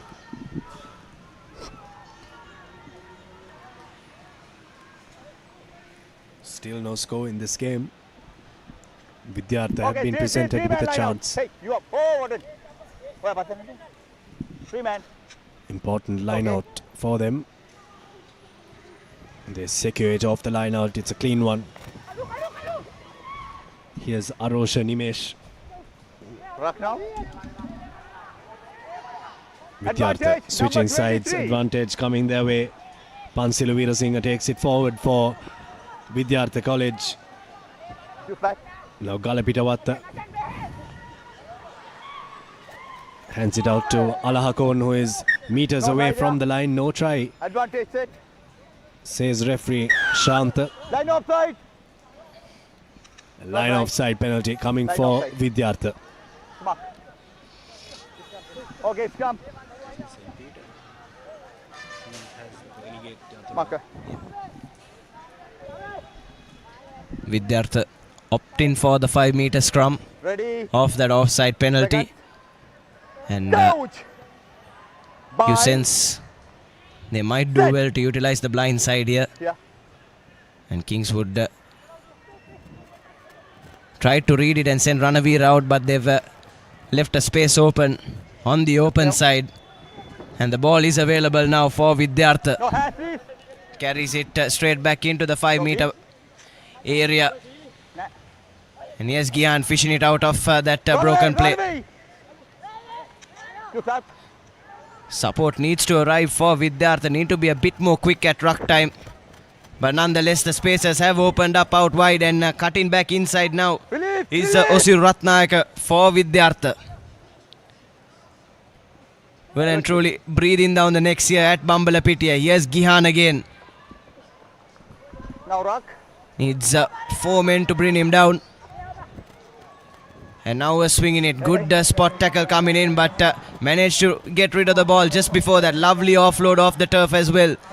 Vidyartha asking all the questions. Ayesh Chandraratna with that last carry. Now trying to go the other way are Vidyartha. Stubborn defense though from Kingswood College. Holding the fort down in these opening 5 minutes, but now there's space opening up out wide. Have that extra man. All they need to do is go and touch down. But ball was held up, and referee Aruna Shanta will bring things back for an advantage to Vidyartha. No score yet in this bowl finals. Joseph, yellow card.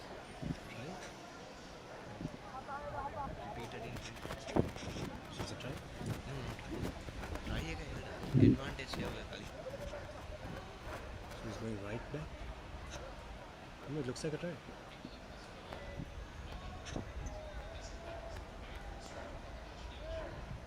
Makia!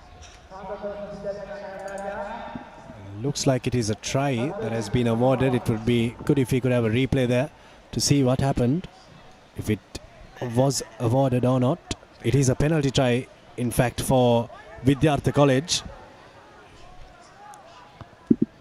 Senanayake! As Kingswood College have lost a man to the bin as well. And it's excellent work off their own restart for Vidyartha. Can they add a second score before the half-time whistle? Knock back. Knock back. Knock backwards, says the referee. And Vidyartha now doing well to tire out what has been a stubborn defense of Kingswood College. Ayesh Chandraratna being one of the better men for his side, as has Prabhat Gihan. Advantage coming their way as well. Takes it quickly for Vidyartha. There's Alakon. As the hooter sounds here in Bambalapitiya. They'd want another score before Lemons would Vidyartha. And here they have that extra man out wide. Here's Chandraratna for Vidyartha. Chandraratna for the line. And the second try for Vidyartha in the first half.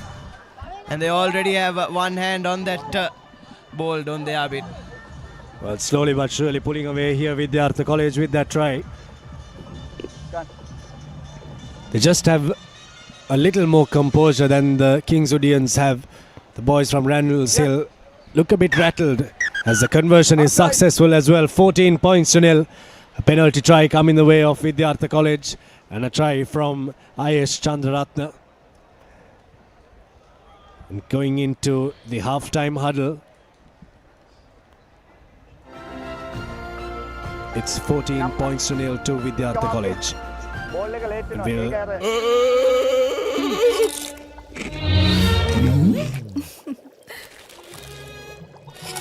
And උස්වත්ත පවුලින් හඳුන්වා දෙන රසයක් බැහැය. Chirpy chips. රිදෙන්න දැනෙන රස. Welcome back to Bambalapitiya, folks. It's Kingswood College that I have all the work to do in this second half.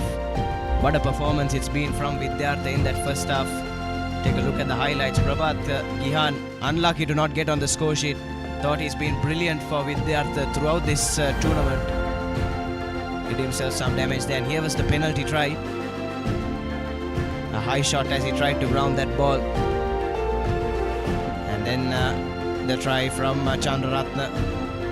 Kingswood have tried to hold their own defensively, but Vidyartha showing the patience and the persistence to just tire them out and draw them out of position. And they've capitalized on those gaps opening up and gone over for a couple of tries.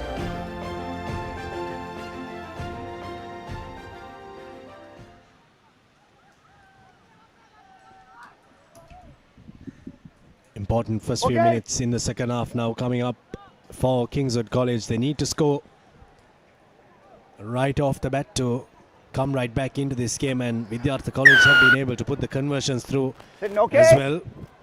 Here's a cheeky little restart. Karavita for Kingswood College. Breaks through, and now gaps opening up now in the Vidyartha College defense. Huge tackle coming in, good one. Go ahead. Ranavira looks to take route one. Not roll away, number 6. Tackler had to roll away there. Penalty coming. Number 6. For not roll away. Kingswood College.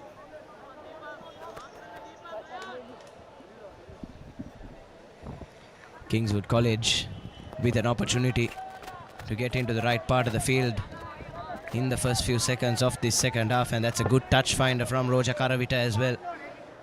Just outside the 5 meters. And Kingswood College Send him up. really didn't see much of the ball in that first half, did they? Arbit were defending for most of it. You know, they'll be hoping that they can produce an attack of substance here. Need to score early in this second half if they are to have any hopes of forcing a comeback in this bowl final.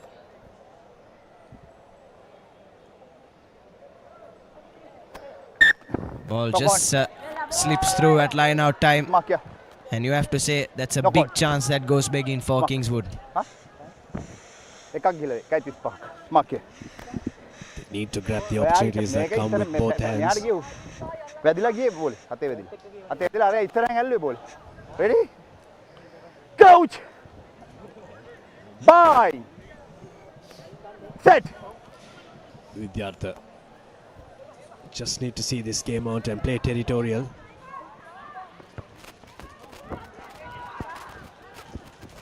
Good kick coming in, finds some grass and might even find touch here. But Ranavira gets to the ball before that. Makes a half break.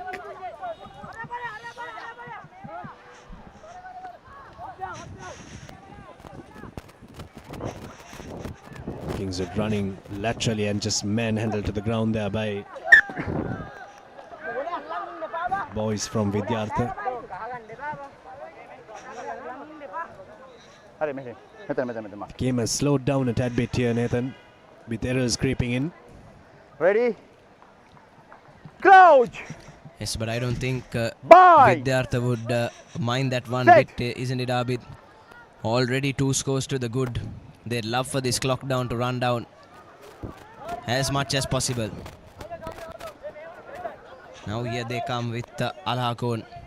Brings the ball to halfway. This is exactly what Vidyartha want. Taking as long as they can. At ruck time, winning themselves an advantage for offside as well. Really toying with the defense of Kingswood. Advantage over! And now swings it out wide. Needs to find that man on the outside, and he does exactly that. Does he have enough to put foot on the gas? No, he doesn't. Chandraratna loses the ball forward as well. But was very nearly try number 3 for Vidyartha.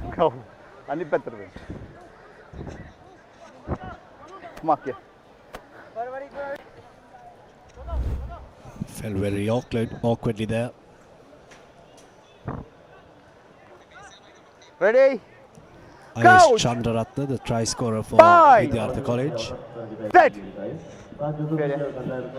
The weight stands. Vidyartha will take the ball to Kandy. And even if Kingswood College wanted to go on to Kandy, but it will go to the city of Kandy if Vidyartha College win this. Just good. Advantage. You kind side. Entering come inside. Winning the through winning the sides ball. there. Come inside, 2 into. Time off. Number 9, please come here. It's okay. Sure. Doctor! Put it. Referee Shanta just asking for the doctor to come on there. Looks a bit uncomfortable, the man in the number 9 jumper for Kingswood. That's KM Bandara.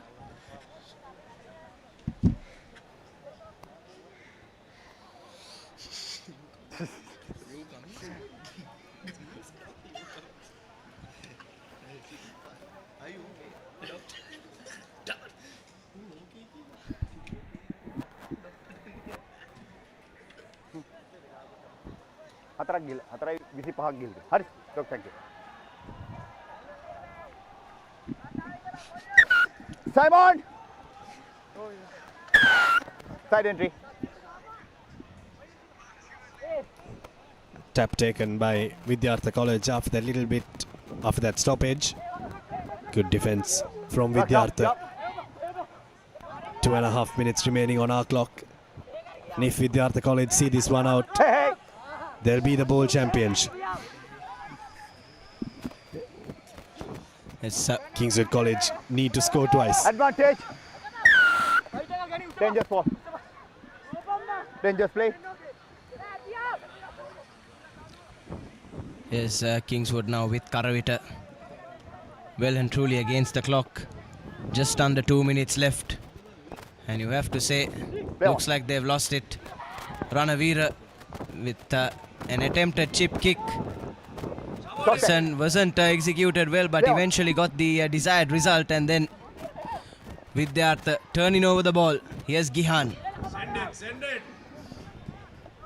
No, half. Just kick it. And ripped out of the ruck there by Kingswood College. Here's Karavita now. Working it through the line and has spilled that ball. Knock forward.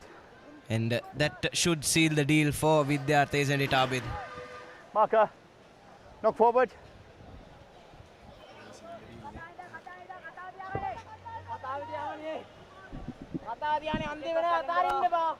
Ready. Second. Coach. Bye. Set. Vidyartha with a feed into the scrum. Had a good tournament with Vidyartha College. Beat St. Thomas's. The only blemish there for them was that game against Prince of Wales on day one. High tackle from Kingswood College.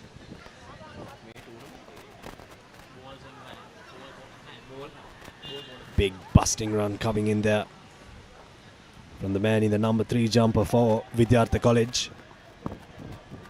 Now here's some space opening up and gaping holes in the Kingswoodian defense. Into the 22, the Vidyartha Tigers go. Just back. Back.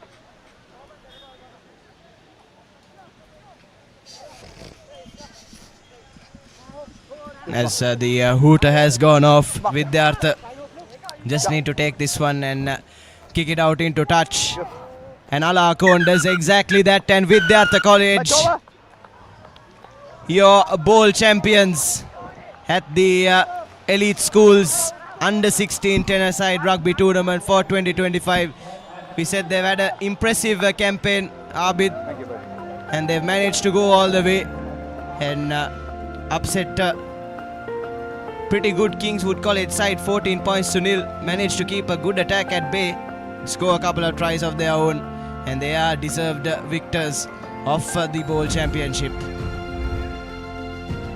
Take a look at the second half highlights. Was a scoreless second half.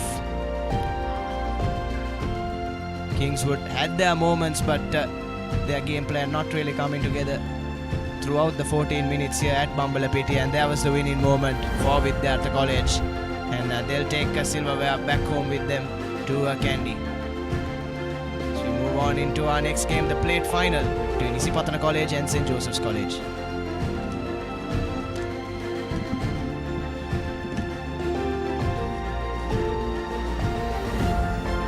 Time for the plate final. St. Joseph's College preparing to take on Isipatana College in what promises to be a thrilling encounter. Isipatana College will have first use of the ball as will be in charge of this game. I have Laksisi joining me in the commentary box. Off into the 22. By Nathaniel for St. Joseph's. Lines. Now putting in a kick that goes in deep. By the looks of it, it won't go into touch. A great chase coming, but just unable to make the tackle. There was Anthony for St. Joseph's. No. But Isipatana were caught. However, St. Joseph's are penalised at the breakdown, Laksisi. Isipatana put under a lot of pressure very early in the game, but they do manage to escape that tricky situation. St. Joseph's College giving that penalty away.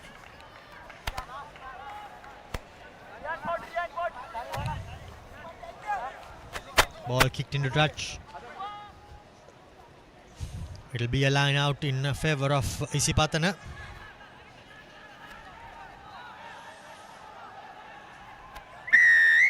Shakib Zumri seemed to have had a good contest by the Josephians, but the referee says the gap was closed as a massive dummy is thrown. Now here goes the Isipatana player like a hot knife through butter. He goes through the St. Joseph's College defence. Now the defence is being stretched. Isipatana through Rukshan sends it out wide to the little number 9, keeping it in the hands, but this time the pass goes astray. A golden opportunity goes begging for Isipatana Laksisi. Yeah, Ansari with a lovely break there. Here's that moment. Ansari almost went over all the way, but unfortunately just ran out of gas, and a good defensive effort from the St. Joseph's College number 10 and number 31. But that last pass, that wayward pass to Dilum Senadirage, just spoiling all the hard work of Ansari there. I needed a better pass there from Rukshan Kandage. Good line out. Isipatana with possession now. Space opening up for Isipatana. Here's Dilum Senadirage, the dangerous Senadirage for Isipatana, wearing the number 14 jumper. He's manhandled there by Anthony, but Isipatana still with possession. Drops it off short to Usman. Contest seemed to have come in, but the referee said that he needs to let go. Now here goes the hooker, beats Nikhil. Rukshan goes for his try as Isipatana College strike first and draw first blood in the 3rd minute of this game in the plate final against St. Joseph's College. Isipatana, they drew first blood. They came very close earlier. At this time they do manage to finish the job.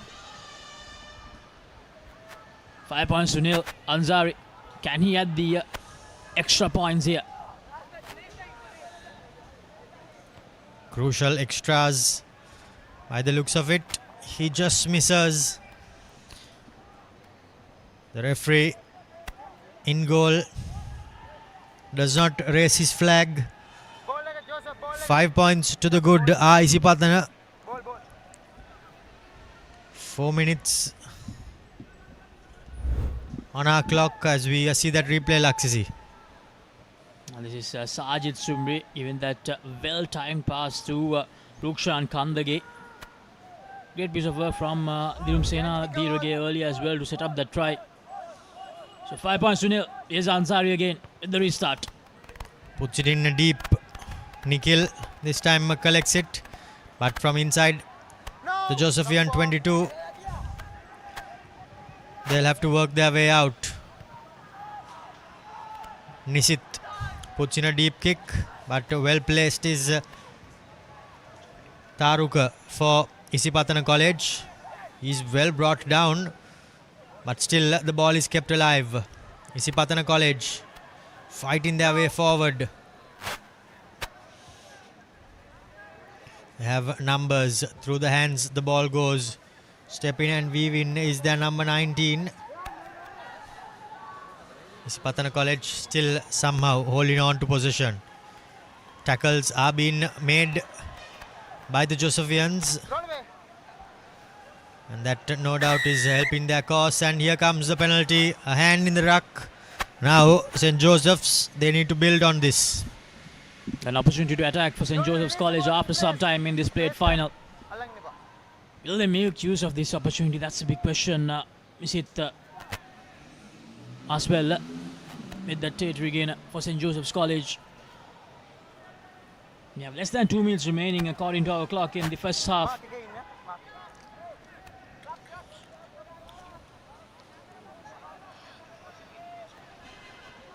Nikhil De Silva throwing into the line out. Rian Javadana will no doubt be a target. Picked off, but the referee says illegally so. Closing the gap in fact. Now Rodrigo running in straight and hard, putting his head down, making sure he places the ball. Rian coming in at number 9. Break here for St. Joseph's by the number 23. The Josephians now with a penalty advantage. Down the blind side they go. still hanging on to position. That was Ayant. Nikhil trying to make his way forward. St. Joseph's College making yard by yard. And here goes Rian. A new advantage coming in favor of St. Joseph's. Now through the hands they go. This ball needed to go out, but he somehow managed to go over. Was Nathan De Silva in the number 10 jumper. Besides the upright, he scores the Josephians' first try in the 7th minute. And now Nisit De Silva. Rather, Nisit will have the opportunity to add the extras and put St. Joseph's into the lead. And extras he does add as the Josephians go in to a slender 2-point lead, Laksisi. 7 points to 5. Just 2 points separating the sides. And I believe we do have time for one more play before half time. Isipatana College conceding a lot of penalties in the last few seconds.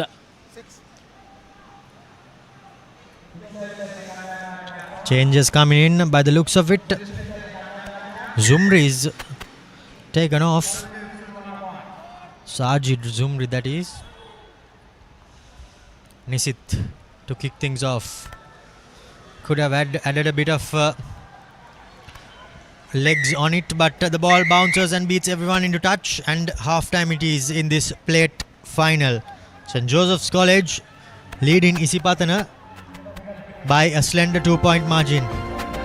We will go in for a quick commercial break and be back with second half action on the other side.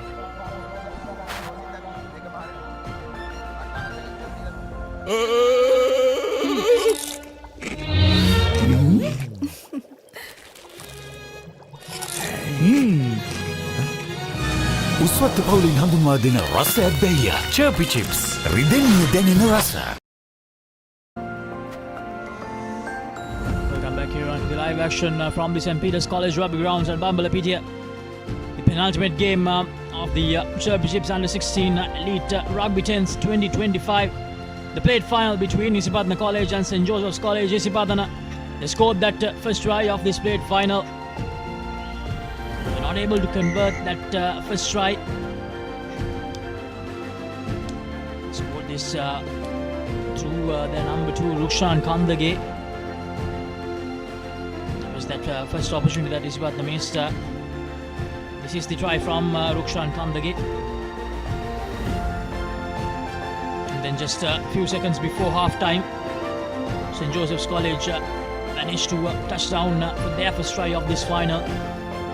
Very close towards the poles, and they were able to convert it.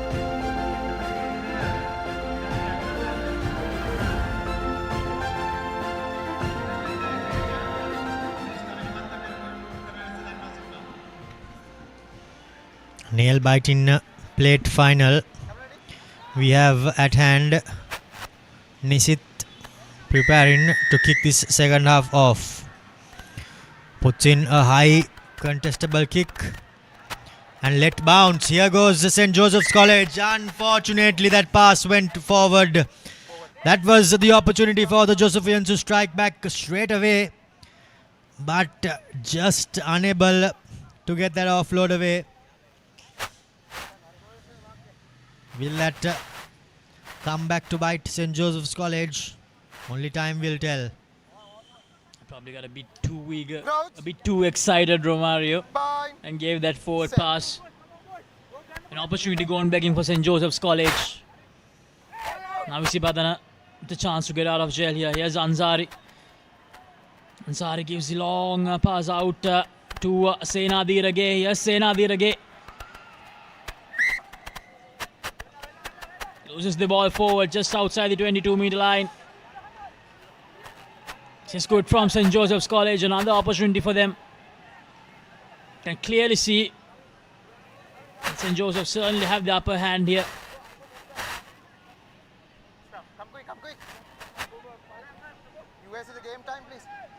Crouch. Momentum. Bye. Set. Steady. has swung just that touch in favour of St. Joseph's as Rodrigo takes the ball in, fed the ball and he took it. The referee goes back. Rian opts for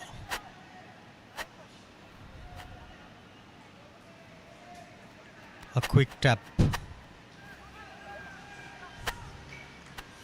Here goes the Josephians with their big number 23. Again, high tackle advantage. High tackle advantage coming their way. Umeth that was. Still the referee playing advantage for St. Joseph's College. Nikhil taking a couple of defenders with him. A good barging run there by the hooker. Now Rian Jayawardena. Now the ball goes out. Here's Rodrigo. Could he barge his way forward? Just brought down. St. Joseph's College. Through their little scrum off, they get their second try. Devmith, that is, for St. Joseph's College, scores and doubles that try tally. 12 points on the board for the Josephians with the kick to come, Laksisi. St. Joseph's College making use of all the mistakes by Isipatana College to perfection to get that second try.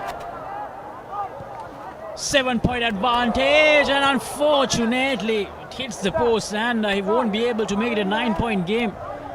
Now what happens here is that actually leaves the door open for Isipatana to make this a tight game with a converted try. Well, you bet yourself it makes this a tight game. Nisit will be kicking himself for not adding the extras.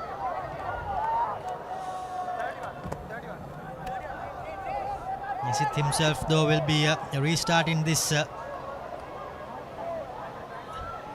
game following that try.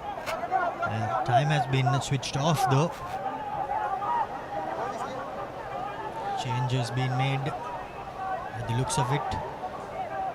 Rodrigo has been taken out for St. Joseph's College. That will be a massive blow. I think from that last hit, his head seemed to strike the floor as he fell. That would have no doubt had an impact. Nisit now puts it deep. Tells Isipatana, if you have to go, you have to go all the way. Good tackle by Anthony. St. Joseph's College putting in pressure. Did he really have to barge his way forward? But unfortunately there, Rian did everything right apart from just holding on to the ball. And now he goes down. By the looks of it, there would have been a little bit of a head knock when both of the players went to collect that ball, Laksisi. Isipatana College playing with fire there. Didn't need to give out a pass like that. Here's the replay. Yeah, very, very poor. Could have gone very, very wrong for Isipatana College, but luckily St. Joseph's College, they were unable to gather it cleanly on the first attempt. So both the players down at the moment after that incident. So after this encounter, Romario, and the big final coming up, Science College taking on Wesley College in that final. What a clash that's going to be. Indeed. I think Science come up with just a bit of an edge. But we all know what Wesley has done throughout this whole season, throughout the 2025 year. They have had a sublime season. And will that success trickle down to their under-16s as well? We'll soon find out in about 15-20 minutes or so. Rian, the skipper for St. Joseph's College, still trying to figure out where they are. But in the meantime, the Isipatana player, he sees a blue card, so he will be out of this game by the looks of it. So we still do have around 3.5. 4 minutes, in fact, the referee confirms that there are 4 minutes remaining to The St. Joseph's player who inquired.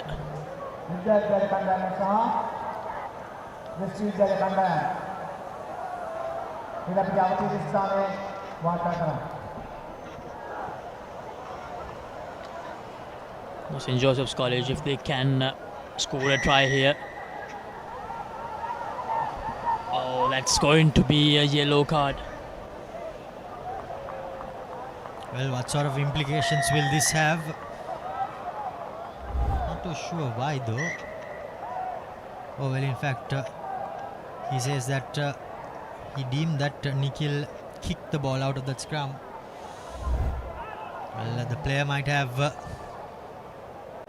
say otherwise. I was going to hook the ball and it just struck my toe, referee, but well, that's what it has been deemed. Now Isipatana. Oh, there's seemed to be a little knock on there, but well, the referee says play on. Now St. Joseph's a man down. Lovely step there coming in. Good counter-ruck by the Josephians. Ball has squirted out and pressure coming in. Josephians in numbers at the breakdown. Now they have to make sure they have a sweeper. Here goes Anthony. Well, the ball has beaten him. And now Isipatana College hanging on for dear life was the Josephian defender. Now St. Joseph's have to defend as if their life depends on this play. Making another massive tackle is the number 29 at St. Joseph's College. He collected that pop pass, did Anthony. However, just lost his footing. So, minute and a half left in this game, well on our clock. St. Joseph's College will no doubt want to hang on for dear life, Laksisi. Yeah, Ansari just didn't have enough gas left to go all the way there. Important line out. Isipatana, they do get the line out right. Here's Ansari, gives it out to his number 11.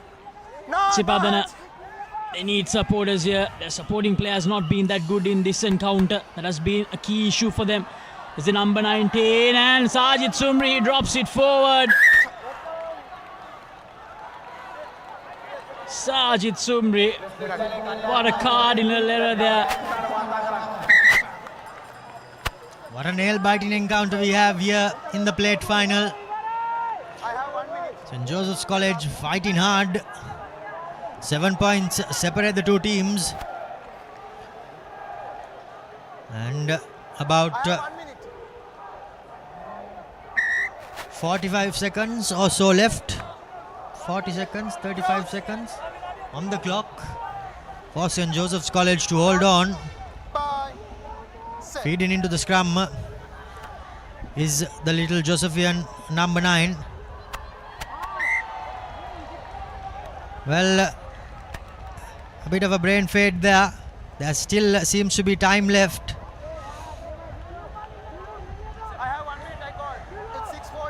Now it's all about defending.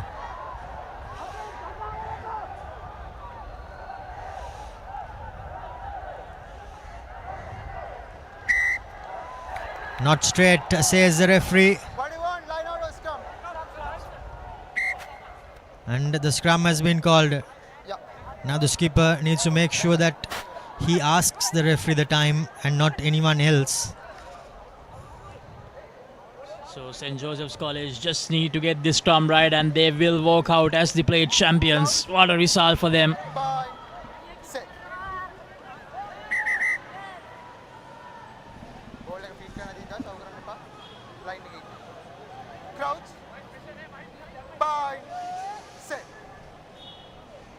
Feeding into the scrum are the Josephians. Now they get it into touch. Nisit puts a massive touch finder and that's the game for St. Joseph's College. The under 16 plate champions are St. Joseph's. A well deserved victory for them. They lost to Wesley College in that cup quarter final, but have bounced back for wins against Royal and now Isipatana to secure the plate championship. And now, Raksisi, we are in all readiness for the cup final between Wesley College and Science College. But before that, a few highlights. That try, the much needed try for St. Joseph's College at the beginning of that second half. Isipatana College, they only have themselves to blame. So many mistakes, so many errors when it mattered the most. And St. Joseph's College pounds on it, this opportunity. Ansari, he definitely feel that they missed out on a huge chance to go over the line there.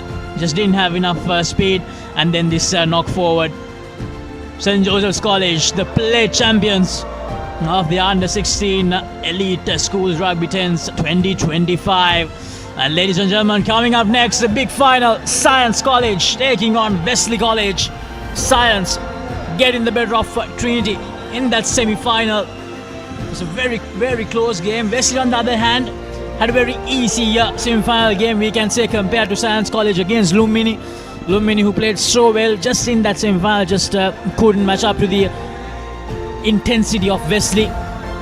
But here we go, ladies and gentlemen, the big final. Science College, Wesley College. Which team will walk away with the title? We will find out in probably around 14-15 minutes time. Wesley College to kick things off.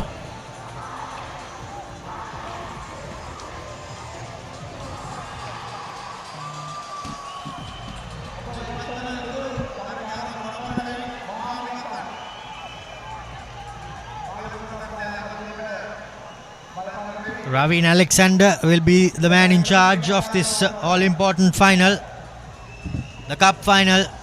It doesn't get any bigger than this for these youngsters, Laksisi. In the Under-16 Elite Rugby 10s tournament for the year 2025.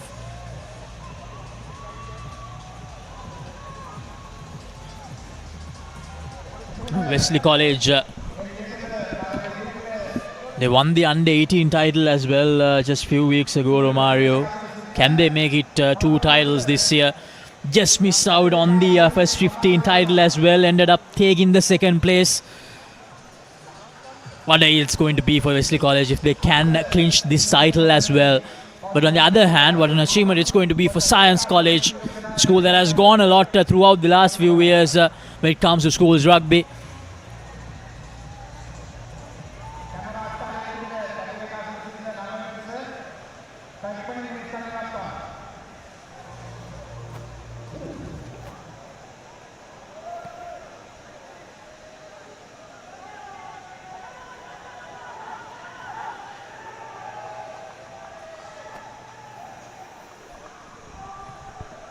Ready?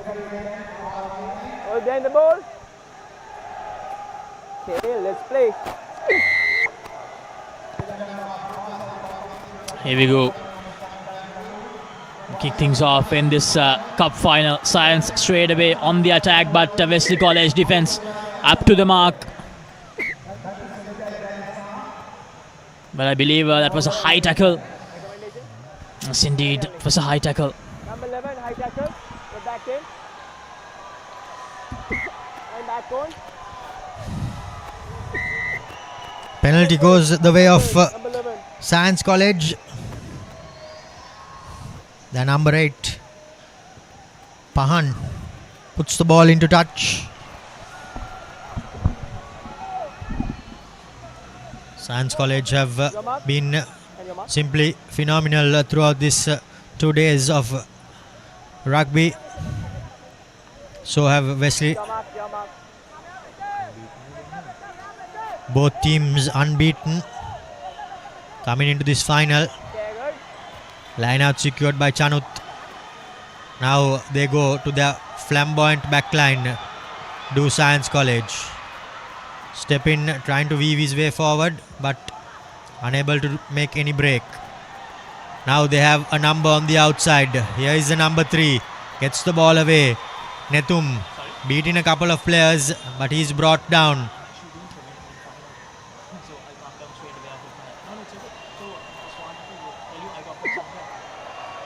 Wesley steal the ball, but put a foot in touch.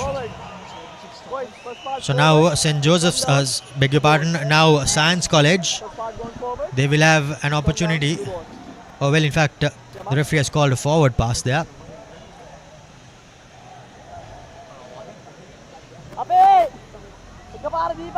Stay 5. Wesley ball. Crouch. Bind. Set. Feeding into the scrum is the little scrum half for Wesley, who played first 15 Wadud. To the line they go. Shows not once but twice. Here is that speedster for Wesley College in the number 13 jumper. It's brought down well. However, Wadud comes well in support. To the winger they go. Beats a couple of defenders. Stay. Ball secured and recycled for Wesley. Knocked backwards as they secure the loose ball. Tries to snipe, but things better off. Now Wadud. He's the player who scored that winning try against St. Joseph's College in the second half of sudden death. Yeah, okay. You. First offense, don't roll away.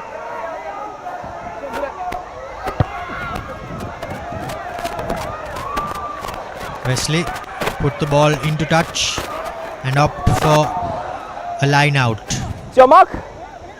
Your mark. Your mark. Yes. Wesley are filled with No, star players, big names, who also went on to represent their first 15 outfits as well. Now the maul set up. Takes the ball at the back. The number 8 jumper was Jayasumana. Breaking off is Fahir. Gets the offload away to Wadud. He steps, puts on a bit of footwork. Now Akesh. Through the hands it goes. To the corner. Gets the ball away. No, he doesn't. Rolls, but somehow manages to secure possession. Penalty. You're on the line. The penalty goes in favour of Wesley, as the Science College player did not seem to support his body weight. That's a call from the referee. And the Science College player probably would argue that he did everything right, but it all comes down to the referee's decision and how he sees it. So it will be a penalty for Wesley College. No.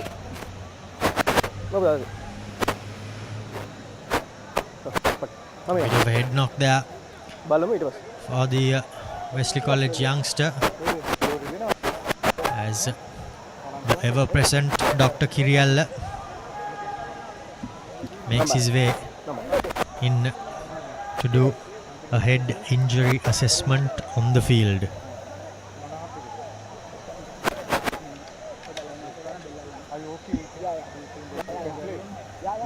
Good to go. Thank you. Seems to be fine.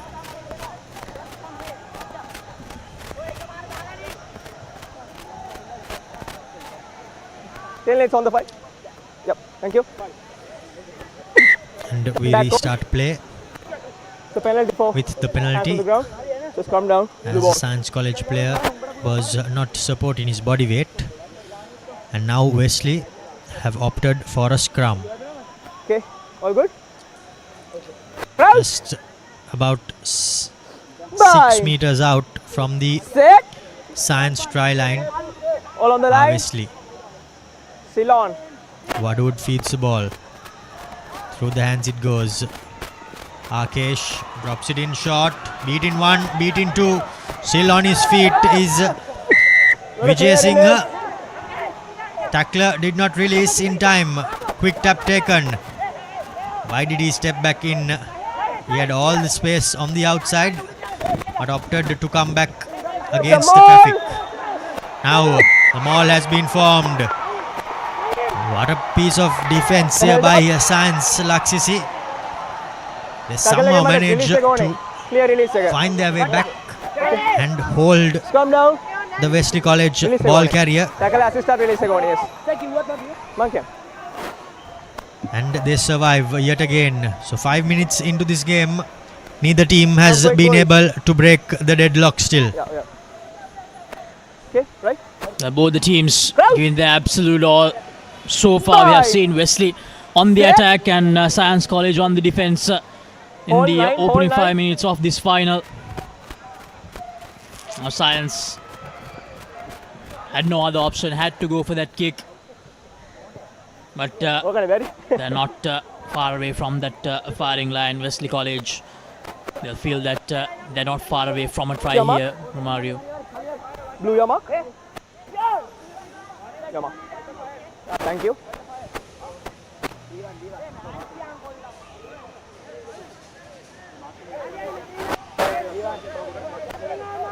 Number 23. This was last morning. Mama mark එක දෙන්න එතන ගන්න. Okay? Yes. Yes.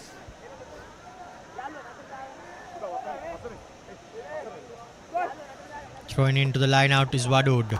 Contested but secured by Wesley. Now through the hands to their big forwards. Forward pod taking it up into contact. Wadud playing in at first receiver. But just left behind. The last time Wesley College won the under-16 title was back in 2018 under Tarusha Zahira and Shavin Javadana. In 2019 rather, they were runners up. So there's a few stats. And this current Wesley team playing this under-16 Elite 10s tournament have been champions not once but twice in the under-14 segment, winning in 2022 and 2023. So they are a champion side, Romario. They know how to win titles. So let's see whether the story will be the same today as well. Now he spots the gap, the number 13. And he gets tackled into touch. The high intensity of this final continues. And ladies and gentlemen, that will be the half time. 7 minutes done, 7 more minutes to go, or probably even more, Romario. Both the teams yet to get off the mark. Need nothing to separate the two outfits. We'll go in for a quick commercial break and be back with second half action on the other side.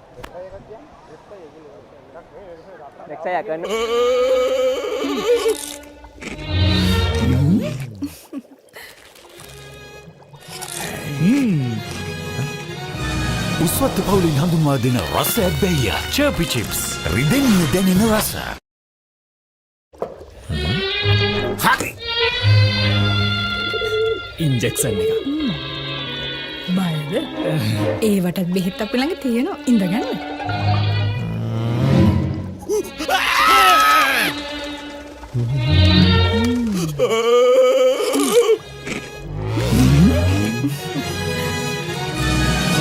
උස්වත්ත පවුලින් හඳුන්වා දෙන රසයක් බැයිය. Chirpy chips. රිදෙන්න දැනෙන රස. තව injection එකක් ගහමුද?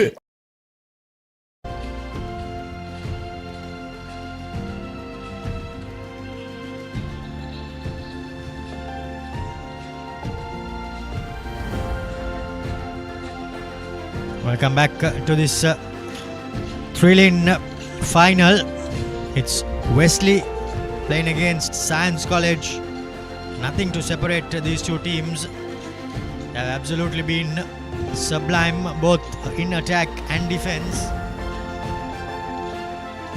Scoreboard also reads 13 points to nil. This was action from the first half.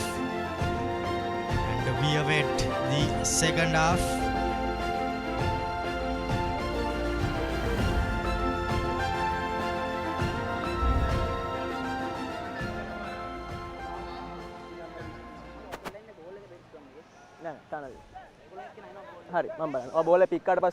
Wesley will no doubt be looking for some inspiration from Akesh, Johor and Wadud, 3 players who have represented their team in the first 15 as well. Now restarting for Science.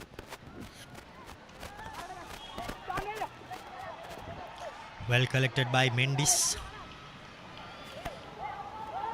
But a shaky pass there coming in for Wesley by Shibli. Fahir. Now they opt to change the point of attack. Gives it out to the other side. Mendis gets caught for holding on. Now Science College are in prime attacking position. And here you go. Not surprising to see them pointing out to the posts, because we all know how difficult it is to get any points in this game. And with an opportunity to do so, they point directly to the posts, Laksisi. And Science get the 3 points here. And yes, they can. Science, they strike first in this cup final. 3 points to nil.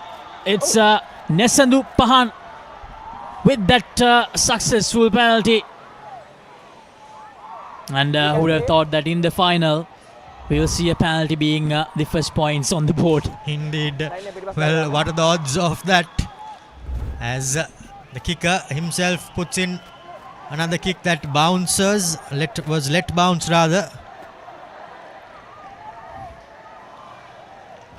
The Wesley chant goes off. Let's go Wesley.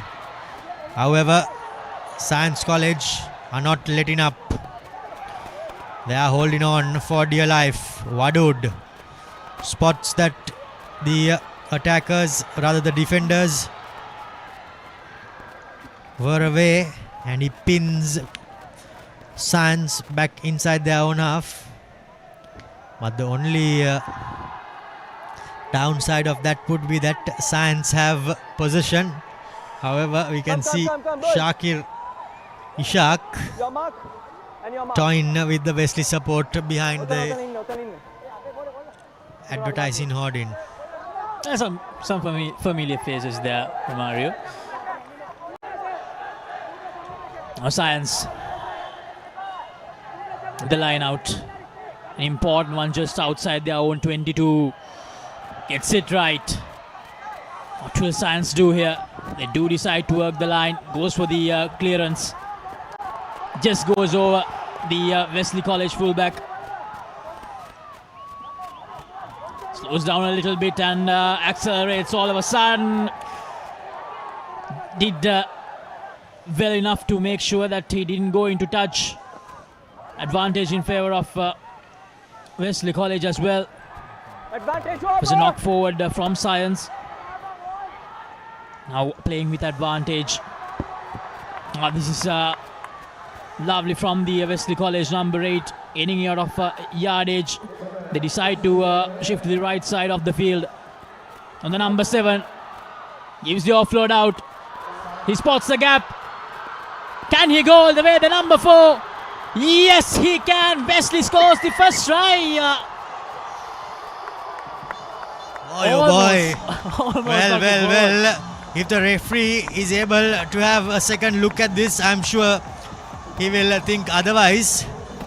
But Shibli somehow manages to dot it down. Also, did he? Is the question. Here you go, the replay. He did all the hard work from pretty much inside his own half. Beat a would-be defender and went around the number 7 as well. But just look at this. Does he dot it down successfully? I don't think so. I absolutely don't think so. And I think that ball, he did not have control when he dived over. He's lucky though, because the referees, they do not have TMO.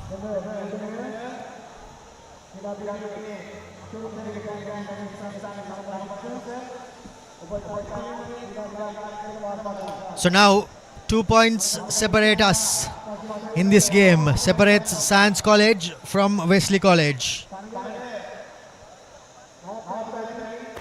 The referee is not happy with the Wesley College support, who is standing behind their bench. So until they are moved away, we will not be restarting this game.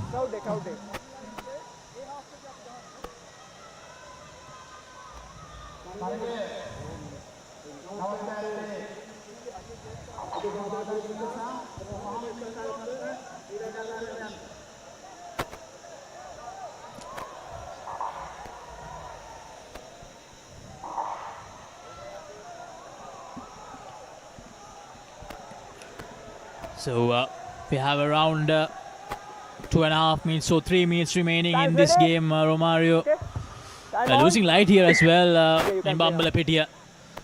We are still not sure which team will walk away with the championship here. A good restart kick goes deep into Science College territory. Now here's the dangerous number 8 from Science College, but that pass was not a good one. Went low towards the number 6, Damsara Pamit, and just outside their own 22. They have given away a scrum to Wesley and an opportunity to strike again. And now I think if Wesley do manage to get a score, I think that will be the end of this game. But still, you never know what sort of twists and turns these games could have. Wadud sends it through the hands. There goes Wesley College and their attackers. Numbers on the outside as Wadud drops it short. Holding on, and the penalty goes in favor of Science College. Quick tap taken.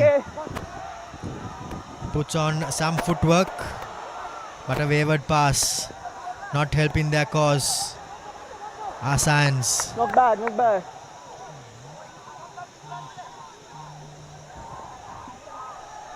Still, if they are to make anything out of this, they have to do so from inside their own half.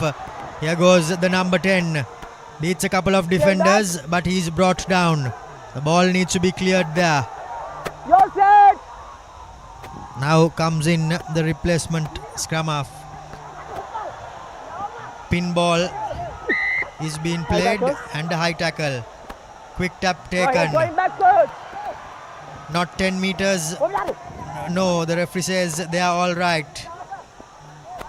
From left to right. Here goes Science College. Their number 10 is somehow clung on to narrowly. And then line out. What do you and want? the ball is lost forward. First knock on and then line out. What do you want? Come more line out. So now Wesley College, they have an option. Is it a scrum or a line out? Well, last 20 seconds. They opt for the line out, beg your pardon, the scrum. And I think it is the last move here in this game. Come quick, Wesley. Science have played their heart out, but will they fall short? There goes the hooter. No one really saw Wesley coming in to this game, but they somehow snuck through, and Wesley College secure the under 16 elite Rugby 10s Cup Championship with an iffy try, but somehow they are the eventual champions. Wesley College, they are under 14 out, the under 16 team rather, were the champions of the under 14s, and now they are the champions of under 16 as well, as the Science College players will now go to congratulate the lads from Wesley. Wadud and Co will be celebrating their win.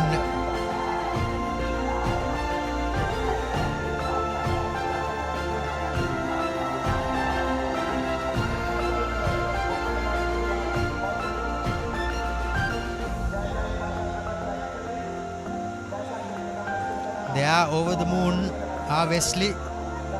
However, commiserations for Science College as they fall short at the final hurdle. What a gripping encounter this was in this final. Science College got a slender 3-point lead, but a try in the far corner meant Wesley College went ahead 5 points to 3, and here's the score confirmation. Wesley College winning by a slender 2-point margin.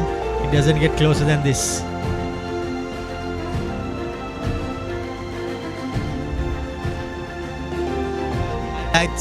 Here are the highlights from that second half.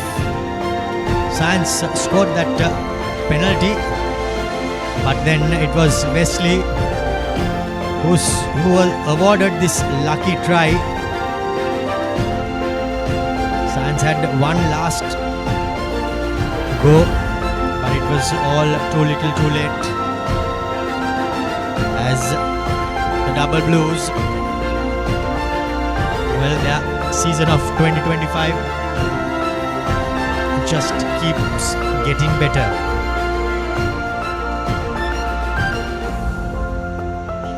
So here are your winners. The Shield champions Ananda College, they defeated DS 10-0. The Bowl champions Vidyartha College, they defeated Kingswood 14-0. The Plate champions St. Joseph's College, they defeated Isipatana 12 points to 5. And the Cup champions Wesley College, they defeated Science College 5 points to 3.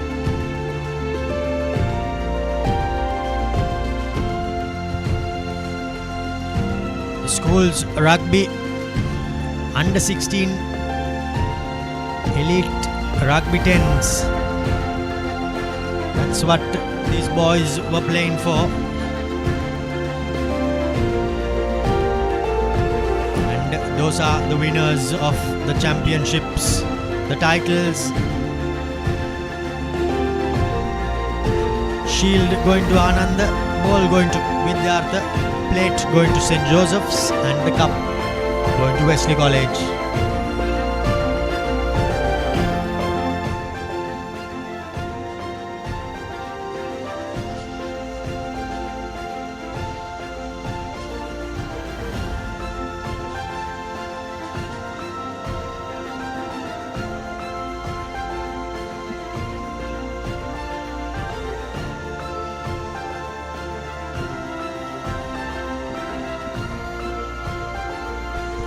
We will now go in for a quick commercial break and be back with the presentation ceremony on the other side.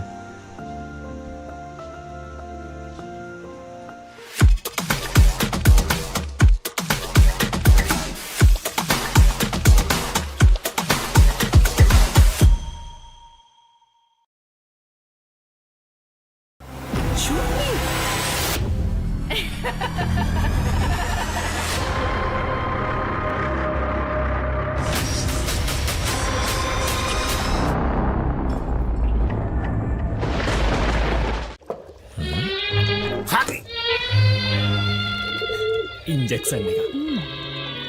බයද? ඒවටත් බෙහෙත් අපි ළඟ තියෙනවා. ඉඳගන්න.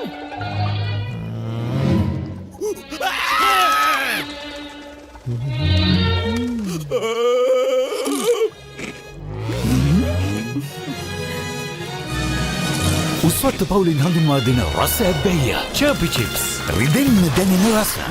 තව injection එකක් ගහමුද? Dialogue television එක reload එකෙන් පවුලටම හිතේ හැටියට ටීවී බලන්න රුපියල් 798කට අලුත්ම සුපිරි රීලෝඩ් ප්ලෑන් එකක්. දෙස් විදේශ channel රසක් සමග channel 80කටත් වඩා. ඇක්ටිවේට් කිරීම රීලෝඩ් සහ My Dialog app මගින් ශ්‍රී ලංකාවේ අංක 1 ටෙලිවිෂන් රසාස්වාදය. Dialog Television. හරි. ඉන්ජෙක්ෂන් එක. බයද? ඒවටත් බෙහෙත් අපි ළඟ තියෙනවා. ඉඳගන්න.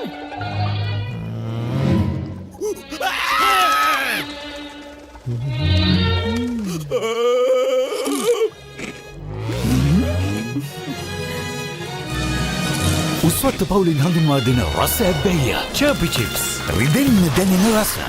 තව ඉන්ජෙක්ෂන් එකක් ගහමුද?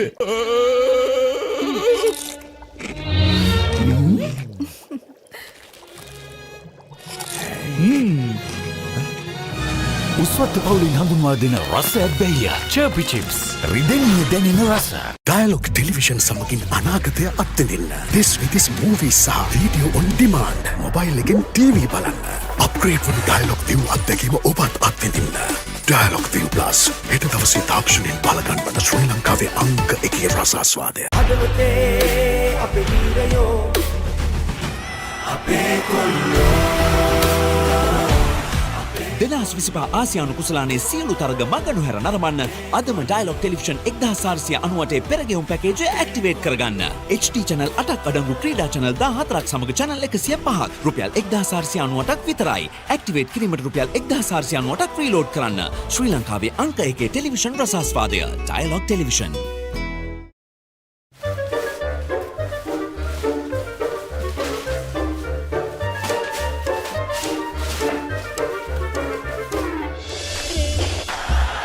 Just a little bit of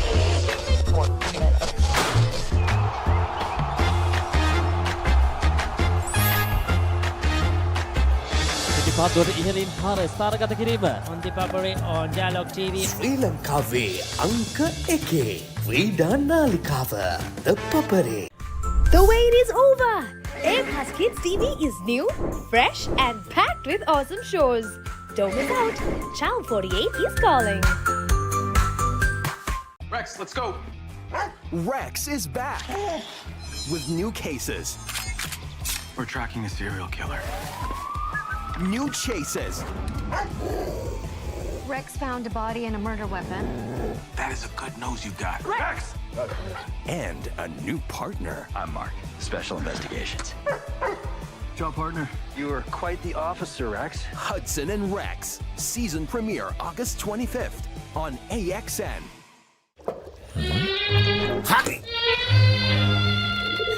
injection එක.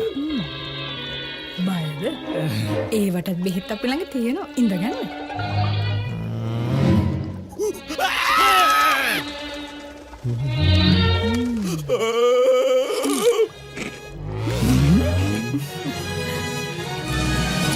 උස්වත්ත පවුලින් හඳුන්වා දෙන රස ඇබ්බැහිය Chirpy chips රිදෙන්න දැනෙන රස. තව ඉන්ජෙක්ෂන් එකක් ගහමුද?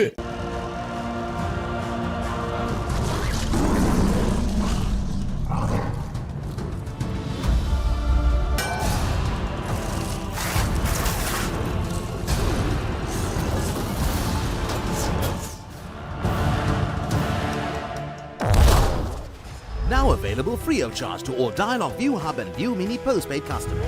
To access, simply go to the home screen on your Dialog View and go to Movies and select Lionsgate Play. Been over this all before.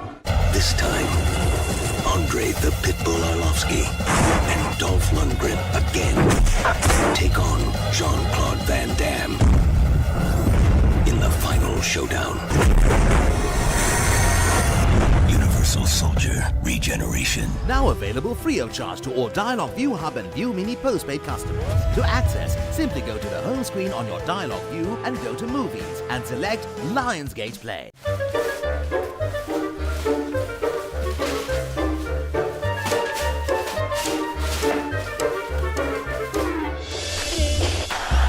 Just a little bit of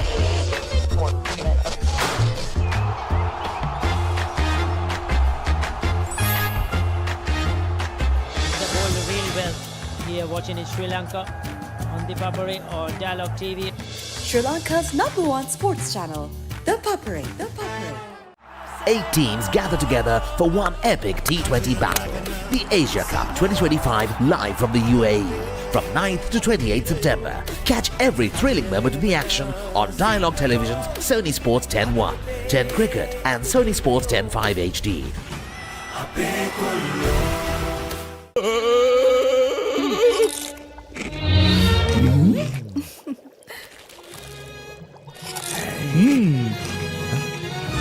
උස්වත්ත පවුලින් හඳුන්වා දෙන රස ඇබ්බැහිය Chirpy chips රිදෙන්න දැනෙන රස. Catch the excitement real time. Be up to date with it all. Let us capture your milestones. Get it sizzling hot off the turf. Hear the experts break it down. Dig deep into the nitty-gritties. Be inspired by their greatness. Relive all the scintillating action.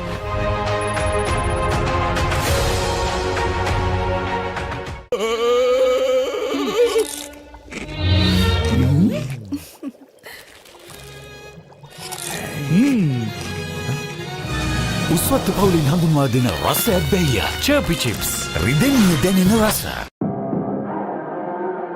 As the 2025 Euro Formula season unfolds across Europe's legendary circuits. Yvonne David is not just racing, he's chasing a dream, carrying the Sri Lankan flag. Catch all the live action from the Euro Formula Open on Sri Lanka's #1 sports channel, the Papare 1 HD, Dialogue TV channel number 126, Dialogue View app and thepapare.com.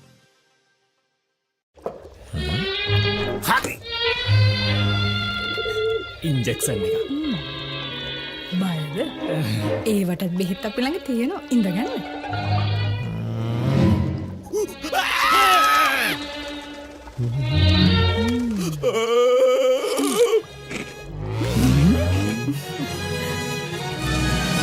උස්වත්ත පවුලින් හඳුන්වා දෙන රසයක් බැහැය. Chirpy chips. රිදෙන්න දැනෙන රස. මේ තව injection එකක් ගහමුද? හරි. ඉන්ජෙක්ෂන් එක. බයද? ඒවටත් බෙහෙත් අපි ළඟ තියෙනවා. ඉඳගන්න.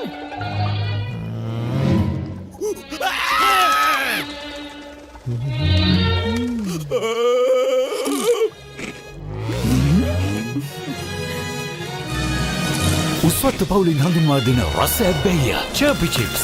රිදෙන්න දැනෙන රස. මේ තව ඉන්ජෙක්ෂන් එකක් ගහමුද?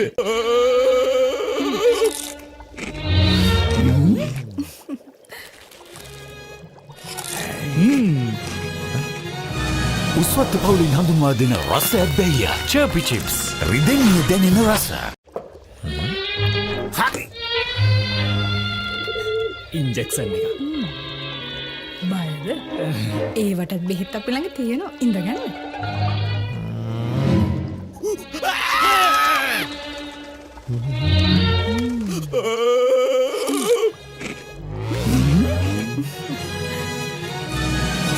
උස්වත්ත පවුලින් හඳුන්වා දෙන රසයක් බැහැය. Chirpy chips. රිදෙන්න දැනෙන රස. මේ තව ඉන්ජෙක්ෂන් එකක් ගහමුද?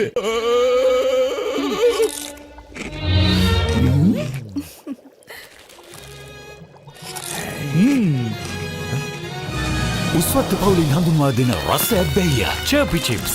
රිදෙන්න දැනෙන රස. හරි. ඉන්ජෙක්ෂන් එක. බයද? ඒවටත් බෙහෙත් අපි ළඟ තියෙනවා. ඉඳගන්න.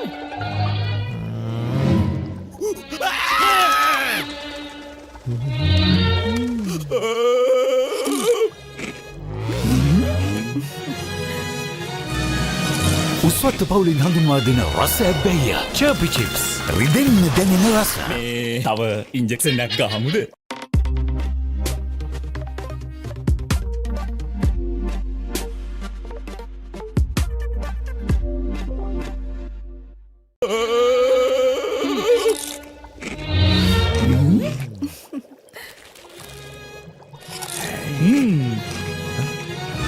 උස්වත්ත පවුලින් හඳුන්වා දෙන රසයක් බැහැය. Chirpy chips. රිදෙන්න දැනෙන රස.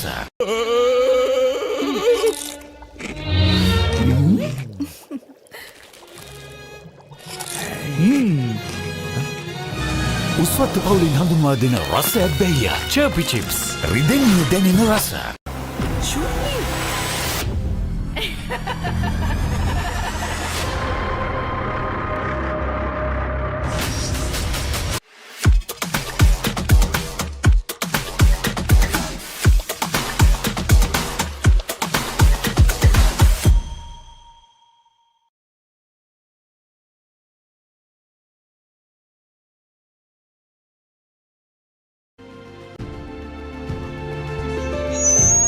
Welcome back to the St. Peter's College grounds here at Bambalapitiya. Wesley College have just won the under-16 Elite 10-a-side rugby tournament. The cup segment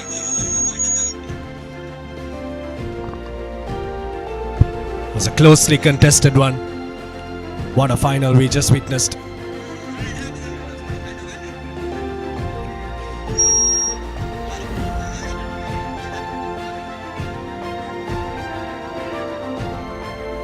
So we will now hand over to Laksisi, who is there at the presentation party. To the presentation ceremony of the Isipatana Championships Under-16 10-a-side Elite Rugby Tournament 2025. First, we would like to thank our sponsors, Isipatana Championships, who is a proud Sri Lankan brand from Isipatana, a name that has been creating happiness for generations. For 70 years, Championships is not just about great taste, it's about energy, enthusiasm and the spirit of sport.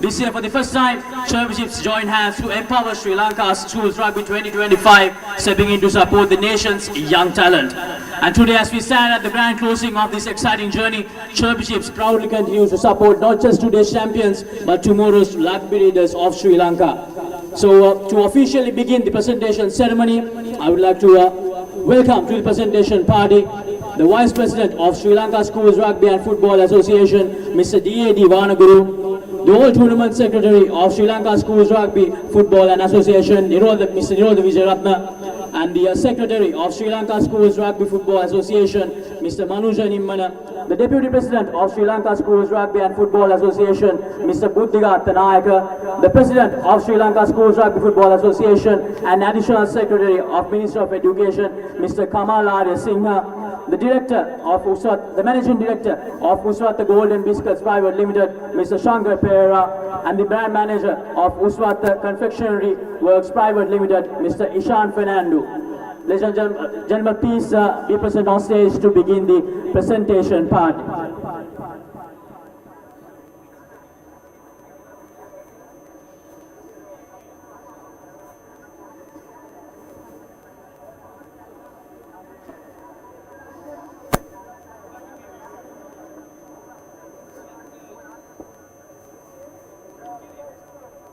So first, to give away the Shield Championship, I would like to invite the Vice President of Sri Lanka Schools Rugby and Football Association, Mr. D.A.D. Vanaguru, and to give away the gift hamper, I would like to ask to come forward the Managing Director of Uswatha Golden Biscuits Private Limited, Mr. Shankar Pereira.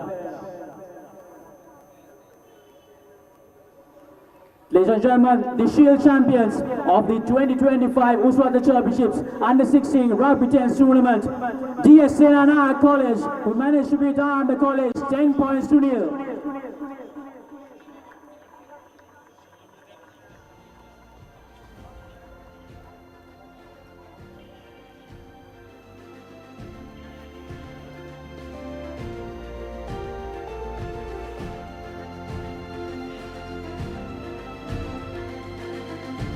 I would like to invite the Ananda College team, the runner-ups, to collect their medals.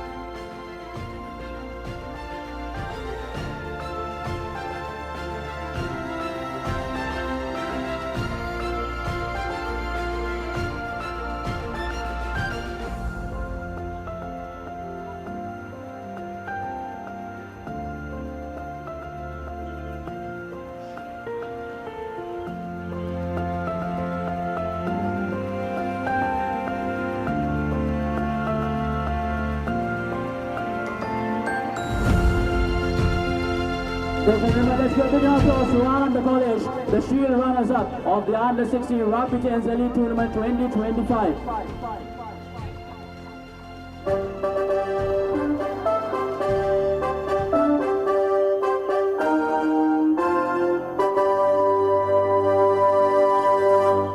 I would like to ask the captain of Ananda College to be on stage to collect the gift hamper as well.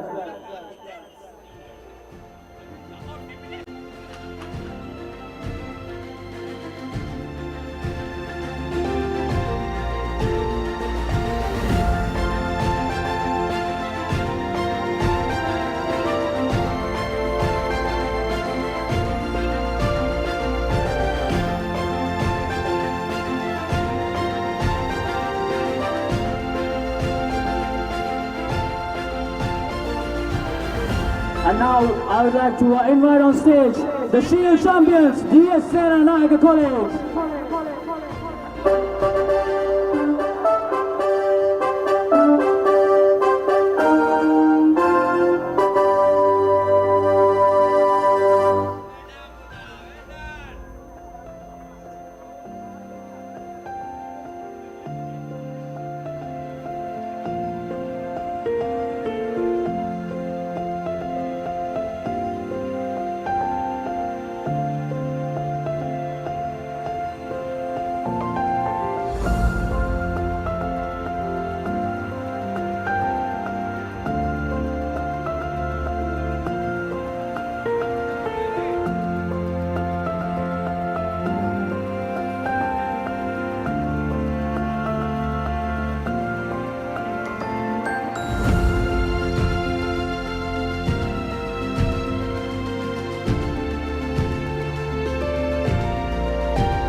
would like to ask the Senanayake College captain to be back on stage to collect the gift hamper.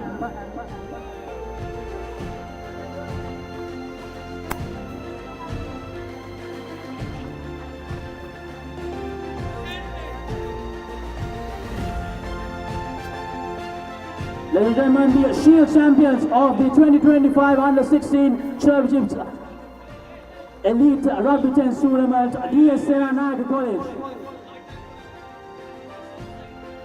Thank you very much, Mr. Banaguru and Mr. Chandra Pera. And now to give away the Ball Championship Awards, I would like to ask you down forward the All-Tournament Secretary of Sri Lanka Schools Rugby and Football Association, Mr. Nirodha Vijaymanna, and the brand manager of Uswatha Confectionery Works Private Limited, Mr. Ishan Fernando. Ladies and gentlemen, the ball runners-up, Kingswood College.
I'd like to ask the captain of Kingswood College to be on stage once again to collect the gift hamper and the trophy.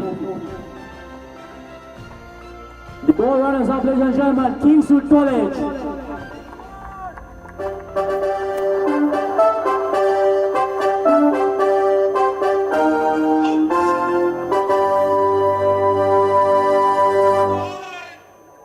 And now the ball champions who managed to beat Kingswood College 14 points to nil Vidyartha College.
I would like to ask the captain of Vidyartha College to be back on stage to collect the gift hamper and the trophy. Ladies and gentlemen, the ball champions Vidyartha College.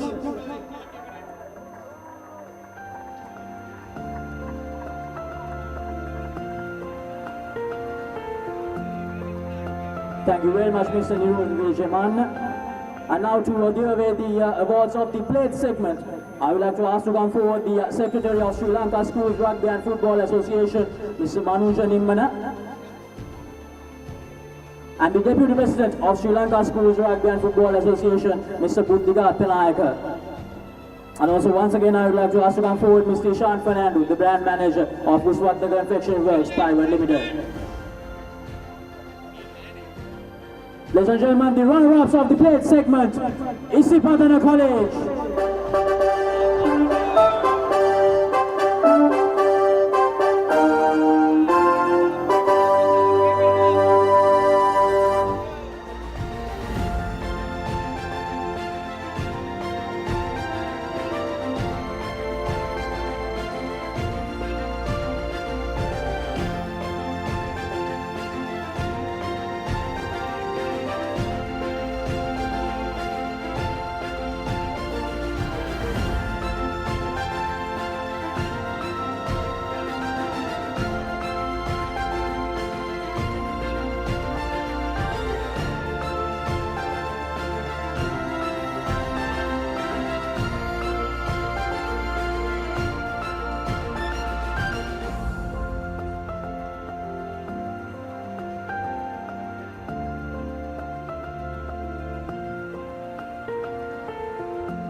I would like to ask the captain to remain on stage to collect the trophy and the gift hamper. The plate runners-up of the 2025 edition of the Isipatana Chirpy Chips All-Island Under-16 Rugby 10 Tournament, Isipatana College.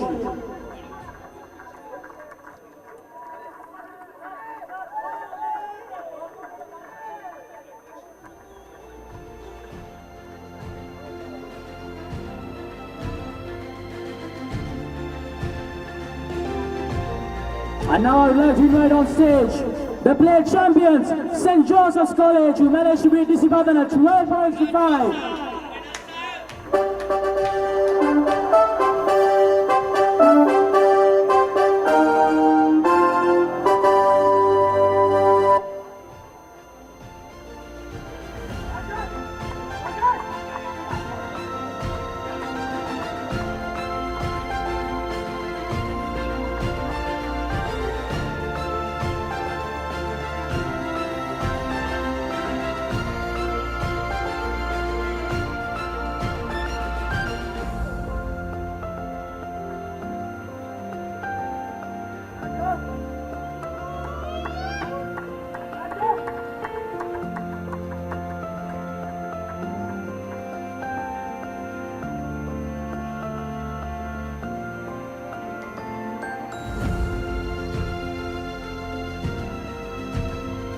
I'd like to ask the captain to be back on stage to collect the trophy and the gift hamper.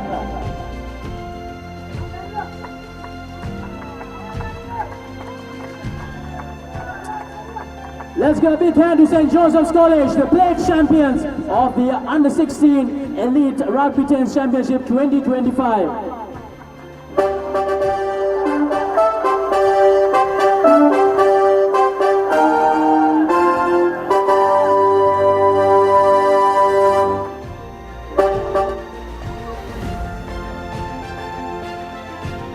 Thank you very much, Mr. Manu Shiniman and Mr. Vidyartha. And now to give away the Cup Championship Awards, I would like to ask to come forward the President of the Sri Lanka Schools Rugby and Football Association and the Additional Secretary of Ministry of Education, Mr. Kamal Lari Singha, the Managing Director of Uswatha Golden Discus Private Limited, Mr. Shankar Pereira, and the Brand Manager of the Uswatha Confection Works Private Limited, Mr. Ishan Fernando.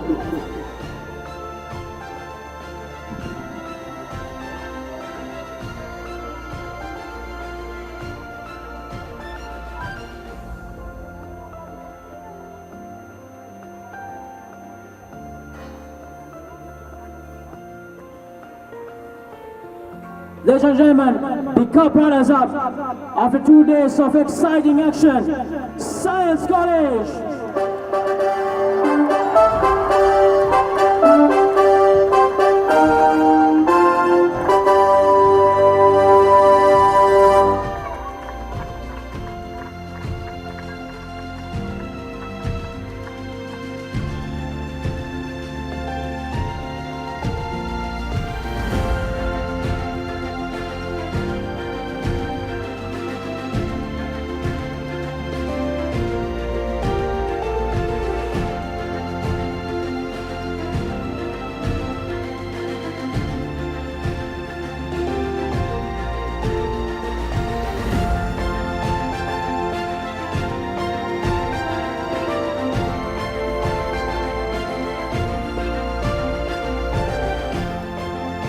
I would like to ask the captain to return back to stage to collect the trophy and the gift hamper.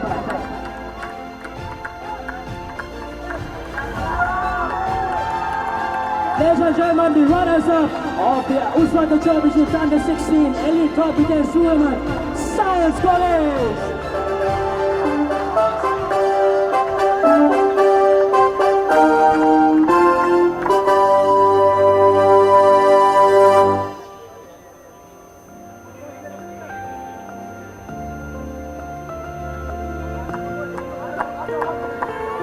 And before we give away the big one, the Cup Championship, it's time to name the best player of the tournament.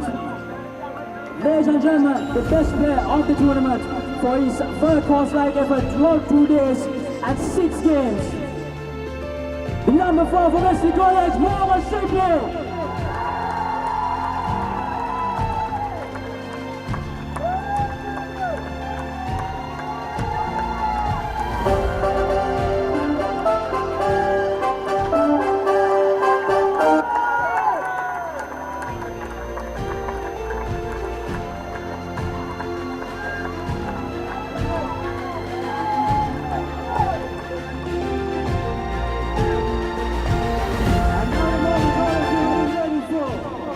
Santander Cup Championship. After a very close tussle against Science College, they managed to prevail 5 points to 3. Ladies and gentlemen, the champions of the Uswatha Championships, All Ireland Under 16 Elite Rugby Championship, Wesley College!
I would like to ask the captain to be back on stage to collect the trophy and the gift hamper.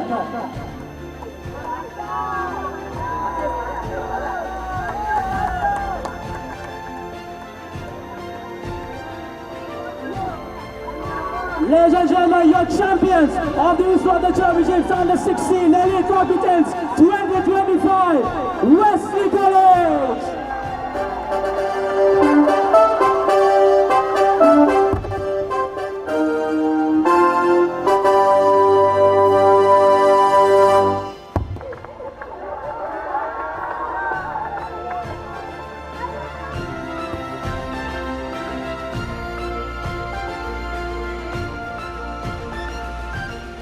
Wesley College, the champions of the Under-16 Schools 10-a-side rugby tournament. What a performance it has been from the lads wearing the double blue jersey. There you go, that's the moment that these boys will cherish. Wesley, what a year they've had. Under-16 champions in the 10-a-side format, Under-18 champions in the 7s format. Then in the Dialogue Schools Rugby League, the first 15 rugby team became runners-up. And this really caps off a fantastic season for the Double Blues. They can be extremely proud of themselves and the future seems absolutely bright for them.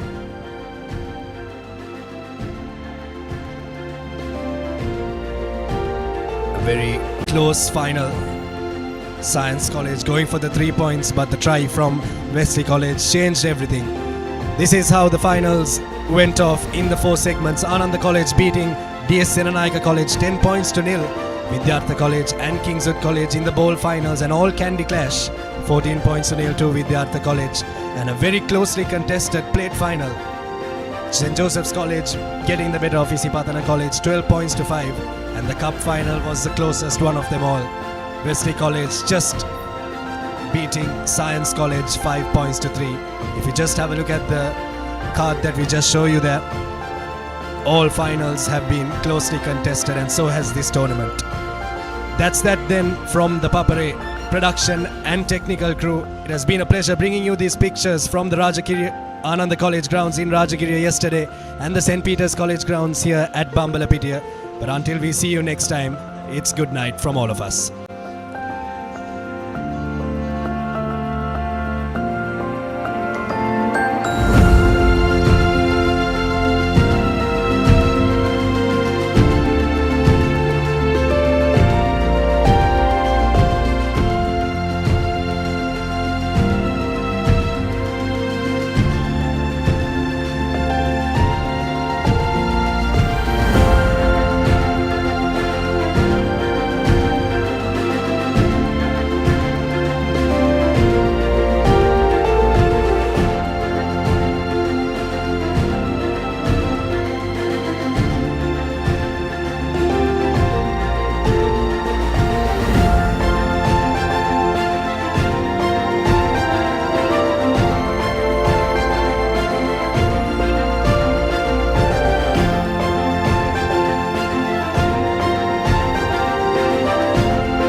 Stand by for opener. Sri Lanka's #1 sports channel, the Papare. 3, 2, 1, roll. ඉතින් ශ්‍රී ලංකාවේ අංකික ක්‍රීඩා නාලිකාව Papare සමග.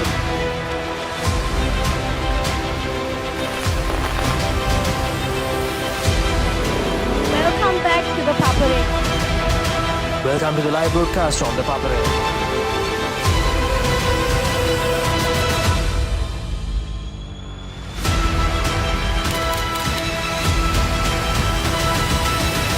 Good luck, guys. Good luck, everyone.